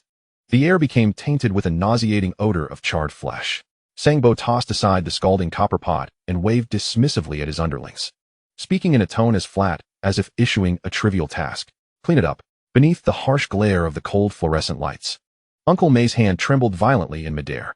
Ultimately, he lifted the white cloth covering his son. The face revealed was so disfigured by burns that it was nearly unrecognizable. A torrent of anguish and fury surged through him, shattering the composure he had maintained for decades. He shut his eyes tightly. The mingling sense of disinfectant and faint decay filled the mortuary, chilling him to the bone. When he reopened them, the aged eyes reflected an absence of emotion, replaced only by a murderous intent frozen like ancient ice. He slightly turned his head towards the subordinates standing behind him, who dared not breathe, and squeezed out his orders through gritted teeth. Calabeo and Poncio, instruct all the brothers in the halls to abandon whatever they are doing. His voice was low, yet it carried an oppressive weight that felt like an impending storm. Dig 3 feet into the ground. I want Sangbo, blood for blood. Chapter 53, a citywide manhunt. I am the Yellow Sparrow. The night over the entire Hong Kong island was ignited in flames. Under Uncle May's command, the long-dormant machinery of the Hong Tai gang was finally set into motion. No longer operating at a leisurely pace for profit, it surged forth with vengeful fury, intent on reducing everything in that night to dust. The engines of countless vans roared to life in the garages, and in the next instant, they surged forth like bullets from a chamber, tires screeching against the asphalt. The headlights sliced through the darkness, illuminating the streets with a ghastly pallor. Mong Kok, Yau Ma Ti, Sim Sha Sui, Causeway Bay, all territories belonging to Hong Tai. Every neon sign flickered and extinguished in an instant. In their place, the glint of countless blades emerged from the shadows. Hundreds, if not thousands, of Hong Tai underlings, their eyes ablaze with suppressed bloodlust and fervor, clutched steel pipes and machetes, surging forth from mahjong parlors, nightclubs, and underground gambling dens like a tidal wave. They flooded into the streets, causing a black tide of iron to surge through the veins of the city. The air was thick with the suffocating scent of cheap cigarettes, alcohol, and vengeance. The newsstand at the street corner had closed its shutters early, the convenience store had drawn down its roller door, and even the usually boisterous night market lay in eerie silence. It was as if everyone comprehended that tonight, the island belonged to the wrath of Hong Tai. All establishments were shuttered. Everyone was on the streets. Find Sangbo, reward of 100,000 for his capture. Provide leads, and you shall earn a bounty of 10,000. The voices of Ah Bao and Fat Uncle reverberated through countless phones, rapidly disseminating across Hong Tai's communication network. This was the largest operation Hong Tai had orchestrated in recent years, not for territory, nor for riches, simply to avenge the prince. In an instant, the entire underworld of Hong Kong Island was convulsing. Countless eyes opened in the darkness, searching for the madman known as Sangbo. In Sham Shui Pa, atop a soon-to-be-demolished tenement building, Sangbo leaned against a rusted water tank, downing a large gulp of beer. The icy liquid slid down his throat, yet it could not extinguish the inferno raging within him. The cold wind swept across his scarred visage, his solitary gray eye emanating a sense of despair, as if he had reached the end of his road. Below, the wail of police sirens grew louder, mingling with the cacophony of vehicles careening through the streets. Sham Shui Pa had transformed into a tightening net, with him as the fish ensnared in its center, with no escape in sight. A frightened underling scrambled onto the rooftop, breathless and trembling. Boss, outside, it's all Hong Tai's men. Every corner of Sham Shui Pa is blocked. The young man gasped, nearly collapsing to the ground. We can't hide here. There are boats at Wan Chai. Let us go to Wan Wan. We can evade this storm and return. Sangbo listened impassively. He took his last swig of beer, his fingers curling into a fist, crushing the can into a twisted mass of scrap metal. Bang! He struck the cold water tank with his fist, producing a resounding thud that sent dust cascading around him. Defeated, no matter how mad or ruthless he became, he could not contend with an organization driven to absolute fury. Uncle May had gone mad, intent on using the full might of Hong Tai to grind him into pulp. He had ultimately underestimated the consequences of eliminating the prince. Run? Sangbo grinned, revealing his yellowed teeth stained by tobacco, his smile brimming with madness. I spent 5 years in Stanley, every moment yearning for revenge. His voice was hoarse, akin to 2 stones scraping against each other. Now you want me to scurry away to Wan Wan like a dog? He slowly rose to his feet, patting the petrified underling on the shoulder, his gaze sweeping over the few brothers remaining by his side. These young men had joined him only after his release. They were still so young. You all should leave. Sangbo's voice was surprisingly calm. This is my affair alone. With that, he drew a cold Black Star pistol from his pocket, expertly disengaging the safety. Since Hong Tai sought blood for blood, he would drag the creditor down with him before descending into hell. Meanwhile, in Kowloon City, within an unremarkable old building, lay the abode arranged for Wei Jixiang by Dongxing. The living room, though not spacious, was impeccably clean, thanks to Ruby's meticulous care. The curtains were half drawn, shielding the interior from the clamor of the outside world. This place resembled the eye of a storm. While chaos raged beyond, an unsettling calm persisted within. Wei Dahong curled up in the corner of the sofa, engrossed in his handheld gaming device, the screen's glow illuminating his innocent face. The occasional sound of sirens prompted him to glance up, but he was quickly drawn back into the game. He was still too young to grasp the significance of this night for Hong Kong Island. Ruby moved quietly in the kitchen, tidying up the dishes. The sound of running water soft and soothing. Her movements were gentle, as if fearing to shatter this hard-won tranquility. Yet her slightly trembling fingers betrayed her inner turmoil. She frequently cast worried glances at Wei Jixiang in the living room, her eyes filled with concern. Wei Jixiang sat at the center of this calm, holding a small knife as he meticulously peeled an apple. The blade was steady, showing no sign of tremor. The vibrant red peel fell away in a continuous spiral, forming a perfect loop until it detached. Before him stood a massive floor-to-ceiling window. Outside, the night scene of the island was torn apart by chaos and blood. He could see the flickering lights that represented the chase and escape. He could imagine the sounds of blades sinking into flesh and the screams of those on the brink of death. Yet here, it was quiet enough to hear his own heartbeat. Once, again, steady and strong.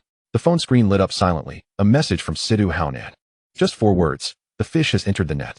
Wei Jixiang's face bore no expression, but the calmness in his eyes hardened a few degrees. He picked up the peeled apple and took a bite. Crisp, sweet. This was the taste of victory he had earned for himself. He knew that a mad dog like Sang Bo, when cornered, would only do one thing: turn around and bite the hunter pursuing him most fiercely. He did not need to act. He only needed to wait. Wait for Uncle Mei and Sang Bo to exhaust each other. Then, this long-hidden yellow bird would calmly collect the remnants. Wei Jixiang swallowed the last bite of apple, his throat moving. It was time. He stood up and nodded at Ruby. I'm going out for a bit. Ruby wiped her hands and emerged from the kitchen, her eyes betraying her concern. Be careful. Wei Jixiang approached her, gently caressing her cheek, his voice unusually tender. After tonight, everything will be over. He entered his room, changing into a form-fitting black outfit conducive to movement. Finally, he secured a glimmering dagger to his waist. The figure reflected in the mirror had an eerily calm gaze, unfathomable and deep. He dialed the number of his most trusted brother, who had secretly returned from Wanwan. Quan. On the other end, it was his most reliable ally. Make your move. Have the brothers prepare. His voice was devoid of warmth, as if announcing an utterly mundane task. Enter the fray. Clean up the trash. The instant the call ended, Wei Jixiang took one last look out the window. The night in Hong Kong still burned fiercely, but soon, this great fire would consume everything that needed to be burned, and he would rise anew from the ashes. Chapter 54, Dawn Breaks. In the mid-levels villa, the lights blazed brightly, yet this illumination exuded an air of deathly silence. In the living room, smoke swirled. Uncle Mei sat in the main seat, his face ashen, as if he had aged a decade overnight. Leopard brother and fat uncle flanked him, equally grave, hardly daring to breathe. The entire night, Hong Tai had mobilized en masse, yet they hadn't even caught a glimpse of Sang Bo's shadow. This madman had seemingly evaporated into thin air. A bunch of useless fools. Uncle Mei finally snapped, hurling the purple clay teapot he held to the ground. The entire Hong Tai, with over 1,000 men, could not even find a stray dog. What good are you to me? Tea mingled with shards of pottery splattered across the floor. Brother Leopard and Uncle Fat were as silent as the grave. They understood that Uncle Mei's fury had reached its zenith. At that moment, a sharp crack resounded. Without any warning, all the lights in the villa extinguished, plunging the opulent mansion into an impenetrable darkness. What is happening? Brother Leopard barked. Protect Uncle Mei. The 2 loyal bodyguards stationed at the door hastily drew their firearms, but found nothing but the oppressive blackness before them. A sliver of moonlight seeped through the crack of the door, casting a vague silhouette in the foyer. It was in this feeble light that, in the next instant, bang, bang, 2 gunshots sliced through the silence with alarming precision. From the shadows of the foyer, Sang Bo's figure gradually materialized, the Black Star pistol in his hand still emanating wisps of smoke. The 2 bodyguards collapsed backward, lifeless, without uttering a single cry. A mingling scent of gunpowder and blood rapidly expanded in the darkness. Uncle Mei. Sang Bo's voice echoed from the entrance of the living room, raspy and viscous, as if he had just crawled out of the depths of hell. His grayish-white single eye glinted with a predatory gleam in the dark. He grinned, revealing a smile more grotesque than a cry. I have come to pay my respects to your son. Sang Bo. Uncle May fixed his gaze on the source of the voice, his teeth grinding audibly. If you dare to touch me, there will be no refuge for you on the entire Hong Kong island. Refuge? Sangbo erupted into a maniacal laughter, haunting and filled with the despair of a dead end. When have you ever granted me refuge? I have come today to drag you down. To drag all of Hong Tai down with you. Before his words could fully dissipate, he lunged from the shadows, the muzzle of his gun spewing forth a deadly flame. The gunfire flickered in the darkness, providing the only illumination. Uncle May's reflexes were sharp as a razor. The moment Sangbo pulled the trigger, he seized Uncle Fat beside him and pushed him forward. Uncle Fat's corpulent form became the perfect human shield. Bang! The bullet accurately penetrated Uncle Fat's chest. His eyes widened in shock, unable to comprehend why he had become a scapegoat. His massive body swayed before crashing to the ground. Almost simultaneously, another bullet whistled through the air, striking Brother Leopard as he attempted to surge forward. The bullet tore through flesh, embedding itself in his shoulder blade. Brother Leopard emitted a muffled groan, half of his body instantly paralyzed, staggering against the wall. Seizing this fleeting moment, Uncle May turned to flee to the second floor. But Sangbo's gun was already raised once more. Bang! The bullet struck Uncle May's right ankle. Ah! Uncle May screamed in agony as he fell forward, clutching his blood-soaked foot and rolling frantically on the ground. Sangbo approached with a sinister grin, drawing a dagger from his waist. He crouched down, pressing the cold blade gently against Uncle May's throat. Old fool, I won't let you die so easily. The chilling touch of the knife pierced through all of Uncle May's psychological defenses. The terror of death gripped his heart like countless icy hands. All his former fierceness and authority dissipated in that moment. Trembling, he clasped his hands together before his chest, his voice distorted by sheer terror. Hoarse and devoid of cadence. Bo Go, Sangbo, spare me. I have wronged you. Money. I will give you money. All my money, all my territory. It's all yours. The position of the Hong Tai leader, I will give it to you. He babbled incoherently, his desperation rendering him as pitiful as a dog with a broken spine. Heh. Sangbo observed his pathetic display of subservience with intensifying madness in his single eye. Now you know to beg for mercy? It's too late. I want nothing but your death. Just as Sangbo was about to sever Uncle May's throat, the villa's wide-open door dimmed slightly. A figure quietly stepped inside, followed by several similarly silent men in black. It was Wei Jixiang. Sangbo abruptly turned, a flicker of shock crossing his eyes. Moonlight streamed through the doorway, outlining Wei Jixiang's silhouette and illuminating Sangbo's position. But he no longer had a chance. Wei Jixiang raised his hand. Bang! A gunshot rang out. The bullet accurately pierced Sangbo's forehead. Sangbo's body stiffened abruptly, the dagger clattering to the ground. He fell straight back, dead beyond revival. Uncle May lay sprawled on the ground, a pool of blood forming beneath him. Upon seeing Wei Jixiang, a surge of survival instinct erupted within him. Ah Xiang, save me. Uncle May extended a trembling hand, his voice urgent. Take me to the hospital. Hong Tai will be yours after. Wei Jixiang stepped forward, inching closer. He looked down upon this once mighty figure, who had held sway over his life and death. Now, he witnessed the wretched sight of Uncle May, begging for his life amidst a pool of blood. Wei Jixiang remained silent. Behind him, Ah Quan, clad in black gloves, emotionless, bent down to retrieve the still-warm Black Star pistol that Sangbo had dropped. In the air, only the heavy sound of Uncle May's labored breathing and the rhythmic drip of blood on the floor remained. Ah Xiang. You. Uncle May's terrified pupils abruptly constricted as realization dawned upon him. Bang! The gunshot echoed once more in the empty villa, sharper and more decisive than any that had preceded it. Uncle May's head jerked back violently. A clear bullet hole appeared on his forehead. All his unspoken words became eternally lodged in his throat. That outstretched hand fell limply, the light in his eyes extinguished. In the corner, the gravely wounded Brother Leopard watched in horror as the scene unfolded, struggling to inch backward. Ah Xiang, we are brothers. Wei Jixiang slowly turned his head, gazing at the crumpled figure of Brother Leopard against the wall. He smiled, the smile cold as ice. Brother Leopard, did you not just say that in this underworld there are no reasons? Help me out. His voice was barely a whisper. Now, I feel the same way. Ah Quan stepped forward without expression, the gun's muzzle steadily aimed at Brother Leopard's forehead. Brother Leopard's pupils shrank to pinpricks, a half-broken plea escaping his throat. Bu Xiang Go. Bang! The gunshot rang out, silencing all noise. Brother Leopard's body convulsed violently before collapsing. Warm liquid gushed from the bullet hole in his forehead, mixing with the already congealed dark red on the ground. The three titans of Hong Tai fell in a single night. Wei Jixiang took out his phone and dialed a number without a name. On the other end, the same calm voice answered. Hello. Wei Jixiang turned to gaze out the window. In the distance, the horizon was beginning to pale with the first light of dawn. A new day was on the horizon. Mr. Yi. His voice was steady and clear. The sky of Hong Tai has brightened. Chapter 55, setting the stage for a new game. Half Mountain, Repulse Bay. The waves relentlessly washed ashore, churning layers of white foam.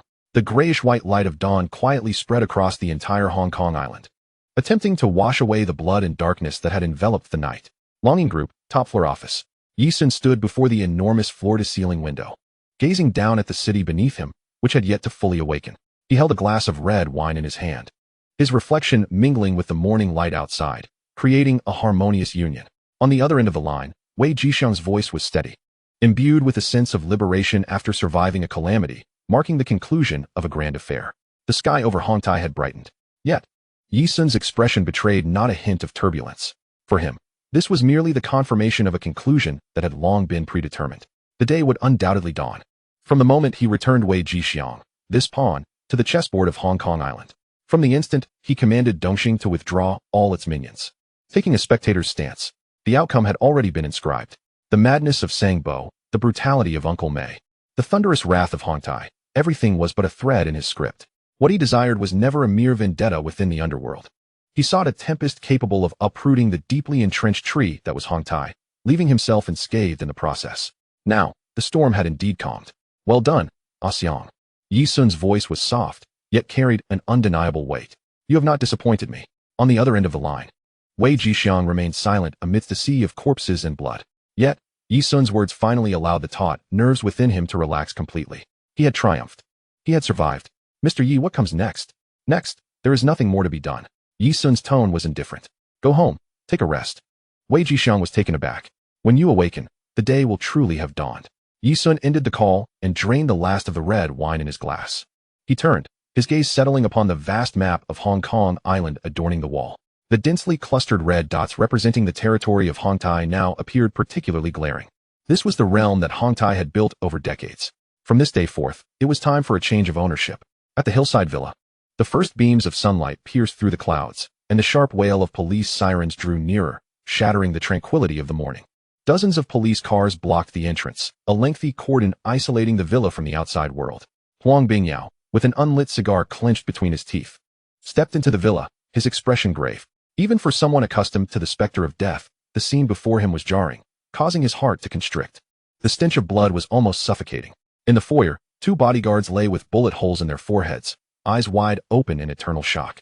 In the living room, Fat Uncle bore several gruesome wounds to his chest, while Leopard Brother slumped in a corner, the blood on his forehead long dried. And Uncle Mei, the formidable leader of Hongtai who had reigned over the underworld of Hong Kong for 20 years, lay similarly felled, his gaze vacant as he stared at the ceiling. In the center of the living room, a Black Star pistol lay carelessly discarded. The three titans of Hongtai had been annihilated overnight. The method was clean, ruthless, and efficient. A subordinate hurried forward, his voice trembling with suppressed emotion. Sir Huang, the forensic team has preliminarily determined that all the deceased were killed by the same Black Star pistol. With matching ballistics, only Sang Bo's fingerprints were found on the gun. Additionally, climbing traces and blood were discovered on the back wall. We speculate that Sang Bo fled from there after committing the act. No footprints or fingerprints belonging to a third party were found at the scene. Huang Bingyao's brow furrowed in deep thought. No footprints from a third party. His gaze swept over the scene, leaving no detail unnoticed. On the surface, this case appeared to be a straightforward vendetta within the underworld. Sang Bo exacting revenge, bloodily eliminating the upper echelons of Hongtai, and then vanishing into oblivion. The entire sequence unfolded as flawlessly as a preordained script. Yet, Huang Bingyao, having navigated the police force for half a lifetime, understood better than anyone that such perfect coincidences did not exist in reality. What kind of murderer would be foolish enough to leave the sole weapon at the scene, conveniently imprinted with their own fingerprints? He stepped outside the villa, seeking a relatively quiet corner, retrieved his phone, and dialed Yi Sun's number. The call was answered almost immediately, and Yi Sun's ever-calm voice resonated on the line. Good morning, Sir Huang. I presume this is about the hillside villa? What else could prompt me, the police chief, to arrive at the scene so early? Huang Bingyao's tone carried a hint of self-deprecating resignation. Sun, please fill me in. Does this have anything to do with you? On the other end, Yi Sun chuckled lightly. Sir Huang, isn't the outcome on the surface the best possible result? Sang Bo seeking vengeance. The upper echelon of Hongtai eradicated. It's a matter best left to the underworld. For your police force, this should be the most worry-free conclusion. That may be so, Huang Bingyao replied in a lowered voice, but it's still too clean. What about Wei Jixiang? Where is he? Jixiang was terrified and has been hiding for a night. He just managed to contact me. Yi Sun's tone was unflappable, devoid of any flaw. I assure you, he is ready to cooperate with the investigation at any time. After all, he is the one who nearly fell victim. Moreover, it is in the best interest of stability on Hong Kong Island that he takes over Hong Tai and deals with this mess. Thousands of gangsters without a leader roaming the streets. Sir Huang, your headaches are bound to return. Huang Bingyao fell into silence, his chest rising and falling slightly. He was acutely aware of the stakes involved. Just as he weighed his options, Yi Sun's next words caused his expression to shift dramatically. By the way, Sir Huang. Yi Sun's voice remained steady, yet he dropped a genuine bombshell. The specific addresses and ledgers of Uncle May's drug factories will be anonymously delivered to your office. This contribution should suffice for you to present a splendid report to your superiors. Huang Bingyao's fingers tightened around the phone unconsciously. He understood that this was a transaction, a deal he could not refuse. Exchanging an irrevocable gangland murder case for the dismantling of a complete drug chain and the stabilization of the entire underworld was a bargain too advantageous to overlook. Ah Sun. Huang Bingyao shook his head, his tone complex, filled with both admiration and caution. You have executed this move with impeccable precision. But I must remind you, the baseline of public safety in Hong Kong cannot be crossed. Rest assured, Sir Huang. Yi Sun laughed softly, his words striking with conviction. My people seek only wealth, not lives. Stability is the greatest benefit for all parties involved, is it not? The call ended. Huang Bingyao gazed at the growing throng of media reporters in the distance, massaging his throbbing temples. He knew that this case would soon be classified as the work of the most wanted fugitive, Sang Bo, seeking revenge. With the current status of the investigation sealed, and it seemed that Hong Tai would no longer engage in the flower trade. The news of Hong Tai's downfall swept through the underground world like a hurricane. In Tsim Sha Sui, at the Hong Tai headquarters, all the remaining influential figures gathered, their faces pale with fear, anxiety coursing through their eyes as an undercurrent of tension rippled among them. The three leaders of Hong Tai had been eradicated overnight, and their flower factory was dismantled. The sky over Hong Tai had collapsed. Amidst the fervent discussions of strategies among the gathered, Wei Jixiang entered, carrying a square box. Chapter 56, The Rise of a New King, Part 1. At the Hong Tai headquarters, the once majestic conference hall, a symbol of authority and order, was now shrouded in a stench of decay. The expensive scent of sandalwood mingled with the acrid aroma of cheap cigars, the smoke swirling around, blurring the visage of the statue of Guan Yu. The robust, yellow-hued rosewood chairs were filled with all the uncles of Hong Tai who could muster a word. These men, who could shake the very streets with a stomp of their feet, now bore expressions of sheer terror and bewilderment. A newspaper was slammed onto the table with a resounding thud, the bold headline seeming to bleed. A burly man in a floral shirt, adorned with a fearsome tiger tattoo on his chest, leaned heavily on the table, veins bulging ominously from his neck to his forehead. He was Fei Jiang, the lieutenant under Uncle May. Look closely. That mad dog Sangbo really dares to lay a hand on Uncle May and the others. His voice was hoarse, betraying a tremor he himself was unaware of. Now the entire underworld is watching us, Hong Tai, as a spectacle. A penniless wretch released from Chizhu has taken down our leader. We have become the laughingstock of the entire harbor. Is this truly the time to worry about our dignity? Beside him, a man with gold-rimmed glasses, in charge of the organization's accounts, sprang up suddenly, slamming a ledger onto the table. The authorities have swept our flour mill clean. I've received word that Lianying and Lianxing are preparing to encroach on our territory. He pointed toward the door, his voice sharp and piercing. Thousands of brothers below are waiting for their meals. If we don't find a solution soon, the society will disband, and what dignity will we have left? Damn it. It's all that bastard Sangbo's fault. Gather the men, and turn him into meat paste. Fei Jiang's eyes burned red, resembling a crazed tiger. Revenge? You're still thinking about revenge? The man with the ledger scoffed coldly. Sangbo is merely a disposable life. Stabilizing the society is what matters most now. If you're afraid of death, just say it. I'm damn afraid of Hong Tai dying. Shut up. In the corner, an elderly man with graying hair, who had been silently smoking, finally spoke. Uncle Long, the eldest in the society, his eyelids drooping, his voice murky, yet carrying undeniable weight. Revenge must be taken. That mad dog Sangbo must pay with blood for blood. He paused, scanning the crowd. But the immediate priority is to stabilize the situation and prevent other societies from devouring our territory.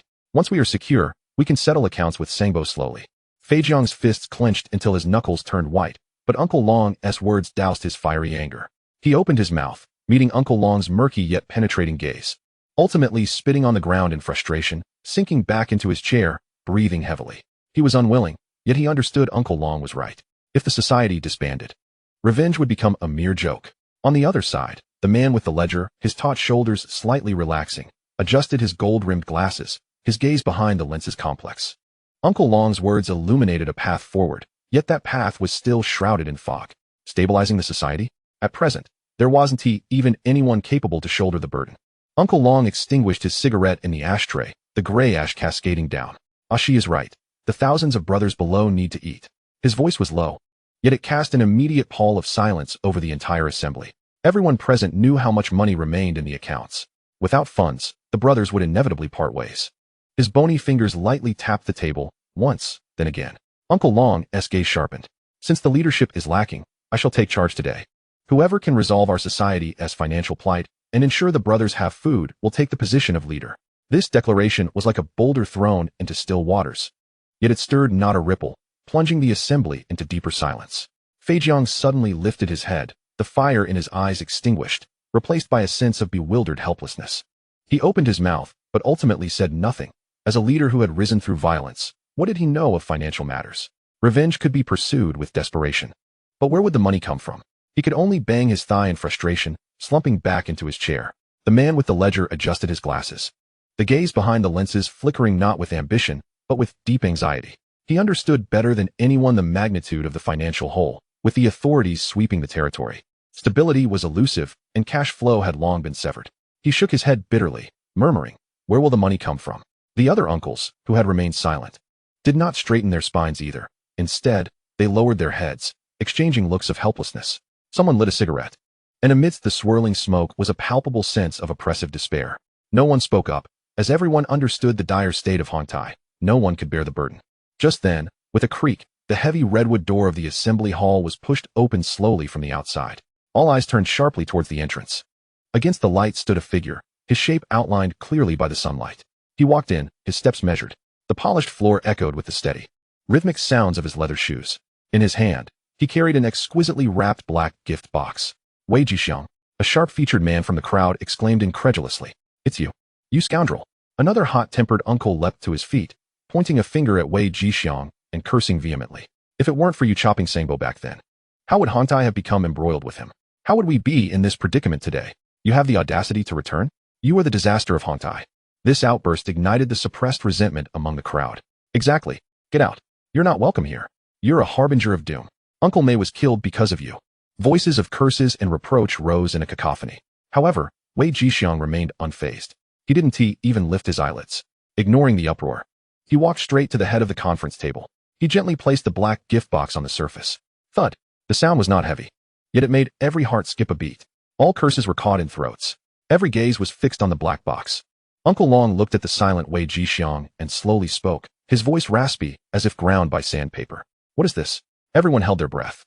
Feijiang's bloodshot eyes bore into Wei Jixiang, his fists cracking ominously. The man with the ledger adjusted his glasses, sensing an unexpected whiff of blood. Wei Jixiang did not respond. He merely extended his hand, with an almost detached elegance, untying the black ribbon from the gift box. Then, his fingers rested on the edge of the lid. Click. The sound of the clasp opening echoed painfully in the silent hall. He lifted the lid. Feijiang, standing closest, suddenly stiffened. His mouth opened soundlessly, a wheezing sound escaping his throat as he staggered back uncontrollably. Bang! He toppled the yellow rosewood chair behind him, the loud crash resonating. Yet he remained oblivious, his face stripped of all but pure terror. The gaze of the others followed Feijiang's reaction, fixating on the open box. In the next moment, a wretch. The first to falter was the wretched Tiao Shi, his complexion instantly ashen, like a sheet of paper. He abruptly turned, clutching the pillar as he retched violently. The acidic contents of his stomach mingling with bile erupting forth, causing his golden-rimmed glasses to slip and tumble to the ground. The others, each and every one of them, stood frozen in place. Their expressions crystallized into a sculpture of shock and horror. The entire assembly hall was engulfed in an absolute silence. Within the exquisite black gift box lay the severed head of Sangbo. The eyes of that head bulged wide open, still bearing the astonishment from its last moments of life. For the first time, a tempest of emotions surged within Uncle Long's murky eyes. He fixated intently on the head, the veins in the back of his hand bulging as he gripped the armrest, before gradually lifting his gaze to meet Wei Jixiang's. This young man, since his entrance, had offered no defense for himself. With but a single head, he answered all the curses and doubts directed at him. The retching shattered the stillness.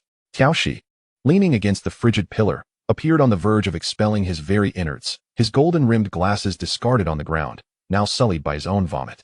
rendering him a pitiful sight.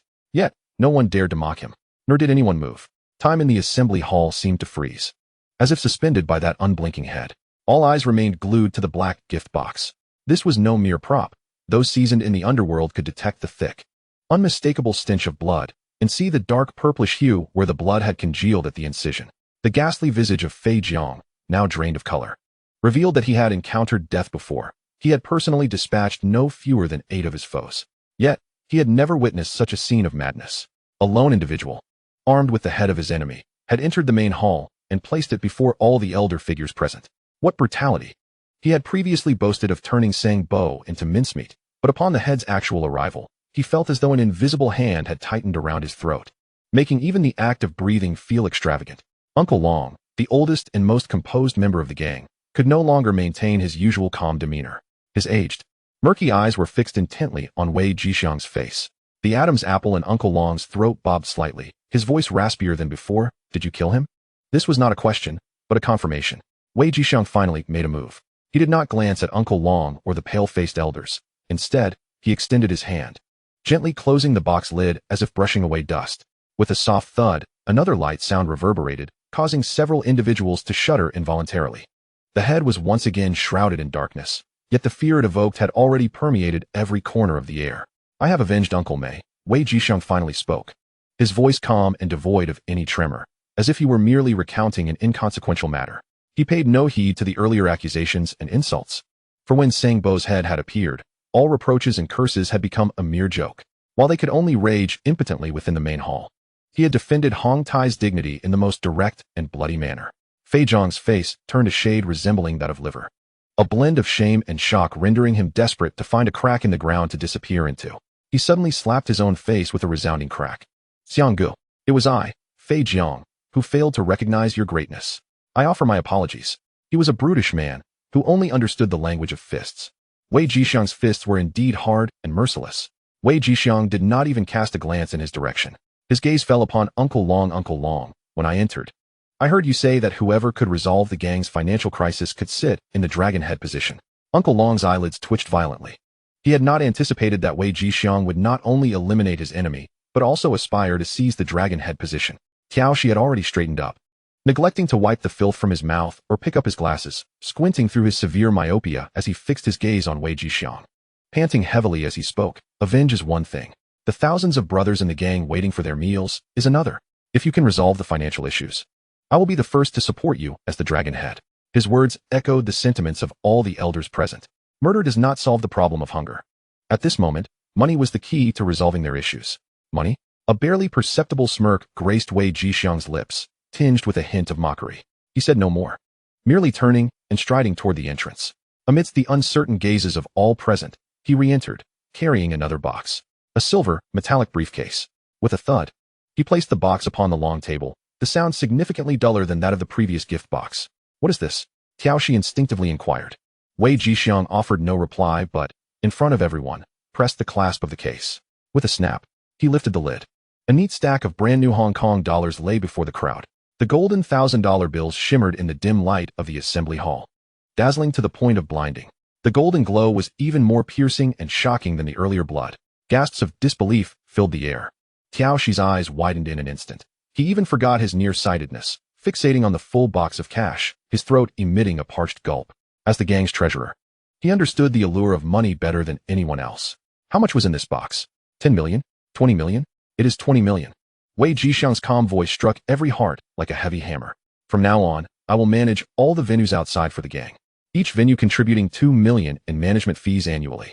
He extended his hand, spilling the cash from the box onto the table. This represents the first year's earnings. The assembly hall fell into an eerie silence. If Sang Bo's head had instilled fear, then this 20 million in cash would ensure their complete submission. In this world, violence may instill dread, but money commands even the most stubborn of wills. Wei Jixiang possessed not only a thunderous resolve, but also immense wealth. Uncle Long regarded Wei Jixiang, his expression a tumult of complexity. Tiaoshi suddenly regained his senses, adjusting his non-existent glasses as he exclaimed, "This model you employ is the same as Dongxing's." Dongxing. The mere mention of those 2 syllables transformed the expressions of all the elder figures. Presently, Dongxing's operations steered clear of illicit activities, their dragon head employing a financial dominion approach, firmly controlling territory and business, stabilizing the gang's morale, and significantly enhancing its strength. Now, with Wei Jixiang adopting this very strategy, Uncle Long suspected whether he had been bought off by Dongxing, for it was inconceivable that he could possess such considerable funds. Uncle Long's eyes flickered with intensity. He gazed at the 20 million on the table, then back at Wei Jixiang's tranquil visage. An annual income of 20 million, guaranteed with no need for oversight. Simply awaiting the year-end dividends. The brothers below would have salaries to rely on, preventing unrest, thus stabilizing the gang. The temptation was overwhelming, large enough for him to temporarily suppress all his doubts and vigilance. The society now faced imminent disintegration. If a path to survival was not sought soon, it would truly fall apart. As for whether Wei Jixiang was affiliated with Dongxing, Uncle Long's murky eyes flickered with a hint of self-mockery. At his age, all he desired was a stable existence. Who wishes to tread daily on the edge of a blade? As long as he could ensure Hong Tai's survival and allow himself to enjoy a comfortable retirement, it mattered little whether the leader bore the surname Wei or Yi. After a long pause, Uncle Long's emaciated hand slowly reached out and gently tapped the silver briefcase filled with cash. Good. He uttered a single word. Yet that word signified that from this day forth, the fate of Hong Tai had irrevocably changed. Wei Jixiang had purchased the entirety of Hong Tai's future with a human head and 20 million in cash. He had ascended as the new king of Hong Tai. Chapter 58. The fate of Hong Tai is sealed. Storms reawaken. The night was profound. Within the main hall of Hong Tai, the scent of blood had been masked by the rich aroma of sandalwood, yet the chilling aura that seeped into the bones was inescapable. The elder generation had long since dispersed. The glaring case of cash and the gift box containing the severed head had also vanished without a trace. Wei Jixiang stood alone in the vast central hall. He lowered his gaze to his hands. These hands, not long ago, had been troubled over making ends meet, worrying for his son's future. Now, they were stained with the blood of the deceased, having silenced Uncle Mei and Brother Bao, and, through wealth and violence, had clasped the throat of Hong Tai. He had become the new leader of Hong Tai. The so-called prominent figures, once revered by him and capable of determining his life or death with a mere word, were now nothing but dust in the grave. Yet, Wei Jixiang felt not a sliver of victorious elation. Instead, an unprecedented chill enveloped him. He understood that he had merely jumped from one chessboard to a larger one. The player, however, remained unchanged. He retreated to an empty corner, retrieved a phone devoid of annotations, and dialed a number. The call connected. Mr. Yi. His voice was low, imbued with an overwhelming fatigue. It's done. A moment of silence passed on the other end of the line. Yi Sun's voice emerged, calm and devoid of emotion, as though Wei Jixiang's report was merely a trivial matter. Your voice sounds even more fatigued than I imagined, Yi Sun remarked coolly. Once you sit in that position, such emotions should be cast aside. Wei Jixiang tightened his grip on the phone, his knuckles turning white. The money will be transferred to your account on schedule. Yi Sun seemed unconcerned by his declaration, continuing on his own path. Stabilize Hong Tai, eliminate those obstinate elders, and cease all illicit activities within the society. Understood. Wei Jixiang inhaled deeply. You must remember, Yi Sun's voice suddenly turned icy, piercing through Wei Jixiang's eardrums like a dagger. Hong Tai bearing the Wei surname is merely a beginning. What I desire is not an old society under new ownership, but an entirely new order. Those elements that do not belong must vanish forever from Hong Tai's history. Yes, Mr. Yi. I will ensure Hong Tai is thoroughly cleansed. The call ended. Wei Jixiang held the phone, standing in place for an extended period. Mr. Ye's game had only just begun, and he was but a pawn that had crossed the river, unable to turn back. The news of the change in leadership at Hong Tai reverberated through the underground world of the harbor island like a deep-water bomb, stirring a tremendous upheaval. No one had anticipated that the one to take the position would be the obscure Wei Jixiang, a mere 4'9" lad recently released from prison. What had transpired behind the scenes remained a mystery to all. Yet, an unusual scent wafted through the air, signaling that the world of martial arts was on the brink of transformation. Meanwhile, at He Lianxing's side, within a dimly lit and crowded ancestral hall, the elder generation of He Lianxing was seated. Alu treats us elders the best. During the last incident, he was the first to come to the police station to bail us out, both financially and physically. He was the one who sent Firebolt to seek our support. Otherwise, how could he have been caught? If he hadn't provided funds, would he expect us to? Now the decision-maker is a chicken from Wan Chai. It should logically be our turn in Jordan. Alu is the most suitable. Why not Big D from Tsuen Wan? He has the most men and money, exactly what the society needs. His subordinates are troublesome. Last time, the cripple on Qingshan Road was inexplicably beaten by his men, yet Big D said ignorance is no excuse, and it was dismissed. Big D's methods are unfair. Bang. An elder with a face full of flesh slammed the table. Old ghost, if the gang isn't troublesome, why not walk the straight path? It's the cripple's own foolishness. He didn't report the names, so how does that concern Big D? I support Big D. After saying this, he turned to the ever-silent General Long Jin. What about you? Long Jin languidly exhaled a smoke ring. Me? I need to think it over. Damn. The elder turned back to the others. Maltun. Big D. Fathua. Big D. The elder displayed a triumphant expression, pressing Long Jin once more.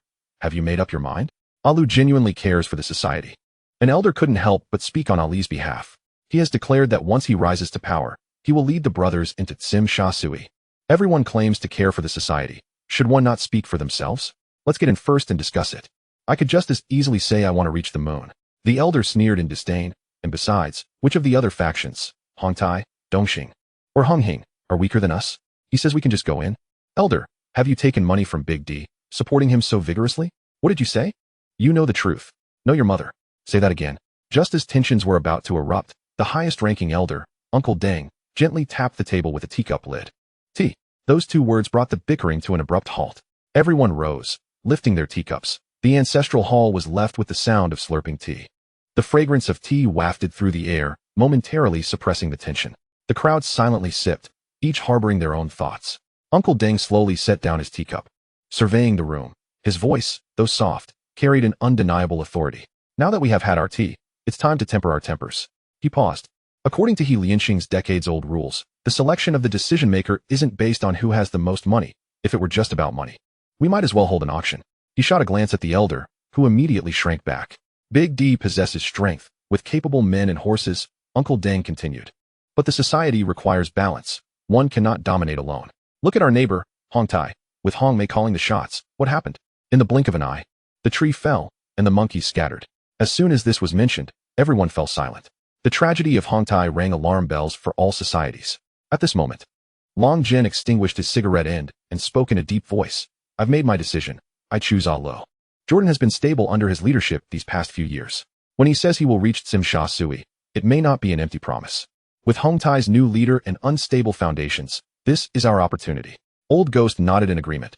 Uncle Deng is right. The syndicate must not dominate singularly. And Didi's arrogance is intolerable. Such individuals are unmanageable, and choosing him could very well result in us, the seasoned veterans, being displaced one day. The atmosphere turned tense. Though no one dared to counter his statement, Mao Dun and Fei Hua exchanged a glance, remaining silent. Observing this, Deng Bo continued, this term's decision-maker is from Wan Chai. It is only reasonable that the next should hail from Jordan. With A Lu in power, the syndicate can unite and seize opportunities. As the discussion swayed increasingly in favor of this notion, several uncles who had initially supported Didi began to shift their stance upon witnessing Deng Bo's declaration. Ultimately, Deng Bo concluded, since the majority leans towards A Lu, let it be decided thus. As per tradition, we shall proceed with a vote. The voting process was brief yet solemn, and the outcome was unequivocal. A Lu garnered the majority's support. Deng Bo rose, solemnly proclaiming, well then, the new decision-maker of He Lianxing is A Lu. As news spread, A Lu, at his home in Jordan, received the call, and a triumphant smile finally graced his face. Yet, he understood that this was merely the beginning. Didi would not relent. The night in Hong Kong Island had become increasingly tumultuous due to the collapse of Hong Tai and the election of the new leader of He Lianxing. Meanwhile, atop the Long Ying Group S building, Yi Sun hung up the phone with Wei Jixiang and approached a massive map of Hong Kong. His finger lightly traced over the Tsim Sha Sui area, which represented Hong Tai, before gradually pausing at the position of Jordan, A Li's territory within He Lianxing. A knowing smile curved his lips. Chapter 59, The Battle for the Dragonhead Staff, East Star S Territory. Night.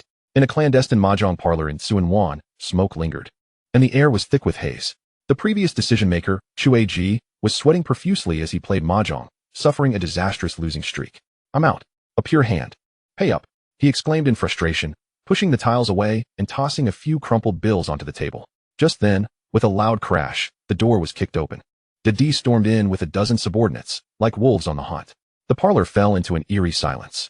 The gamblers at the tables were paralyzed with fear, barely daring to breathe. Chue Ji, upon seeing Didi, turned pale and stammered to his feet. Didi wasted no time, seizing Chue Ji by the collar and dragging him from behind the table, slamming him against the wall. Chue Ji, where's the Dragonhead staff? Didi's voice oozed menace. I don't know. Chue Ji trembled. The staff isn't in my custody. Nonsense. Didi slapped him hard across the face. You were the previous leader. How can you claim the staff isn't your responsibility? Don't play dumb with me. Chue Ji's face swelled, blood trickling from the corner of his mouth. D. This is against the rules. Rules? D sneered, drawing a black pistol from his subordinate's waist and pressing the muzzle against Chuaji's throat. The icy touch shattered Chuaji's composure. D. Spare me, he cried. I still owe you 5 million. If I die, you won't get it back. 5 million. D scoffed. What I want now is the entire Helianshing. That 5 million means nothing. Tell me, where's the dragon-head staff?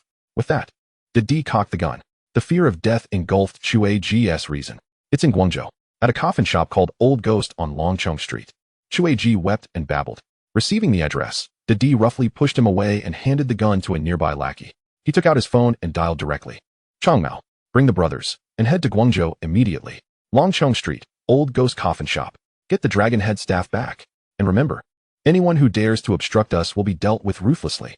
In the early hours, at the Guangdong border, a dilapidated Toyota van sped crazily down the road. Inside, a man with long flowing hair clutched a long cloth bundle tightly, within which the shape of a staff could be discerned. He was Changmao.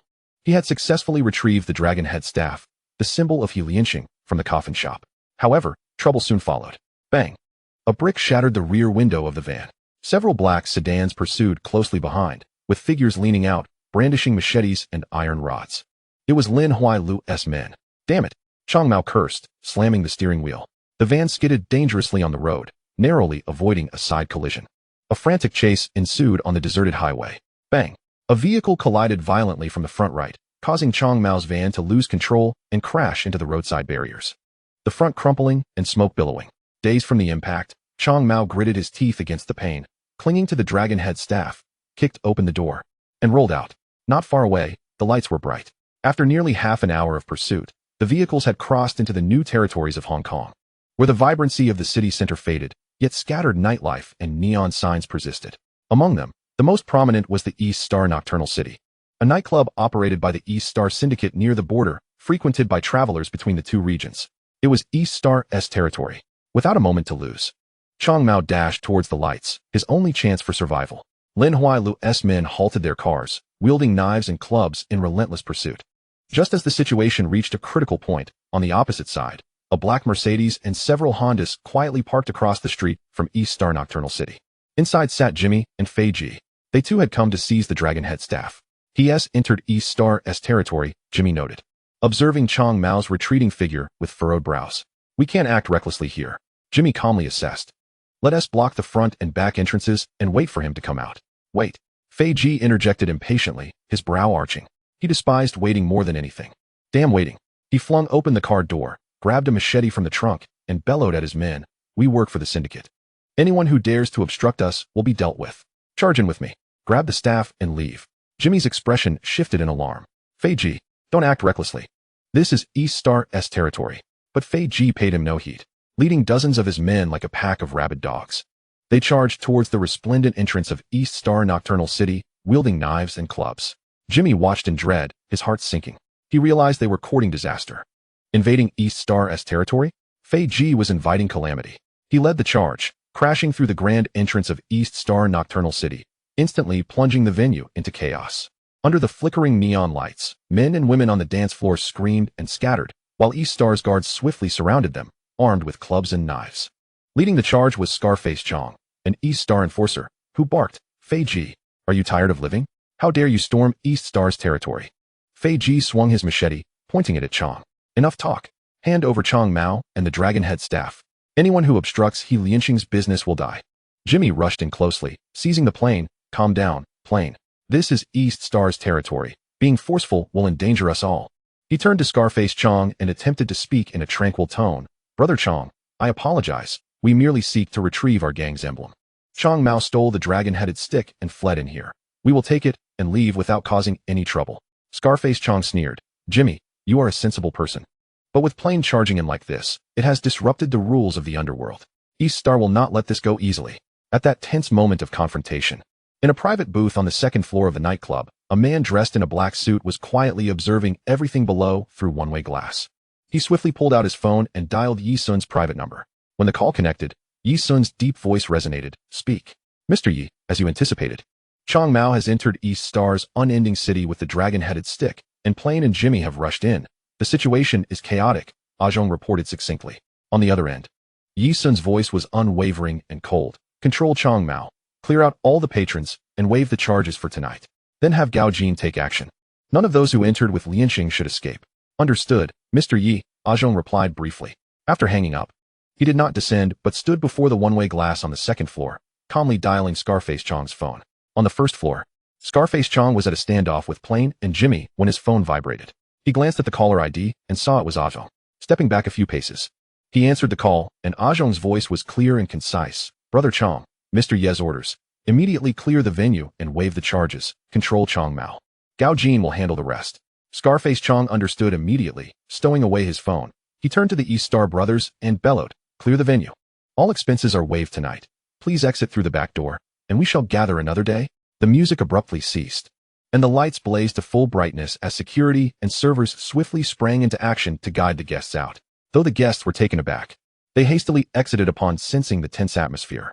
Within just a few minutes, only the East Star and Lianxing factions remained, and the air was thick with tension. Noticing the situation, Chong Mao attempted to flee, but two East Star brothers, following Scarface Chong's signal, flanked him and dragged him to a corner, restraining him. Seeing the sudden turn of events, Plain's anger flared even more as he brandished his knife at Scarface Chong. What the hell is this? You think clearing the venue will intimidate me? Jimmy, ever vigilant, scanned the surroundings and whispered, Plain, something feels off. East Star's men might be about to strike. Before he could finish, the side door of the nightclub slid open silently, and a tall man in a black suit, flanked by a cadre of capable subordinates, stepped in. It was Gao Jin, back from recovery. His gaze was icy as he surveyed the room, his voice calm, yet oppressive. Mr. Yi has commanded that no one from Lianxing shall leave tonight. Chapter 60, a single strike to disable Plain, the Lianxing duo arrives. Gao Jin's voice was not loud, yet it resonated like thunder, echoing over every head of the Lianxing members present. Inside the nightclub, the lights shone brightly as daylight, exposing all shadows. The once raucous dance floor had fallen into silence, the heartbeat of the moment palpable. On one side stood Plain and Jimmy, flanked by dozens of Lianxing subordinates wielding knives and clubs, exuding ferocity. On the other stood Gao Jin and fewer than 10 men in black suits. The disparity in numbers was stark, yet an invisible force had completely reversed the dynamics. Gao Jin and his men exuded neither rage nor malice, but an absolute calmness akin to observing lifeless objects. Who the hell do you think you are? After a brief silence, Plain's fury, ignited by humiliation, erupted. He despised being looked down upon in such a manner. I am Plain of Lianxing. Whoever dares to stop me today will be taken out on a stretcher. With a furious roar, he gripped his cleaver tightly, muscles tensed, and propelled himself forward like a raging bull, charged with murderous intent towards Gao Jin. Behind him, dozens of subordinates were ignited by his ferocity, shouting in unison, brandishing their weapons, and launching a collective assault. The tide surged, and the atmosphere crackled with lethal energy. In that moment, Jimmy's heart sank into a cold abyss. He wanted to scream, to intervene, but found himself voiceless. It was over. Everything was over. Faced with the reckless charge of dozens, Gao Jin's expression remained unchanged. He did not even glance at the rabble. His gaze was unwavering, fixed solely on Plain. Just as Plain's powerful cleaver was about to cleave through his skull, Gao Jin moved. His motion was not swift. In fact, everyone present could see it clearly. He merely stepped to the left, slightly turning his body, allowing that fierce blow to miss entirely. Simultaneously, his right hand reached out, not a fist, not a palm, but the combined index and middle fingers. Those two fingers, striking with pinpoint precision, landed on Plain's wrist joint. Crack! The sound of shattering bone rang out crisply, drowning out all cries of battle. Plain's roar was abruptly silenced, replaced by a shriek twisted in agony, as if his wrist were ensnared by a burning iron clamp and then brutally broken. The pain surged like a cataclysm, forcing him to drop the cleaver, which clattered against the polished floor. However, this was merely the beginning. With the first strike successful, Gao Jin showed no signs of pause. He seized Plain's fractured wrist and yanked it forward violently.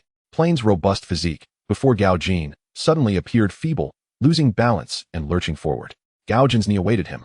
Bam! The sound was heavy enough to chill the heart. Gao Jin's knee collided solidly with Plain's abdomen. Plain's eyes bulged, nearly popping from their sockets. As he expelled a torrent of acidic fluid mixed with bile, his entire body bowing as if all his bones had been instantly drawn away. All his strength, all his ferocity, vanished under that brutal blow. Gao Jin released his grip. Plain collapsed weakly to the ground, curling up, his body uncontrollably convulsing, emitting nothing but pained groans. One strike, merely one strike. The fearsome Plain of Lianxing, renowned for his ferocity, was utterly incapacitated. The entire scene froze in an instant. The Lianxing subordinates, who had just surged forth with Plain, now stood frozen like chickens with their throats cut, their faces transformed from madness and ferocity to overwhelming terror and disbelief. Every footstep halted mere meters away from Gao Jin, unable to advance another inch. For those clad in black behind Gao Jin had moved. They simply drew forth cold black batons from the inner linings of their suits. Swish. The sound of batons being drawn was synchronized, imbued with metallic chill. Then, they advanced towards the oncoming throng. There were no shouts, no curses, only the dull thuds of impact, the sickening crack of bones breaking, and the chorus of anguished cries. The Lianqing subordinates flailed their cleavers wildly, yet could barely graze the hem of their opponent's clothing, as each swing of the baton struck with precision upon the most vulnerable joints, wrists, knees, and ankles of the adversaries. The scene unfolded with a chilling inevitability. With each blow, a body crumpled to the ground, never to rise again. Jimmy stood frozen, his hands and feet icy, as though he had plunged into a frigid abyss. He watched helplessly as the dozens of brothers he had brought with him were overwhelmed and felled in less than a minute, like dried leaves swept away by a tempest.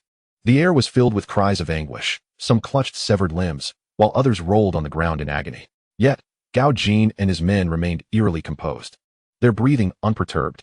In the entire nightclub hall, apart from Jimmy and those of Lianqing, not a single soul was left standing. Gao Jin's gaze finally settled on Jimmy, calm yet imbued with an invisible pressure that made it hard for Jimmy to breathe.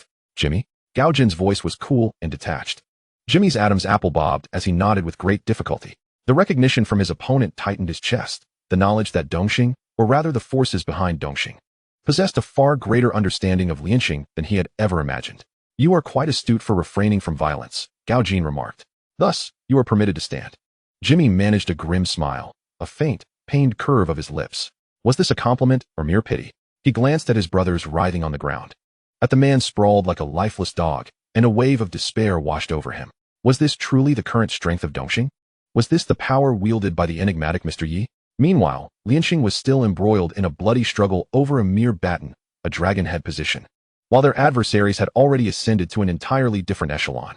Simultaneously, in Tsuanwan, at Lin Huailai's residence, the shrill ring of the telephone shattered the tranquility of the night. Lin Huailai, irritated, sat up abruptly and answered the call. Brother Lo, it's bad. The plane has encountered trouble. The frantic voice on the other end was filled with urgency. The plane crashed into Dongxing's nightclub and wreaked havoc. What? Lin Huailai's drowsiness evaporated, replaced by a chilling dread that surged from his soles to the crown of his head. The plane had crashed into Dongxing's establishment? Had he lost his mind? Was Dongxing now a foe that anyone could provoke? A mere aircraft from Lianqing's faction? Even he, the head of negotiations, would feel dwarfed before Dongxing. Where are the people? Where's the plane's crew? Lin Huailai demanded sharply. I don't know, Brother Lo. The line is dead. I heard that Dongxing's men cleared the place and detained everyone. Lin Huailai felt the world spin around him. He abruptly hung up the phone and hurriedly began dressing. He realized the gravity of this predicament. This debacle with the plane would tarnish not only his reputation but that of Lianqing as a whole. He had to rush over immediately and find a way to quell the situation. Almost simultaneously, Big D's phone rang. He was at home, savoring a glass of red wine, in high spirits as he awaited good news from Chung Mao about the dragon head baton. D brother, tremendous news. The voice on the phone was filled with a schadenfreude delight. Lin Huailai's plane went to Dongxing's nightclub to steal the dragon head baton and ended up smashing the place. Everyone has been detained by Dongxing. They say they were beaten half to death. Big D paused momentarily. Then, a wave of exuberance surged through him. Ha! This is splendid. That plane is truly my lucky charm, he exclaimed, leaping to his feet with a thunderous laugh. Lin Huailai, let us see how you fare this time. He quickly donned his coat and strode outside. Prepare the car. To Dongxing's nightclub. I want to witness firsthand how Lin Huailai grovels before Dongxing to plead for their release. At the entrance of Dongxing's nightclub, the atmosphere was suffocatingly tense. The surrounding streets had been cleared by Dongxing's men, forming a vast vacuum. A black Mercedes was the first to arrive, halting with a commanding presence. Lin Huailai disembarked, his face ashen, followed closely by several trusted subordinates. He gazed at the tightly shut doors of the nightclub, a chill settling in his heart. Moments later, a silver Audi screeched to a halt. Big D, cigar in mouth and a theatrical grin plastered on his face, hopped out of the car. Allah, what a coincidence. Big D greeted, his tone dripping with sarcasm. Out for a late-night drink, are we? Lin Huailai ignored him completely, striding directly toward the nightclub's entrance. Unfazed, Big D trailed behind with a chuckle. Just as Lin Huailai's hand was about to touch the door, it creaked open. Gao Jin's austere visage appeared at the threshold. Behind him lay a dimly lit and eerily silent hall, a faint scent of blood lingering in the air. Gao Jin's gaze swept over Lin Huailai before settling on Big D, his voice devoid of inflection. Mr. Yi requests your presence. Gentlemen, please come in. As they stepped through the entrance of Dongxing's nightclub, it felt like crossing the threshold of a silent, monstrous maw. The potent stench of mingled blood and sweat assaulted them, tightening their throats. The brightly lit hall illuminated every detail with brutal clarity. There was no music, no screams, only an oppressive silence, beneath which lay the agonized groans of dozens of men. The men brought by the plane were Lin Huailai's elite. Yet they now lay scattered like refuse, battered and broken upon the floor. Some clutched deformed wrists, others cradled shattered knees, each silently recounting the horror and efficiency of the massacre that had just transpired. The perpetrators, Gao Jin and his cadre of black-clad enforcers, stood impeccably attired, utterly unruffled. Their batons held with chilling composure, like merciless machines passing judgment on life and death. Lin Huailai's pupils constricted in shock. The men sprawled on the ground were those who had fought alongside him for years, seasoned warriors in Jordan who would charge into battle against 100 foes without hesitation. Yet here, before these men, they were utterly powerless. The faces of his remaining trusted subordinates twisted in panic, their muscles twitching uncontrollably, palms slick with cold sweat. Any semblance of defiance had evaporated. On the other side, Big D's triumphant laughter faltered. He had come to revel in Lin Huailai's misfortune. Yet the scene before him chilled him to the bone. This was not a gang conflict. A gang conflict was a chaotic melee, a bloodbath defined by brutality and numbers. What unfolded here was a precise, efficient, and definitive suppression. The current strength of Dongxing had surpassed anything he had previously comprehended about the underworld. Gao Jin's gaze lingered on them only briefly before he turned away, gesturing for them to follow. Mr. Yi is waiting for you upstairs. The staircase leading to the second floor loomed beneath Lin Huailai's feet, resembling a treacherous descent into hell, each step heavier than the last. He could feel Big D's gaze upon him, as well as the mocking stares of Dongxing's subordinates, piercing into his back like countless steel needles. He, Lin Huaiyue, and the spokesperson for Lianxing, when have they ever encountered such humiliation? He pushed open the door to an opulent private room on the second floor. Contrary to expectations of a tense standoff, a young man clad in a bespoke suit stood with his back to them, gazing out at the breathtaking night view of the new territories from a grand floor-to-ceiling window. His stature was upright, and his demeanor calm as he gently swirled a glass of red wine in his hand, the scarlet liquid tracing elegant arcs along the walls of the glass. Even from just his silhouette, he exuded an effortless poise and commanding presence that seemed utterly out of place in this world of undercurrents. Beside him stood Zhong, who had previously issued commands over the phone. Mr. Yi, Gao Jin slightly inclined his body. The man did not turn around. Instead, he drained his glass in one swift motion, placing the empty vessel on the adjacent table with a crisp sound that made both Lin Huaiyue and a D's hearts skip a beat. The man slowly pivoted, revealing a youthful, even handsome visage, yet his eyes were profound, akin to a hidden galaxy, calm and undisturbed, yet seemingly capable of piercing through all facades. Yi Sun's gaze swept over Lin Huaiyue without pausing, landing squarely on D, the corners of his mouth curving up slightly in a hint of playful amusement. Brother D, out and about at this late hour, you seem quite spirited. His voice was remarkably serene, reminiscent of an old friend-esque greeting. D was momentarily taken aback. He had not anticipated such an almost cordial approach from the other party. Instinctively, he forced a smile that was more grotesque than a grimace. Mr. Yi, you jest. I was merely passing by. Passing by. Yi Sun chuckled lightly, gesturing towards the nearby sofa. Since you are here, do take a seat. Zhong, open a fine bottle of wine for Brother D. Yes, Mr. Yi. Zhong bowed, skillfully moving to uncork the wine. Throughout this exchange, Yi Sun had not cast a single glance at Lin Huaiyue, as if he were entirely inconsequential. Lin Huaiyue stood rooted to the spot, his complexion shifting from green to white, then to purple, akin to a dying workshop in chaos. This was humiliation, a blatant affront, a peak of disgrace before the eyes of his arch-nemesis, a stark indignity directed at him, the spokesperson for Lianxing. The conflation of fury and humiliation within him rendered him incapable of silence any longer. He inhaled deeply, forcibly suppressing the chill within, taking a step forward, and spoke in a low tone. Mr. Yi, I am Lin Huaiyue, the current spokesperson for Lianxing. He deliberately emphasized the word spokesperson, attempting to reclaim a sliver of dignity and level the playing field. My men, lacking decorum, have breached your territory. I take full responsibility for their misbehavior. Name your price, and I shall compensate. He endeavored to frame the incident as a dispute resolvable by monetary means. However, Yi Sun finally directed his gaze towards him. In those eyes, there was neither anger nor contempt, only a pure, chilling indifference. The spokesperson for Lianxing? Yi Sun repeated, his tone flat, as if he were recounting an absurd joke. Do you believe you can represent Lianqing at this moment? With a single phrase, he shattered all of Lin Huayue's pretenses and pride. Lin Huayue's body went rigid. Indeed. What did it matter to be a spokesperson? With but a single finger, the man could incapacitate all the elite under this spokesperson's command. Even the dragon head stick was now in his hands. His top horse lay like a dead dog in the man's hall. Although he held the title of spokesperson for Lianqing, in the face of Dongxing, he had no right to engage in equal dialogue. Even Didi beside him, should he rely solely on his meager resources from Jordan, would find it impossible to handle this situation. A crushing sense of powerlessness washed over Lin Huayue, every ounce of his defiance and confidence crumbling in that instant. He understood the implication in Yi Sun's eyes. Today, if he did not bow his head, not only would he suffer humiliation, but the entire reputation of Lianqing would be trampled underfoot. Mr. Yi, Lin Huayue's voice was dry and hoarse, devoid of the earlier bravado. This matter is a consequence of our own making. I have broken the rules and leave it to your discretion. As for Jimmy, he is unrelated to me. I am willing to offer 2 million to compensate Dongxing for their losses. I only ask that you grant leniency and return the emblem of our gang, the dragon head stick. In his quest to reclaim the stick, he unhesitatingly sacrificed the brothers who had fought alongside him. Didi, pouring the wine nearby, trembled at this proclamation. Though he was arrogant and domineering, he understood the weight of loyalty. Lin Huayue's actions incited a deep-seated disdain within him. Yi Sun laughed, a sound laced with unabashed derision. For the sake of a stick, you would forsake your own brothers?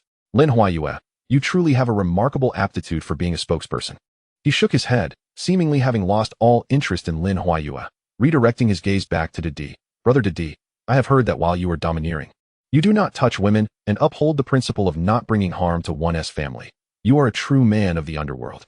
Didi's heart raced, uncertain of Yi Sun's intentions, and could only nod stiffly.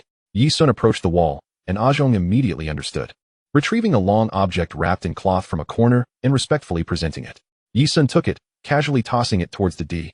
Instinctively, Didi reached out to catch it, feeling its weight, rendering him utterly bewildered. The dragon head stick, the very stick for which Lin Huayue and he had fought tooth and nail. Yi Sun had just tossed it to him, as if it were nothing. Take the stick with you. Yi Sun's tone was indifferent, yet carried an undeniable authority. Take those men downstairs as well. They are after all brothers of Lianqing. We cannot leave them here unattended. Go back and inform your gang's elders to show them who truly deserves to wield this stick. These words struck like thunder, leaving both Lin Huayue and Didi in a daze. Was Yi Sun elevating Didi's status?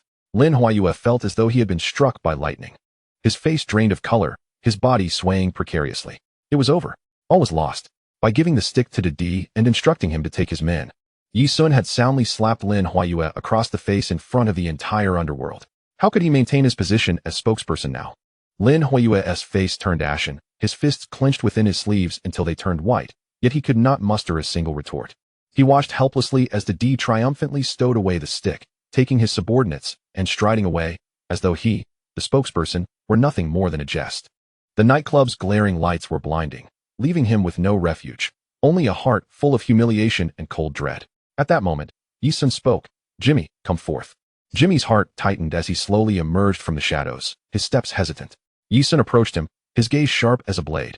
You heard what your spokesperson said. Your matters are unrelated to him and to Lianqing. Jimmy remained silent.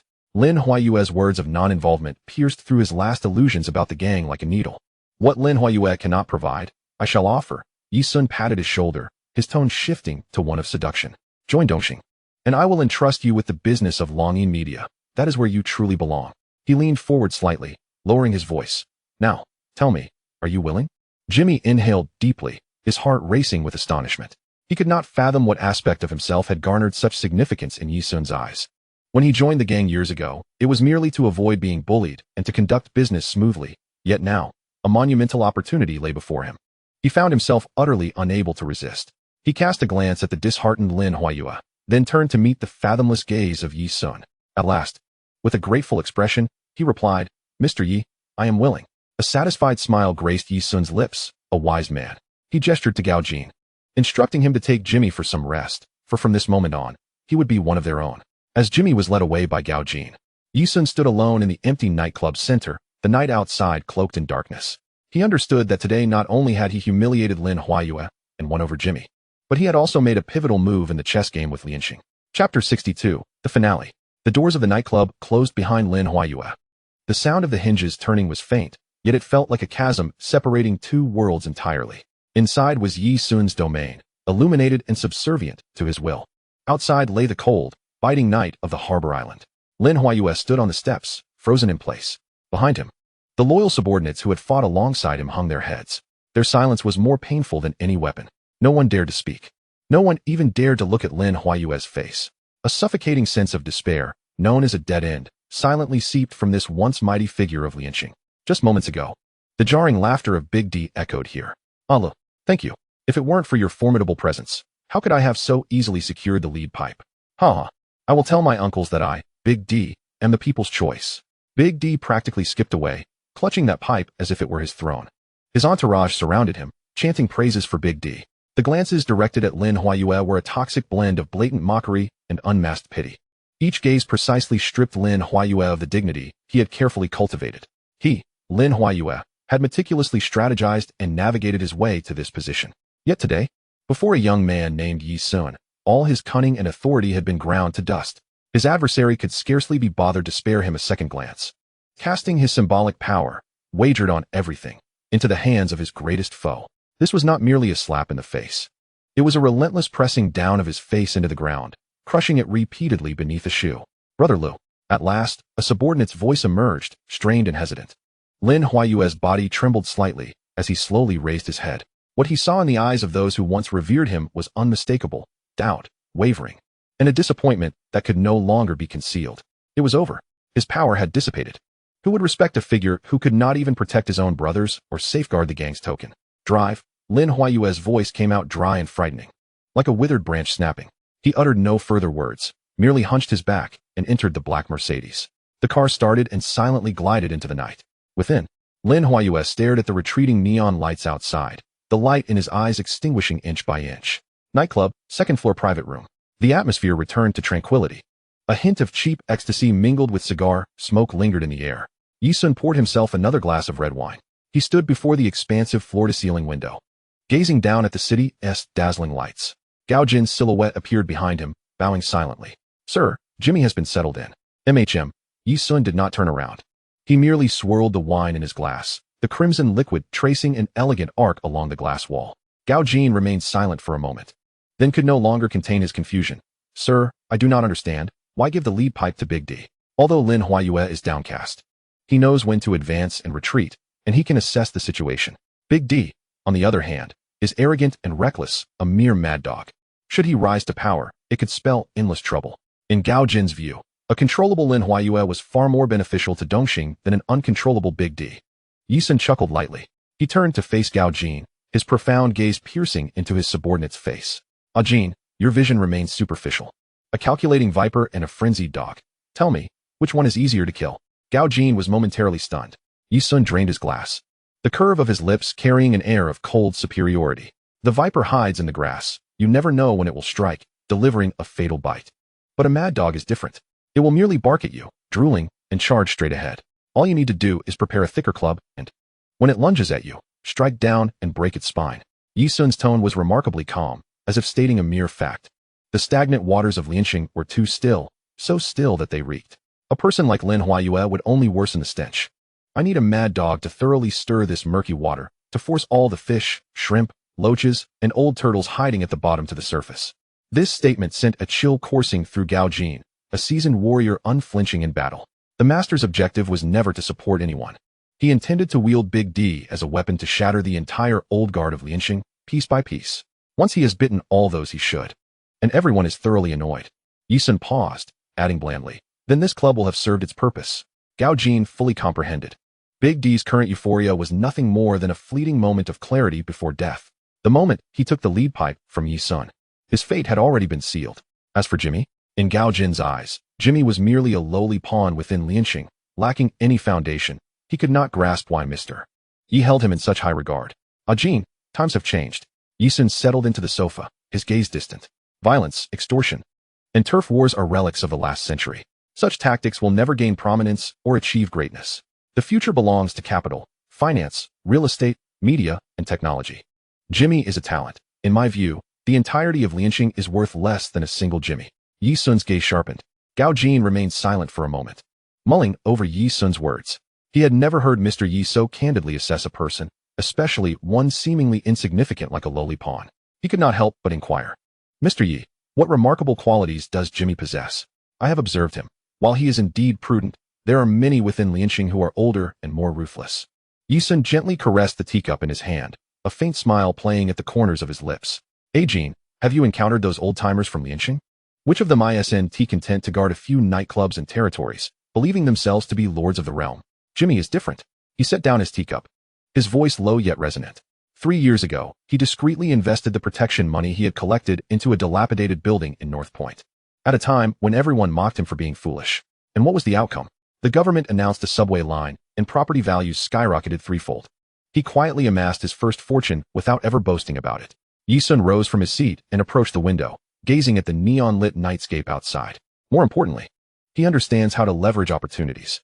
Last year, while Lianqing and the Numbers Gang clashed over dock business, while others shouted threats and violence, he quietly reached out to the shipping company representatives, resolving the dispute through a profit-sharing agreement without shedding a drop of blood, allowing both parties to profit. He turned, his gaze piercing. Such intellect would be squandered in an earlier era. But in this age, Yi Sun gently tapped the glass window. He would be the lever to shift the entire business landscape of Hong Kong Island. Gao Jun took a deep breath, finally grasping that Yi Sun's strategic layout is the hammer that clears obstacles, while Jimmy is the sharp blade that Yi Sun truly seeks to hone. Chapter 63, A Coup. At Lianqing's Jordan headquarters, the air was thick with silence, oppressive and lifeless. Lin Huailu sat in the grand chair that symbolized power. His body as light as a feather, as if it could float away at any moment. He had returned from the East Star Night City. That place where his dignity shattered, he had returned. He offered no explanation. Not a single soul dared to inquire. Dozens of leaders who usually called each other brothers now stood at a distance, whispering furtively, their gazes evasive. Everyone had heard. The plane and dozens of elite brothers had been brutally incapacitated and discarded like refuse. He, Lin Huailu, the spokesperson for Lianqing, had been humiliated in front of Didi by that young leader from East Star.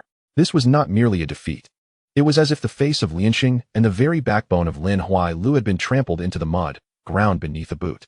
Lin Huailu's fingertips unconsciously tapped on the armrest of the grand chair, his thoughts sinking into icy depths.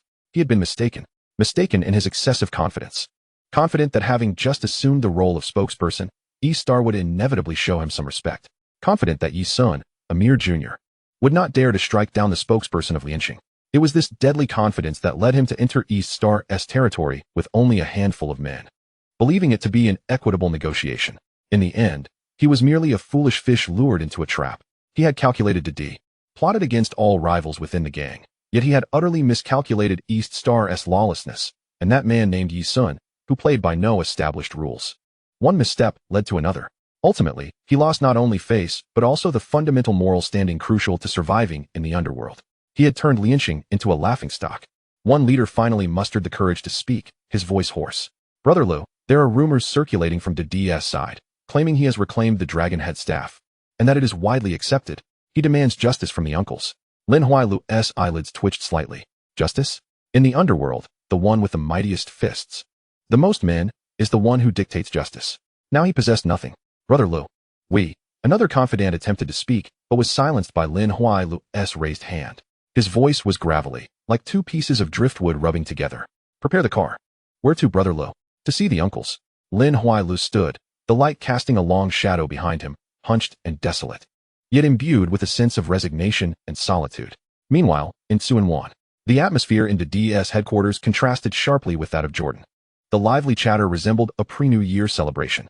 The thick smoke of cigars mingled with the sharpness of alcohol, scorching the air, and every face radiated a frenzied excitement. Didi sat at the center, clutching the Dragon Head staff, a symbol of Lianqing's utmost authority. He caressed the intricately carved dragon patterns on the staff, as if it were the most exquisite treasure. Ha! He downed a hefty gulp of whiskey, erupting into thunderous laughter. "Allah, damn it, Allah. After all the scheming back and forth, in the end, wasn't he it just to make a garment for me?" A sycophant approached with an ingratiating grin. "Brother Didi, you are magnificent. Now that the Dragon Head staff is in your hands, you are the rightful spokesperson. Indeed, that loser Alu is finished. Let us storm Jordan and force him out of the spokesperson's position." Slap. Didi retaliated with a resounding slap, sending the sycophant spinning. The raucous scene fell silent in an instant. Didi rose, his fierce gaze sweeping across the entire room. Use your pig brains. Alu is already a dead dog. Who besides me, Didi, can occupy the position of spokesperson? He weighed the dragon head staff in his palm, his face reflecting a sense of triumphant control. We shall now seek the uncles and return this dragon head staff in a proper manner. The subordinates exchanged glances, puzzled. Didi's grin grew increasingly brazen. Alu lost the staff. It was I, Didi, who reclaimed it. Who else but me is qualified to sit in this position? Returning the staff is merely a matter of giving the uncle's face, a matter of following the rules. A self-satisfied glint sparkled in his eyes. I am not going to plead with them. I am going to inform them. This spokesperson role, besides me, Didi, no one else is worthy of it. Within the ancestral hall of Lianxing, led by Deng Bo, a gathering of elders including Chuan Bao, Long Zhen, and Lao Guiyan sat, each wearing a grave expression. They had all heard of the events that transpired last night. Their Lianxing, the foremost gang on Hong Kong Island, had been dealt a brutal slap in the face, a disgrace of utmost severity. The hot-tempered Chuan Bao slammed his palm on the table, causing the teacups to tremble. How did Lin Huailu become the spokesperson? Dozens of brothers were beaten to a pulp, and he even lost the dragon head staff. He single-handedly brought shame to Lianxing. Indeed, the benefits received by Didi's side have made Mao Dun immediately echo this matter. Lin Huailu cannot evade responsibility. He is unworthy of retaining this position. I propose we immediately revoke his status as spokesperson. The elders nodded in unison, none dissenting. Lin Huailu's failure had crossed the line of the gang's tolerance. Just then, Lin Huailu entered through the door. He had changed into clean clothes, yet the aura of despair emanating from his very being was impossible to conceal. He walked to the center of the hall, his gaze lowered, bowing deeply to Deng Bo, seated at the head. Deng Bo, esteemed uncles, I have failed the gang. I have failed all my brothers. His voice was as calm as a still pond. Deng Bo regarded him with a complex expression, ultimately only sighing softly. Alu, take a seat. Lin Huailu shook his head, refusing to sit. He understood that he no longer had the right to occupy this place. Chuan Bao let out a cold laugh, poised to mock. Brother Didi is here. A loud announcement rang out, like a stone dropped into a stifling pond.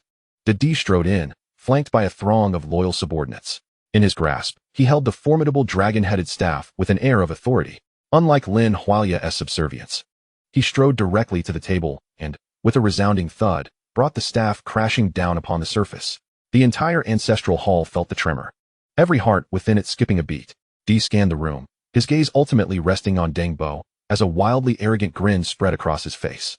Deng Bo, esteemed uncles, I have reclaimed the staff. Now, is it not time for me to assume the role of spokesperson? Chapter 64. Deng Bo, the alliance with Lianxing has never been a matter of choice. The air within the hall shattered under the impact of D's proclamation. The staff, symbolizing a century of heritage for Lianxing, was thrust down like a mere fire poker onto the mahogany table. The dull thud resonated in the hearts of all present. Arrogance, domineering, disregard for others. D's eyes, sharp as poisoned daggers, sliced through each individual in attendance, finally pinning Lin Hualia with an unwavering stare. His smile stretched from ear to ear, imbued with a cruel satisfaction. Alu, are you not the capable one? How is it that you've lost the staff and now require my assistance to retrieve it? Pray tell, what right do you have to stand here? Lin Hualia remained motionless, his gaze lowered, resembling a soulless statue. The humiliating taunts failed to stir even the slightest ripple in the still waters of his heart. Chuan Bao suddenly leapt forth, jabbing a finger at Lin Hualia's nose. Dee is right. Alu, you have no right to be here. You've single-handedly tarnished the reputation of Lianxing. Mao Tun and Fei Hua, who had benefited from Dee, immediately joined in, echoing the sentiment. Brothers, there is no discussion to be had. Alu must step down. Indeed, he no longer qualifies to be our spokesperson. I propose that Dee, who has reclaimed the staff, take this position. I concur. I too agree. I pledge my allegiance to Brother Dee as spokesperson. In an instant, the hall was filled with voices of agreement. Dee's supporters radiated fierce confidence, while some previously neutral onlookers, sensing the shift in tides, began to murmur, casting furtive glances toward Dee. The satisfaction on Dee's face was nearly overflowing. He reveled in the attention, as if he were a ruler seated upon a throne. He turned to the elderly man in the high seat, who had remained silent throughout. Deng Bo, see how the people have spoken.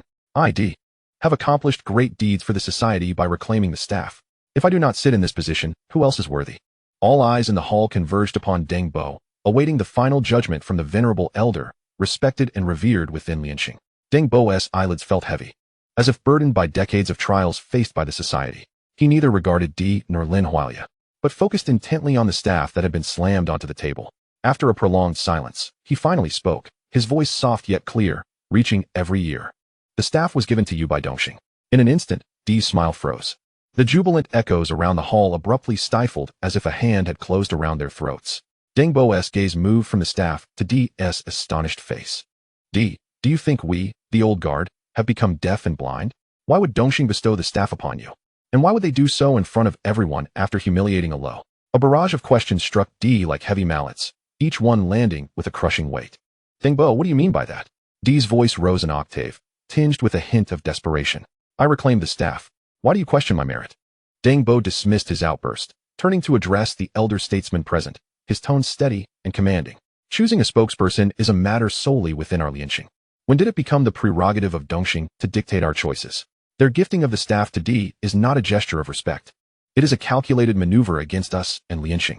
They seek to incite conflict among us, to pit us against one another for their amusement, while they reap the rewards. Are you all so foolish as to follow him in this farce, blinded by greed? The final words thundered forth with a wrath that resonated throughout the hall. The once boisterous supporters now bowed their heads, silenced by the weight of Deng Bo's words. Chuan Bao opened his mouth to retort, but found himself speechless. Deng Bo's words had cut through the charade, revealing the bloody truth beneath. No one was a fool. With Deng Bo's revelation, clarity dawned upon all. Indeed, Dongxing was orchestrating a scheme. It was an overt power play. They aimed to elevate Dee, this rabid dog, to wreak havoc upon Lianqing. Deng Bo's gaze returned to Dee, disappointment etched deeply in his eyes. Dee, you carry an imposing presence, yet it is one granted by others. If you cannot perceive this, how can you claim this position? He paused, enunciating each word with precision. The spokesperson of Lianqing has never been a choice between you, Dee, and Alu. The society thrives on balance. Even if the spokesperson is not Alu, it shall not be you, Dee. This statement struck like a bolt of lightning. Echoing through the center of the hall, Dee's face turned a deep shade of crimson, his arrogance and schemes laid bare. Reduced to mere mockery in the face of Deng Bo's proclamation, he felt as if he were a clown stripped of his garb, performing before an audience that regarded him with disdain. Balance? What nonsense! Dee's chest heaved with suppressed rage, finally erupting into a furious outburst. He pointed an accusatory finger at Deng Bo, his visage contorted with fury. You look down upon me. You favor Alu. What absurd conspiracy from Dongxing? All I know is that the staff is in my possession. The credit belongs to me, Dee. You old relics are obsessed with balance and restraint. You've led the society to ruin. His voice reverberated through the hall, each word laced with seething hatred.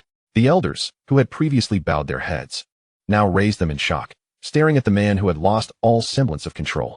Dee scanned the room, his gaze sweeping over faces filled with disbelief and scorn, before unleashing a chilling laugh. Very well, since you refuse to allow me to be the spokesperson. With a sudden movement, he seized the dragon-headed staff from the table, raising it high. Then you can keep this wretched staff for yourselves. From this day forth, I, Dee, along with my brothers from Tsu and Wan, shall forge our own path. Is balance what you seek? Is restraint what you desire? His voice surged, tinged with a near-manic resolve. Then allow me to show you a new Lianqing. I am eager to see whether your venerable He Lianqing is more formidable or if my new He Lianqing, Dee, possesses greater strength. A profound silence enveloped the ancestral hall. Everyone was taken aback by these words. The notion of a splintered faction was unprecedented in the century-long history of He Lianqing. Even the perpetually impassive Deng Bo exhibited a slight tremor of his eyelids. Chuan Bao was the first to leap up. Dee, have you lost your mind? This is treachery. Treachery? Dee sneered. You were the ones who refused to choose me first. With a forceful gesture, he flung the dragon-headed staff onto the table, producing a resounding clang. This staff shall remain as a family heirloom for you antiquated relics.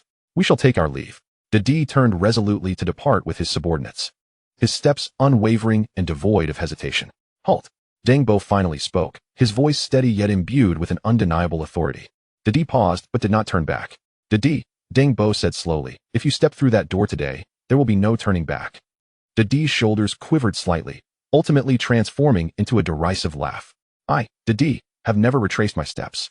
His figure vanished from the threshold of the ancestral hall, leaving behind an atmosphere of utter stillness. Only the discarded dragon-headed staff, under the dim light, glinted with a chilling sheen. A storm was merely commencing. Chapter 65, The Assassination Order. The conflict begins. The door of the ancestral hall swayed in the wind. Dee's departing silhouette loomed like a heavy shadow cast upon the hearts of every elder present.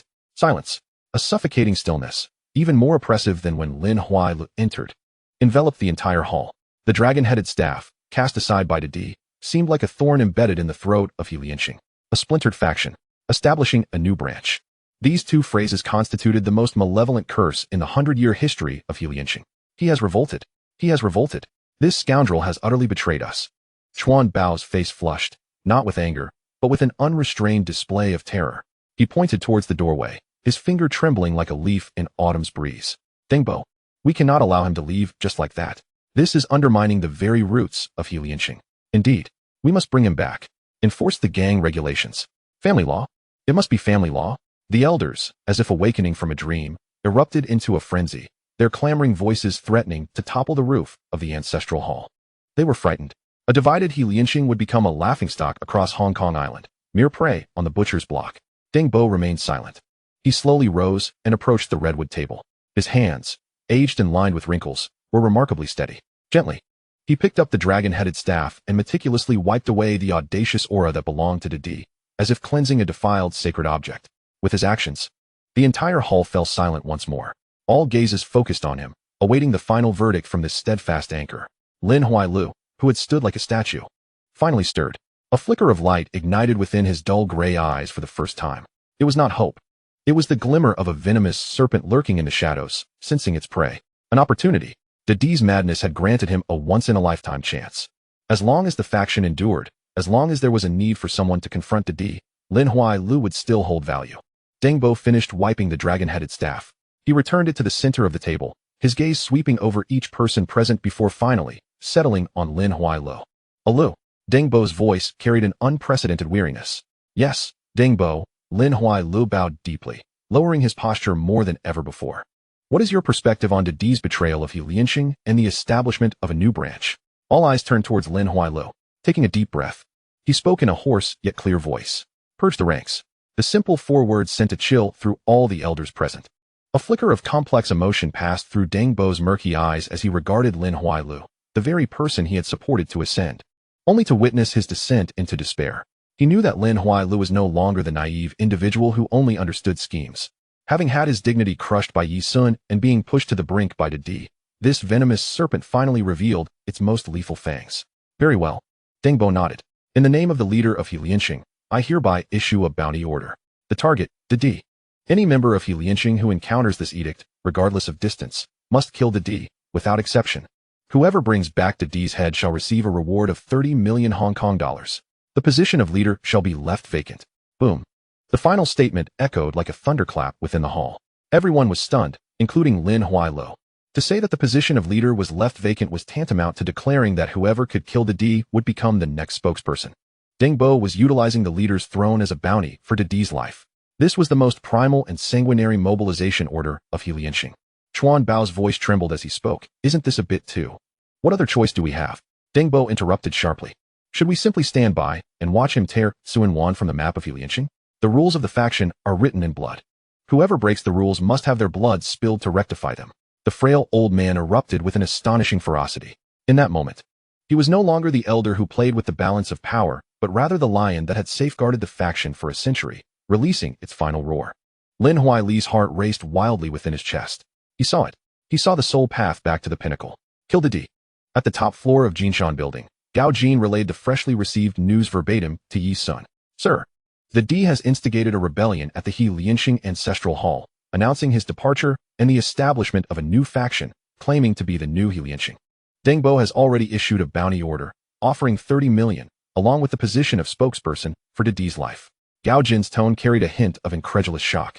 He had envisioned numerous possibilities, yet he had never anticipated that matters would escalate into a factional split and internal strife. Sir, this move is not merely stirring the waters. It is akin to detonating a deep-sea bomb in the pond. Yi Sun stood before the vast floor-to-ceiling window, toying with an exquisite chip in his hand. Upon hearing the news, there was no trace of surprise on his face. Instead, a faint smile crept upon his lips. Faster than I imagined. Sir, did you foresee that Didi would act in this manner? Gao Jin could not help but inquire. It is not foresight, it is human nature. Yi Sun flicked the chip off his fingertips and deftly caught it again. When you suddenly offer a long-starved dog a piece of meat, then snatch it away before its eyes and tell it the meat is poisoned, it will not express gratitude. It will only feel that you do not wish for it to eat. Didi is that famished dog. Dengbo's equilibrium, in his view, is partiality. A form of humiliation. Yi Zhuan turned around, his gaze tranquil. What can a mad dog driven into a corner do, other than turn back and bite? Gao Jin suddenly understood. What the gentleman had offered to Didi was never an opportunity, but rather a potent poison that would drive him to madness. Chaos was bound to ensue within Liansheng, as Lin Huailu and those ambitious leaders would pounce on Didi like sharks sensing blood. Gao Jin analyzed. Should we take advantage of this? No. Yi Zhuan shook his head. Let them fight. The fiercer the battle, the better. The more bloodshed, the better. He approached the liquor cabinet, poured 2 glasses of wine, and handed one to Gao Jin.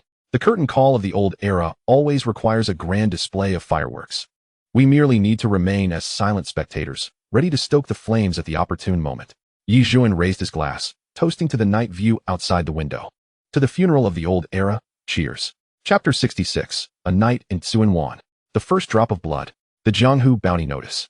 These 4 words, akin to a tempest carrying a plague, swept across every corner of Hong Kong Island overnight.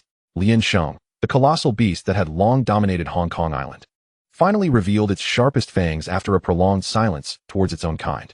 30 million Hong Kong dollars. A seat of authority. This price was enough to send any lowly thug into a frenzy and compel any ambitious leader to gamble everything. In the dimly lit corners of Mong Kok, Yao Ma Ti, and Sim Sha Sui, the incessant ringing of phones filled the air. Hello. The old man has issued the Jianghu Bounty Notice. Kill Didi. Arm yourselves. The boss has decreed that tonight we cross over to Tsuanwan. Whoever finds Didi first, 30 million will be theirs. Don't sleep. For the position of the leader is at stake. It's a gamble. A bicycle turns into a motorcycle. The atmosphere was thick with excitement, greed, and the scent of blood. Those who usually referred to each other as brothers now exchanged glances filled with scrutiny and caution. For everyone knew that only one could slay Didi, yet countless sought that position. Within the ancestral hall, Lin Huailu was the first to step through the heavy wooden door. He did not glance back at the excited shouts of the older generation, nor did he look at Uncle Deng's weary face. The moment he stepped outside, bathed in the cold moonlight, he stood tall and straight. All previous humiliations, silence, and despondency were replaced by a chilling flame. He retrieved his phone and dialed a number. It's me, Alu. His voice was no longer hoarse, but had returned to its usual calmness, even more composed than before. Uncle Deng has issued the bounty notice to kill Didi. Gather every able brother immediately. Tell them that whoever helps me bring back Didi's head will be ensured a lifetime of wealth and honor. Also, investigate and clarify Didi's every hideout in Tsuanwan. I want him erased from Hong Kong Island tonight. After hanging up, Lin Huailu glanced up at the moon. The moonlight was as sharp as a blade. Tsuanwan, Didi's territory. The atmosphere was as oppressive as a graveyard. A typically boisterous underground gambling den was now tightly shut, filled with Didi's most trusted subordinates. Bang! Didi kicked over the mahjong table before him, the rosewood legs splintering upon impact. A bounty notice? 30 million? They want my life? His eyes were bloodshot, resembling a completely enraged beast, pacing the room, exuding a terrifying aura. Those old fools. Those useless bastards. I retrieved the dragon-headed stick for the gang, and instead of rewarding me, they want to kill me. And that Alu, that bastard. It must be him. He must have said something to those old fools. The more he thought, the angrier he became. His chest heaved violently as he seized a glass ashtray and smashed it against the wall. The sound of shattering glass sent a shiver through all the younger brothers present. Boss, the wind is tight. I've heard that someone has already crossed over from the Yao Tsimong area. A trusted subordinate said, his face pale. What is there to fear?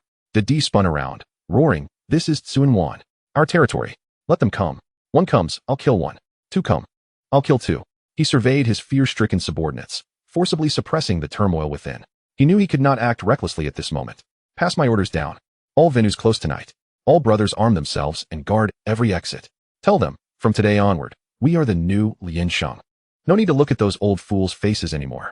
Whoever dares to touch a hair on us, I'll repay them tenfold. Didi's voice was filled with fervor. Yet the fear in the eyes of his subordinates had not completely dissipated. Betraying the gang meant being hunted by the entire organization. Not everyone could bear this pressure. Didi noticed it and felt an inexplicable rage rising within him, yet he had no outlet for it. He felt ensnared by an invisible net, tightening with every struggle. At the Golden Mountain building, on the top floor, the rich red wine swirled gently in the glass, reflecting the dazzling lights of the city outside. Yi Zhuan stood before the floor-to-ceiling window, his expression calm, as if the impending bloody storm below was merely a spectacle unrelated to him. Gao Jin stood behind him, having just reported the latest intelligence. Sir, Lin Huailu has made a move. His Dongguan brothers, numbering over 100, are preparing to cross over to Tsuanwan. Other formidable factions within Liansheng are also gathering forces, each eager to seize this opportunity. Didi has completely sealed off Tsuanwan. adopting a posture of a desperate fight to the death. There was a hint of barely concealed excitement in Gao Jin's tone. This fire, ignited by the gentleman himself, has already begun to blaze. Not enough. Yi Zhuan set down his glass, his voice indifferent. Gao Jin's heart skipped a beat. What does the gentleman mean? Why has the D been able to dominate Sun Wan for so many years? Yi Zhuan did not answer directly, but posed a question instead. Because he has deep roots in Sun Wan, with not only capable brothers under him, but also control over numerous bars, gambling dens, and mahjong parlors. These are his cash cows. Able to support hundreds of brothers, Gao Jin answered promptly. Then let us tear apart his cash cows. Yi Zhuan turned around, a glint of icy calculation flashing in his eyes. First, Yi Zhuan extended his long finger. Let Aja make contact and utilize our network in Sun Wan to orchestrate accidents at those venues one after another. The health department, fire department, and tax bureau should take turns to pay visits. Remember, do not use our Dongxing's name. Let those proprietors, who have long harbored dissatisfaction with the D, report it themselves. Inform them that should their venues be shut down, we guarantee they will receive higher rents, or we will help them sublease to more upstanding business people. Gao Jin's eyes sparkled instantly. Those proprietors were already disgruntled by the D's tyrannical management. Now that someone had their back, they would naturally cooperate. Frequent inspections would cripple the D's income, leading to a natural disintegration of loyalty among his subordinates. This was a strategy that struck at the root. Secondly, Yi Sun extended his index finger, discreetly sending the addresses of 3 clandestine arms depots and 5 hideouts of Big D in Sinwan to Lin Weilu, one by one, allowing him to engage in a treasure hunt of sorts. Gao Jin inhaled sharply. This was far more ruthless than simply eliminating Big D. By sending Lin Weilu and his men on repeated fruitless missions, Big D would be worn down, turning him into a frightened prey. And with just one successful strike, Big D's influence would suffer a devastating blow. Thirdly, a knowing smile curved at the corners of Yi Sun's lips as he placed a call to Fish Head, Big D's most avaricious second-in-command.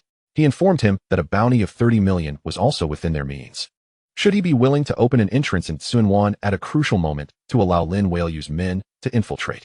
Gao Jin was utterly astounded. Capital, information, and discord, 3-pronged tactics, intricately interwoven. This was not merely a street gang brawl. It was a modern-day, dimensional strike.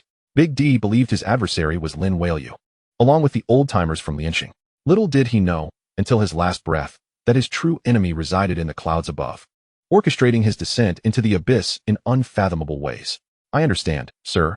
Gao Jin bowed, his voice filled with reverence. Go. Yi Sun waved his hand, redirecting his gaze out the window. Let this spectacle burn even brighter. Half an hour later, in a secluded alley of Sunwan, Dongguan Boy, accompanied by dozens of brothers, was at a loss before a blurred map. Big D had fortified Sunwan like a fortress, making entry nearly impossible. At that moment, Dongguan Boy's phone vibrated in his pocket. A message arrived anonymously.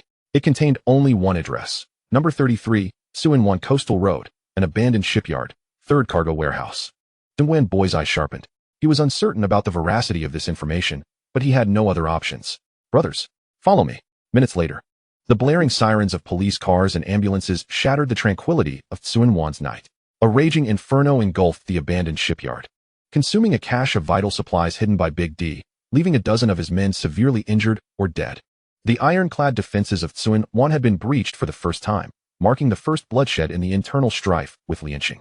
Chapter 67. The Death Knell Tolls.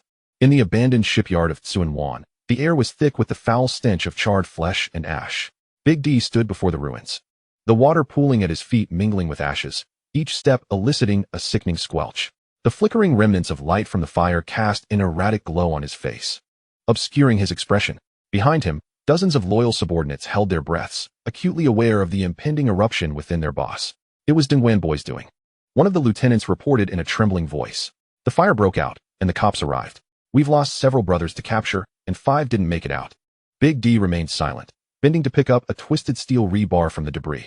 The lingering heat singed his palm, yet he felt no pain. Alu.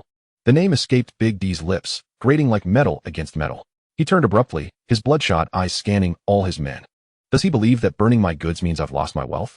Does he think that hiding behind those old geezers renders me powerless? Does he believe that I, Big D, will cower in Sunwan and take blows?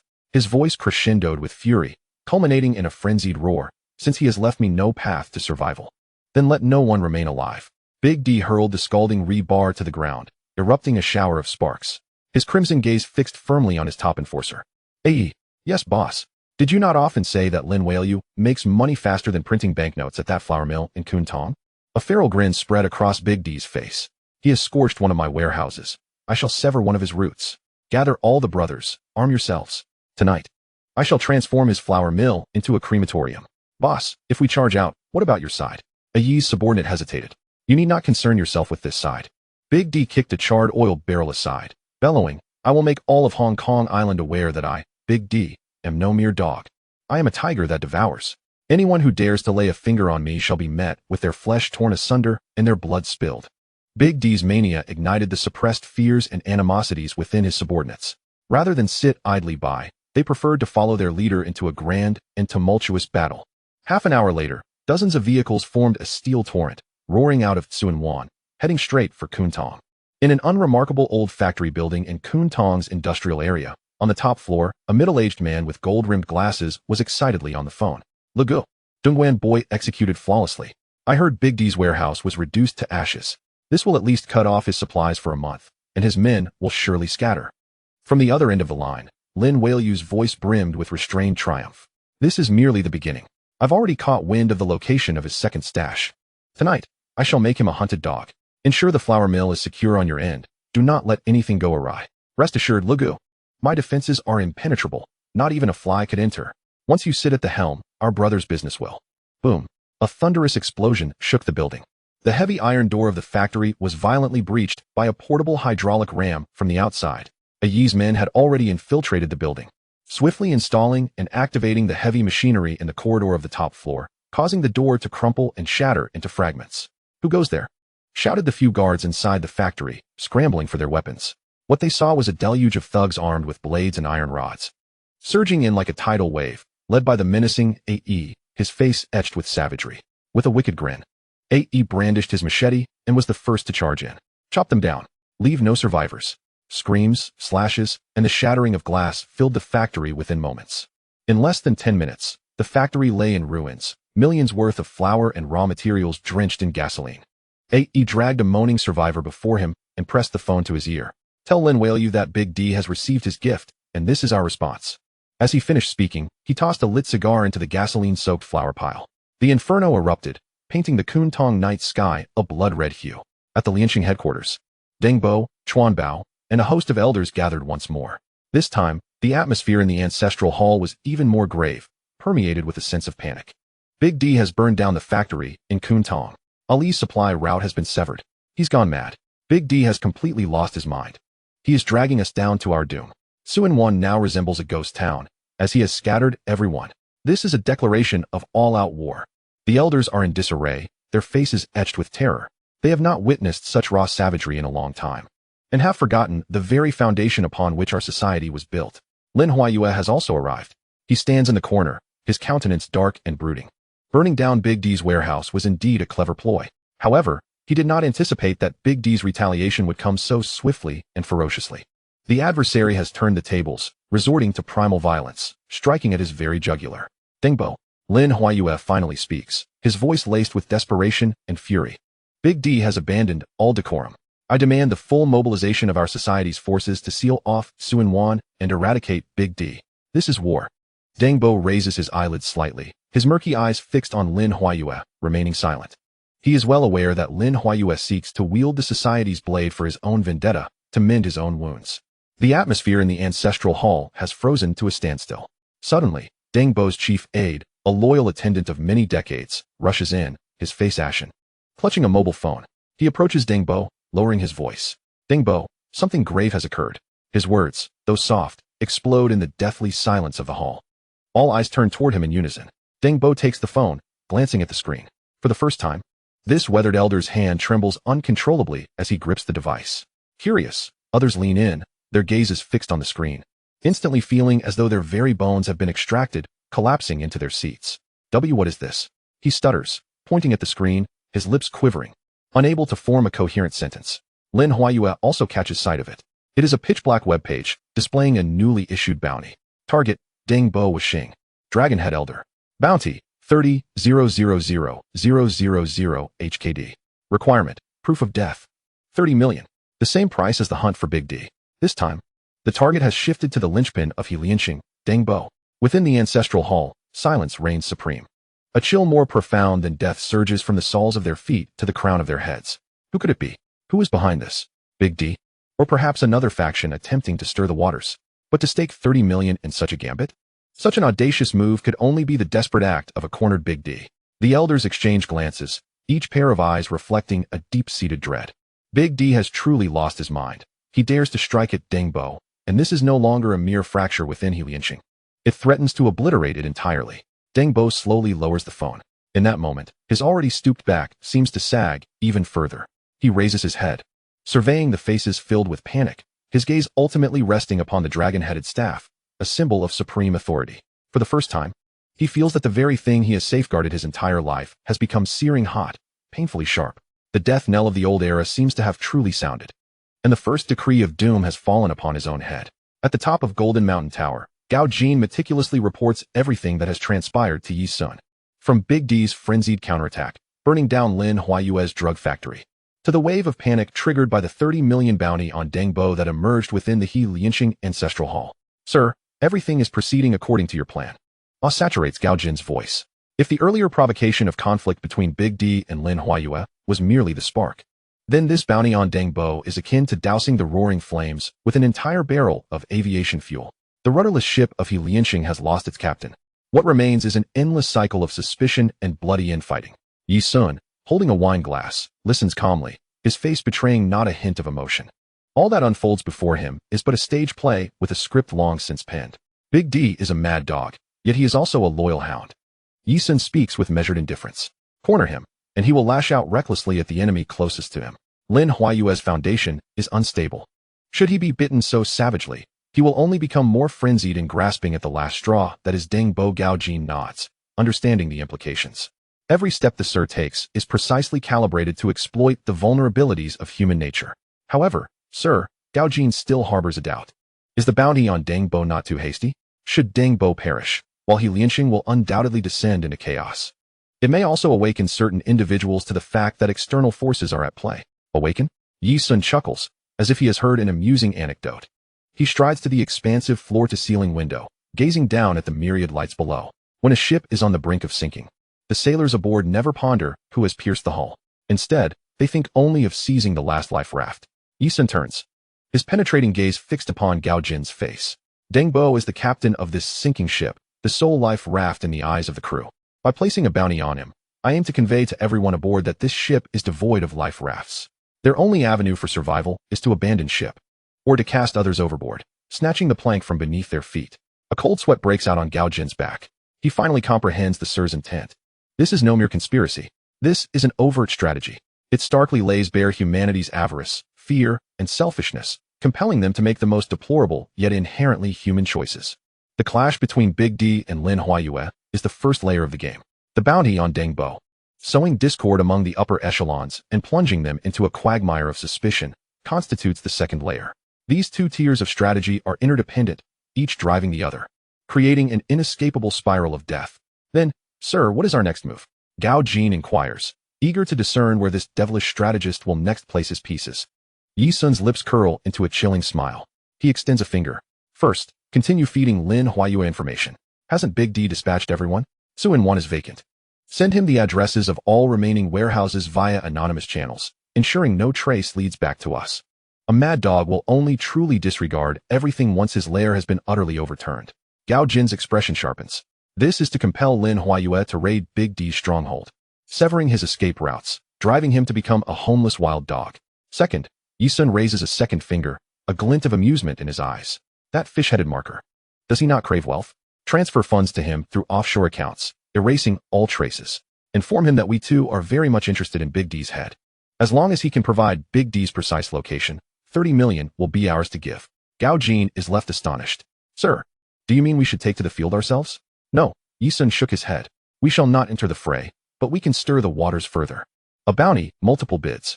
Let it be known to D's subordinates that their boss's life is valued at 30 million in the eyes of many. Tell me, how much loyalty can remain among those close to him? Severing the root while sowing discord, Gao Jin found himself at a loss for words, overwhelmed by the shock within. As for the third step, Yi Sun's voice paused momentarily as he turned his gaze back to the window, his tone becoming distant and cold. Once they have mutually inflicted grievous harm and the blood has flowed sufficiently, then we shall proceed with the final step, decapitation. Gao Jin's heart trembled. Decapitation. These two words resonated with the scent of blood and corpses. Whose head shall be severed? D's. Lin Huaili's. Or all who stand in the way. Sir, I understand. Gao Jin bowed in acquiescence, preparing to depart. Wait, Yi Sun called him back. Is there any further instruction, sir? Yi Sun did not turn, merely stating coolly. Have a Xiong prepare. He is the leader of Hong Tai, and aiding in its expansion is his duty. Gao Jin's pupils dilated suddenly. He finally grasped the true, singular objective of his superior. With the internal strife in Liansheng, turning the world upside down and blood flowing like rivers. Once they have mutually destroyed each other and their forces are utterly depleted, the territory and business left behind will create a vast power vacuum. At that time, Hong Tai need only intervene to seize everything without a fight. Moreover, Dongxing would not draw undue attention from above due to excessive actions. This game had long been meticulously orchestrated by his master, every step calculated with unparalleled precision. Chapter 68. Inviting the wolf into the house. At Liansheng's main hall, silence reigned. The phone placed on the table by Deng Bo remained illuminated, like a single eye watching everyone. Target Deng Wei. Bounty 30,000,000 HKD. This line of English pierced the pupils of every elder present like a poisoned needle. 30 million. Buying D's life is a rule of the underworld, a means of cleansing the ranks. But purchasing Deng Bo's life? What is that? It is regicide. It is subversion.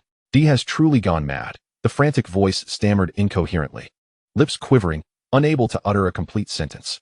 Fear spread silently through the hall like a plague. These elders, accustomed to wielding power from the shadows for many years, balancing interests with rules and seniority, now found someone had overturned the chessboard, placing a bloodstained knife at the neck of the players. Lin Huaili's gaze was firmly fixed on Deng Bo's face. He needed a stance. He required the collective strength of the entire organization to crush D, to recover his losses in Kun Tong, to reclaim the initiative that belonged to him. Deng Bo. Lin Huaili's voice shattered the silence, imbued with an undeniable resolve. D has already broken the rules. He seeks to destroy Liansheng.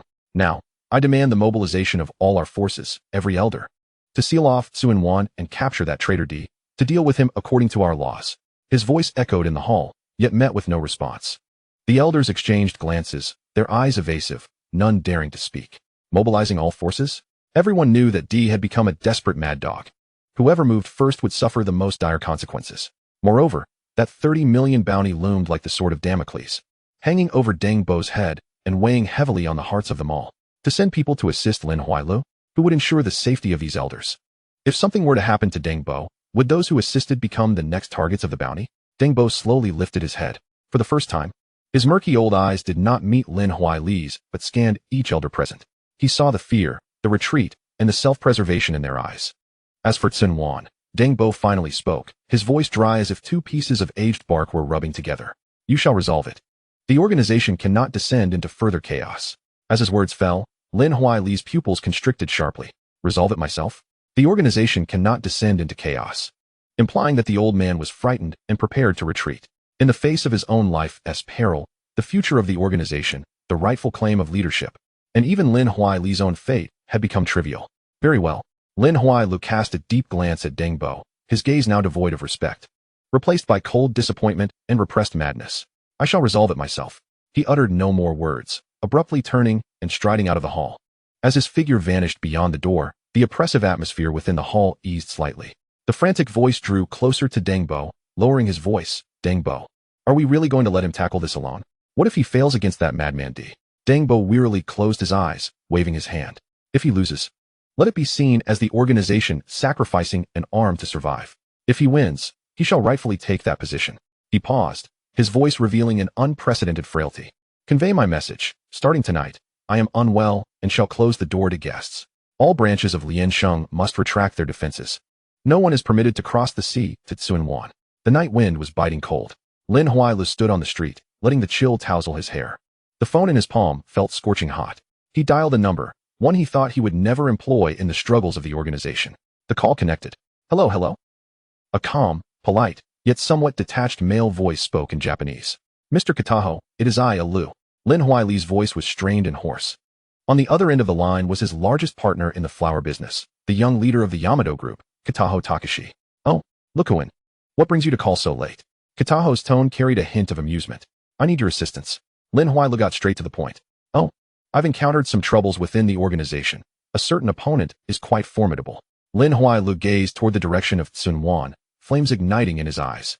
I require manpower, the most elite manpower, to quell this conflict. There was a moment of silence on the other end of the line. Kataho chuckled lightly. Lukuan, you know what it means for our warriors of the Yamato group to set foot on the land of Hong Kong. I certainly understand. Lin Huailu's teeth ground together. Once this matter is settled, all shipping docks in Kuntong will be under the authority of your Yamato group. Even knowing this was inviting a wolf into the fold. Lin Huailu had no other choice.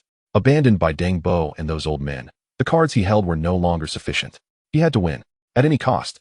On the other end of the line, Kataho's smile widened. He had awaited this opportunity for a long time.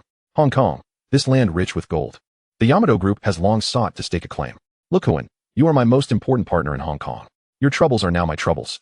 I shall first entrust you with the warriors of the Mountain King faction from Hong Kong Island. The subsequent troops will arrive gradually at dawn. They will heed your every command. May fortune favor you with martial success. Upon ending the call, Lin Huailu lifted his head. The last vestige of despair on his face replaced by a sinister expression reminiscent of a summoned demon. They refuse to assist me in my endeavors against Lianxing? Very well. I shall wield my own blade. A blade sharp enough to turn all obstacles into mere pulp, an Eastern swift sword.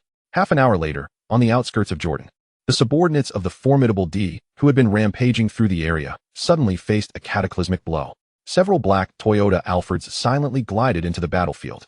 The doors swung open, and what emerged were not the short thugs wielding cleavers, but rather a cadre of men clad in black suits, donning sunglasses, and brandishing short katanas. They moved in silence, their actions synchronized, like a legion of reapers risen from the depths of hell. No shouts, no curses. Only the sharp sound of blades slicing through the air and the dull thud of flesh being rent asunder.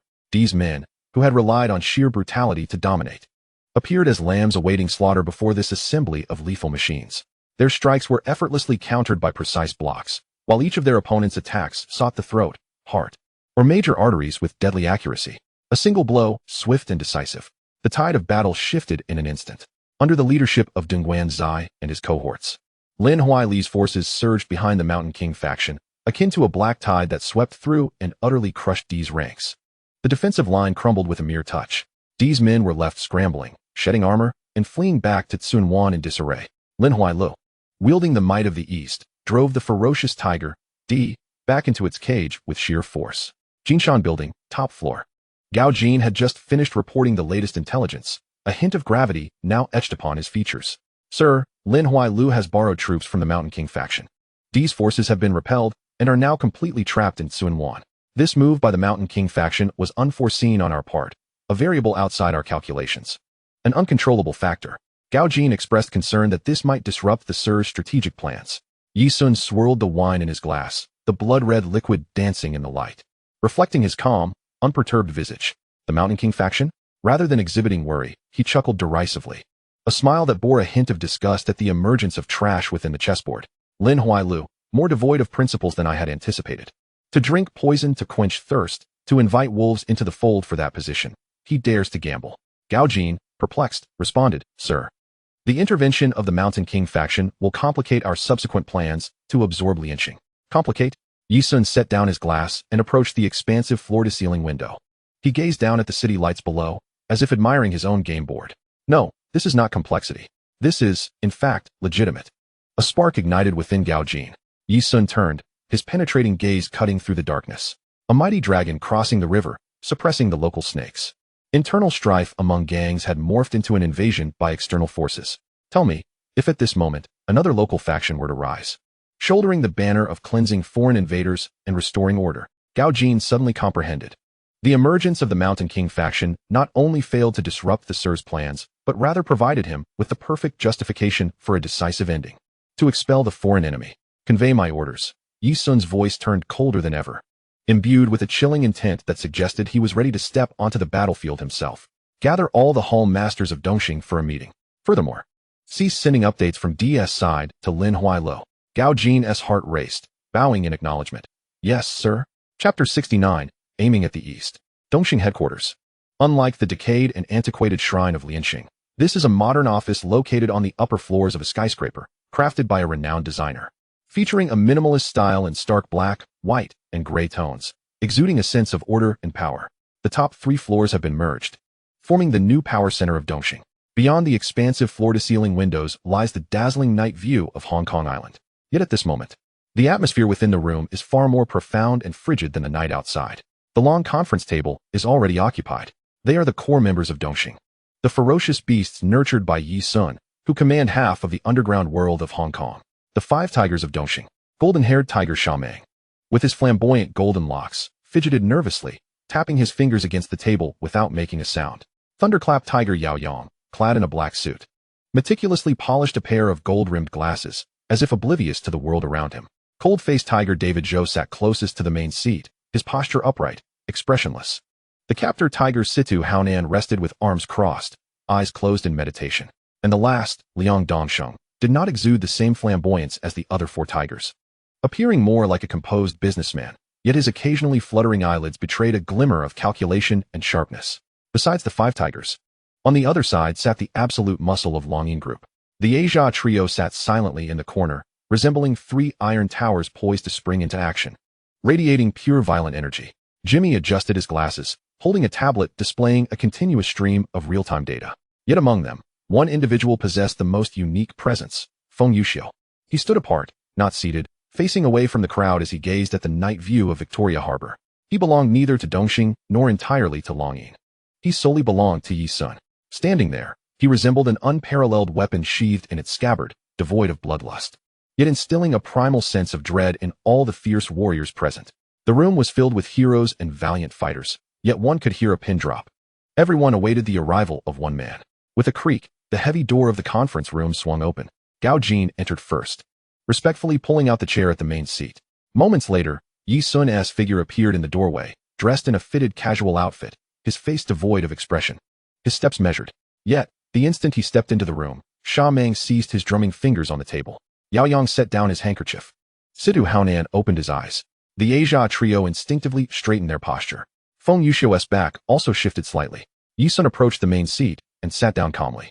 He remained silent, merely lifting his gaze to slowly scan each person present. An invisible pressure enveloped the entire conference room. Sir, Gao Jin placed a document before Yi Sun, then turned to face the others. To make a long story short, his voice was cold and efficient. Internal strife within Lianxing has erupted into full-scale war with Di and Lin Huailo. Both sides have been engaged in fierce combat in Suanwan and Jordan, resulting in over 100 casualties. An hour ago, the situation shifted. Lin Huailo borrowed troops from the Mountain King faction to intervene in Lianxing's internal conflict. As Gao Jin's words fell, the Mountain King faction? The first to lose his composure was Sha Meng, who abruptly stood up, his face twisted with rage. How dare those diminutive Easterners come to Hong Kong and stake their claim? Do they seek death? Sit down. Yi Sun calmly uttered 2 words. The muscles in Sha Meng's face twitched, and his overwhelming fury was instantly subdued. Reluctantly, yet submissively, he resumed his seat. Yao Yang adjusted his glasses and spoke languidly. How many members of the Shan Wang group have arrived, and who is leading them? What is the police's stance on this matter? His inquiry struck at the heart of the issue. Jimmy, sliding his finger across a tablet, replied, preliminary intelligence indicates that the young leader of the Shan Wang group, Bei Chao Wu, is orchestrating this.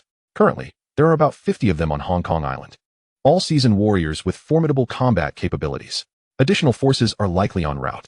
Interestingly, the police, particularly the Organized Crime and Triad Bureau and the Anti-Organized Crime Unit, show no signs of significant mobilization, seemingly allowing the situation to escalate. Situ Haonan furrowed his brow and said gravely, the interference of outsiders in Hong Kong's underworld affairs disrupts the established order. Are we to simply watch as the old guards of Lianxing do nothing? A hint of derision appeared on Gao Jin's face. Deng Wei was paralyzed with fear, shutting his doors to visitors. The other elders, preoccupied with their own self-preservation, had already deemed Lin Huailo a sacrificial pawn. In other words, Lin Huailo had invited the wolf into the fold, and that was solely his own doing. Yet now, this wolf stood on our territory. The conference room fell silent once more. Everyone understood the gravity of the situation. This was no longer an internal conflict with Lianxing. It was an encroachment by an external force, seeking to dominate the local factions of Hong Kong. All eyes turned back to Yi Sun, awaiting his final judgment. At last, Yi Sun spoke. His voice, though soft, resonated clearly in every ear. Lianxing has ceased to exist since the moment Deng Wei chose to retreat.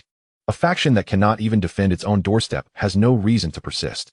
He lifted the teacup from the table and gently blew on it. The underworld of Hong Kong has its own rules. He set the cup down, the the bottom clinking against the table. A sound that echoed like a hammer striking each person's heart. Since the Shan Wang group dares to come, they shall not leave. His gaze sharpened for the first time, imbued with an undeniable resolve. Now, there are several tasks you must undertake.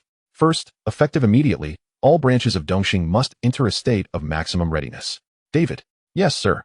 David Zhou rose promptly. Your Kowloon city is our gateway. I want you to seal it tight. Not a single eastern insect is to pass through. Understood? Understood. Situ Haonan. Present. Your men are the strongest and most loyal. I entrust you with a task. Inform all factions still hesitating in Hong Kong, uncles and bosses alike. Yi Sun's lips curled into a cold smile.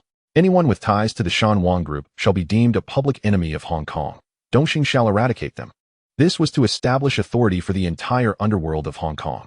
Situ Haonan's eyes sparkled with realization. He understood Yi Sun's intent. This was about seizing the moral high ground.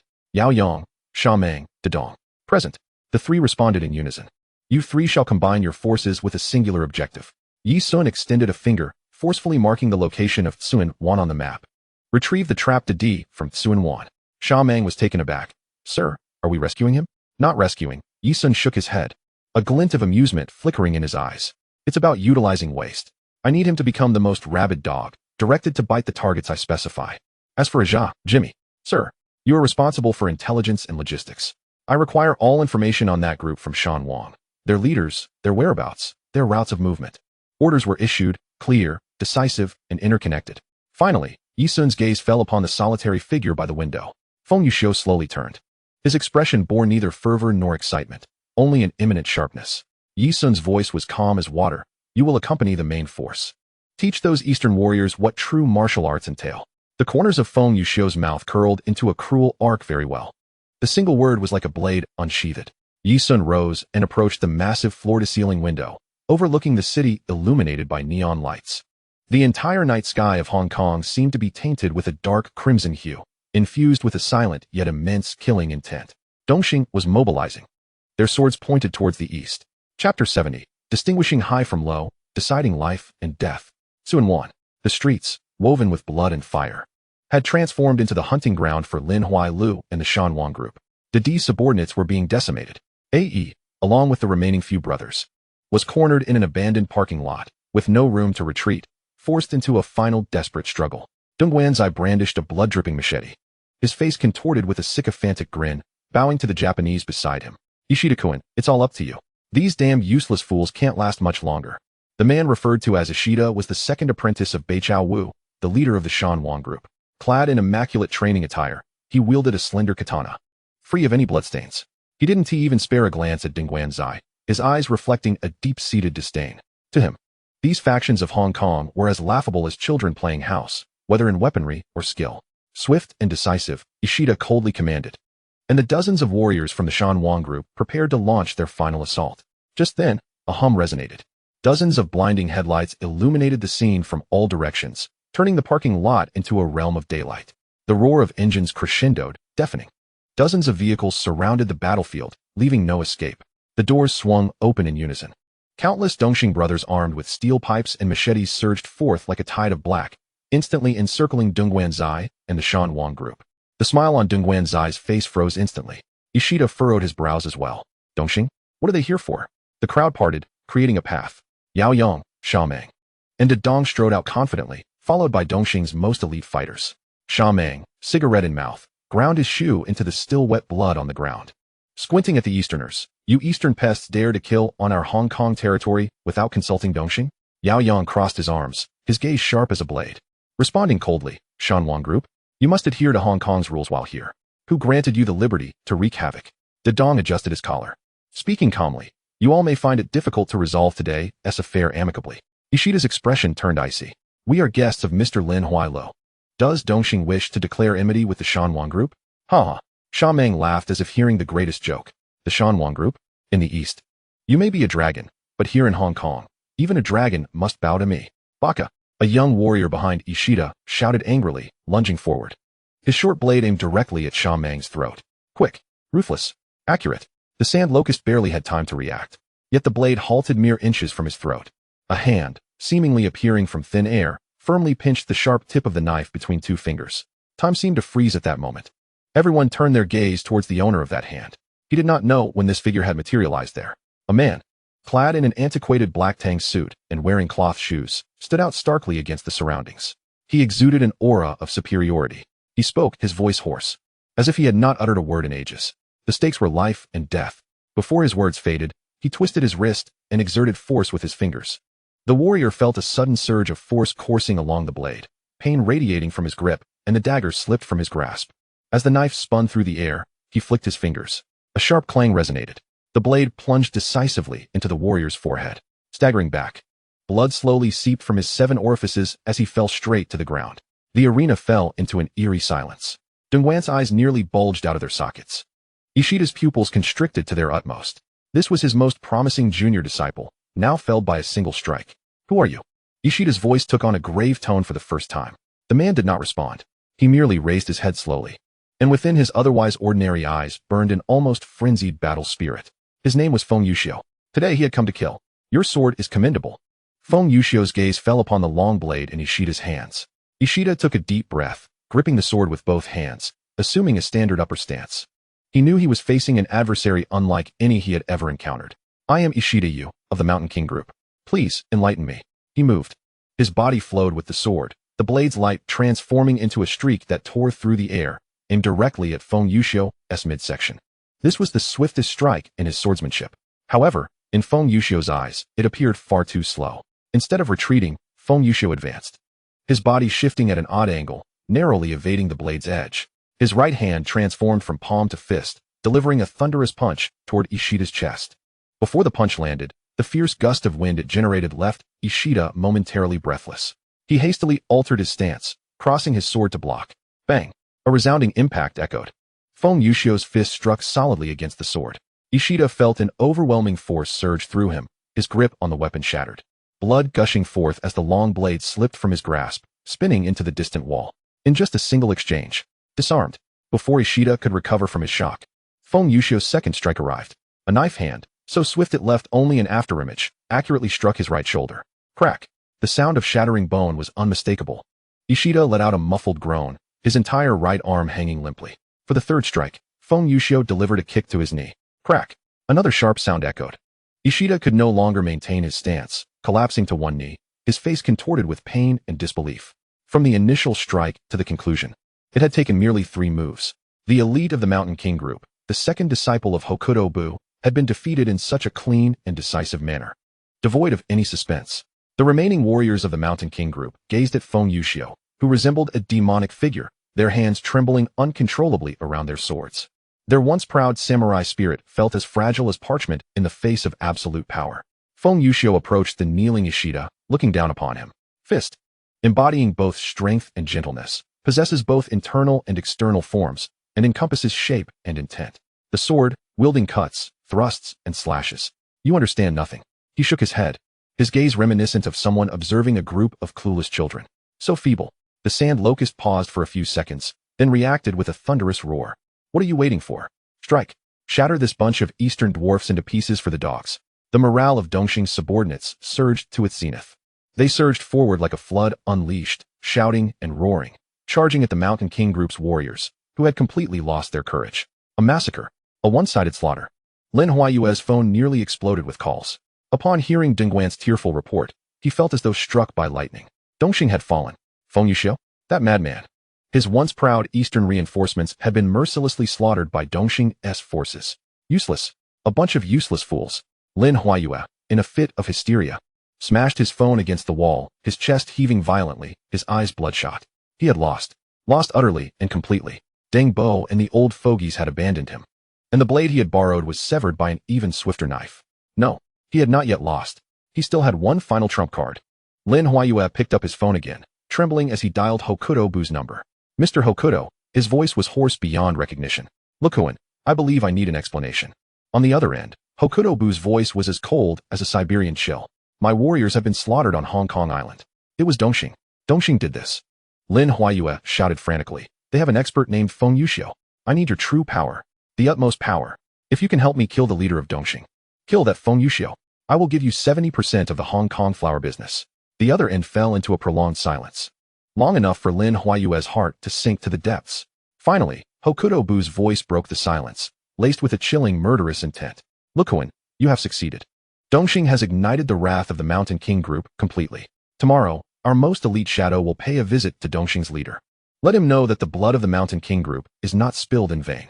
After hanging up the phone, Lin Huayue slumped into his chair, a twisted and maniacal smile spreading across his face. Shadow, the most mysterious and lethal assassination unit of the Mountain King group. A group of true modern-day ninjas. Yi Sun. Feng Yuxiu. Just wait. You shall be swallowed by darkness. Chapter 71. The Shadow Division of the Mountain King group. The abandoned parking lot had transformed into a hellish battleground. The noxious fumes of blood, gunpowder, and charred remains clung to every breath of air, inducing nausea. The tide of Dongxing's forces surged in swiftly, retreating even faster. Yaoyang cast one last glance at the kneeling Ishida. Once so imperious, he now stood utterly broken, his spirit shattered. Behind his glasses, his eyes bore no trace of compassion. Deliver a message to your master. His voice pierced through the thick silence, each word striking like a hammer. Hong Kong is not a place for you to run rampant.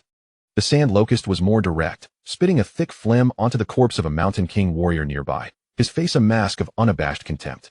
What nonsense, samurai spirit. Before Brother Xiao, it is less than a sheet of toilet paper. With that, he turned his back without a second glance, waving his hand. Withdraw. The engines of dozens of vehicles roared to life once more, tearing through the night, disappearing swiftly into the depths of the street without a moment's delay. They paid no heed to the remnants of Big D's defeated forces in the parking lot, nor did they spare a glance at the pale-faced Dongguan youth trembling beside them. Their demeanor suggested that they regarded the scene merely as the act of clearing away an unsightly pile of refuse. Such utter disregard was more chilling than any humiliation could ever be. The parking area lay silent as a grave. After a lengthy pause, A.E. finally peered out from behind a shipping container. His gaze fell upon the corpses strewn about, particularly the contorted remains of the Eastern warriors, and his throat was parched to the point of silence. Trembling uncontrollably, he fished out his phone and dialed Big D's number. Big Brother D, he stammered. On the other end, D's furious voice erupted. What is the situation? Have you held your ground?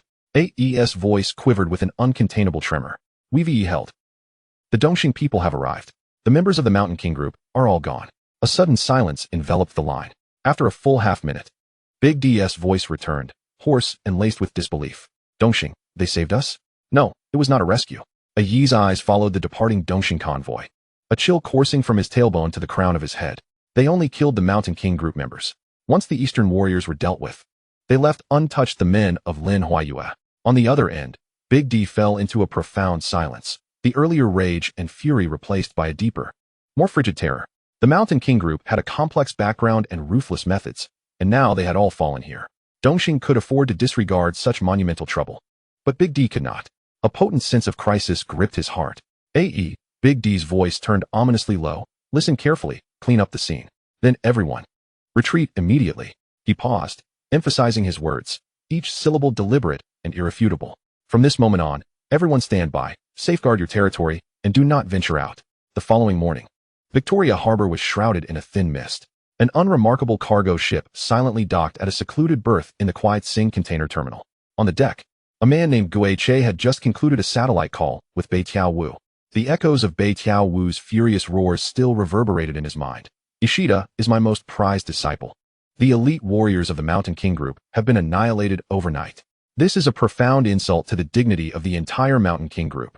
Gui Che's expression remained impassive as he stowed the phone, his eyes devoid of any emotion. He turned to gaze at the hazy skyline of the harbor island, his voice gravelly as if two stones were grinding against each other. In direct confrontation, warriors fall to stronger fighters, as it should be. Martial arts are about balance, strength, and finesse. That is mere performance. His gaze grew colder. Killing does not require complexity. To kill, one simply needs to identify the target, and, whether they are dining, sleeping, or entwined with a lover, swiftly sever their throat. That is all it takes. Bei Tiao Wu's orders were crystal clear. I want the head of Dongxing leader Yi Sun, and the life of Feng Yuxiu. A rigid smile curled at the corners of Gui Che's mouth, not one of amusement, but rather the instinctual response of a predator locking onto its prey. The shadow department of the Mountain King group never misses. He turned, facing the shadows cast by the containers, raised his hand, and signaled. Dozens of shadows emerged silently from every corner. They wore ordinary clothing and carried mundane bags, indistinguishable from the hurried travelers at the terminal. Yet their eyes, mirroring Gui Che's own lifeless gaze, betrayed no hint of vitality. These were the ninjas traversing the modern metropolis. The most clandestine blades of the Mountain King group. Primary target, Dongxing leader, Yi Sun. Secondary target, Feng Yuxiu. Assignment, assassination. Guo Chei's voice was deep, resonating with echoes from the depths of hell. Dismissed. In an instant, dozens of figures melted into the mourning crowd at the terminal, like water droplets merging with the sea. They left no trace. A plot to assassinate the new king of the harbor island had quietly commenced in the morning mist. Chapter 72, The Strongest Assassination? Before me, a featherweight. On the hillside of Hong Kong Island, a top-floor duplex apartment offers a sweeping view of the nightscape of Victoria Harbor. The air is suffused with soothing classical music. A $1 million turntable spins languidly. Yi Sun, clad in a comfortable silk robe, cradles a glass of 1982 Petrus. He stands before the vast floor-to-ceiling windows, quietly gazing down below, where countless lights converge into a dazzling river of stars. The expansive apartment is empty except for him. Ding. The ring of an encrypted satellite phone shatters the tranquility.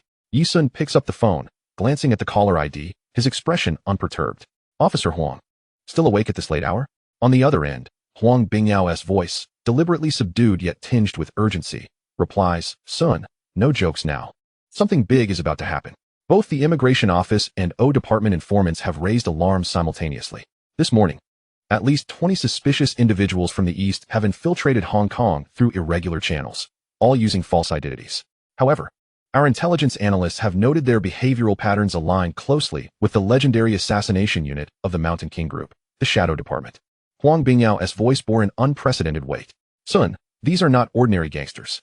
They are true ninjas, phantoms of the modern age, machines that exist solely for killing. Their target is most likely you. You must enhance your defenses immediately and find the safest place to hide. Ninjas? Yi Sun chuckled lightly, interrupting Huang Bingyao.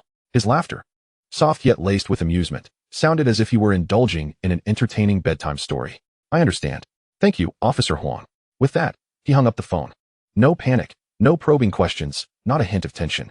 His calmness left Huang Bingyao on the other end, staring blankly at the disconnected call for several seconds. He knew Yi Sun was formidable, and Dongxing was powerful.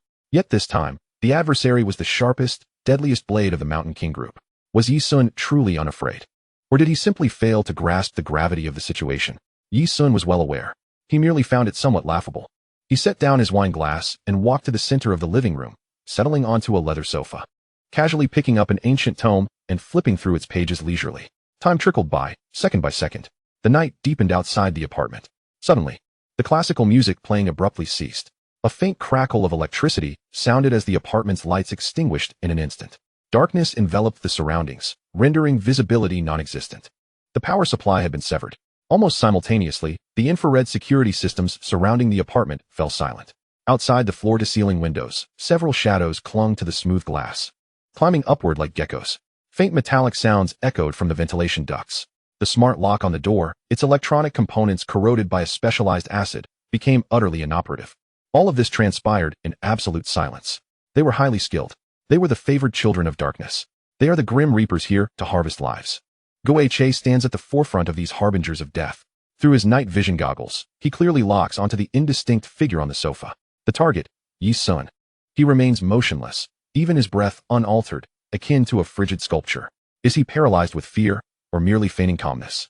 Guo Chei does not concern himself with such thoughts. He raises his hand, executing a simple tactical gesture. Breach and eliminate. 3, 2, 1. Action. Bang. Dozens of windows shatter in unison. Shards of glass cascading like a torrential downpour. A dozen shadowy figures burst through the broken panes from all directions, their blades weaving a deadly net of death. Lunging straight for Yi Sun on the sofa. There are no cries, no idle chatter. Only the purest, coldest intent to kill. Just as the blade is about to graze his clothing, Yi Sun moves.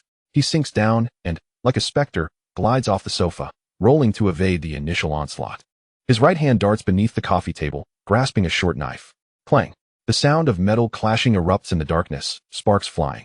Yi Sun's blade deftly intercepts 3 simultaneously descending katanas. With a flick of his wrist, he angles his blade beneath the enemy's, targeting the throat. Splurt. A line of crimson blossoms in the air. The first ninja clutches his neck, collapsing silently. Yi Sun does not falter, sidestepping a diagonal strike. His left hand extending to seize the assailant's wrist like a vice. A twist, a break. Crack. The sound of shattering bones is chillingly clear. He thrusts the short knife forward, burying it into the opponent's heart. His movements are stripped of any flamboyance, each strike aimed directly at vital points. In this confined living room, he moves like a slippery fish, effortlessly navigating the dance of blades. Another ninja descends silently from the ceiling. Without raising his head, Yi Sun thrusts upward with his knife. The tip pierces precisely through the opponent's chin. The body crashes heavily onto the carpet, devoid of sound. In a mere 10 seconds, 5 have fallen. Guiche finally makes his move. He has been observing in the shadows, and now he believes he has found the opportune moment. Like a shadow, he closes in, his short knife silent and deadly, aimed at Yi Sun's back. The strike is so swift that its trajectory is nearly invisible. Yet, Yi Sun seems to possess eyes in the back of his head, suddenly executing a low kick that strikes Guiche's wrist with pinpoint accuracy. The short knife flies from his grip. In the next instant, the cold blade is pressed against Guiche's throat. Impressive stealth. Yi Sun's voice is chillingly calm. Unfortunately, not fast enough. Among the chaos, only 3 ninjas remain standing. They clutch their blades, but no longer dare to advance a single step. The bodies of their comrades lie scattered around, warm blood rapidly staining the expensive carpet. Yi Sun does not even glance at them, his gaze fixed on Guiche. Now, tell me. The blade presses slightly downwards, a thin line of blood appearing on Guiche's neck. Where's Bei Xiaowu? Guiche's body trembles violently. This is not fear, but a profound shock from a worldview utterly shattered. What has he witnessed? An overwhelming display of pure strength. Dozens of elite members of the Shadow Character Division, the assassination tools painstakingly cultivated by the Mountain King Group. Obliterated in less than 10 breaths by a single man wielding a knife. This man has not even strayed more than 3 steps from the sofa. Guiche observes clearly that each of Yi Sun's movements is starkly simplistic. Sidestep, block, slash, thrust. There is not a trace of excess flair. Yet he predicts each attack with precision, seizing every fleeting opportunity. His speed may not be astonishing, but each strike is impeccably timed, as if he has calculated the movements of everyone around him. Their pride in stealth, their pride in combined techniques, appears childishly naive before this man. This is absolute power, forged through countless trials of life and death, transcending all techniques. This is the combat instinct and battlefield intuition refined through innumerable struggles. Guiche finally comprehends the nature of the monster they face. He does not respond. As the leader of the Shadow Character Division, he possesses his own pride and resolve. Failure of the mission means death as atonement. A glint of determination flashes in Guiche's eyes as he thrusts his throat forward, intending to impale himself on the blade and die on the spot. However, at the moment of exertion, Yi Sun slightly twists his wrist, the blade striking his chin with precision. Bang! A dull thud sounds as Guiche's head is forced back, his suicide attempt brutally interrupted. At the same time, Yi Sun's other hand darts forward like lightning, seizing Guiche's wrist concealed in his sleeve and twisting it forcefully. Crack! The sound of bones fracturing resonates once more. The short knife hidden in his sleeve clatters to the ground. Guiche lets out a muffled groan, cold sweat beading on his forehead as he glares at Yi Sun. Disbelief etched in his eyes. The tip of Yi Sun's blade presses once more against his throat, his voice chillingly icy. I want you to die. Only then can you die. Yi Sun's voice is devoid of any emotion. He extends 2 fingers, rapidly tapping on Guiche's forehead, chest, and abdomen. Guiche's body instantly stiffens, as if paralyzed, unable to move even his eyes. Only the overwhelming agony remains, akin to a million ants frantically gnawing at every inch of his flesh and every cell within him. That pain surpasses the limits of human endurance. His mental defenses crumble in an instant. I'll talk. Guiche's will is utterly shattered, issuing a garbled plea for mercy. Yi Sun's gaze remains placid. 10 minutes later, Yi Sun dials a phone number. The call connects swiftly, and a hoarse voice answers on the other end. Mr. Yi? In the East, Mountain King Group. Bei Xiaowu. It is said he is the foremost swordsman in the East. On the other end, the breathing becomes ragged. A fervent battle intent ignites in Feng Yuxiu's voice, almost bordering on madness. Excellent. Let us determine superiority. Let us decide life and death. Yi Sun spares no further words. Go. Hanging up the phone, Yi Sun's gaze returns to the bustling nightscape outside the window. Slaughter does not bring him joy. Yet, it is the most efficient means of establishing order. He retrieves another phone and dials He Tiansheng's number. Tiansheng. Boss, what orders do you have? He Tiansheng's voice remains perpetually steady and respectful. Mountain King Group. Yi Sun utters only 3 words. He Tiansheng instantly comprehends everything. Understood. He Tiansheng adjusts his gold-rimmed glasses, his eyes glimmering with the excitement of a shark sensing blood. The financial statements of the Mountain King Group's operations in Southeast Asia, North America, and Europe, along with several listed technology companies, have not been particularly clean of late. I will ensure their board witnesses the most dazzling fireworks within 48 hours. Boss, rest assured. A comprehensive and multifaceted assault on the formidable Yamashita Group, encompassing both martial and financial might, as well as corporeal and psychological dimensions, has quietly commenced within the span of 2 phone calls made by Yi Sun. Upon completing these actions, he cast a glance at the chaotic scene before him, a slight furrow appearing on his brow. He harbored an aversion to the scent of blood. Once more, he lifted the phone and dialed Gao Jin's number. "Come to me at once. Bring along a few agile brothers to clean up the mess." On the other end of the line, Gao Jin replied respectfully, "Yes, sir." After hanging up, Yi Sun returned to the floor-to-ceiling window, raising the glass of red wine that had long since cooled, and downed it in one swift motion. This night, it seemed, would be devoid of sleep. In the land of the rising sun, a tempest was poised to make landfall. Chapter 74, The End of an Era. When Gao Jin arrived at the hillside apartment, he was met with a striking scene. Mr. Yi Sun stood alone before the expansive window, his silhouette tranquil as an ancient, unyielding mountain. At his feet lay a dozen twisted corpses amidst the disarray. The pungent aroma of blood hung heavily in the air, nearly tangible. Gao Jin's heart seized violently. One man, armed with a single blade, had decimated the most elite assassination unit from the east. "Sir," Gao Jin bowed, his voice imbued with a reverence that resonated from the depths of his soul. Yi Sun did not turn around. "Clean it up." His tone was subdued, as if merely instructing someone to sweep away a few fallen leaves. "Understood."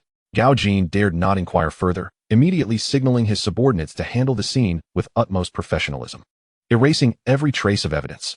They operated like a well-oiled machine, swiftly eliminating the bodies, bloodstains, shattered glass, and all remnants of the grim occurrence from existence. The apartment soon returned to its original state, as if the silent massacre had never transpired. Only the faint lingering scent of blood served as a reminder of the heart-stopping events that had just unfolded. Yi Sun picked up a secure phone and dialed Yaoyang. The call was answered almost instantly. "Sir, the assassins from the Yamashita group have made their move." Yi Sun's tone remained devoid of fluctuation. On the other end, Yaoyang's breath caught sharply. He instantly comprehended the immense fury and lethal directive concealed within those words. This was the clarion call of war. This was the most legitimate reason for Dongxing to take action. "I understand." Yaoyang's voice trembled slightly, electrified with excitement. "After this night, there will be no more He Lianxing on Hong Kong Island." Simultaneously, the night in Hong Kong Island erupted into chaos. Countless vans roared forth like dark beasts from every corner of Dongxing's territory. Yao Ma Ti, Mong Kok, Causeway Bay. The flag of Dongxing was planted in every street. Armed with machetes and steel pipes, the Dongxing brothers surged forth like a tide of darkness, invading every stronghold of He Lianxing.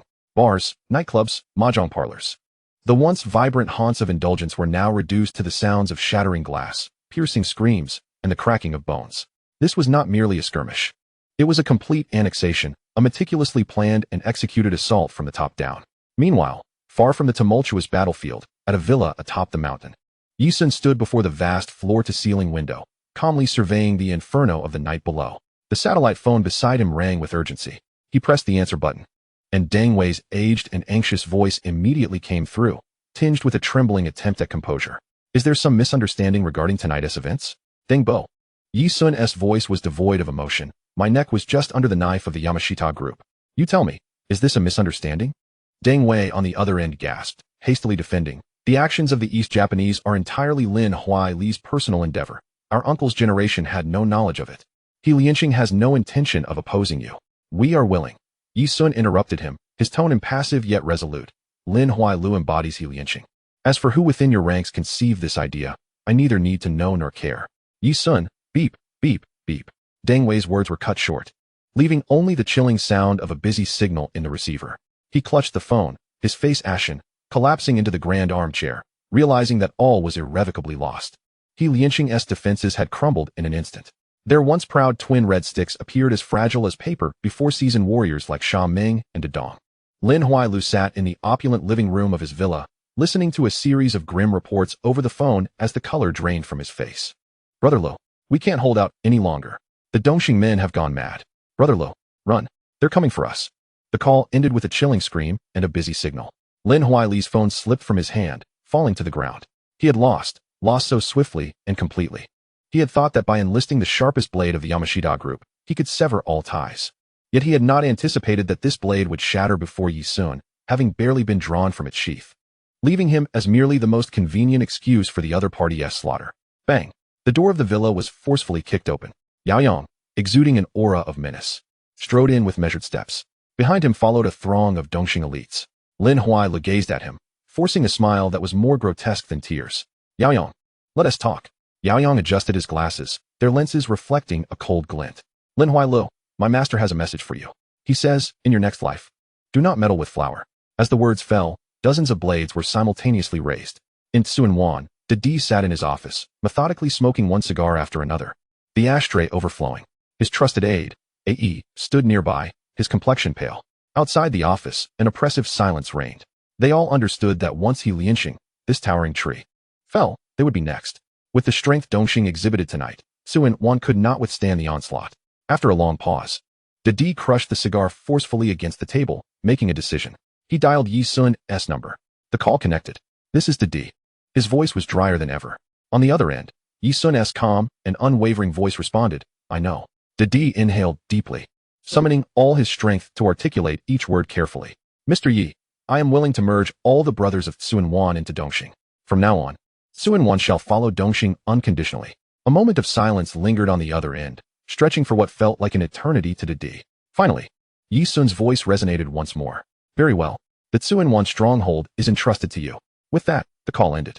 Didi held the phone, feeling as though he had emerged from the depths of water, his back drenched in cold sweat. He had made the right bet. Rather than face obliteration, it was better to willingly integrate. From this day forth, he would no longer be Didi of Lianxing, but rather the master of Tsuan under Dongxing. 3 days later, in Kyoto, Japan, a quaint kendo dojo lay hidden within a bamboo grove. This was the training ground of Hojo Takashi. In the center of the dojo, Feng Yushio stood facing a middle-aged man clad in a black kendo uniform. He was Hojo Takashi, with a long blade in hand. His presence melded seamlessly with the weapon, emanating an aura that was both fierce and serene. You are quite formidable, Hojo Takashi remarked, his voice raspy yet resonant. Within Feng Yushio's gaze burned an unquenchable fighting spirit. Martial arts are but a means of killing. Your kendo is merely a performance. Hojo's eyes hardened. Arrogance. He struck. With no superfluous motion, he executed a straightforward downward slash. Yet, this blow seemed to summon the very energy of the dojo, swift, precise, and merciless, embodying the force to sever all. It was the strike of a master. However, Feng Yushio neither flinched nor evaded. He transformed his fist into a sword, meeting the blade head-on, unleashing a powerful punch. At the moment of impact between fist and blade, Feng Yushio's wrist flickered in an uncanny motion, the edge of his fist skimming past the sword's body, arriving first and landing solidly on Hojo Takashi's chest. The explosive force. Hojo, as if struck by lightning, coughed up a mouthful of blood, the long blade slipping from his grasp and clattering to the ground. In disbelief, he stared at his caved-in chest, then back at the impassive Feng Yushio. He barely managed to utter a single word before collapsing lifelessly. The outcome was clear, sealing both victory and fate. Feng Yushio withdrew his fist, casting not a glance at the fallen body, and turned to leave. Behind him, the last bastion of the Mountain King group crumbled entirely. A month later, at the headquarters of the Longing group, He Tiansheng concluded his last international call, a grin spreading across his face akin to that of a shark sensing blood. He approached the expansive floor-to-ceiling window, surveying the bustling central district. Boss. He dialed Yi Sun's number, his tone respectful yet brimming with excitement. The Mountain King Group's listing on the North American Nasdaq had been forcibly delisted due to financial fraud and insider trading, resulting in a staggering loss of $300 billion in market value overnight. Their shipping conglomerate in Europe had been seized by the EU for alleged smuggling, and ownership of their rubber plantations and mineral resources in Southeast Asia had completely changed hands. The Mountain King Group had vanished from the financial landscape. With less than 10% of the cost, we have accomplished the total acquisition. A financial war against a vast criminal empire had concluded in a manner that was both swift and devastating within a mere month. At the Half Mountain Apartments, Yi Sun hung up the phone, a glass of red wine in hand, still standing before the grand window. Gao Jin, Yao Yang, Sha Meng, Dedong, and the newly appointed Chengwan leader, Didi, stood respectfully behind him, not daring to breathe. Outside, the lights of Victoria Harbor shone brighter than ever. The underworld of this land had undergone an unprecedented reshuffle. The old rules lay shattered. A new order was being established. Yi Sun gazed down at the myriad of lights below, his voice calm, yet imbued with undeniable authority. From this night forth, the nights of Hong Kong Island shall be much quieter. Chapter 75. The conclusion a year later on Hong Kong Island. The dampness and criminal atmosphere that once permeated Kowloon walled city seemed to have been thoroughly cleansed. In its place stood soaring new commercial buildings and pristine residential apartments. The nightlife of Lan Kwai Fong remained boisterous, yet the raucous revelry of drunken triads had vanished. Patrolling officers could even leisurely stroll into nearby convenience stores for ice cream. Over the past year, The crime rate across Hong Kong Island had plummeted by 90%, particularly violent incidents, which had nearly disappeared. Citizens found the streets at night to be safer than ever. Huang Bingyao stood by the window of the O Division office. Cradling a cup of coffee that had long gone cold, he gazed at the most prominent building in Central, the headquarters of the Longyin Group. The dark storm that had swept across Hong Kong a year prior was still vivid in his memory. The Lianqing Group, a colossal organization entrenched in Hong Kong for a century, had disintegrated overnight. Soon after, the Dongxing Triad executed an unprecedented unification with a force akin to thunder. This was not without its tumult. Initially, established organizations like Hung Hing, the Numbers Gang, and Sun Qi attempted to unite in resistance.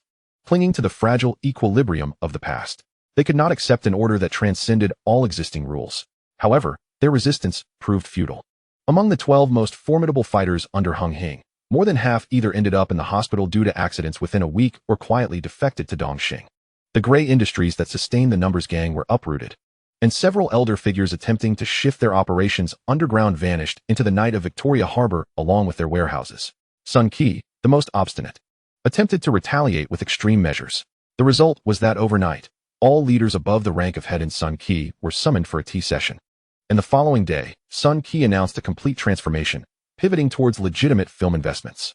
Everyone anticipated that Hong Kong Island would descend into an era monopolized by a single triad, the most terrifying of times. Yet, reality defied expectations. Dongxing did not escalate its severity. On the contrary, under the iron-fisted management of Yao Yang, Di, and others, all illicit businesses were eradicated. The dens of vice such as gambling dens, loan sharking, and illegal dealings were systematically dismantled. In their stead emerged legitimate security firms, logistics groups, and the entertainment industry.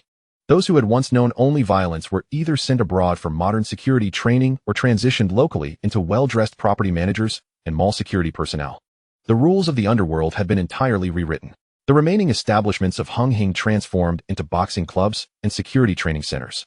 The remnants of the Numbers Gang ventured into logistics and warehousing, and Sun Qi genuinely began producing films, albeit no longer daring to create gangster movies. Yet, the man responsible for this transformation seemed to have evaporated from existence. Throughout the year, the name Yi Sun had not appeared in any public forum. He had become a ghost, a legend. Everyone acknowledged his existence, yet none had seen his true visage. Huang Bingyao set down his coffee cup, rubbing his brow. He was at a loss for how to assess Yi Sun. From a legal standpoint, he was the greatest criminal. Yet, by results, he had brought about unprecedented order and peace through extreme measures. He had achieved what generations of the police force had aspired to, but had failed to accomplish. Was this irony or reality? Officer Huang. A young policeman knocked and entered, a look of confusion on his face. We just received a report of theft at Times Square. Several tourists had their wallets stolen. Huang Bingyao paused. Theft. Such a classical crime had not been heard of in nearly a year. And then, the young officer's expression grew even more peculiar. The report states that the thief ran less than 50 meters before being apprehended by 7 or 8 passing delivery workers and construction workers, who brought him to the nearest police station. Huang Bingyao remained silent for a long while before finally waving his hand. Understood, you may leave for the day. He turned his gaze back to the window. He realized that this was not due to an increase in the citizens' awareness. Rather, under the new order of this city, the very concept of rules had been etched into every corner and every individual's heart. Those who violated the rules would become the enemies of all. This was the tranquility that Yi Sun desired. In the top-level executive office of the Longyin Group, He Tiansheng adjusted his gold-rimmed glasses, his eyes shimmering with excitement as he surveyed the vast global financial landscape before him. Boss, following the complete takeover of the Mountain King Group's assets, we have also made preliminary arrangements for our operations on Wall Street. Longyin Capital now stands as one of the top 5 invisible shareholders behind Goldman Sachs and Morgan Stanley. In the European energy market, we have secured a remarkable 30% share. A brand new, globally spanning business empire is beginning to take shape. He Tiansheng's voice is imbued with fervent admiration, all stemming from the man before him. That man is currently seated on the sofa, leisurely watering a pot of orchids. His elongated fingers delicately caress the verdant leaves, his movements calm and unhurried. The aura he exudes grows increasingly serene and reserved, as if he is merging with the surrounding world. No trace of sharpness remains, only a tranquil return to simplicity. He Tiansheng holds his breath in reverence, unwilling to disturb this tranquility. It is not until Yi Sun gently sets down the watering can and wipes his fingertips with a silk cloth that he respectfully leans forward and speaks. Boss. If there are no further instructions, Yi Sun slightly nods, his gaze still fixed on the orchids. His voice is light as a feather, Keep a close watch on the developments in Hong Kong Island. Ensure there are no missteps from Yaoyang and Didi. Additionally, expedite the final tasks on Wall Street. Yes, boss, He Tiansheng replies respectfully, silently exiting the office and softly closing the door behind him. The vast space is instantly enveloped in silence. Outside the floor-to-ceiling windows, the splendor of Hong Kong Island unfolds, neon lights flickering, traffic bustling. Yet all seems a mere backdrop to this office, enhancing its tranquility. Yisun slowly rises and strolls to the window. The sunset casts a golden hue upon him. Yet it cannot penetrate the depths of his profound gaze, which harbors ambitions that transcend the confines of Hong Kong Island. Bearing the calm of one who has weathered many storms, Hong Kong Island is far too small. His fingertips lightly tap against the glass, the crisp sound resonating like a knell on the coffin of an old era, or perhaps heralding the prologue of a new age. Upon the order he has meticulously established, vast realms await conquest, and more clandestine strategies lie in wait. The old world has drawn its curtain. The conflicts and intrigues of yesteryears have become mere legends shared over tea by the inhabitants of Hong Kong Island. The imprint of Dongxing has gradually woven into the fabric of this city, no longer a symbol of violence, but rather the foundation of order. His era has only just begun. Henceforth, there shall be no more Mr. Yi of Dongxing. Instead, there exists only a forbidden code, Mr. Yi, whispered among the elite and ancient families across nations. As night deepens, the lights atop Longyin Group remain aglow, illuminating that upright figure. In the distance, the shimmering waters of Victoria Harbor cradle the tranquility of Hong Kong Island and the ambitions of a man sailing towards ever greater horizons. No one knows where his next step will lead, only that wherever he treads, a new order shall emerge, leaving indelible marks behind. Huang Bingyao ultimately switches off the office lights. The outside world is a tapestry of vibrancy and stillness intertwined, and he lets out a gentle sigh.